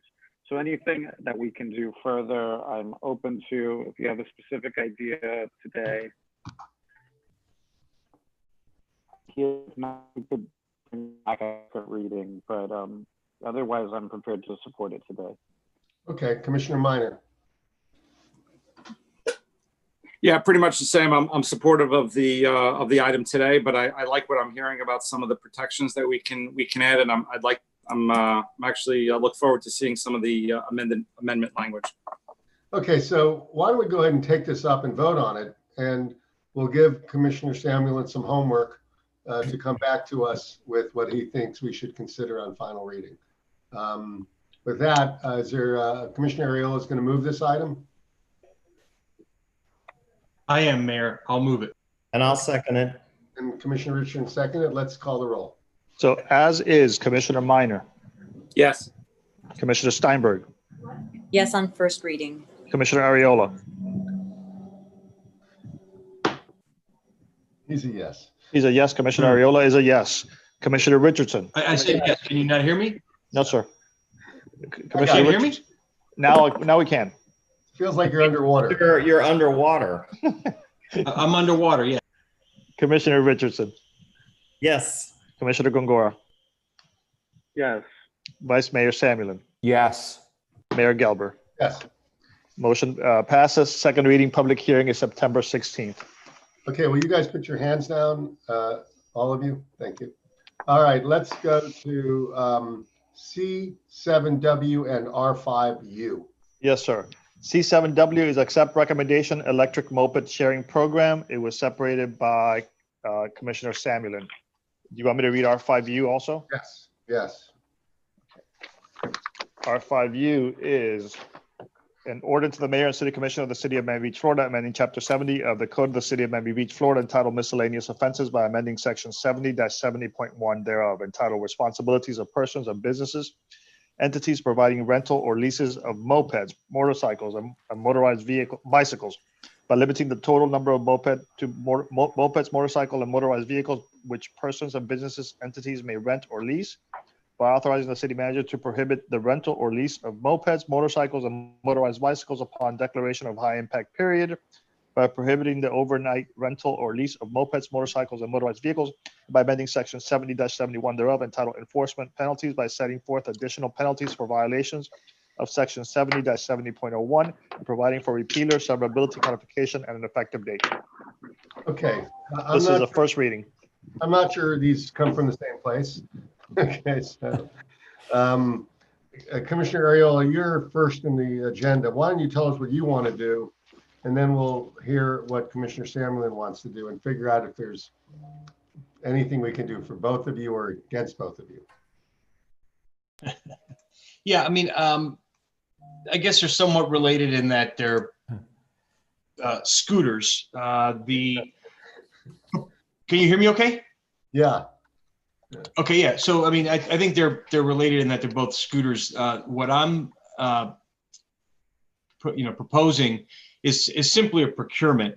This is something that passed at finance to issue procurement to do a rideshare program with electric scooters. The city of Miami has this going on now. Many cities across the country have it, and this is a way of further promoting alternative mobility methods for our residents and tourists to get around our city other than cars. And if we're going to potentially have decreased trolley service for the time being, it's going to put a lot more strain on our ability to get around.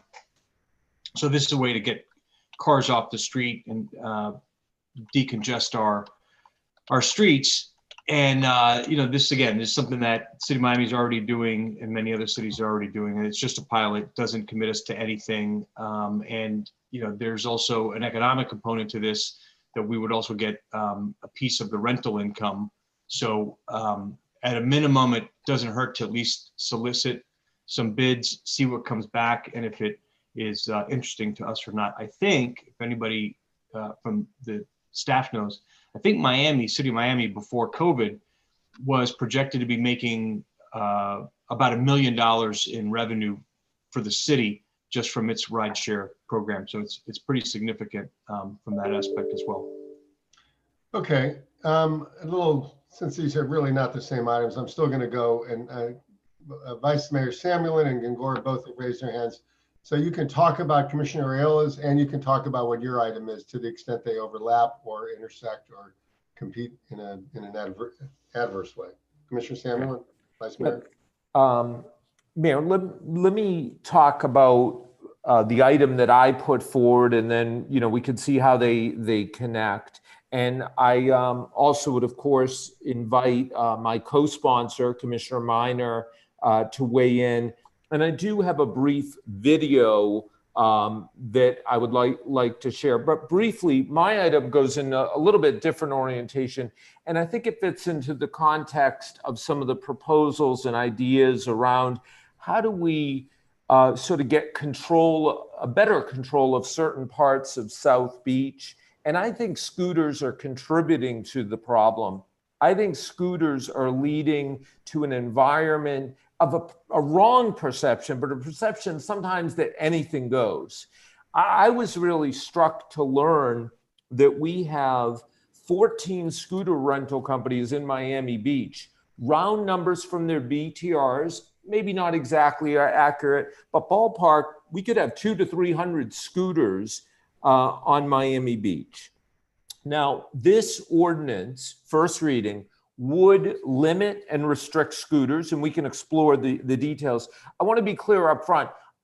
I don't believe that we'll never get a scooter from Miami. I don't believe that all scooters would go away. That's not the intent. But I do think if we restrict the rentals on Miami Beach of the 14, the problem would be significantly diminished.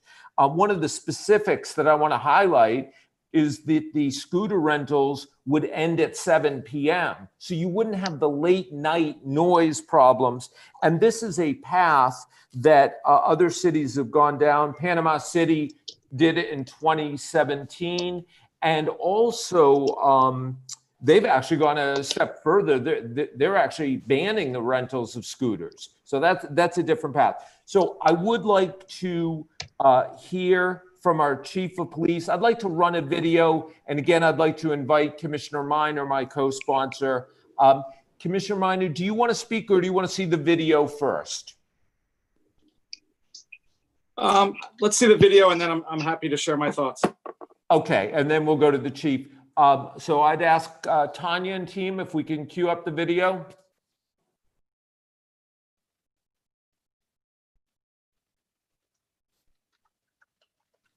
They're pulling it up right now, Commissioner. Okay, great.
Commissioner Minor, do you want to weigh in and then maybe we'll recognize the chief? Sure, thank you. And thank you, Commissioner Samuel, for sponsoring this item and happy to co-sponsor. I guess just to add on to what you already said, I guess the way I look at this is, and I agree with you, we're never going to completely eradicate scooters. And I think what we need to do is reward the good actors, the good businesses, and sort of get rid of and punish basically the bad actors. I mean, we kind of heard it from the police department last time that, you know, during some peak hours and peak scooter violations, the operators who have a contractual commitment to be responsive to our police department 24/7 were not responding. And I know we closed down one of the businesses. So I guess what I would see is, you mentioned 14 companies. I couldn't even really name you the companies, but I know there are some companies that have been around for a couple of decades and they have a good history here. And I would say, you know, if they're good actors, we should sort of reward them in the sense and keep them, and the bad actors, just let's get rid of them. And also sort of certain requirements. I think my understanding, and maybe the police department or our staff can give the specifics, but my understanding is that there are certain requirements that could be put in place that we don't currently have in place. And I don't know, there's a lot of detail, and maybe they can discuss it better. But for example, showing a driver's license. My understanding is some of the businesses actually don't require a driver's license when the person comes in to rent it. That a security deposit, that there should be a certain level of deposit that's required. So you hopefully get a more responsible actor. Certainly that the bike has to shut off by a certain time, and that businesses fully complies with our request to shut off that bike, that the ID be clearly labeled on the bike, that the GPS be installed and implemented. And I think if we put in a lot of those protections and then make sure that the businesses are in compliance, I'm hoping that will limit it. I agree with you. There's probably too many scooters to begin with, but maybe this is a way to reduce that. Okay, Commissioner Sam, I've given you it's your show for a little bit. And thank you. Can we invite? Thank you, Mayor. I appreciate the show. I enjoyed it. You know, you gave me a half hour. Now I like doing it. Can we invite MBPD to share their perspective on the safety issues related to scooters? There he is, Chief. Mr. Mayor, Commissioners, Mr. Manager, good afternoon, and thank you for at least asking the PD's perspective on this. Usually during the high impact weekends or the weekends where we get a lot of tourists here, the scooters do become a problem. We do have an option and the ability to be able to deal with them.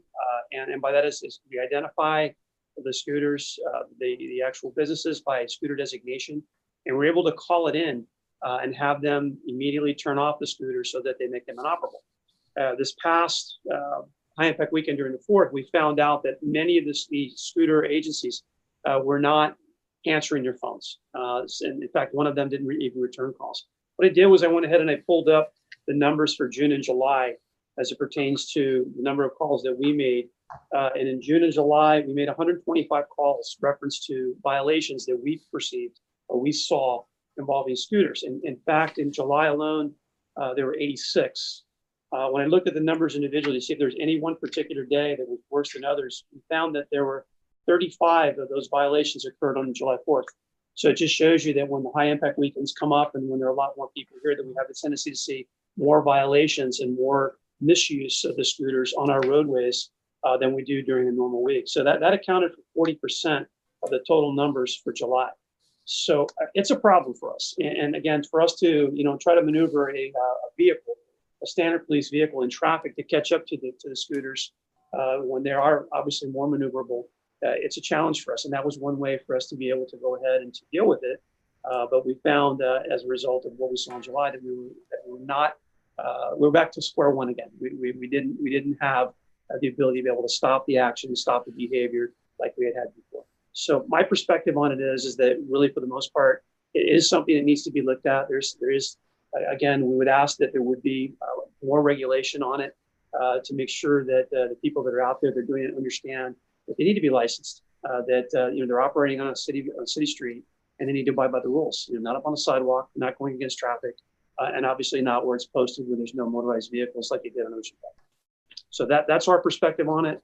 Again, we're going to try to step up our enforcement on it during any high impact weekend. We designate our motors every time to deal with that. And even with their motorcycles, they have a difficult time sometimes being able to move in traffic to be able to deal with them. But we will go ahead and we will adapt accordingly. But anything that you can recommend and you can do on your end to help with that, obviously, would be greatly appreciated.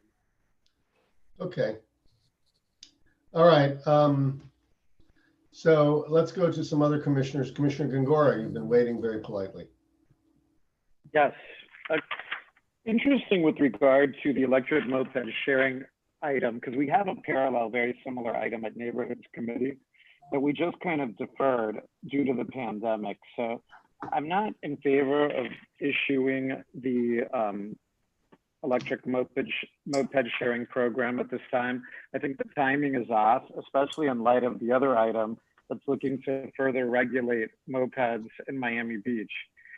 I think when the moped item came up last year, I voted against it because I think it's a little bit unfair that we regulate the moped businesses in our city and that people can go across the causeway and still rent the mopeds. I feel like it gives the businesses in Miami a leg up over our businesses, and I'm normally in favor of trying to help our businesses more. But I'm hearing all over social media that the moped issue is out of hand, so I'm willing to try it and go along with the miscellaneous offense ordinance or whatever it is that you guys are proposing and give it a try. I'd like to hold off on the issuance of an electric moped procurement.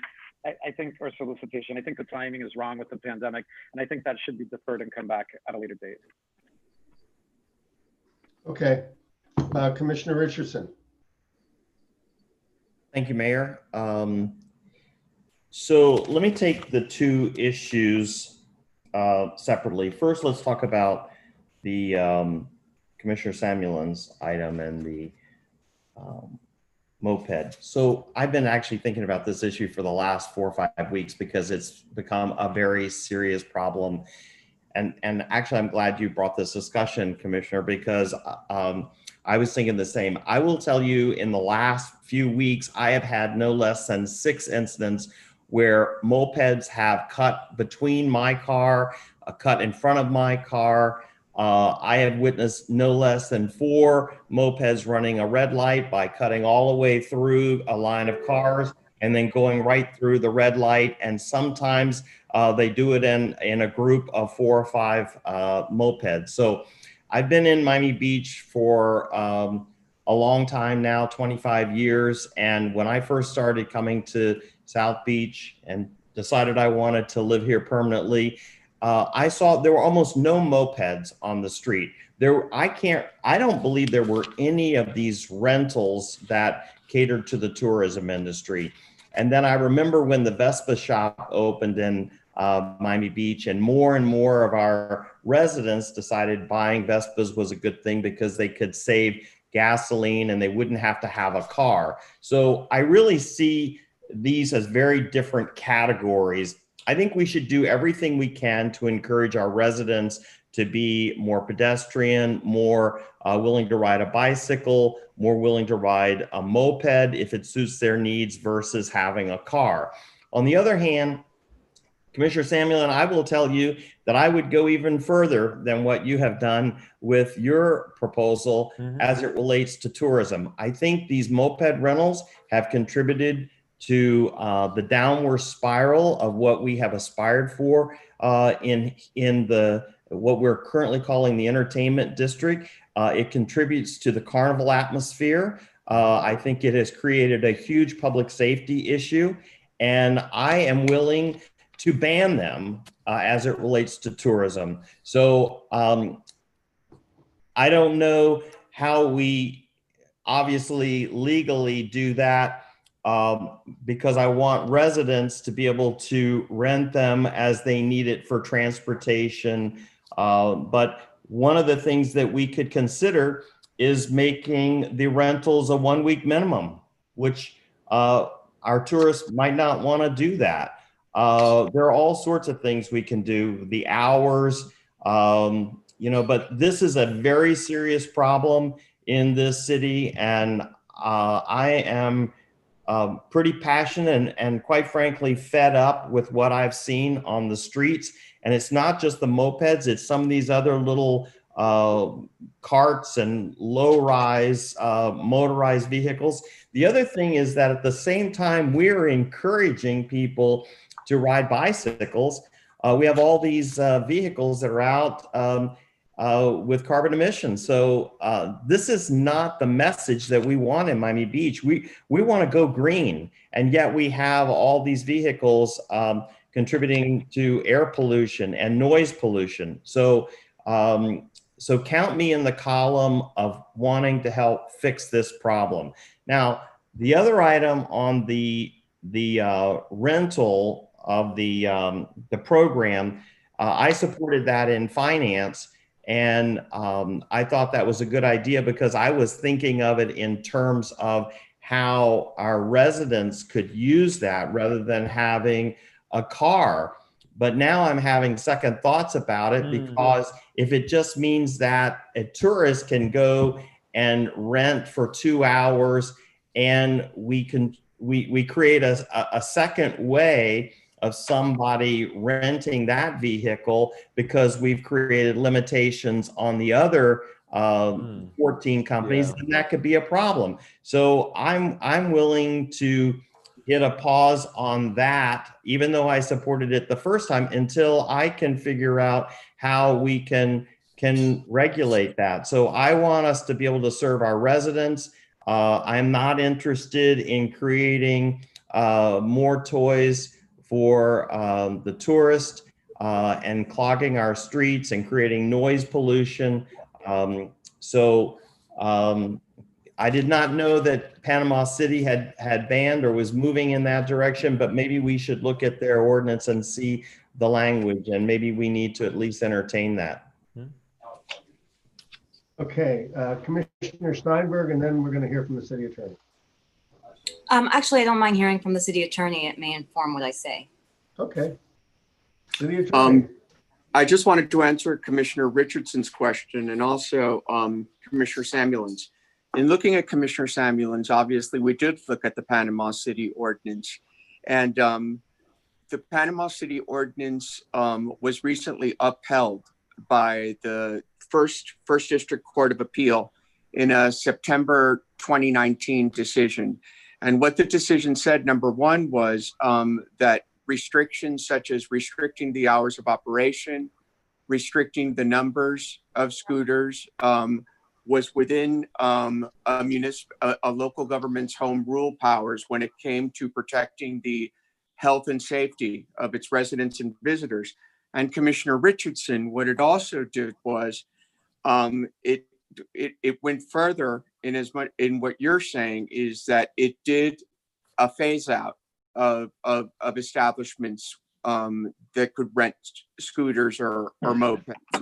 And obviously existing establishments were determined to be legal non-conforming, but it prohibited any further businesses from opening up in the city, offering rental of mopeds or scooters. So there is legal precedent both for the prohibitions in Commissioner Samuelin's ordinance, the way he's brought it before, because we did look at the Panama City Ordinance for that, as well as a prohibition for proliferation of these banning these establishments going forward. To that point, Mr. Attorney, so you're saying a banning going forward, is there a way to roll back?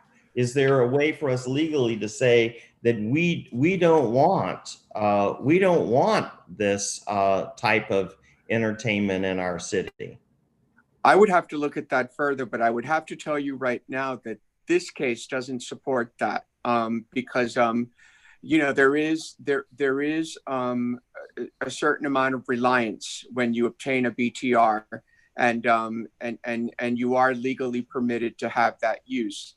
Normally, what that does is, if a prohibition is enacted, then it makes your use legally non-conforming, which means you can't expand it from how you're currently operated, and you are also subject to regulation. And one of the regulations that Commissioner Samuelin has brought forth is a limit on inventory. For example, you're limited to 25 at any given time, so that in a high impact period, you can't just all of a sudden bring 200 scooters into your establishment for rental. So I think while I would have to study whether we could do a ban that's retroactive to existing businesses, which I'm doubtful, I think that you could apply regulations to existing businesses, for example, based on safety concerns, like no rentals between 7 p.m. and 7 a.m., no scooters, no scooter rentals being operated on the public right-of-way between 7 a.m. and 7 p.m., no increase in the number of scooter rentals. So I think that those, might might also bring existing businesses into conformity, because in Panama City, what they just said is the rental company says, I can't control, my operators, my renters. I don't have any control over them. So Panama City said, okay, well, then we're going to regulate the way that you do business. And the Second District Court of Appeal actually upheld that. And what do you think? May I continue, Mr. Mayor? Sure. Thank you. What about, if I know we have certain restrictions within the entertainment district now, what if we said any operator in the entertainment district could not rent one of these motorized vehicles for no less than 3 days, a minimum of 3-day rental? Or another thing is, could we tax them? I mean, I know this is drastic. You can see I'm serious about this. Yeah. It is out of control what's going on with these scooters. Yeah. Out of there control. are, right, there, I could look at that between second and first and second reading. Alex Bochner can look at that and see whether we could do a minimum rental period. And the other thing that I would suggest, but I think it's more of an enforcement issue and it may be difficult, is I think Miami, with regard to electric scooters, has prohibited them from operating in certain areas, like certain like high traffic areas. So I would ask Alec if we could look into those 2 additional regulations between first and second reading if the sponsor has no objection. Yeah, I would ask the sponsor if I'm prepared to support this on first reading, but I would ask the sponsor if he is willing to entertain additional restrictions based on additional research we might be able to do between first and second reading. Mayor, may I respond? You're the sponsor. Yeah, thank you. Absolutely. And thank you, Commissioner Richardson, for these very intriguing additional ideas. I do think we should look at things so we limit the growth, maybe further reduce the operations. I also appreciate Commissioner Minor's idea for the driver's license, the security deposit, and one other specific you brought up, Commissioner Richardson, which is these other, lack of a technical term, funky vehicles. Right now, the ordinance is targeted at scooters. There are other vehicles that are problematic. So this is exactly the conversation I wanted to have. I look forward to Commissioner Steinberg's thought, but my hope was that we could pass this on first reading, let me, the city attorney, digest everything we've heard with the goal of strengthening what we've come back for in second reading. Right. And I think that things like Commissioner Richardson and you are saying, like deposits, certainly restriction of inventory.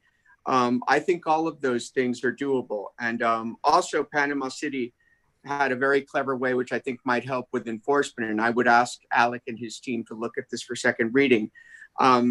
They clearly identified on the vehicles themselves. I think there was signage that said something like overnight rental of a motor scooter is prohibited by law. Do not request, or something like that, which made it, identifiable for the cops. So there's other options that I think we could look at if you want to beef this up between first and second. And Mr. Attorney, if I could just ask, what would be the best way for us to do that? Because once this meeting ends, we can't talk to each other because of sunshine. Should we just individually come to you and yes, sir, talk about our ideas, and then you can work with us, and then when we get back in the sunshine, we could talk about all the things on second reading? Is that acceptable? Yes, sir. Commissioner Samuelin has been working with Alec Bochner, and I would suggest that he's probably listening to this right now. So I would suggest that anything in terms of beefing it up, that you give your suggestions to Alec, because I mean, we do have case law that we can evaluate, in terms of what's within the precedent and what is outside of it. Okay, Thank you. Try to bring this in. We're writing this legislation as we sit here, and I think you guys should talk offline. But we have a bunch of people who want to speak, and I'm gonna recognize some other folks as well. But let's get to Commissioner Steinberg, who started us. Yeah, remind me next time not to go after Raul. Okay, so, all right. I'm not going to belabor the point. You like to poll us to see where we're at. As of how we stand today, I'm not in favor of the pilot. I am in favor of the scooter ordinance. However, this is like the third iteration of the scooter ordinance since I've been on the commission. So enforcement is key. We can pass all the laws we want. We don't have enforcement, it's just writing on paper. Okay, Commissioner Areola, you've got your item and Samuelin's item, not exactly coming from the same spirit. You're recognized. Oh, you're not muted. You got to unmute. Speaking about my item, just a couple things, to address Commissioner Gongora's point. Obviously, during COVID, it wouldn't be operable. So, the procurements take a little while. Hopefully, we'll be out of our current situation in the next couple of months at the latest. And so, whatever we start now would obviously be contingent upon being allowed under county and city ordinance to operate. So I wouldn't stop the procurement just because of the current situation. These things take time. The other thing is to touch on something Commissioner Richardson raised about being more environmentally friendly. One of the things I like about the electronic scooter program is that they're virtually quiet. So among the things that drive us all crazy with these scooters is how loud they can be when people rev them up. The electric scooters are, virtually silent. And so, if we want to start trying to promote something that could replace them, a pilot of an electric scooter could be the way to do it. So I'd still urge us to go forward with the procurement. We're not going to get rid of scooters in our city, even if we did restrict them completely from having commercial operations here, because people own these as their personal vehicles that come over from Miami. So, I think the issue is enforcement, law enforcement, when traffic violations occur, that we write these people up, and then work with the good operators, and then put the bad operators out of business. And I think that's where we'll have some success. Okay, Commissioner Minor. Commissioner Steinberg, your hand is up. Commissioner Minor. Thank you, Mayor.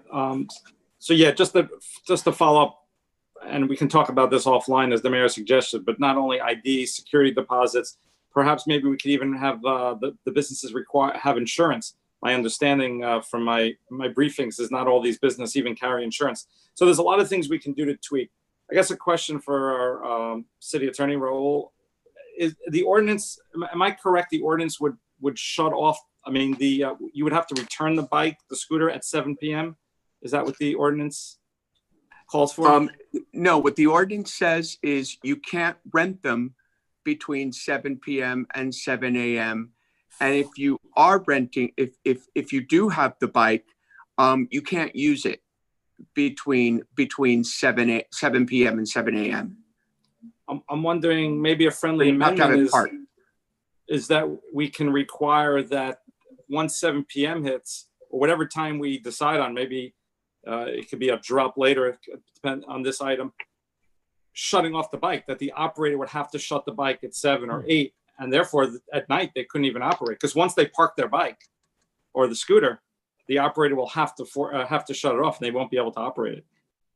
Yeah, that's what Panama City did. Was it said that no person who makes a scooter available for rent shall make a scooter available for rent overnight, or rent a scooter overnight or after sunset. So I think that's what you're saying. I think I'm even going further. I'm not saying not just rent it, but they would have the control to shut it off at a certain hour. So even if they rented it at say 5 o'clock, once, let's say 8 o'clock hit, you can't, once they park that scooter, it would be off. Oh, okay. You mean remotely or something like that? Well, they can do it. Oh, the scooter operators, right? They can remotely shut off every one of those scooters. They have that ability. That's part of the problem that we had, is that our police department was contacting they were reading the serial numbers of these of those driving the scooters who were violating our laws. The police department was trying to contact the operator to shut the scooter, but they couldn't reach them. So I'm actually even saying being more proactive than that. Even if you're not violating, let's pick a time. 7 o'clock may be a bit too early. Maybe 8 o'clock is a better time. But once 8 o'clock hits, all the operators have to shut those scooters off. Therefore, every time they park, so let's say they don't park at 8, they park at 8:30, there will not be any scooters at 10 and 11 o'clock at night. Automatically, the operators will have to shut them down. I see what you're saying. So that's an idea, but I do agree, and I think everyone's sort of in the same line, but Commissioner Steinberg sort of really emphasized it, the enforcement. Let's put in strict guidelines, what our rules are, and once they're violated, let's crack down. Let's take the measures we need to take. 'Cause I think what's happened now is that we have operators who are violated the law 4, 5, 6 times, and then we're first taking action. We're waiting too long. Okay, listen, I'm going to keep doing this. We got Samuel and Richardson. We're now on the 3rd cycle, at least, people on this. So, you know, it's okay. It's, you know what they're serving in my house tonight? It's what are those beans called that I hate? Lentil soup. Yeah. What?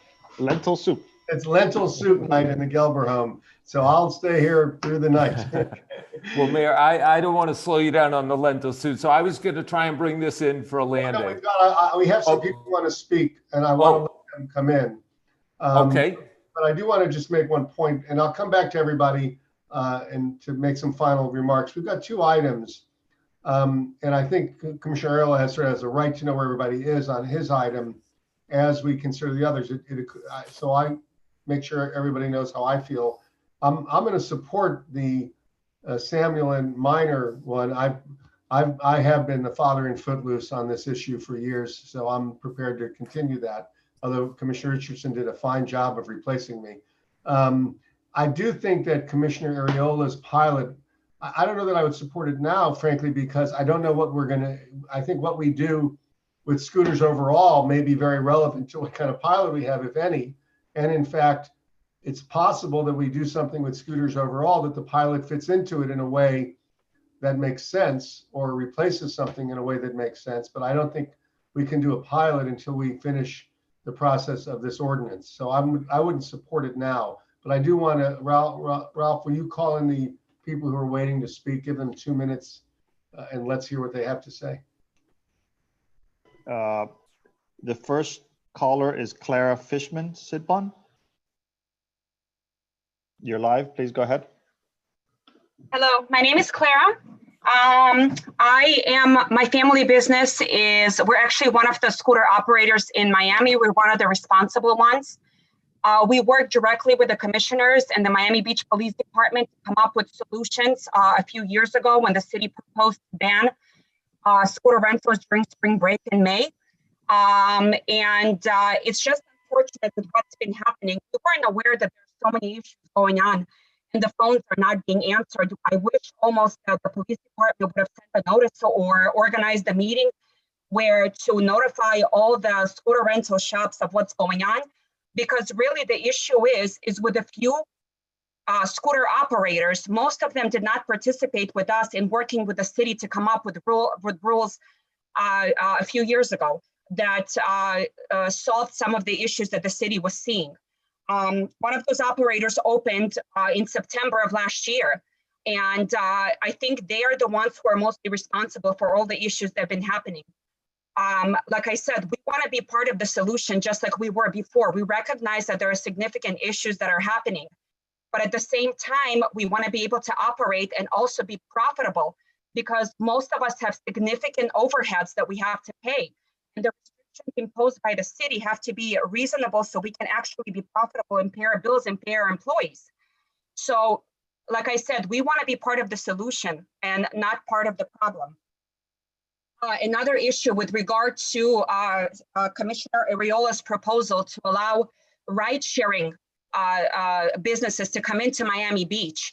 I just find it problematic that we're trying to limit the number of scooters that will be operated by scooter rental businesses in existence in Miami Beach. But yeah, we're going to allow big business to come in and flood our streets with more scooters, just like they did in Miami, and present all of these problems that are happening right now in the city of Miami with illegal parking, with stores being Thank you. left all 2 over. minutes are up. Next caller is Kiko. Kiko, unmute yourself, please. Hi, how are you? Go ahead, Hello? sir. Hi, how are you? I own one of the businesses in South Beach. Also, we were the first actually to come up with the solution of the GPS for the scooters to take off the load of the police department. I agree with Claire, what she said about bringing in the electric scooters. I remember when the first ordinance came out to install the GPS and all that stuff, there was a company out there, I believe it was called WizCycle, and you guys put them out of business because you didn't allow electric scooters or electric bicycles on the streets of Miami Beach. So now, after you shut down a business and bring in another business, which is a major corporation, that's not gonna dump on the streets 1 or 10 scooters. They're gonna dump at least 100, 200, and we've seen it down in Miami. And with no training, anybody can rent it, no training, no driver license checks, no GPSs really that somebody is controlling and being able to answer the phone calls. It's gonna create more damage to the city than the businesses that are already in here. Limiting the number of scooters and limiting the number of the hours of operation is not really the solution. Right now, since the COVID started, most of our clients that are coming into the city are African Americans. And for some reason, and everyone I speak to has this feeling that there's something against African Americans in the city of Miami Beach specifically. And that's not helping our image in front of the media and in front of everybody out there. Even the videos that are being shown on right now on the commissioner meeting, mostly are African-American riders. We rented at least, I believe, 100 scooters within the past month, and 40% or 50% were African-Americans. And we received maybe like 5 or 6 calls during last month. Thank you, sir. 2 minutes are up. Next caller is Jerry Helfman. This is actually Steve Helfman using my wife's computer. I apologize.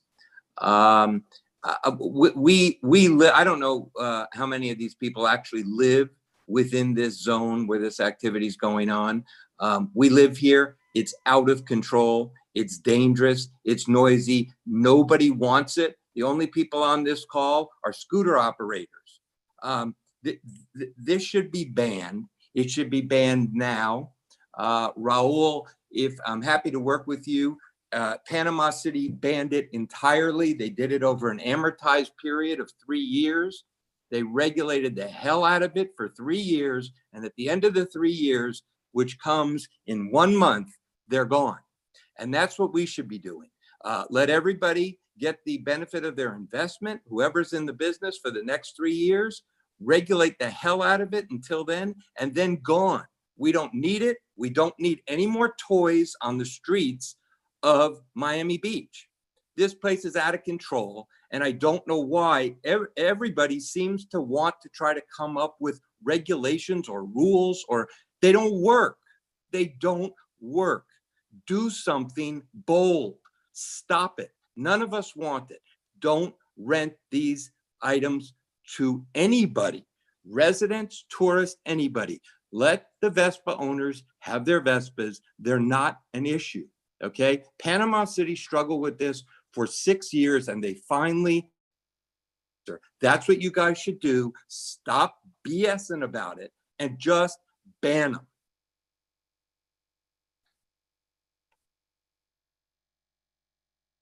The next caller is Jonah Michaelich. Good afternoon. My name is Jonas Mikulich. I want to thank the city of Miami Beach for their courageous leadership during this difficult time, and appreciate the opportunity to differentiate ourselves.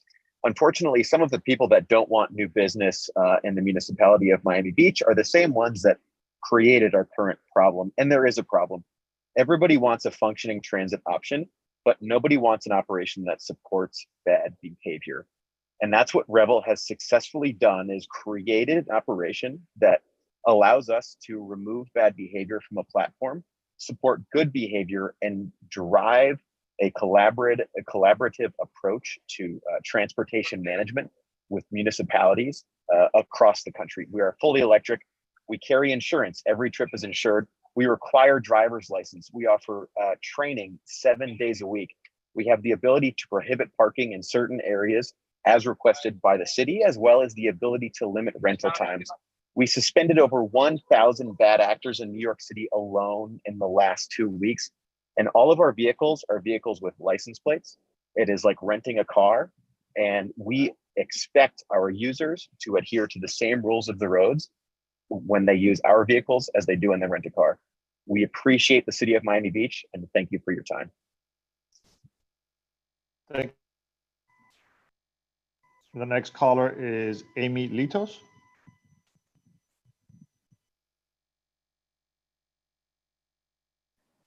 Yes, hello. Thank you, Mayor and Commissioners. My name is Amy Litos and I'm a resident of West Avenue. And I urge you to support this ordinance to put restrictions on rentals of scooters and mopeds on Miami Beach. And I hope this is only a starting point for further enhanced restrictions on these rentals.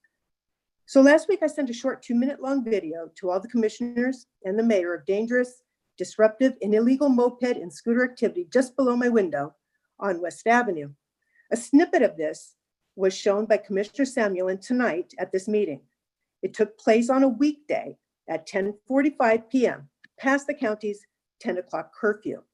And it illustrates exactly what residents on Miami Beach experience on a daily basis, not just on weekends.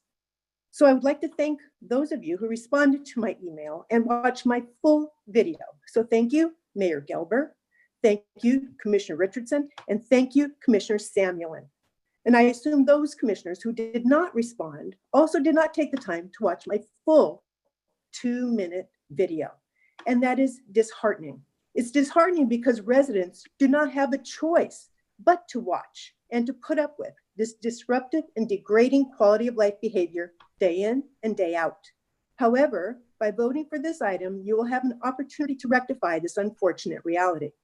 So to paraphrase what a friend of mine said just last night, bad toys make people behave badly. And that is exactly how these individuals who are using these mopeds and scooters see these rentals. They're toys for them to play with, and they're using our streets as an adult Disneyland, where traffic laws are blatantly ignored by weaving in and out of traffic, blowing red lights, yelling at their friends, doing U's in the middle of the street, and creating a dangerous situation for law-abiding drivers, pedestrians, and bikers alike. So recently, the city has advanced, creating a new image for itself with Mayor Gelber's proposed overhaul of the South Beach Entertainment District. Thank you so much. 2 minutes are up. The next caller is Ilan Atun. Yes, hi. My name is Ilan Atun, and I'm a resident of Miami Beach for 22 years. And I'm also owner of one of the operator of the scooter business in Miami Beach. And there is 2 things that I like to say. First things, we really like to work with the city of Miami Beach about all the issues with the scooters. We like to sit and find a solution together. Because just to come up with the idea to ban, that it doesn't work like that. We want to sit, we want to follow the rules, we want to work together with the city of Miami Beach.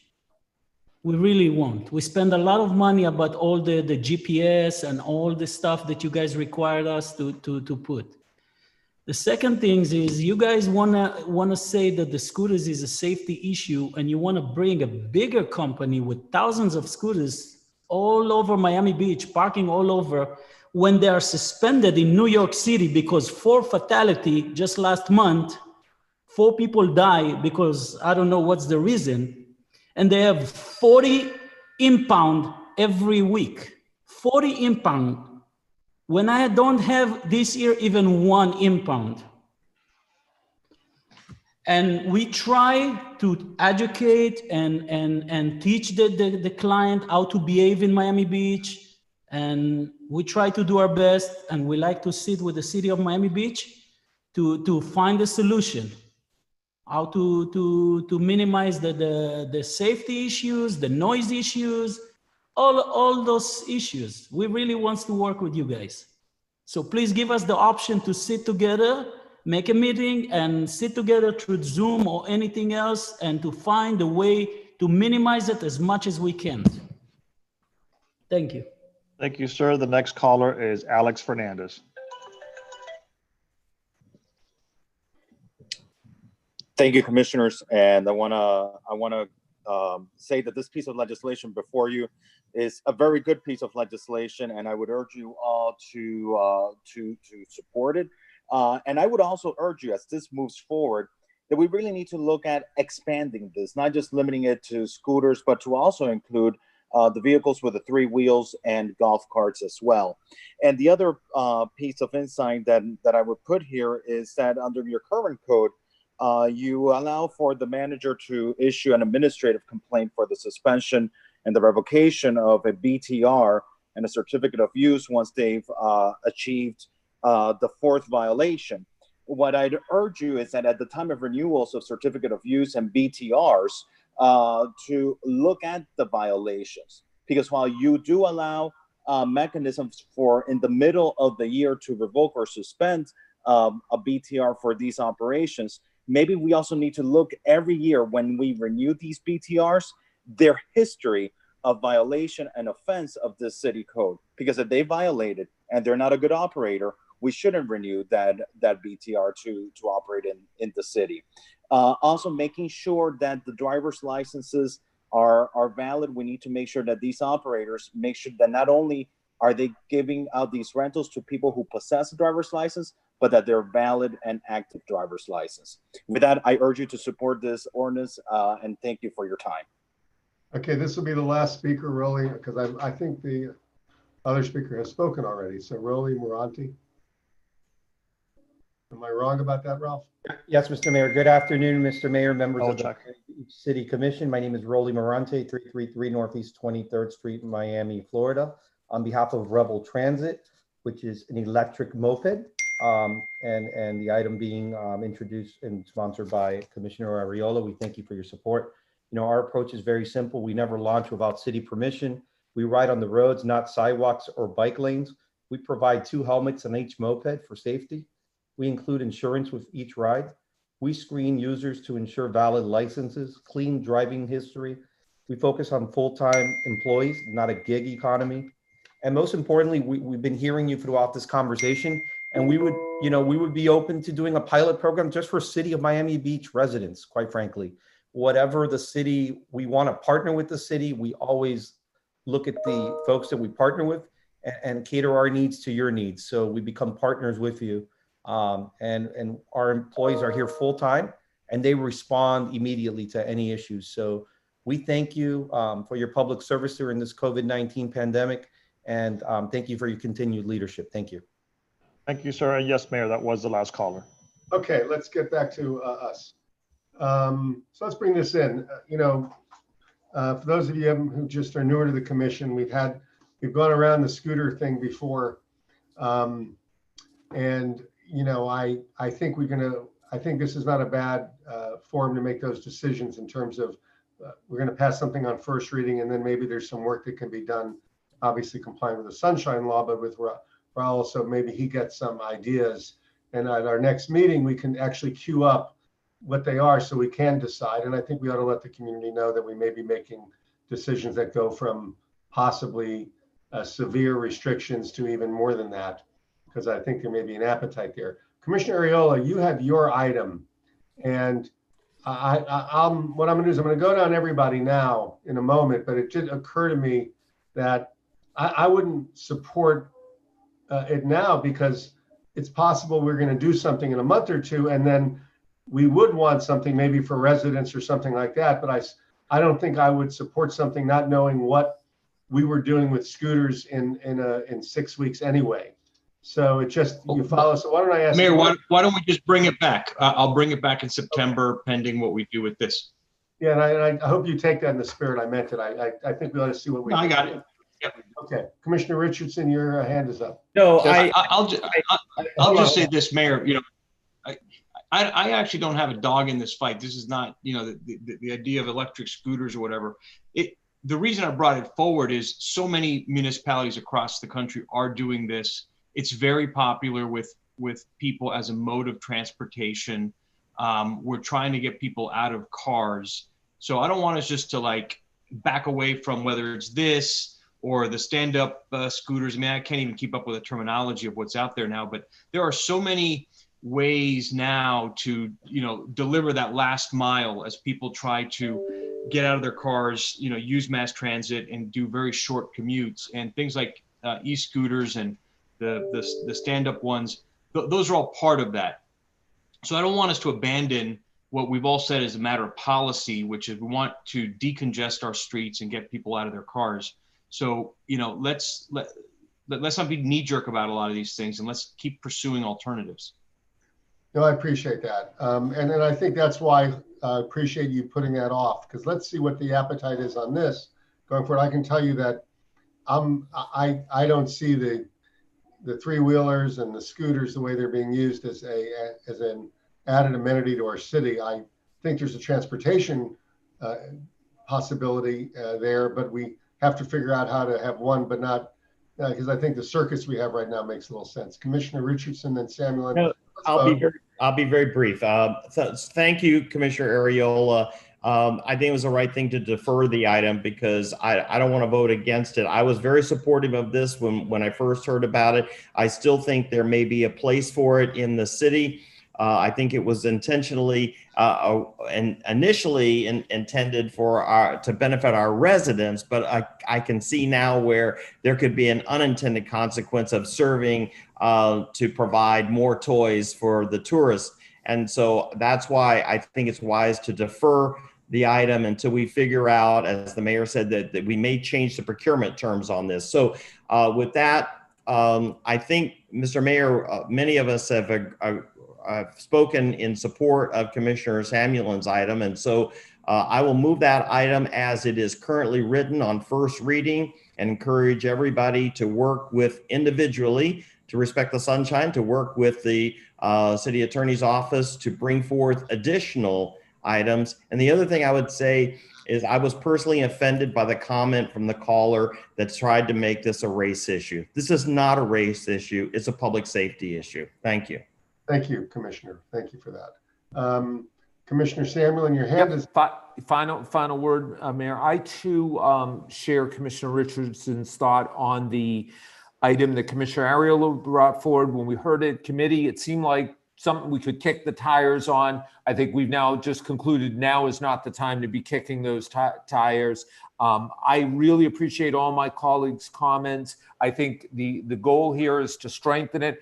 I think what we're passing today, at least on first reading, will help a lot, making sure that the scooters have to come back at 7 at night. So that's going to be a big step. And I do think we need to look at these golf carts and other vehicles as well. Thank you for the comments. And Commissioner Richardson moved it. I will second it.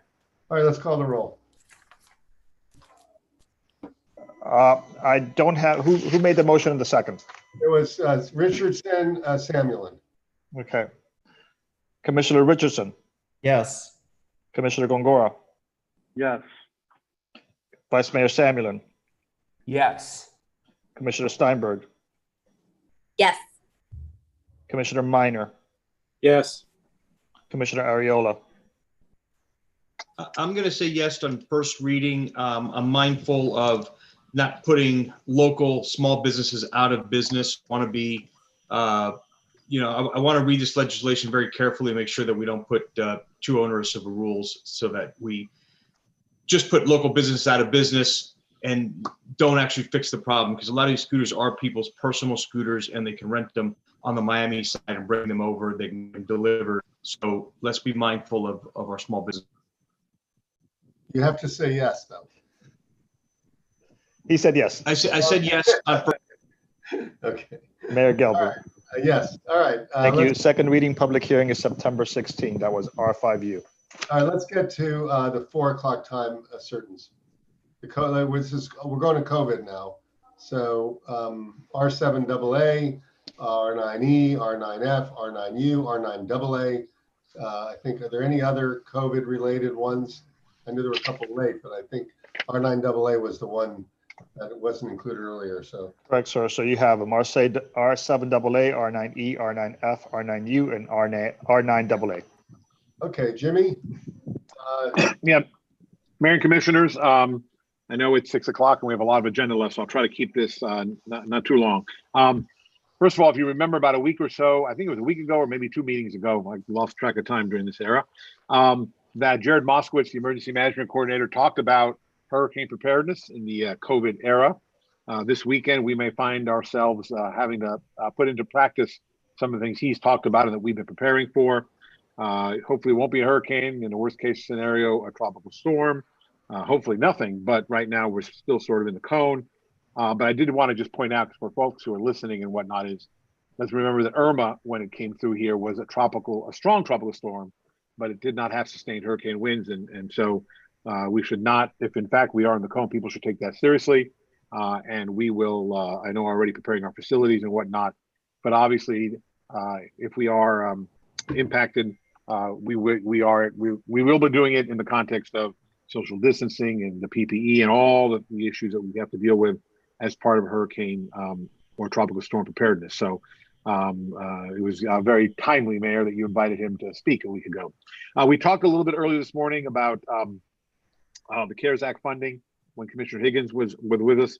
One of the issues that we didn't talk about when she was here is the amount issue. Even though we talked about FEMA reimbursability and CARES Act eligibility, there had been several weeks of negotiations between, I think, the League of Cities and Mayor Jimenez. And at some point, there was an expectation that the cities might get anywhere from 135 million to as much as 205 million, although that was probably too high a number. But in fact, what happened this past Monday at a special meeting of the county commission is that for now, at least, they've only allocated $30 million for municipalities directly. And obviously there's over 30 cities and a lot of needs. So it's not clear what dollar amount we will be receiving. The good thing is it's not on a pro rata basis.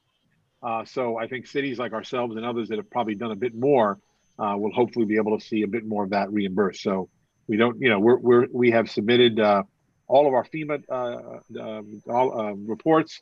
And I think either by the close of business today or first thing tomorrow, we're submitting to the county, to Jennifer Glazer-Moon, with whom we have actually a conference call Friday morning, all of our expenditures to date and all of our, what we think will be a reasonable budget going forward through the end of the year. We're obviously active in the enforcement phase. I know we've talked about mask enforcement. I think in the past week, we've issued 87 citations, 283 warnings. I think we've passed out over 1,000 masks. We've actually responded to 107 calls for service for masks. In fact, last night, Code shut down a restaurant where the employees were not wearing masks. So we are out there active, and that includes our park rangers, like that, for example, who are also engaged in activity in our parks.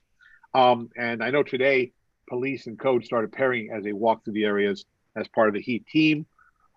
Good news is that our homeless unit is back in operation. They've gone through the 2-week quarantine. They opened up today again. They call it the walk-in center and are back to doing shelter placements, relocation services, etc. Unfortunately, Miami Rescue Mission is on lockdown and still not accepting new placements. And Camilla's House is still only accepting people that have had a negative COVID test result in the previous week. So it is a challenge in that context. We are seeing more of our employees coming back. We've had, as you know, at one point, close to 300 people were on out on either COVID positive, contact tracing, et cetera. We're now down to about 181. And so more and more of our workforce is coming back, and hopefully we'll be able to continue to stay healthy in that process. There are, in terms of all the services we're offering, we're still active in the food distribution through Maria Ruiz and her unit. But also on the agenda today, we're 2 items. We are providing additional assistance for rent assistance and mortgage assistance. One was an item I think already approved, which was the repurposing of some home dollars for that purpose. And I know there's an item still to be dealt with today on the agenda involving dollars we received from CARE that we want to accept, and also as sort of a tranche 4 in that process. So we are, wherever we can find dollars for that purpose, we'll continue to do so. And that really is my report. I know there's some voting items that we can address, but I think the numbers you see, we've seemed to have plateaued at a sort of high level, although positivity seems to be trending downward. Our hospital data is still at very high levels, although, again, beginning to plateau. So we'll have to just monitor the data going forward. Are we going to stay on a track downward, or Will we see some spike? We don't know. And I do believe that today the school board announced that at least they will be opening a remote only. I don't know if that's for the whole first semester, but it looks like they're going to be on a remote only basis, as is Broward. And since we have workforce in both counties, that we will be impacted by that. Turn it back to you, Mayor. Sure, and let me just, I'm on here as giving an update. So I had a call this morning when I was off the meeting with the Wednesday meeting of sort of the biased statisticians and folks who are trying to figure out where the metrics are going on this. And it's interesting because there clearly is what they have said is that the upward trajectory is clearly slowing down every day. It's almost beginning to hover, but it isn't going back down in terms of the amount of positives.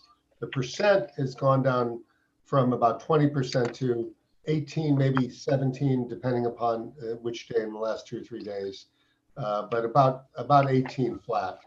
And 10%, of course, is what the CDC said you should want before you have you shouldn't go over. So, we've asked them, for instance, how long they think it'll be until you're under 10, and they have not, and they don't believe they can accurately tell us, but the closest they've come is 60, 70 days, maybe 80 days, the way it's going, although it's very possible it could go faster. What's interesting, though, is that where it's hovering is very high, is what all the healthcare experts say. It's hovering at, when we sheltered in place initially, it was 500.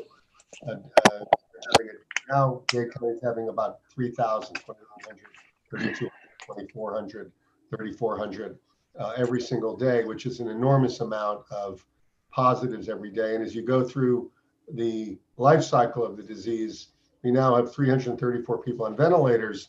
And I think that's probably going to increase more because we went through a couple real spikes a couple of weeks ago, and we're just beginning to get them into the back end of the system. The amount of deaths is very alarming. I mentioned the last time that if you look at the dashboard, it shows very few deaths in the last week or two. But 2 weeks ago, it shows 32 on one day. That's because they're populating the dates 2 weeks ago today. So that may even go higher. It was at 30 yesterday. I think probably, it's very hard to tell, but I probably think between 25 and 40 people are dying a day in Dade County. So it's a pretty obviously vicious thing. All I can say is that there is a belief that the measures we took are resulting in a slowing of the growth and a hovering of it. But there is no question that where it is way higher than anybody's comfortable with, way higher. And the positivity is still way higher. The percentage of 18, 17% is just way too high. The hospital system is capable, I think, of processing that number. But of course, the question becomes, you're processing a lot of people who are very ill and are going to die, and it would be much better to try to stop them from coming in. So I think what Jimmy has been pushing here has been very helpful, actually. I do believe giving fines out for the mask usage is helpful. It sends a message. We're doing it as much as anyone anywhere. And I think a lot of the other measures we're doing. I don't know I don't know what Mayor Jimenez is thinking. I think in terms of any other measures, I think he did last week. He said, I want to see what happens this week, because I think he is troubled by the number, as obviously everybody is, but troubled by the fact that it doesn't seem to be going down more than with any kind of speed. And in fact, it's really just slowing down its upward trajectory to an almost stopping point. So that's what the folks said this morning. And with that, I'll continue with some of the other issues. The first is R9F, which is commission meetings in August. What are we scheduled for, Ralph? That's what I'm requesting you guys to let me know right now. Just to let you know, the governor has not extended the virtual meetings. So last time you had, there was discussion about possibly calling one if needed and not setting any, but we kind of left it up in the air. Well, why don't we assume there will be? Do you want to have a COVID meeting in August? Virtual. Let's assume he extends it, because I find it hard to believe he wouldn't extend it, given the amount of virus in the community right now. Is there an appetite for an August meeting, or do you want me to simply call one if it looks like we need one? Is everybody? Mayor, you asking? Well, Jimmy, let me first ask Jimmy, and then I'll ask my colleagues. We can call a meeting if we need to, and since we're doing it, since I think we'll still have it virtually, we can attend to wherever people are. But would you rather me just call a meeting, or if Jimmy wants us to have a meeting, to call you in rather than to pre-schedule one? And of course, you all know if 4 of you want to have a meeting and I don't, you can do it. But I would, if a couple of people called me, I would, of course, have the meeting. Right. Why don't we just ask Steinberg? You look like you'd rather me call one than. Okay, I can't read lips, so I appreciate it. I'll get to everybody.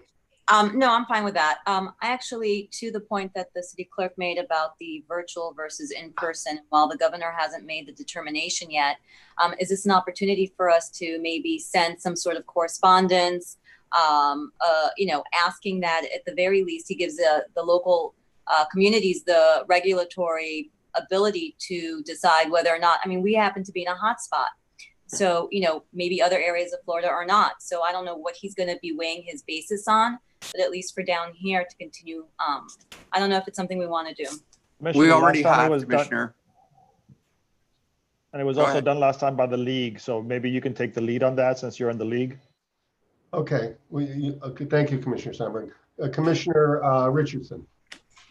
So my preference, Mayor, is that you would call a meeting if we need it. Of course, 4 of us could call it. I would say I would add one caveat and maybe an amendment, is that if the city manager were to decide to change the curfew or to close a sector of business, I think that would necessitate a meeting. So I would say during August, then I would amend the emergency orders, emergency powers given to the manager to say that if he plans to change a curfew or restrict business, that we need to have a commission meeting. But I don't think we need to schedule one. I think you could call one if I'll call it. We'll talk about that after, because some of those issues coming up are in that area. Okay. Commissioner Minor, what are you thinking? Same as I had the same. I was going to say the same thing as Commissioner Richardson. I think, and I spoke to Jimmy about this before our meeting. And basically, any restriction that would make be more restrictive, I think we should have a meeting. Okay, Commissioner Samuelin. I'm fine with what was suggested, that we would have a meeting, if there was a specific need or one of those business constraints. And I also appreciate what you said, Mayor. And I think the manager had said that, if he got a phone call from one of us saying that it was very important we meet, that he would respect that request. So I believe I heard that last time. So I'm comfortable not scheduling. I feel the same way. If any one of you said, I think we got to meet on this, I would understand that. Commissioner Gongora. Ditto. Okay, Commissioner Areola. Same?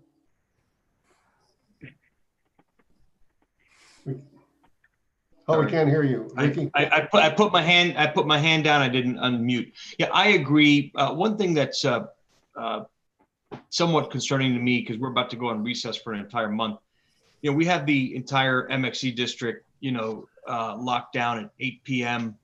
And I understand why we did it, and I supported it. But how long are we going to keep that in place? There are a lot of very good, legitimate businesses that are going to suffer and have been suffering because of that. And what do we want to do about that to give Jimmy guidance? Because we are going to be on recess for an entire month. So that means that that whole area will likely be on further lockdown for the month of August.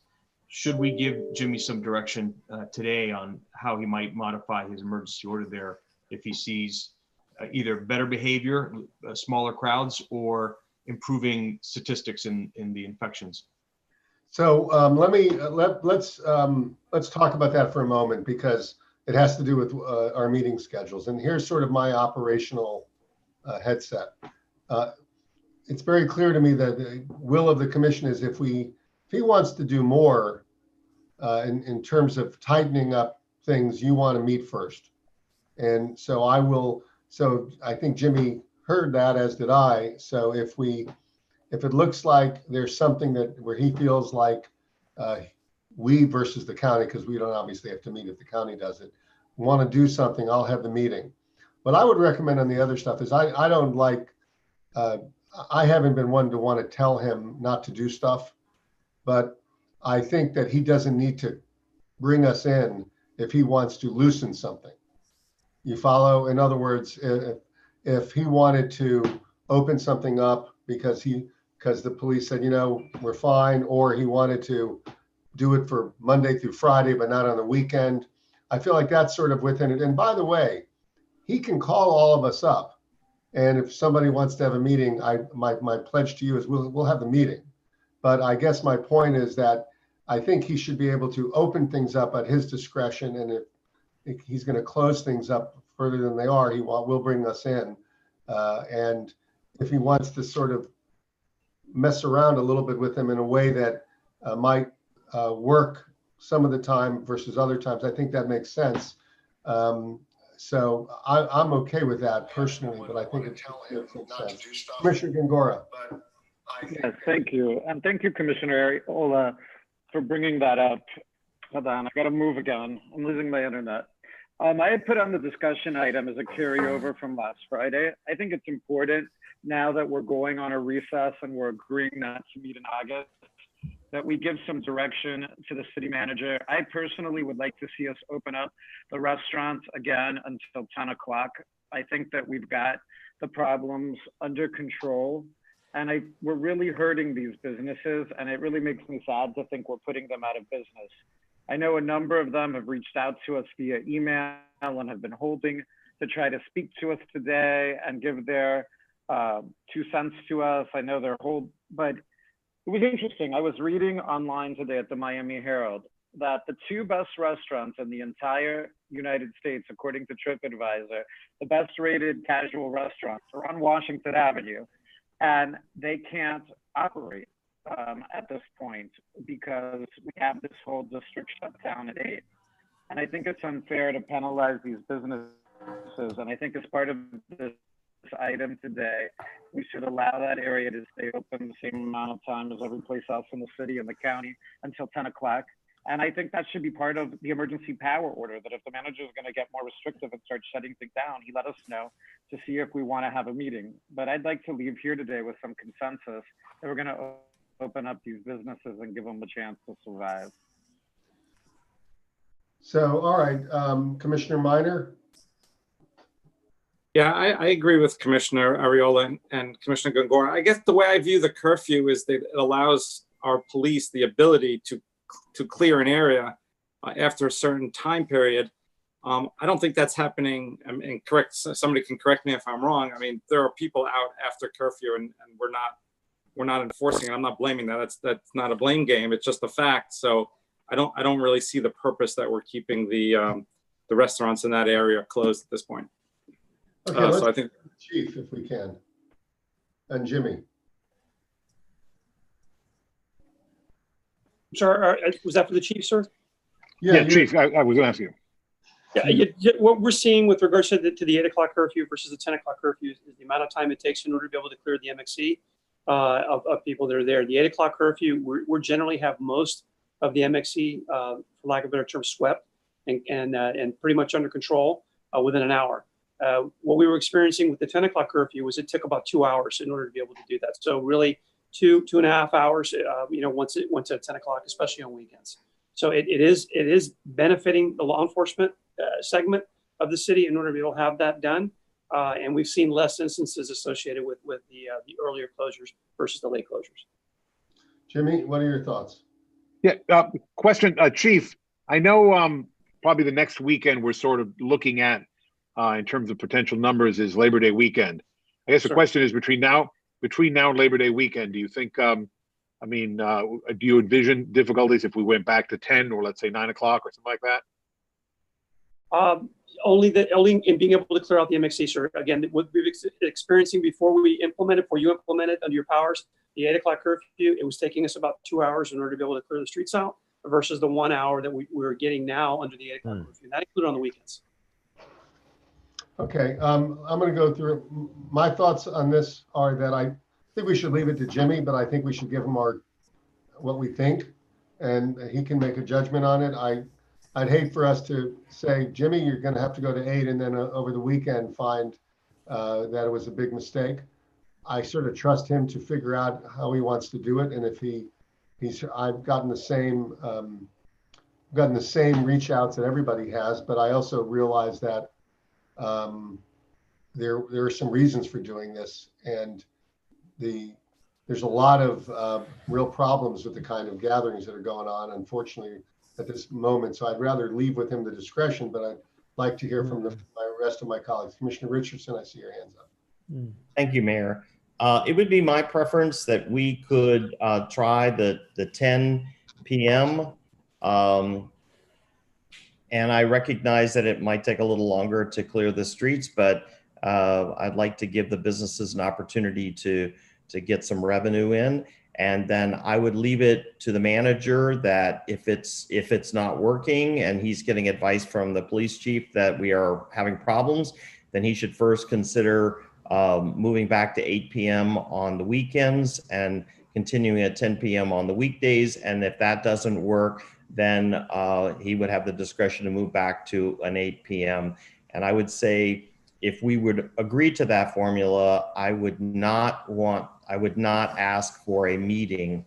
If we agree now, I would not see reason for us to have a meeting if we give him that green light and give him that discretion. I would not consider that to be a restriction necessitating a meeting if we give him that explicit instruction. So what you're suggesting is direct him as a commission to revert to the county, but give him the discretion to toggle back and forth as he sees fit.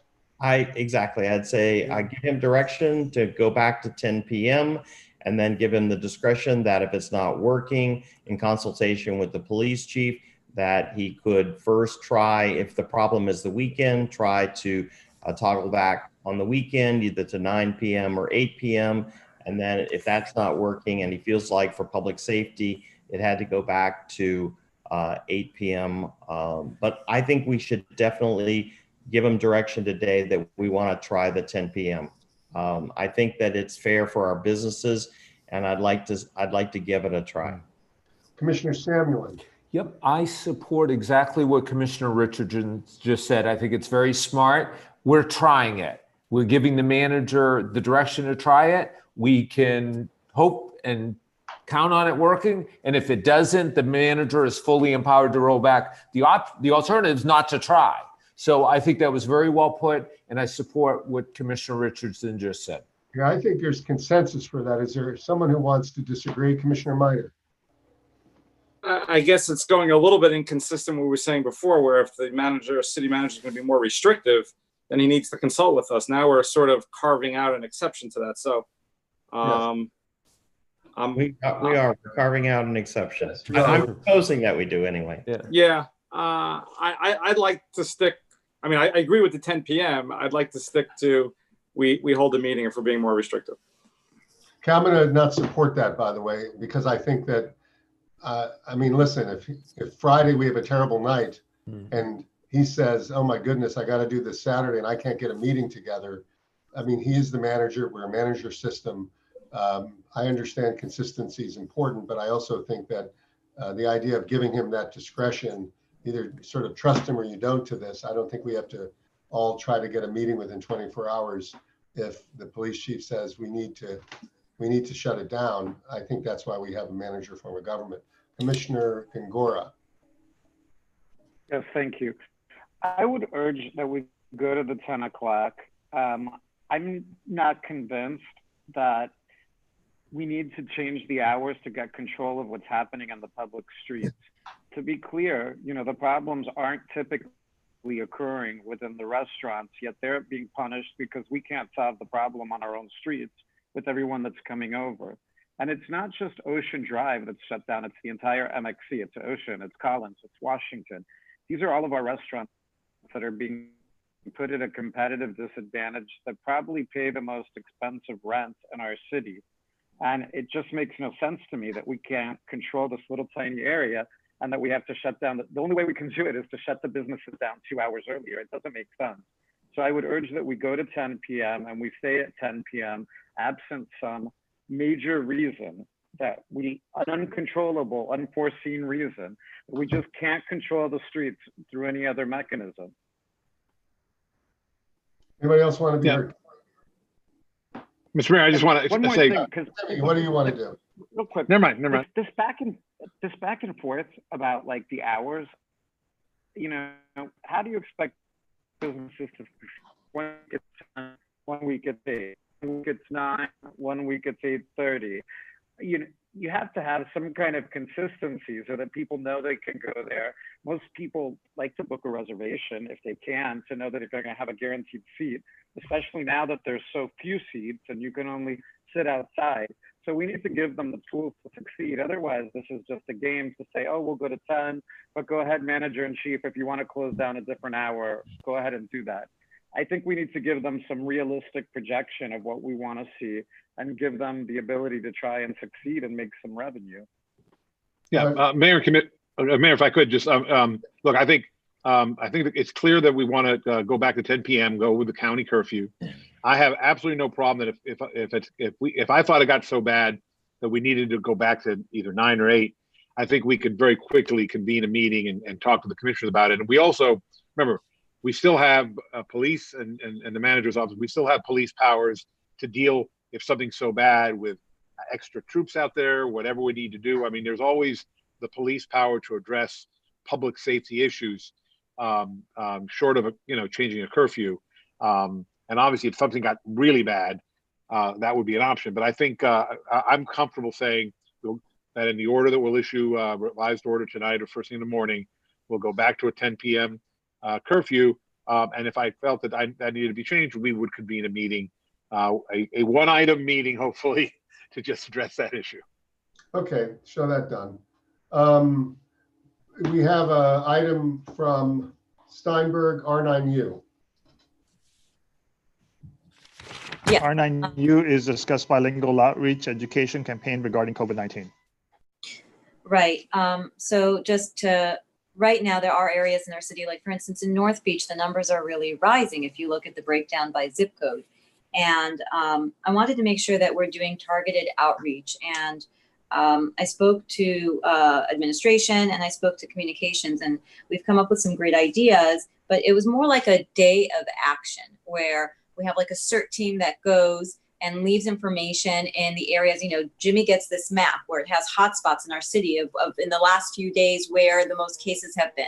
And he can go target those areas and, with an education campaign, a bilingual pamphlet that the county actually provides, a couple masks, maybe hand sanitizer, but FAQs as well, just to encourage people and remind them that this is serious and to help, with the flattening of the curve in the city. Jimmy? Yeah, no, that's a great idea. In fact, we've already, I know Marcia already spoke to folks in Commissioner Higgins' office. As you know, she had done some surge teams like in Little Havana and whatnot. So I think, and Marcia, I don't know if you want to provide any additional information. I think we're already talking about doing a surge team in North Beach with the county resources, including the bilingual messaging. And we can continue to do that as we track numbers there or anywhere in the city. Yeah. So Mr. Mayor, oh, sorry, Commissioner. No, please, Marcia. No, Mayor, Commissioners, I spoke to Commissioner Higgins and her surge team will be doing visits to all of the areas in District 5. And then she put me in touch with the county's surge team coordinator to do the rest of the city. So basically North Beach with the county surge team. So we're gonna get that done sooner than later. They wanted to start getting it done this weekend, but it doesn't look like Tropical Storm, whatever his name is gonna let us do that. So I'll get a confirmation as far as the date we're going to do that to you all, maybe tomorrow or the next day, weather permitting. Okay, that's good. Just keep us maybe through an LTC. You can update us on our efforts on what we're doing. And I know it's not just North, I mean, South, Mid, and North all have different hotspots, but I do appreciate that we're able to do that. I have something else to add that's related to COVID, but not necessarily on this. So I don't know if anybody wants to add anything. Okay, so can I just, earlier today when Commissioner Higgins was on, they talked about the CARES Act, and I know, Mayor, you've been on the Mayor's Coalition at the League, hearing what's happening, and there's a whole dispute over how many dollars each municipality is going to be getting. But they, in the interim, have increased the pot for other assistance programs, and I know Commissioner Higgins rattled off a few. So I wanted to, maybe caution us before we start opening up the door and having more programs. If we're duplicating efforts that the county is doing that we may not get reimbursed for, I want us just to be cognizant of that. Jimmy, I don't know what the plan is moving forward. Well, yeah, one of the comments that was made at the commission meeting, county commission meeting on Monday, was that one of the reasons they didn't feel they needed to give the cities as much money is that a lot of the county programs are available countywide. And so residents and businesses in cities could apply just as equally. So that includes rent assistance, that includes small business assistance, that includes cultural organization assistance. And there were a series of programs like that that the county approved on Monday. And we certainly, in our daily blasts and through our resource center, will message out to our small businesses, to our cultural organizations, to our residents, the availability of these programs as well, and encourage them to participate in that. Obviously, there are still some folks who fall through the cracks, or folks who struggle with dealing with the county, or desire to just deal with the government they know best, which is locally. So I think we'll still be in the business to some degree, but we will certainly try to minimize the degree of overlap if we can. The truth is, though, even if the county puts out a $20 million program, that $20 million program is now in a county of 2.7 million people. So it's challenging. We know they'll never be able to meet the demand for our residents, just like we are struggling with that. So my guess is that overlap to some degree will cover some of the holes. Okay, Commissioner Gangori, you have your hand up. Thank you for recognizing me, Mayor. I don't want to beat a dead horse, so to speak, or belabor this, but I know that there's Washington Avenue people that wanted to speak, and I don't know if you want to call them or not, but I'd like to get some clarity on the closure so they know what to expect. What is it you're intending to do, Jimmy, just so people can prepare for it and know? Well, I think basically the only 8 p.m. Curfew was obviously in the MXE in Washington. The 10 p.m. is which has been in effect countywide and in the rest of the city, will now be the rule there as well. I think if I can, I know legal is already, because I've been exchanging emails, is working on the order, and it's 6:30. But if we can get it done in time, and maybe Alex Boxner is listening as I speak, we could probably get it so that it could kick in as early as tonight, so that they would be able to stay open until 10 p.m. tonight, unless police tell me that they need a day to sort of get ready for that. But otherwise, no reason we can't go back to the 10 p.m. I think that's fine. For those that have their hand raised, I don't think you need to speak. The city manager has said that maybe tonight, but by tomorrow night for sure, the hours are going to go back. So I don't think you want to change that direction. So I don't think you need to be heard. You can't improve anything at this point. Alex, do you need to talk or no? Yeah, well, I could set the time immediately at like 8 o'clock, effective at 8 o'clock today, which means that then they will be able to stay open till 10. Is that what the commission wants to do? I think that's what Jimmy has already said he's doing. You just want to know whether you were ready. So if you can do it, I guess it'll be done. So we will do it effective as soon as we get it done, and there will be a time before 10 So that way they'll be able to remain open till 10 o'clock. Got it. Okay. Everybody hear that? So anyone wanting to speak, I'm not calling on the speakers because because this was has already been done. And Alex, you need to stop putting your son's picture up there. Okay. All right, we got a long agenda, everybody. Let's go to the R5K. Wait, Mayor. Yeah. Do we do R7AA? Oh, extend the state of emergency. Guys, thank you, Jimmy. R7AA, is someone going to move it? I'll move it. Is there a second? I'll second it. Any objection? Mr. Mayor, I would just say that I think we amended it. So I would ask the person who moved it if we're going to move it with the amendment that we would call a meeting if we're going to be more restrictive. That would be a change to the emergency order we've had previously. Okay. Got that?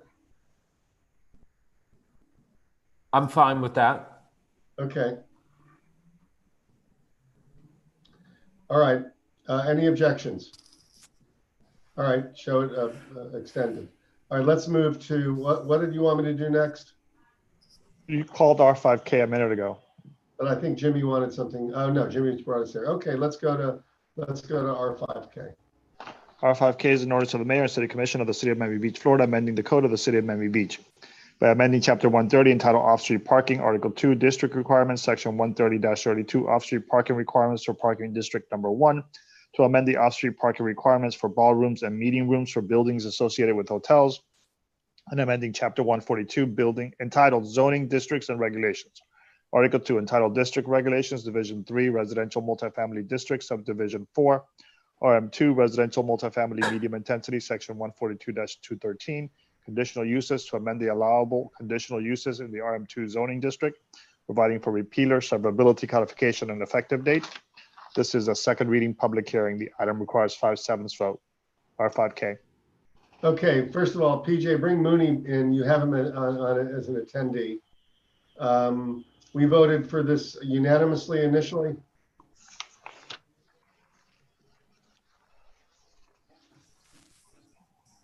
Seem to remember that. Ricky, Ariel, this is yours. You want to just let Tom briefly tell us what it is so we can get to the vote? Oh, I'm going to call. Yeah, I think we all can. Yeah, you can hear me. You all know this. This is the Fountain Blue. Their request for a new parking garage and meeting space. Right. Okay. You want me to get into it, or is everyone familiar with it? I think we know this. It's second reading. Why don't we go to the public and then we'll come back? I think this passed unanimously first time. So why don't we open up the public hearing? Mr. Wright. It did. It was approved at first reading on June 24th, unanimously with no changes. Okay, let's go to the public. Mr. Wright, you're up. Okay, he hung up. Mickey Marrero, you're up, please. Good evening now, Mr. Mayor and Commissioners. Mickey Marrero, law firm Burke Howard Fernandez, Larkin and Tapanis at 200 South Biscayne Boulevard. As the Mayor and Commissioner Ariola said, I think you all know this item well. This is to allow the Fontainebleau to use the lot south of the main campus, ballroom facilities, meeting facilities, and parking garage, which will park their employees that are currently parking at the city lot north of the site. We've been to land use, planning board, and now the second reading.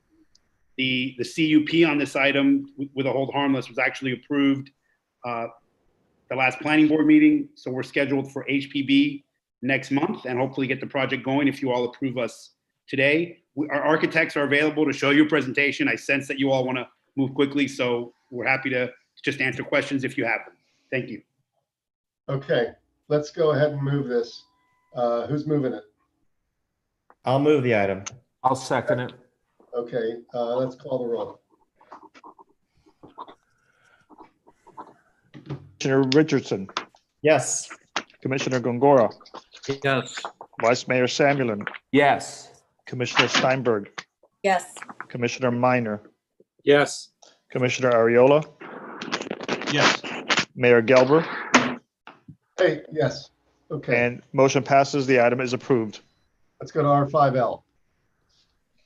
R5L is an ordinance of the mayor and city commission of the city of Miami Beach, Florida, amending the code of the city of Miami Beach by amending subpart B entitled Land Development Regulations by amending chapter 118 entitled Administration and Review Procedures by amending article 9 entitled Nonconformances at section 118-393 entitled Nonconforming Uses of Buildings to permit a nonconforming pharmacy store or nonconforming medical cannabis treatment center to relocate within the same building, provided that the relocated pharmacy store or medical cannabis treatment center is no larger than 2,000 square feet, and to provide that a nonconforming pharmacy store or medical cannabis treatment center that is relocated pursuant to this section shall be exempt from the minimum distance separation requirement set forth in section 142-1502 subsection B4 and 5, and providing for repealer, severability, codification, and effective date.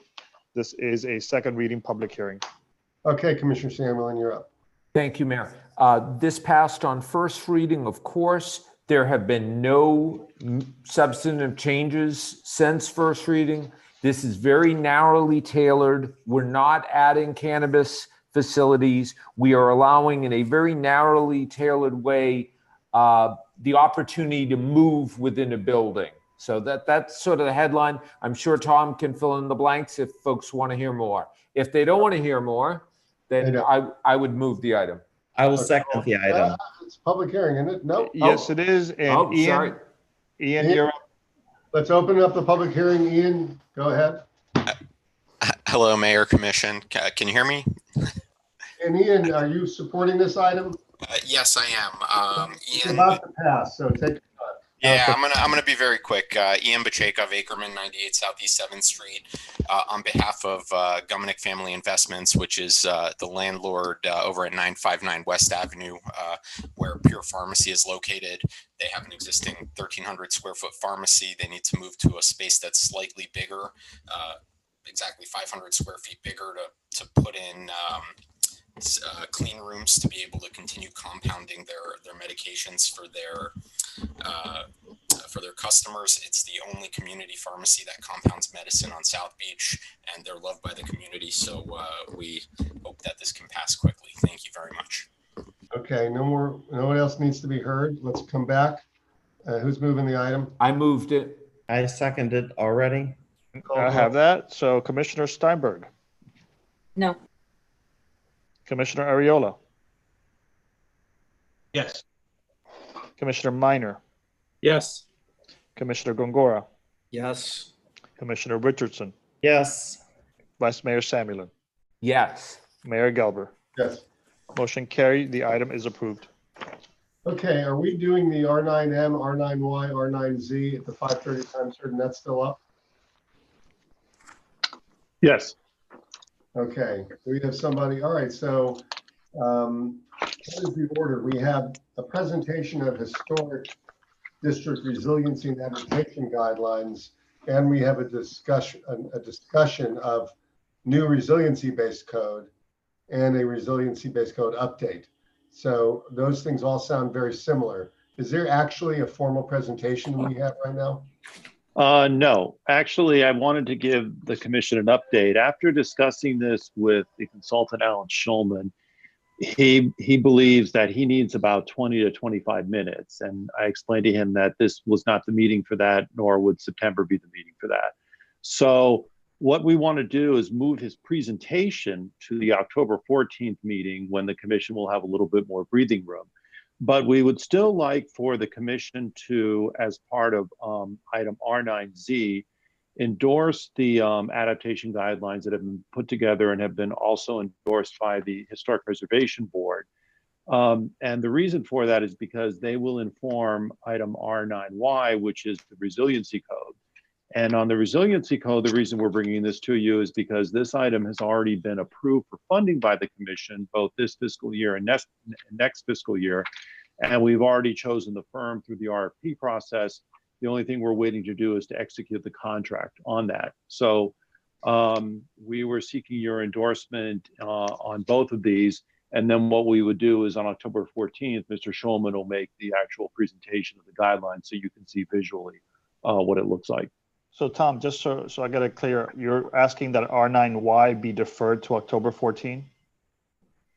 that R9Y, the resiliency code, that can be concluded. We're recommending that the city commission endorse the 2-year schedule as set out in the RFP and as set forth in the contract that's ready for execution, but that R9Z be endorsed by the commission and that the Schulman presentation for R9Z be continued to October 14th. Okay, you've lost me when you said we're endorsing something. The R9Z, do we have the adaptation guidelines? Yeah, they were sent to you under separate cover earlier this year. We've been trying to get this to you since March, but because of the pandemic, we haven't been able to. So let me just make sure: are the adaptation guidelines are they under R9Z? So there is a specific thing that we've received.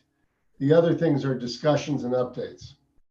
Yeah, the other one, R9Y, we're asking for the commission to endorse the execution of the contract. We wanted to bring this to your attention. And then R9Z is an endorsement of the adaptation guidelines. Okay, let's go ahead and Commissioner Gongora, your name appears somewhere here, so I'm going to call on you. Sure, thank you. I do support the form-based code. So I support that item, but sorry, Commissioner, we couldn't hear you at all. Companion item on. You can't hear me? Okay, sorry. I don't know what's up with my internet today. Can you hear me now? Yeah. Yes, sir. All right. I pasted a companion item because it was reached out to me from various members of the community that actually work with the code, that they would like to participate with administration on a very short window kind of task force, something like a 90-day task force that meets no more than 6 times to give their views and opinions about what it's like to work with the code. If the commission and the planning department is interested in that, I would support it.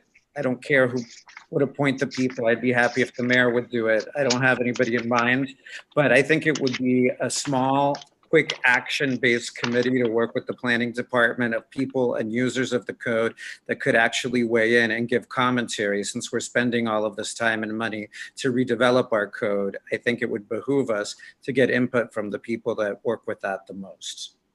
That's why I placed the other item on. Could I make a suggestion in that regard, Commissioner? I mean, obviously, if it's the direction of the commission to move forward with a formal committee, we can certainly do that. But as part of the RFP that the consultant that was chosen has agreed to, there's a very detailed process. It's between 18 and 24 months. But there's a significant amount of community and public meetings as well as focus group meetings that will occur throughout this process. And so the consultant that was chosen will be actually coordinating all of that. So I think that we will get in that level of public comment. We could certainly inform those focus groups by perhaps having the mayor or the commission participate in in who makes up those focus groups. But that I think would better align with the structure of how we're going to be drafting the resiliency code, and then throughout that process, presenting it for that type of feedback. Provided that there is a thorough participation from the building community that's going to be working with the code, whether that be through an outside committee or through a focus group, I would be fine. I just want to make sure that the players are called. So if the mayor has no objection, I'd be very happy if the mayor would work with your department to figure out who those players are in our community and make sure that they participate in the focus group and we get the best feedback possible. Fine by me. Okay, got that, Tom? Yes. Commissioner Richardson. Thanks. I just want to make sure I understand. R9Z is in zebra. We're going to continue. It's a presentation. So we're not taking any action on that today. Is that correct? Not quite. Okay. Well, that's what I want to. And then R9Y, there's something about a 2-year schedule. And I'm curious, what is is this on the critical path? Do we need to vote on this today? If we don't vote on this till September, October, are we delaying some critical item? Tom? Yes, the item has been budgeted. So it's been budgeted for fiscal year 2020 in the amount of $700,000. And then there's a $500,000 allocation for fiscal year 2021. Our intent was to start this process earlier this year in February, but we wanted to bring it to the commission to make sure that you understood everything that has been put together. And before we executed the contract, we wanted to come before the commission. Unfortunately, because of the pandemic, we have not been able to get this item before you. We wanted to get this before you last Friday, but the meeting was running late. And so we wanted to get your endorsement so that we could actually execute the procurement agreement and then get the consultant going on this. And and just so I understand, 700,000 was budgeted in the current fiscal year and another 500,000 in the next for a total of $1.2 million, right? And then correct. What exactly is the services that we are requesting? So you're going out for an RFP, or you're going to award you have already selected a vendor and you're going to award a contract? We're going to award a contract. The vendor's been what selected. Exactly are we going to ask the vendor to do? The vendor is going to do two things. You don't have to read the contract, but just general. No. The vendor is going to do two main things. The vendor is going to do a very significant update, much needed update of our land development regulations. And the vendor is also, as part of that update, is going to create a resiliency code. So we're using this as a mechanism for creating a resiliency code, and at the same time doing a much needed update of our land development regulations. And will the vendor benefit from having, we just passed something on Friday that sets some standards based on the recommendations of Jacobs Engineering. So will those decisions be incorporated into this new resiliency code that they're going to be drafting? Yes, and the adaptation guidelines that Alan Schulman is going to present to you formally in October will also inform these. Will also inform this code rewrite and the resiliency code.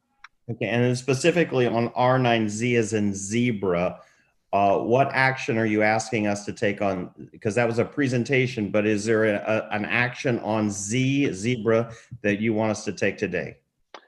If possible, we'd like you to endorse it if you're comfortable doing it. The Historic Preservation Board has endorsed these guidelines. We have sent them to the commission electronically, and Mr. Schulman really needs about 20 to 25 minutes to present them. We think that you're going to very much like this proposal that has been put together by Mr. Schulman. We've already started to use some of the concepts, and we are going to direct the consultant for the resiliency code to utilize the recommendations in Mr. Schulman's report. So if you're comfortable endorsing these, if you'd rather wait and see Mr. Schulman's formal presentation, we would be okay with that as well. The consultant for the resiliency code, the first 6 to 9 months are basically a lot of legwork. And so they'll still be able to incorporate Mr. Schulman's recommendations into the resiliency code, even if you wait until October on that regard.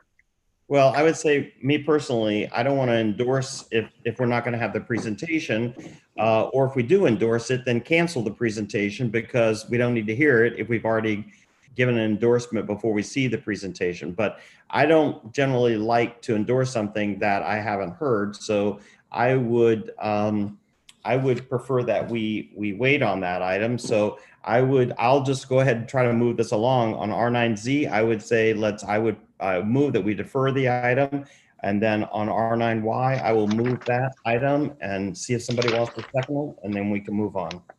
I'll second it. By the way, Tom, I think we should try to get his presentation at the next meeting. Yes.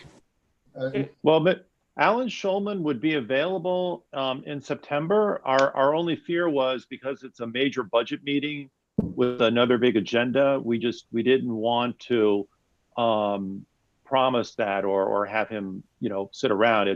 His presentation is not as long as the Jacobs presentation, but it's pretty involved. Hey, And that's Tom. why we thought maybe October might be better. How about that special land use meeting? Oh, let me ask Commissioner Steinberg. Well, I think you just said that it's not on the critical path, that there's a lot of other legwork that needs to be, that can be done by the vendor. So it's not gonna slow their work down. So it won't matter if we hear it in October, right? Correct. It wouldn't slow the resiliency code down, no. Commissioner So if Steinberg, you, I've noticed Commissioner Steinberg wanted to speak. Thank you. Tom, is to the presentation, maybe what we can do to better prepare for ahead of whatever meeting it's going to be on. Maybe, you know how you do agenda reviews with us ahead of time, maybe have Alan Schulman, I mean, it's a lot of work on his end, but meet with each one of us separately, show us the presentation. So by the time it comes to the commission, the public needs to see that presentation. So you need to have that presentation, but at least we'll all have had a chance to see it. So hopefully the conversation is kept to really just the issues that we need to tackle, as opposed to, you know, seeing it for the first time, digesting it, and then discussing it. And I think that will make it for a more efficient meeting, whatever day it lands on. okay. I can reach out to Alan and ask him to reach out to your aides to schedule a Zoom meeting or a team meeting in that regard. Okay. All right, can we show this as these three items as Commissioner Richardson just explained, having done there? Anyone else want to do something on them other than what Commissioner Richardson just said? Okay. Mayor, I'm sorry, I have a question. Is R9Y, does that require a resolution now, Tom? No. Okay, thank you. Okay. All right, we've got. Mayor. Yep. Go ahead. I know that we have the millage rate and the taxing districts, R7K through R7R. We definitely need to do those tonight just in case we don't finish the agenda. So here's what I'm going to do. I'm going to do R7X to get Spectre to go home. I'm going to then do R9I to take care of Collins Park. Then I'm going to do the millage ones. Okay, Jimmy? Okay, all right. R7X. R7X is award RFQ 2019-122-WG sponsorship and naming rights consulting services. Okay. I think you all briefed by Tanya on this. I think she's probably on the, I'm sure she's on the meeting. If you have any questions. Any questions? Richardson? No questions. I move the item. Okay. I'll second it. Seconded, show it done without objection. One objection. Okay, show it 6-1. Commissioner Gongora. Yeah, just to clarify, I guess, and put this on the record, because I voted no on the naming rights portion of this, and I remain opposed to it. But as I understand it, this is just to award a contract to a company. So any naming rights would eventually have to come back to the commission for a vote. Is that correct? That's right. Absolutely correct. That is correct. You'll get to vote no again. And I'm voting yes only because I support this company doing it, not because I support the naming rights. Yes, yes, to give you. I'm a no on principle. I support that they're getting that contract. All right, let's go to R7X, Collins Park. No, that was R7X, Mayor. Which item? Oh, R9I. R9I, discuss Collins Park Garage Retail. Okay, this, Jimmy, we all know the issue on this, but why don't you tell us, or have somebody tell us so we just queue it up the way you want it queued up? Eric, are you handling that item, or is Amy? Yeah, Economic Development is handling the item, and I know that we have Nick and maybe Michelle from Miami New Drama that are going to be presenting as well. Okay. I see Justin's there. I see Miami New Drama. All right. You guys want the ground floor, right? Go ahead, Miami New Drama. Oh, hi. Hi, everyone. I'm Nick Richburg, Managing Director of Miami New Drama. On behalf of Michelle and everyone else in Miami New Drama, thanks for giving us some time. I know it's been a long day. I'll be as quick as possible. We wanted to share with you what we see as an exciting placemaking opportunity at the Collins Park Garage that has the potential to be transformative in the neighborhood. We had some listening sessions with staff and the Collins Park Neighborhood Association, and we found that the ultimate goal shared by everyone for the space were two things: diversity of activity and daytime and nighttime activation. So we took a step back and we thought, what could be achieved in this space if the approach were holistic? If instead of parceling the space and creating a divide between retail and culture, what would it be like if the elements worked synergistically to ensure that the sum was greater than its parts? And this is our answer. The Collins Park Cultural Center.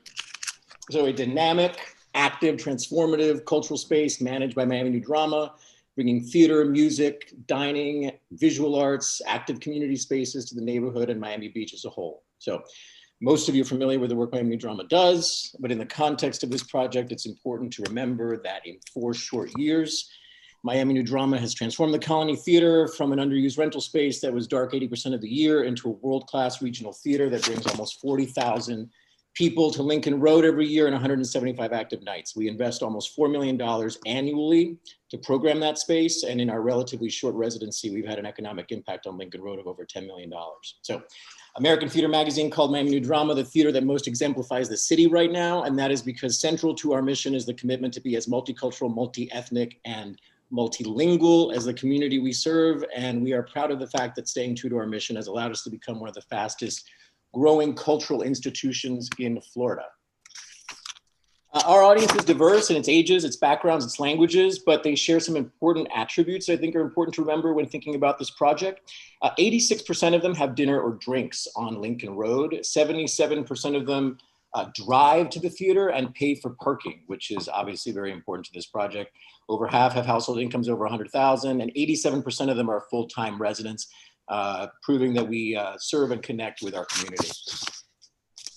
One of the primary areas of growth for Miami New Drama that's very important to us and Miami Beach, and I know many of you in the commission, is the growth and development of our educational programming.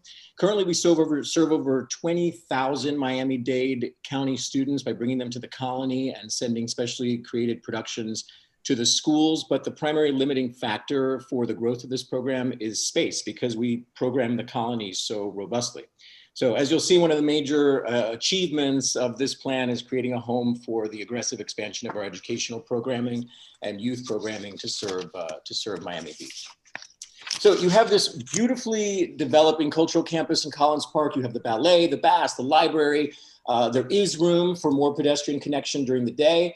And most notably, without an evening destination, the area is dead at night.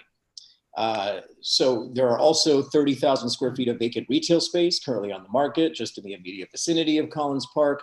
And currently there are 66 vacant storefronts on Lincoln Road alone. So we've developed synergistic programming that will utilize the entire space and activate the neighborhood, very importantly, day and night. So in the daytime, we'll go through these things really quickly individually, but the programming during the day is a neighborhood cafe with indoor and outdoor seating, a welcoming cultural lounge space, daytime theater for young audiences, educational workshops and after school programs, and outward facing rehearsals visible to pedestrians. At night, we have a 200-seat, robustly programmed active theater that's active year-round, driving people to that neighborhood and the garage and the restaurants. You have evening rehearsals, gallery exhibitions, and the cafe serving dinner with live music in the cafe and also sometimes in Liberty Plaza. And this is what that looks like. Let's see here. There we go. So this is a holistic take on the ground floor of the garage. Cafe, cultural lounge, studio theater, education and rehearsal studio. A really important element here that we hope to be able to achieve is being able to combine these two spaces to create one massive space that could be used for events, galas, the community events, even our Basel events. And then there's the B space back here, which is this is not included in the traditionally leasable retail space because of the lowered ceiling heights, because it sits under the ramp. We put dressing rooms, a costume design studio, and some office space back there. And this ground plan was developed in coordination with Enrique Norton and 10 Arquitectos, his firm. Mr. Norton is a renowned architect with an extensive portfolio of residential, hotel, and infrastructure projects. He has offices in Miami, New York City, and Mexico City. His projects include Guggenheim Museum in Guadalajara and a branch of the New York Public Library, as well as other notable buildings, including Park at 420 in Miami Beach, the parking garage that's home to Time Out Cafe. He sits on the Miami New Drama Board, and it's a real coup for us, and we're very honored that he has agreed to be part of this project if it moves forward. So really quickly, because I know we're short on time, let's run through these elements just one by one. And these are inspirational photos, not renderings. So the living room. This is the central space. And what we really wanted to do is reconceive the idea of a lobby, not just make it a space that people walk through to go to the theater at night, but this would be a gallery space with rotating art installations from partner nonprofits, the city, partner galleries, and really what we call a cultural lounge that's open all day with comfortable seating and complimentary Wi-Fi, a place you can buy a coffee, buy a book, have a seat, have a meeting, a space that really connects to the community and creates a relationship with them, not just a space that is active at night. The cafe. So in speaking to people in the neighborhood, we really heard over and over that what they want is something approachable, something comfortable, a real neighborhood cafe that's affordable. And one of the features that they feel is most important that distinguishes Collins Park is the ability to have live music. So we conceived of this neighborhood cafe that is open all day, from a bagel and coffee in the morning to an affordable lunch to having pre-theater dinner and drinks at night, live music. You could curate a jazz series in here, and you could program events out in the plaza as well. We're in the process now of developing a partnership with a restaurateur and his fast-growing coffee brand and a well-known James Beard Award-winning chef who are interested in partnering with us to create this arts-focused cafe that is available to residents all day. So the education and rehearsal studio is really important for this project. It's the home for classes, workshops, educational programming, and summer camps, but also really importantly as an asset of the Colony Theater. It's a rehearsal space that fits the ground floor plan, the footprint of the Colony Theater stage, which doesn't exist, which if the Colony is going to operate as a real operating regional theater, this is needed for that, right? So this is, again, combinable with the studio theater. It's outward facing to the street so pedestrians can see how the work is developed inside. And now this is the heart of nighttime activation. This is what's going to bring people to the Collins Park neighborhood on a regular basis. And this is a 200-seat flexible black box theater. We're showing it here, conceived in 3/4 thrust. Again, combinable with the space next door. This is programmed by Miami New Drama as robustly with the same world-class theater that we do at the Colony Theater, but experiences that are more geared to this intimate setting. This would also be home for theater for young audiences. On the weekends primarily, this could host film screenings and special events. And also, really importantly, to remember that just like we do at the Colony Theater, when we're not producing Miami New Drama events, we present our cultural partners. So just in the last 2 years, we've presented a host of other nonprofits and cultural organizations in Miami. You have the film festivals like American Black Film Festival and Cinema Italy. You have dance companies like Dance Now, the Cuban Classical Ballet, and even Miami City Ballet.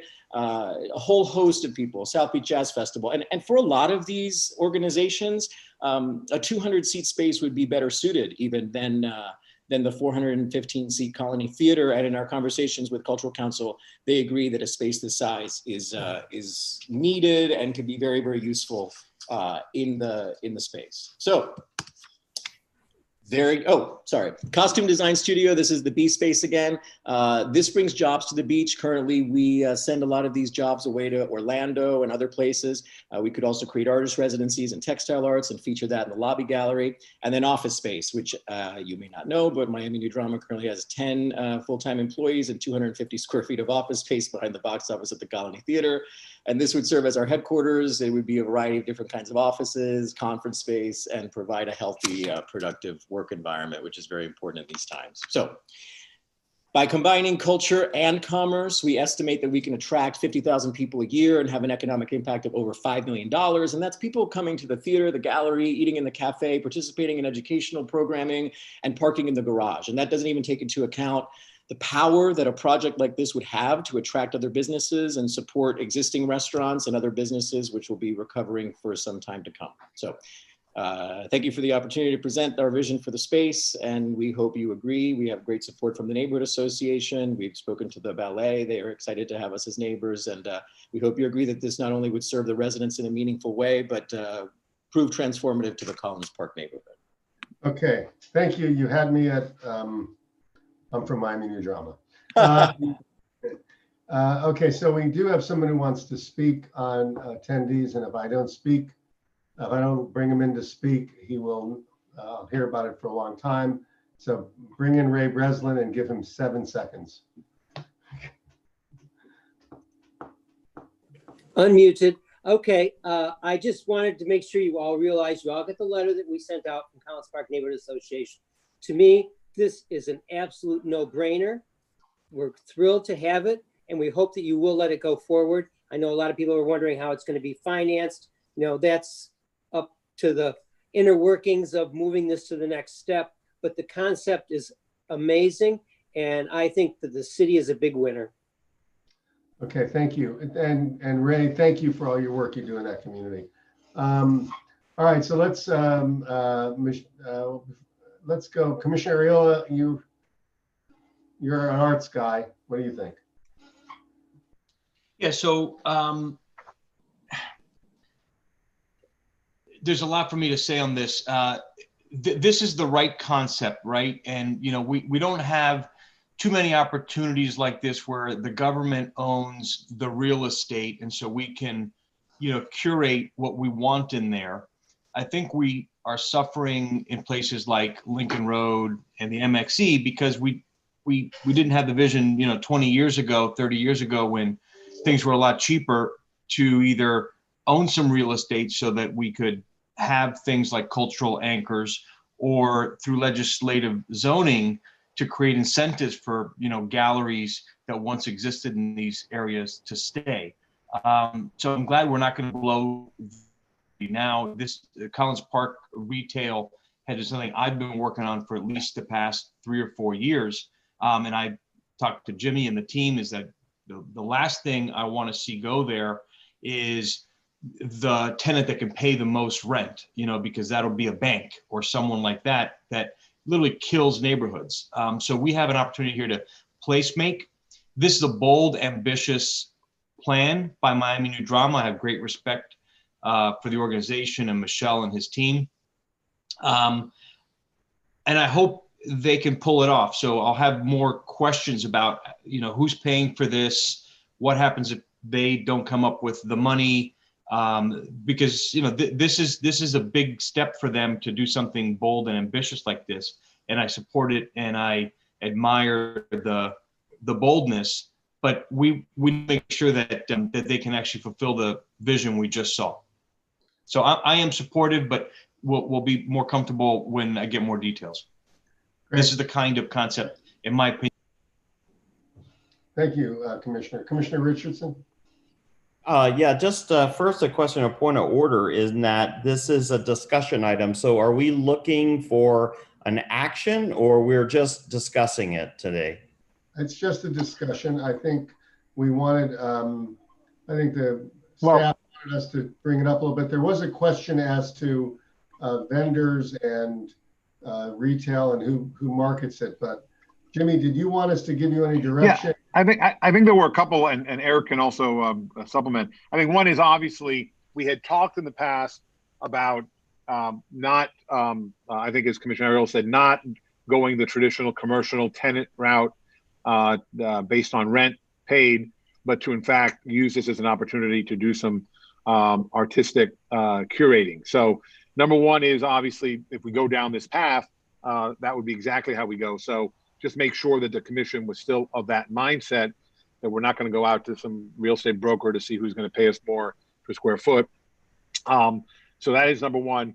I think the other question Commissioner Earl asked in terms of cost, I know It looks like there's obviously some significant build out and whatnot. Normally we just sort of would build to the basic, and tenants would sort of build out the extra. So I don't know from Miami New Drama the details of that, or if in fact that's something that would be a next phase. My guess is that would be a next phase of, if you all think this is a great idea, we would then now explore it to the next level, which would include adding, costs to it, timeframes, et cetera. Eric, is that on the right page there? Yes, absolutely. And if I could just add a little bit more detail to that discussion, this is really at this point a concept plan.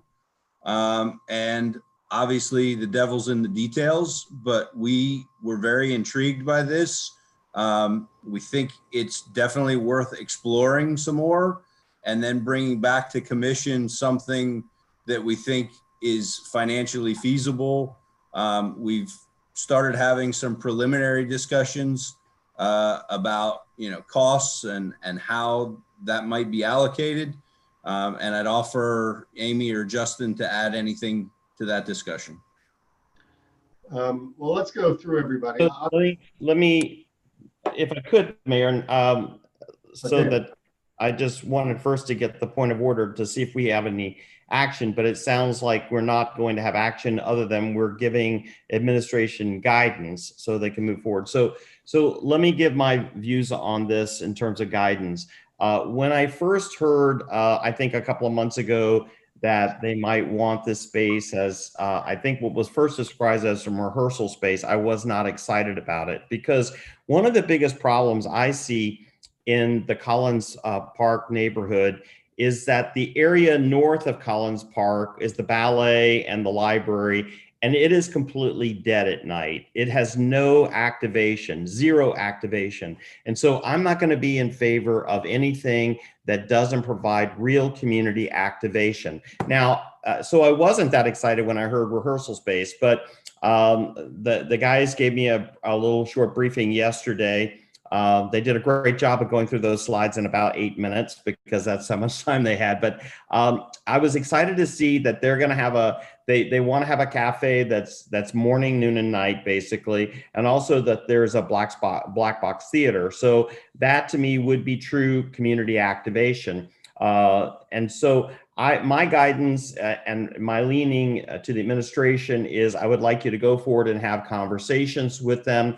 I will say right now that I'm not going to support anything in that space that doesn't provide true community activation.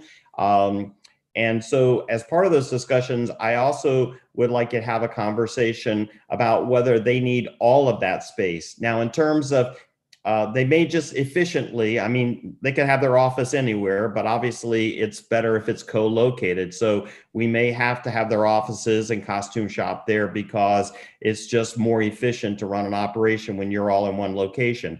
The other thing is I think you should have a conversation when you discuss this about whether or not this is going to pull away from any of the activities they're doing in the Colony Theater, because I wouldn't want to start a new theater and then destroy another one in the process. So they've been doing a great job and they've been activating that theater, and I wouldn't want whatever their plans are on the Collins Park to take away from what they're doing there. I would see it as necessary to supplement. So, and then of course, the big thing is the financials. So when you come back to us, be prepared to talk about finances, how much is it going to cost us? Because I know they're not going to pay commercial rent, nor would we expect them to do that. Where's the money coming from? How much is the build out going to cost? And that's my 2 cents. Thank you.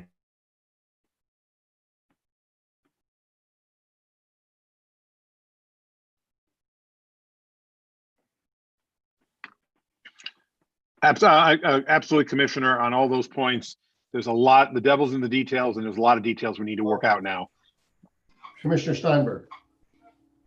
David, I would say a penny for your thoughts, but you gave us 2 cents. All right. So first and foremost, I absolutely love the concept. It's exactly what I would envision for a place like that, where you can work there, create the synergy, create this whole environment that you're I get the vision of what you're trying to do. That being said, I mean, David brought up a really good point. You know, there's a lot, I think, from today's purpose. This is a discussion item. So concept wise, I give it a thumbs up, right? Now staff's gonna have to sit down with you all and explore all the details because the devils are in the details. And you'll have to come back with a more concrete plan, and also public benefits, right? So one thing we've always talked about is the return on investment. And I love it when we have these, like Ricky said, we have these government buildings that we can really get a different return on our investment with these cultural programming. And so I know we've talked in the past about camp, like theater camp and children program and other things that is just lacking in the city of Miami Beach. So, you know, think about also what else we can offer for the community by agreeing to, you know, move forward in some way. But I'm excited to see what staff brings back to us. I'm open to the exploration, and we'll see where it goes. But, you know, remember, we need to make sure it makes sense for all of us. Commissioner Gongora, and if you're not speaking again, take your hand down. Yes, I agree with much of the comments that were just made. I had similar ones. In addition to that, you know, this has been a long time coming. Back since I first got on the commission, back then we're calling it Can Do, and we were trying to create this whole artistic hub with art and things happening. I'm sure Ray Breslin remembers it.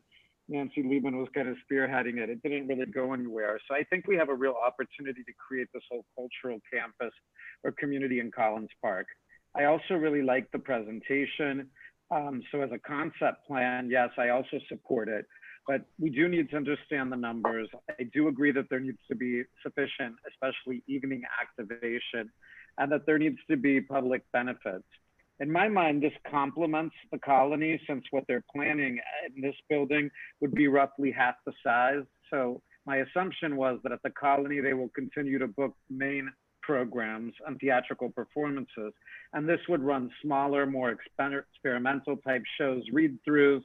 Something I'm excited about, the opportunity for bilingual or Hispanic theater in Spanish that would typically draw a smaller audience would work better there. Besides the children's camps, I'd like to see something for seniors. I'm always looking for opportunities for our seniors, and I think they would love to have an additional theater programming location. So yes, I support it. I think for the specific item, my understanding was we were talking about what finish are we doing today, the vanilla box or the turnkey. I defer to administration. I definitely want to upgrade it. I definitely want you to work with new theater and come back with answers to all of these questions that we've raised on the item and see how we can move forward to create something really great together. Okay, before we go back to Commissioner Reilly, I'll just, Commissioner Samuelin here. Yep, just a quick word. I will underline my colleagues' comments. I think it's a very intriguing, exciting concept. Just a process suggestion, given a lot of the open items around finance, maybe we could just sort of refer the next step to finance where we could vet the details, really get into it. Given the way our agenda is going, I'm not sure tonight we're going to do it justice, but as a discussion, I like it. And I think it would be appropriate for finance to review when the administration is prepared to do so. I'm so, Mayor and Commissioner, I'm so sorry. And Commissioner Gongora was absolutely correct. We are trying to ascertain some direction as to the build out. Part of bringing Miami New Drama was to capture the intent of the commission's desire for that space, because that's been paramount to how we build out the space and how we invest our dollars for the build out, is that it has to be for the right types of tenants and capture the vision of the commission. So to that end, what we've been trying to figure out is as how it is, plain and dirt.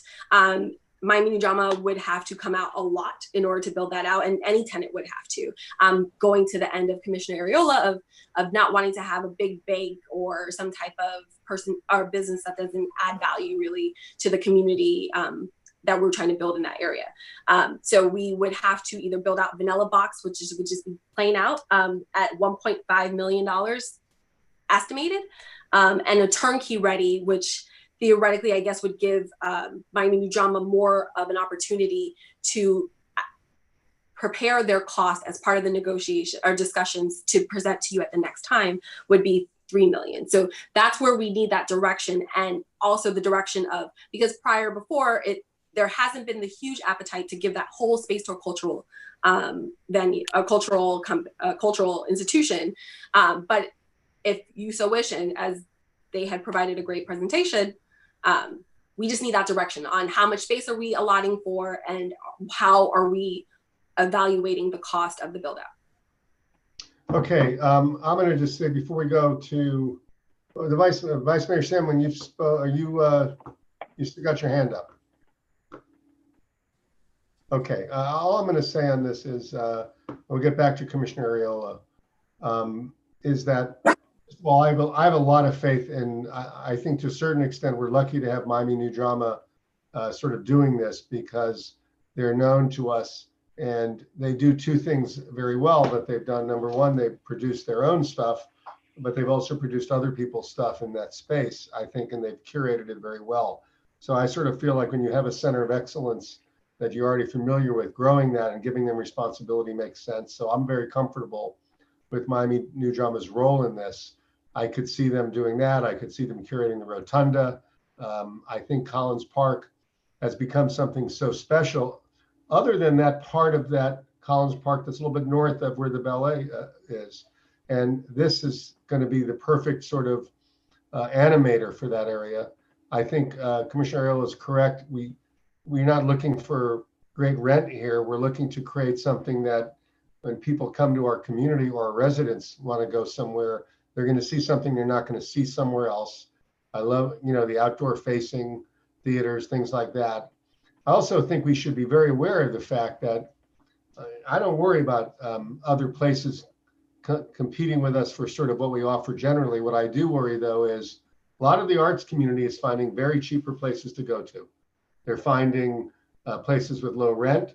They're finding things that are interesting. They don't have beaches near them and they don't have the kinds of restaurants here, but they're pretty interesting and they're finding it and they're going there. And one of the things I think we need to do is solidify this community's art and culture profile by making sure we're providing something that other places can't provide, which is office space, performance space, activation space that is unique and is supported by a city with our bandwidth. So I think this is absolutely critical that we do this the right way.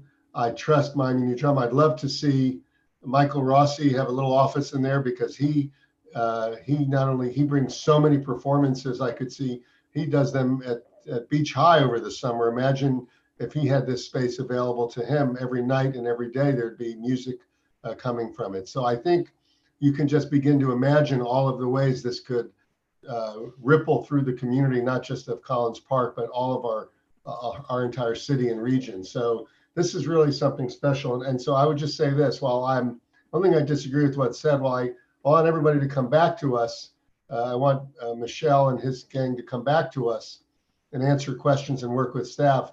I think we need to make sure, we as a commission have to make sure that this vision is not their vision, but all of our vision, and that we make it happen. I don't think that there's any other option. I think Ricky's right. If there are a bunch of banks and phone shops there, we'll have wasted and squandered. We will have committed malpractice. So we have to make it happen. And it's not, by the way, a lot. And I don't care. Some of you may jump up and down now. I don't care if they give naming rights to people to elevate the construction there. It needs to be done in a first-class way, because anything we don't do first class there, we're going to regret in 20 years when we walk by it as old people and wonder why we didn't do more. So this is really a great chance, and it will activate the north part of that park, which right now is limited. Let's be honest. It's been a little left behind the rest of the area. So let's use this for what it is. So Commissioner Areola, bring it home. Yeah, and I will. I mean, I like the direction. I think we all share the same vision that this be used for, creating great public benefits and a sense of place, and that we want to curate it, and we want cultural institutions to be the anchors. So that's great. I'm glad we're all on the same page on that, and we're not trying to go out and get $75 a square foot in rent, and then you end up with Citibank there, right? But a few things for us to think about. One is up with the money. Jimmy, I've asked you in the past whether we had RDA money that we could move maybe a little bit from Lincoln Road, because this is the RDA. And I don't know if we have an answer for that. Maybe the we city do. can contribute. Okay. Do we know how much? We have, there was a portion, I think it was about $6.8 million that was not, it was RDA money, but it had not been designated for Lincoln Road by the county as part of the sharing, that we were going to put toward it. But if we don't put it toward it, is available for use anywhere in the RDA. So I believe that would be available. And it would be capital dollars, one-time expenditures. Yeah, it's getting late in the evening. Maybe we can take that up in finance. I know how I feel about it. I would want to use some of that money for this because, whether it's Miami New Drama or some other cultural institution, I'd rather see them, save their resources for things like programming and, their and staff, and rather than having on capital. It's our space. So I'd be inclined to this out for them, control, the investment of that. The other thing I want to ask us to do, and I love and respect Miami New Drama and Michelle, is we should also be looking at alternatives besides them as well, because it's easy enough to get a couple of art galleries, that are open day and night. They're easy and cheap to build out space. And I worry about putting all our eggs in one basket, particularly a newer institution like Miami New Drama, that, in my opinion, very much is about Michelle Hausman. And, I have an enormous amount of respect for him, but if it were to happen to him, he gets hired away to go to New York, Broadway calls him, or the Art Center calls him. What happens to that institution? I know that the Coconut Grove Playhouse unwisely put their decision in backing Joe Adler at the Gable stage. Unfortunately, he passed away last year, and now they don't have an anchor. I think we should be about backups as well. I agree with Commissioner Richardson. It's very important that whatever this package looks like, that it's active day and night, and that it has mixed use. I think this vision is great that Miami Drama came up towards educational. It's black box, it's office, rehearsal space, and a cafe. That is active day and night. So I think that's something we must do. Otherwise, we won't fully activate Collins Park. I know that in the past I've tried to work with the museum to encourage them to open a cafe, and they simply won't. And I think that's stalled the progress of the area. So whatever we do here, the tenant needs to fulfill its commitment to us to activate the area day and night. So that's all I have to say. Okay, I'm done. I think we got to move on, guys. So Jimmy, we can take this up in finance. I'm going to start. I got to get to the rest of the agenda before my lentil soup becomes cement. All right. R7K. R7, hold on. R7K is set proposed millage rate, debt service rate, and rollback rate fiscal year 2021. R7K. Okay, let's get these. I think we have to do. So, guys, this is John Woodruff should be on. Yeah, you have Woodruff here. Ricky, your hand's still up. Okay, where is Woodruff coming? Yep, there he is. John, we're going to do your series now, which I think is R7K all the way to R7LMNOPQR. All right? Yes. Okay, sounds good. Let's start with R7K. This item sets the maximum millage rate for the 21 budget process that will be included in the truth and millage notices sent out by the property appraiser in August. After setting this maximum millage rate, the millage rate can be decreased prior to final adoption, but not increased without an expensive mailing and advertising process. The operating millage rate is proposed to remain the same as last year. The debt service millage rate is required to increase slightly, consistent with the debt service schedule for the first tranche of GEO bonds approved in 2018. So it's a flat rate other than the GEO bond. Correct. Okay, all right. Anyone want to be, what do I do on this? Let me just see. These are not public hearings. Correct. Okay, and are they voice votes? They're voice votes. All right, anybody have an objection? Well, do we have to move it or can we just? We need a motion and a second, please. Okay, I'll move it, Mayor. Move it. moves, I'll second. Are there objections to R7K? Okay, show it done. Let's go R7L. R7L is set proposed millage rate, debt service rate, and rollback rate for Normandy Shores fiscal year 21. Move it. Okay. Show it done without objection. R7M. R7M is adopt non-ad valorem assessment role for Allison Island. John, may I do all of them? Yes, let's do all of them at the same time. Okay, so that was R7M. R7N is adopt non-ad valorem assessment role for Biscayne Point. R7O, adopt non-ad valorem assessment role for Biscayne Beach. R7P, adopt operating budget for Allison Island Security Guard Special Taxing District. R7Q, adopt operating budget for Biscayne Point Security Guard Special Taxing District. R7R, adopt operating budget for Biscayne Beach Security Guard Special Taxing District. Okay, who's moved it? Move it. Who's got to move it? Move it. Move it. Yeah, second. Okay, show it done without objection. All right, should have done. Mayor, Yes. can we do a quick item that needs to be done? I'm afraid to take it from the audience because I know what's going to happen after this. Okay. If everybody else promises not to do what Commissioner Steinberg just did, okay, you got me, Commissioner. Okay, so generally, you usually should text Michelle.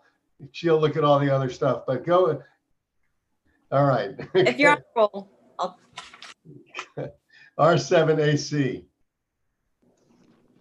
R7AC, authorize Miami Beach Police Department develop public safety citizens on patrol volunteer program. R7AC. Okay.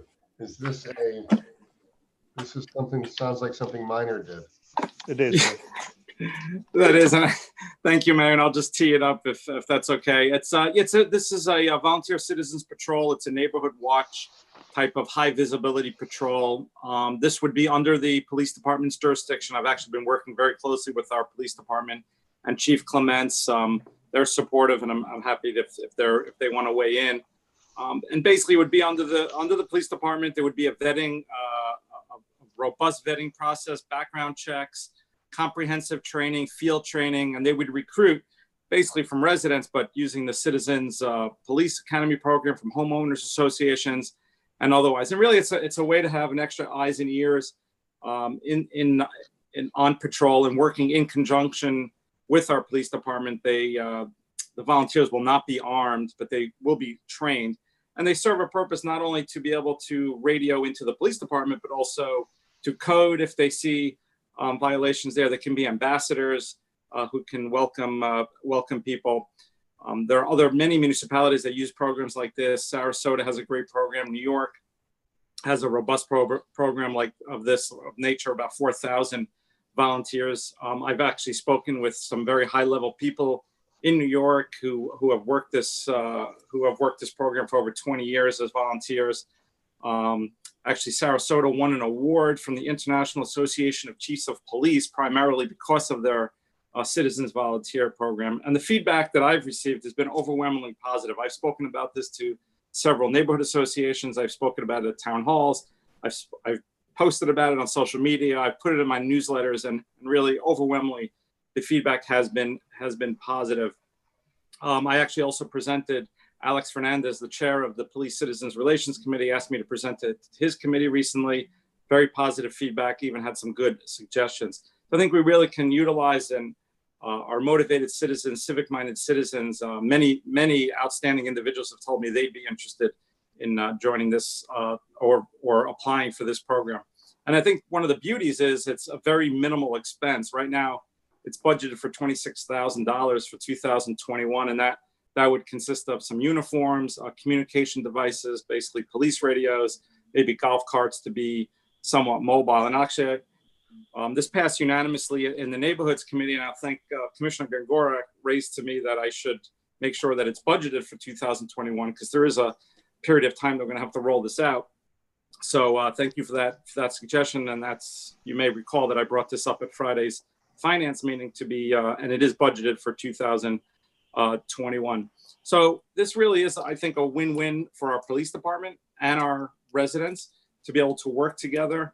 And I'll, if I may, I just wanted to just add two, I guess, amendments that also came out of neighborhoods that this would not be rolled out until after COVID. Obviously, there's a certain amount of training that we'll have to wait till we can have in-person training.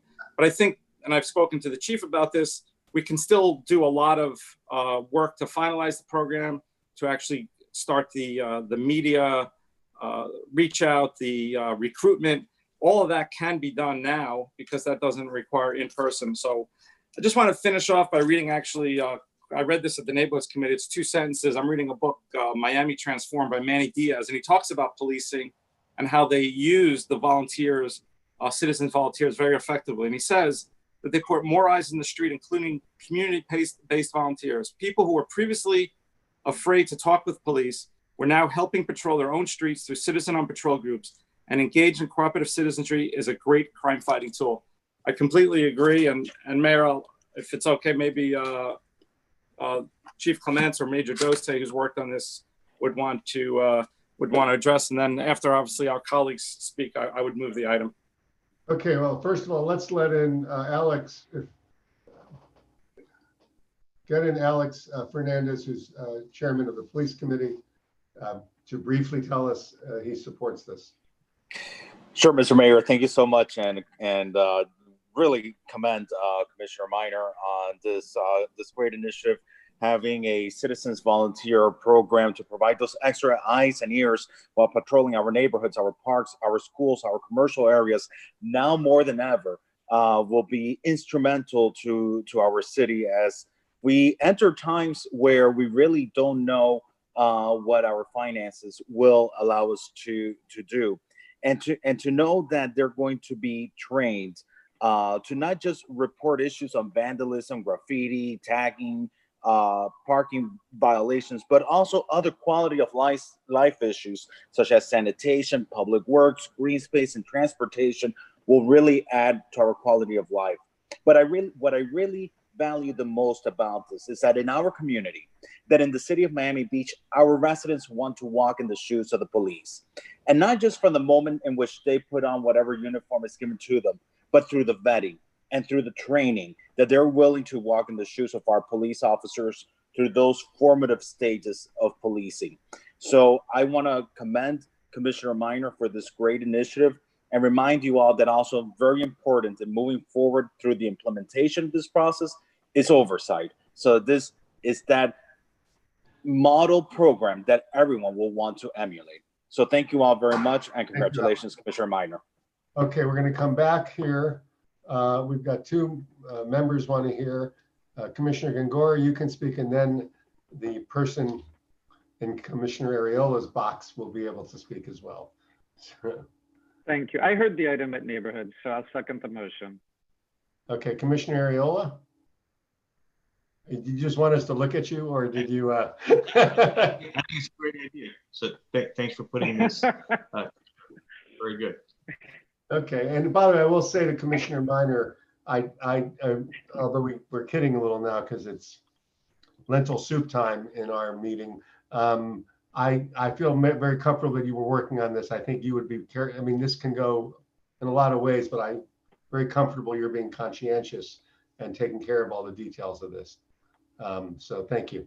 All right, it's been seconded and without objection, show it done unanimously. Thank you, Commissioner Minor. Happy to respond. And this is as amended, right, Commissioner Minor? Yes. Okay, so we'll have an amended reso done by legal. Got it? What's the amendment? You said it was after COVID. You said you moved it as amended, correct? No, well, I think that was already incorporated in whatever's on the agenda. Okay, then as is. As is. Yeah. Okay, let's move to let's take, if we can, we're gonna work a little late, guys, but not. Let's try to get through the R9B. R9B is board and committee appointments, and we have the Hall of Fame. Currently, right now, we have 4 nominees. We have former Mayor Bauer, Marguerite Ramos, Deborah Schwartz, and Victor Diaz. So we have 2 positions open and 4 nominees at this point. How are you going to do this vote? How about Commissioner Steinberg? I have a suggestion, if I may. Sure. There are, hopefully everybody's agreeable. There are 4 wonderful people nominated. We have space for only 2 at large, but we also have 2 direct appointments available as well. So all 4 could be absolutely tonight taken care of and appointed. Remember, it's an ad hoc committee. It is not a real committee that meets regularly. It's only for the month of September, and they only meet 2 times. They don't get any of the extra perks that normal committees do, but they do a lot of great work. All they're going to be doing is they're the vetting committee that looks through the applications. They make a recommendation to us. So again, they only meet 2 times, usually in September, and that's it. So if Commissioner Minor, who has a vacancy, is fine appointing maybe Deborah Schwartz, and Commissioner Gongora is fine appointing one of his nominees, then the other 2 could get appointed by at-large, and all 4 can have a seat, and we can move this committee forward. What do you say, guys? Okay, I'm okay with it. I don't care. Yeah, if you want to do that, I'm all right. I'll put all 4 on, and I'll take one of them, and whoever else can take one of them. Otherwise, we'll vote. And I would never put you on the spot like this, but they literally, it's an ad hoc committee. It's only 2 meetings that they take. Commissioner Minor, you're okay with that? Yes, I was raising my hand, but yes, I'm fine. I think it's actually a pretty good idea. So Deborah Schwartz by Commissioner Minor. All right. And I'll put Mayor Bauer by Commissioner Gongora. Sure. Got it. All 4 are in. Thank you. Thank you for putting Commissioner Minor on the spot. I like it. All right. And for the record, R9N as in Nancy is being deferred. R9N till September 16th, please. All right. So that down. R7T, let's get this economic developer. R7T, appoint Raquel Williams as Economic Development Director. Okay. Mayor and Commissioners, I know she's probably been on the call all day waiting. So thank you for taking this up. You know, there's been sort of a narrative out there about how this process worked, and I wanted to start on that point. You know, before the COVID hit, we had obviously had a vacancy, and we went out to do through all of our search engines and whatnot, a search nationally. I mean, we received 76 applications from across the country. Of those 76, 67 met the minimum qualifications. And then I know Eric Carpenter and I went through that list and identified sort of a short list that I asked Mark Taxis, and Alina Hudak, my 3 ACMs, to interview. They ended up interviewing 9 candidates for the position. Again, folks from across the country and local candidates. They shortlisted after 3, felt wonderfully about Raquel Williams. I had then the opportunity to interview 3 candidates. One was from out of the state, 2 more locally. And Raquel, I think, blew me away. She was fantastic. She clearly had the experience in the areas we needed. But even more, number 2, she was local. You know, one of the challenges when you recruit individuals from other parts of the country is sometimes after a year, they realize this is not where they want to be. And we've had that before. And there's an advantage of somebody who, you know, went to Mass Academy locally, is an FIU, you know, has an MPA from FIU and Masters of Communication from Florida. This is her community. And then I knew this was someone who would fit in. I think that was important. You know, we try to build a culture here of individuals that are go-getters, that are not going to be micromanaged, that have the right attitude and positive attitude. And so I present to you, you know, very strongly Raquel's application. She has, you know, I spoke to the city manager of Dania Beach, who I've known for 25 plus years, who couldn't have said nicer things, and someone who thinks outside the box. She says, I know Commissioner Gongora last meeting mentioned that he reached out to folks from Miami Gardens who spoke very highly of her. All of her references came back very strongly. You know, I've read articles online about the work she's been doing. She's been featured.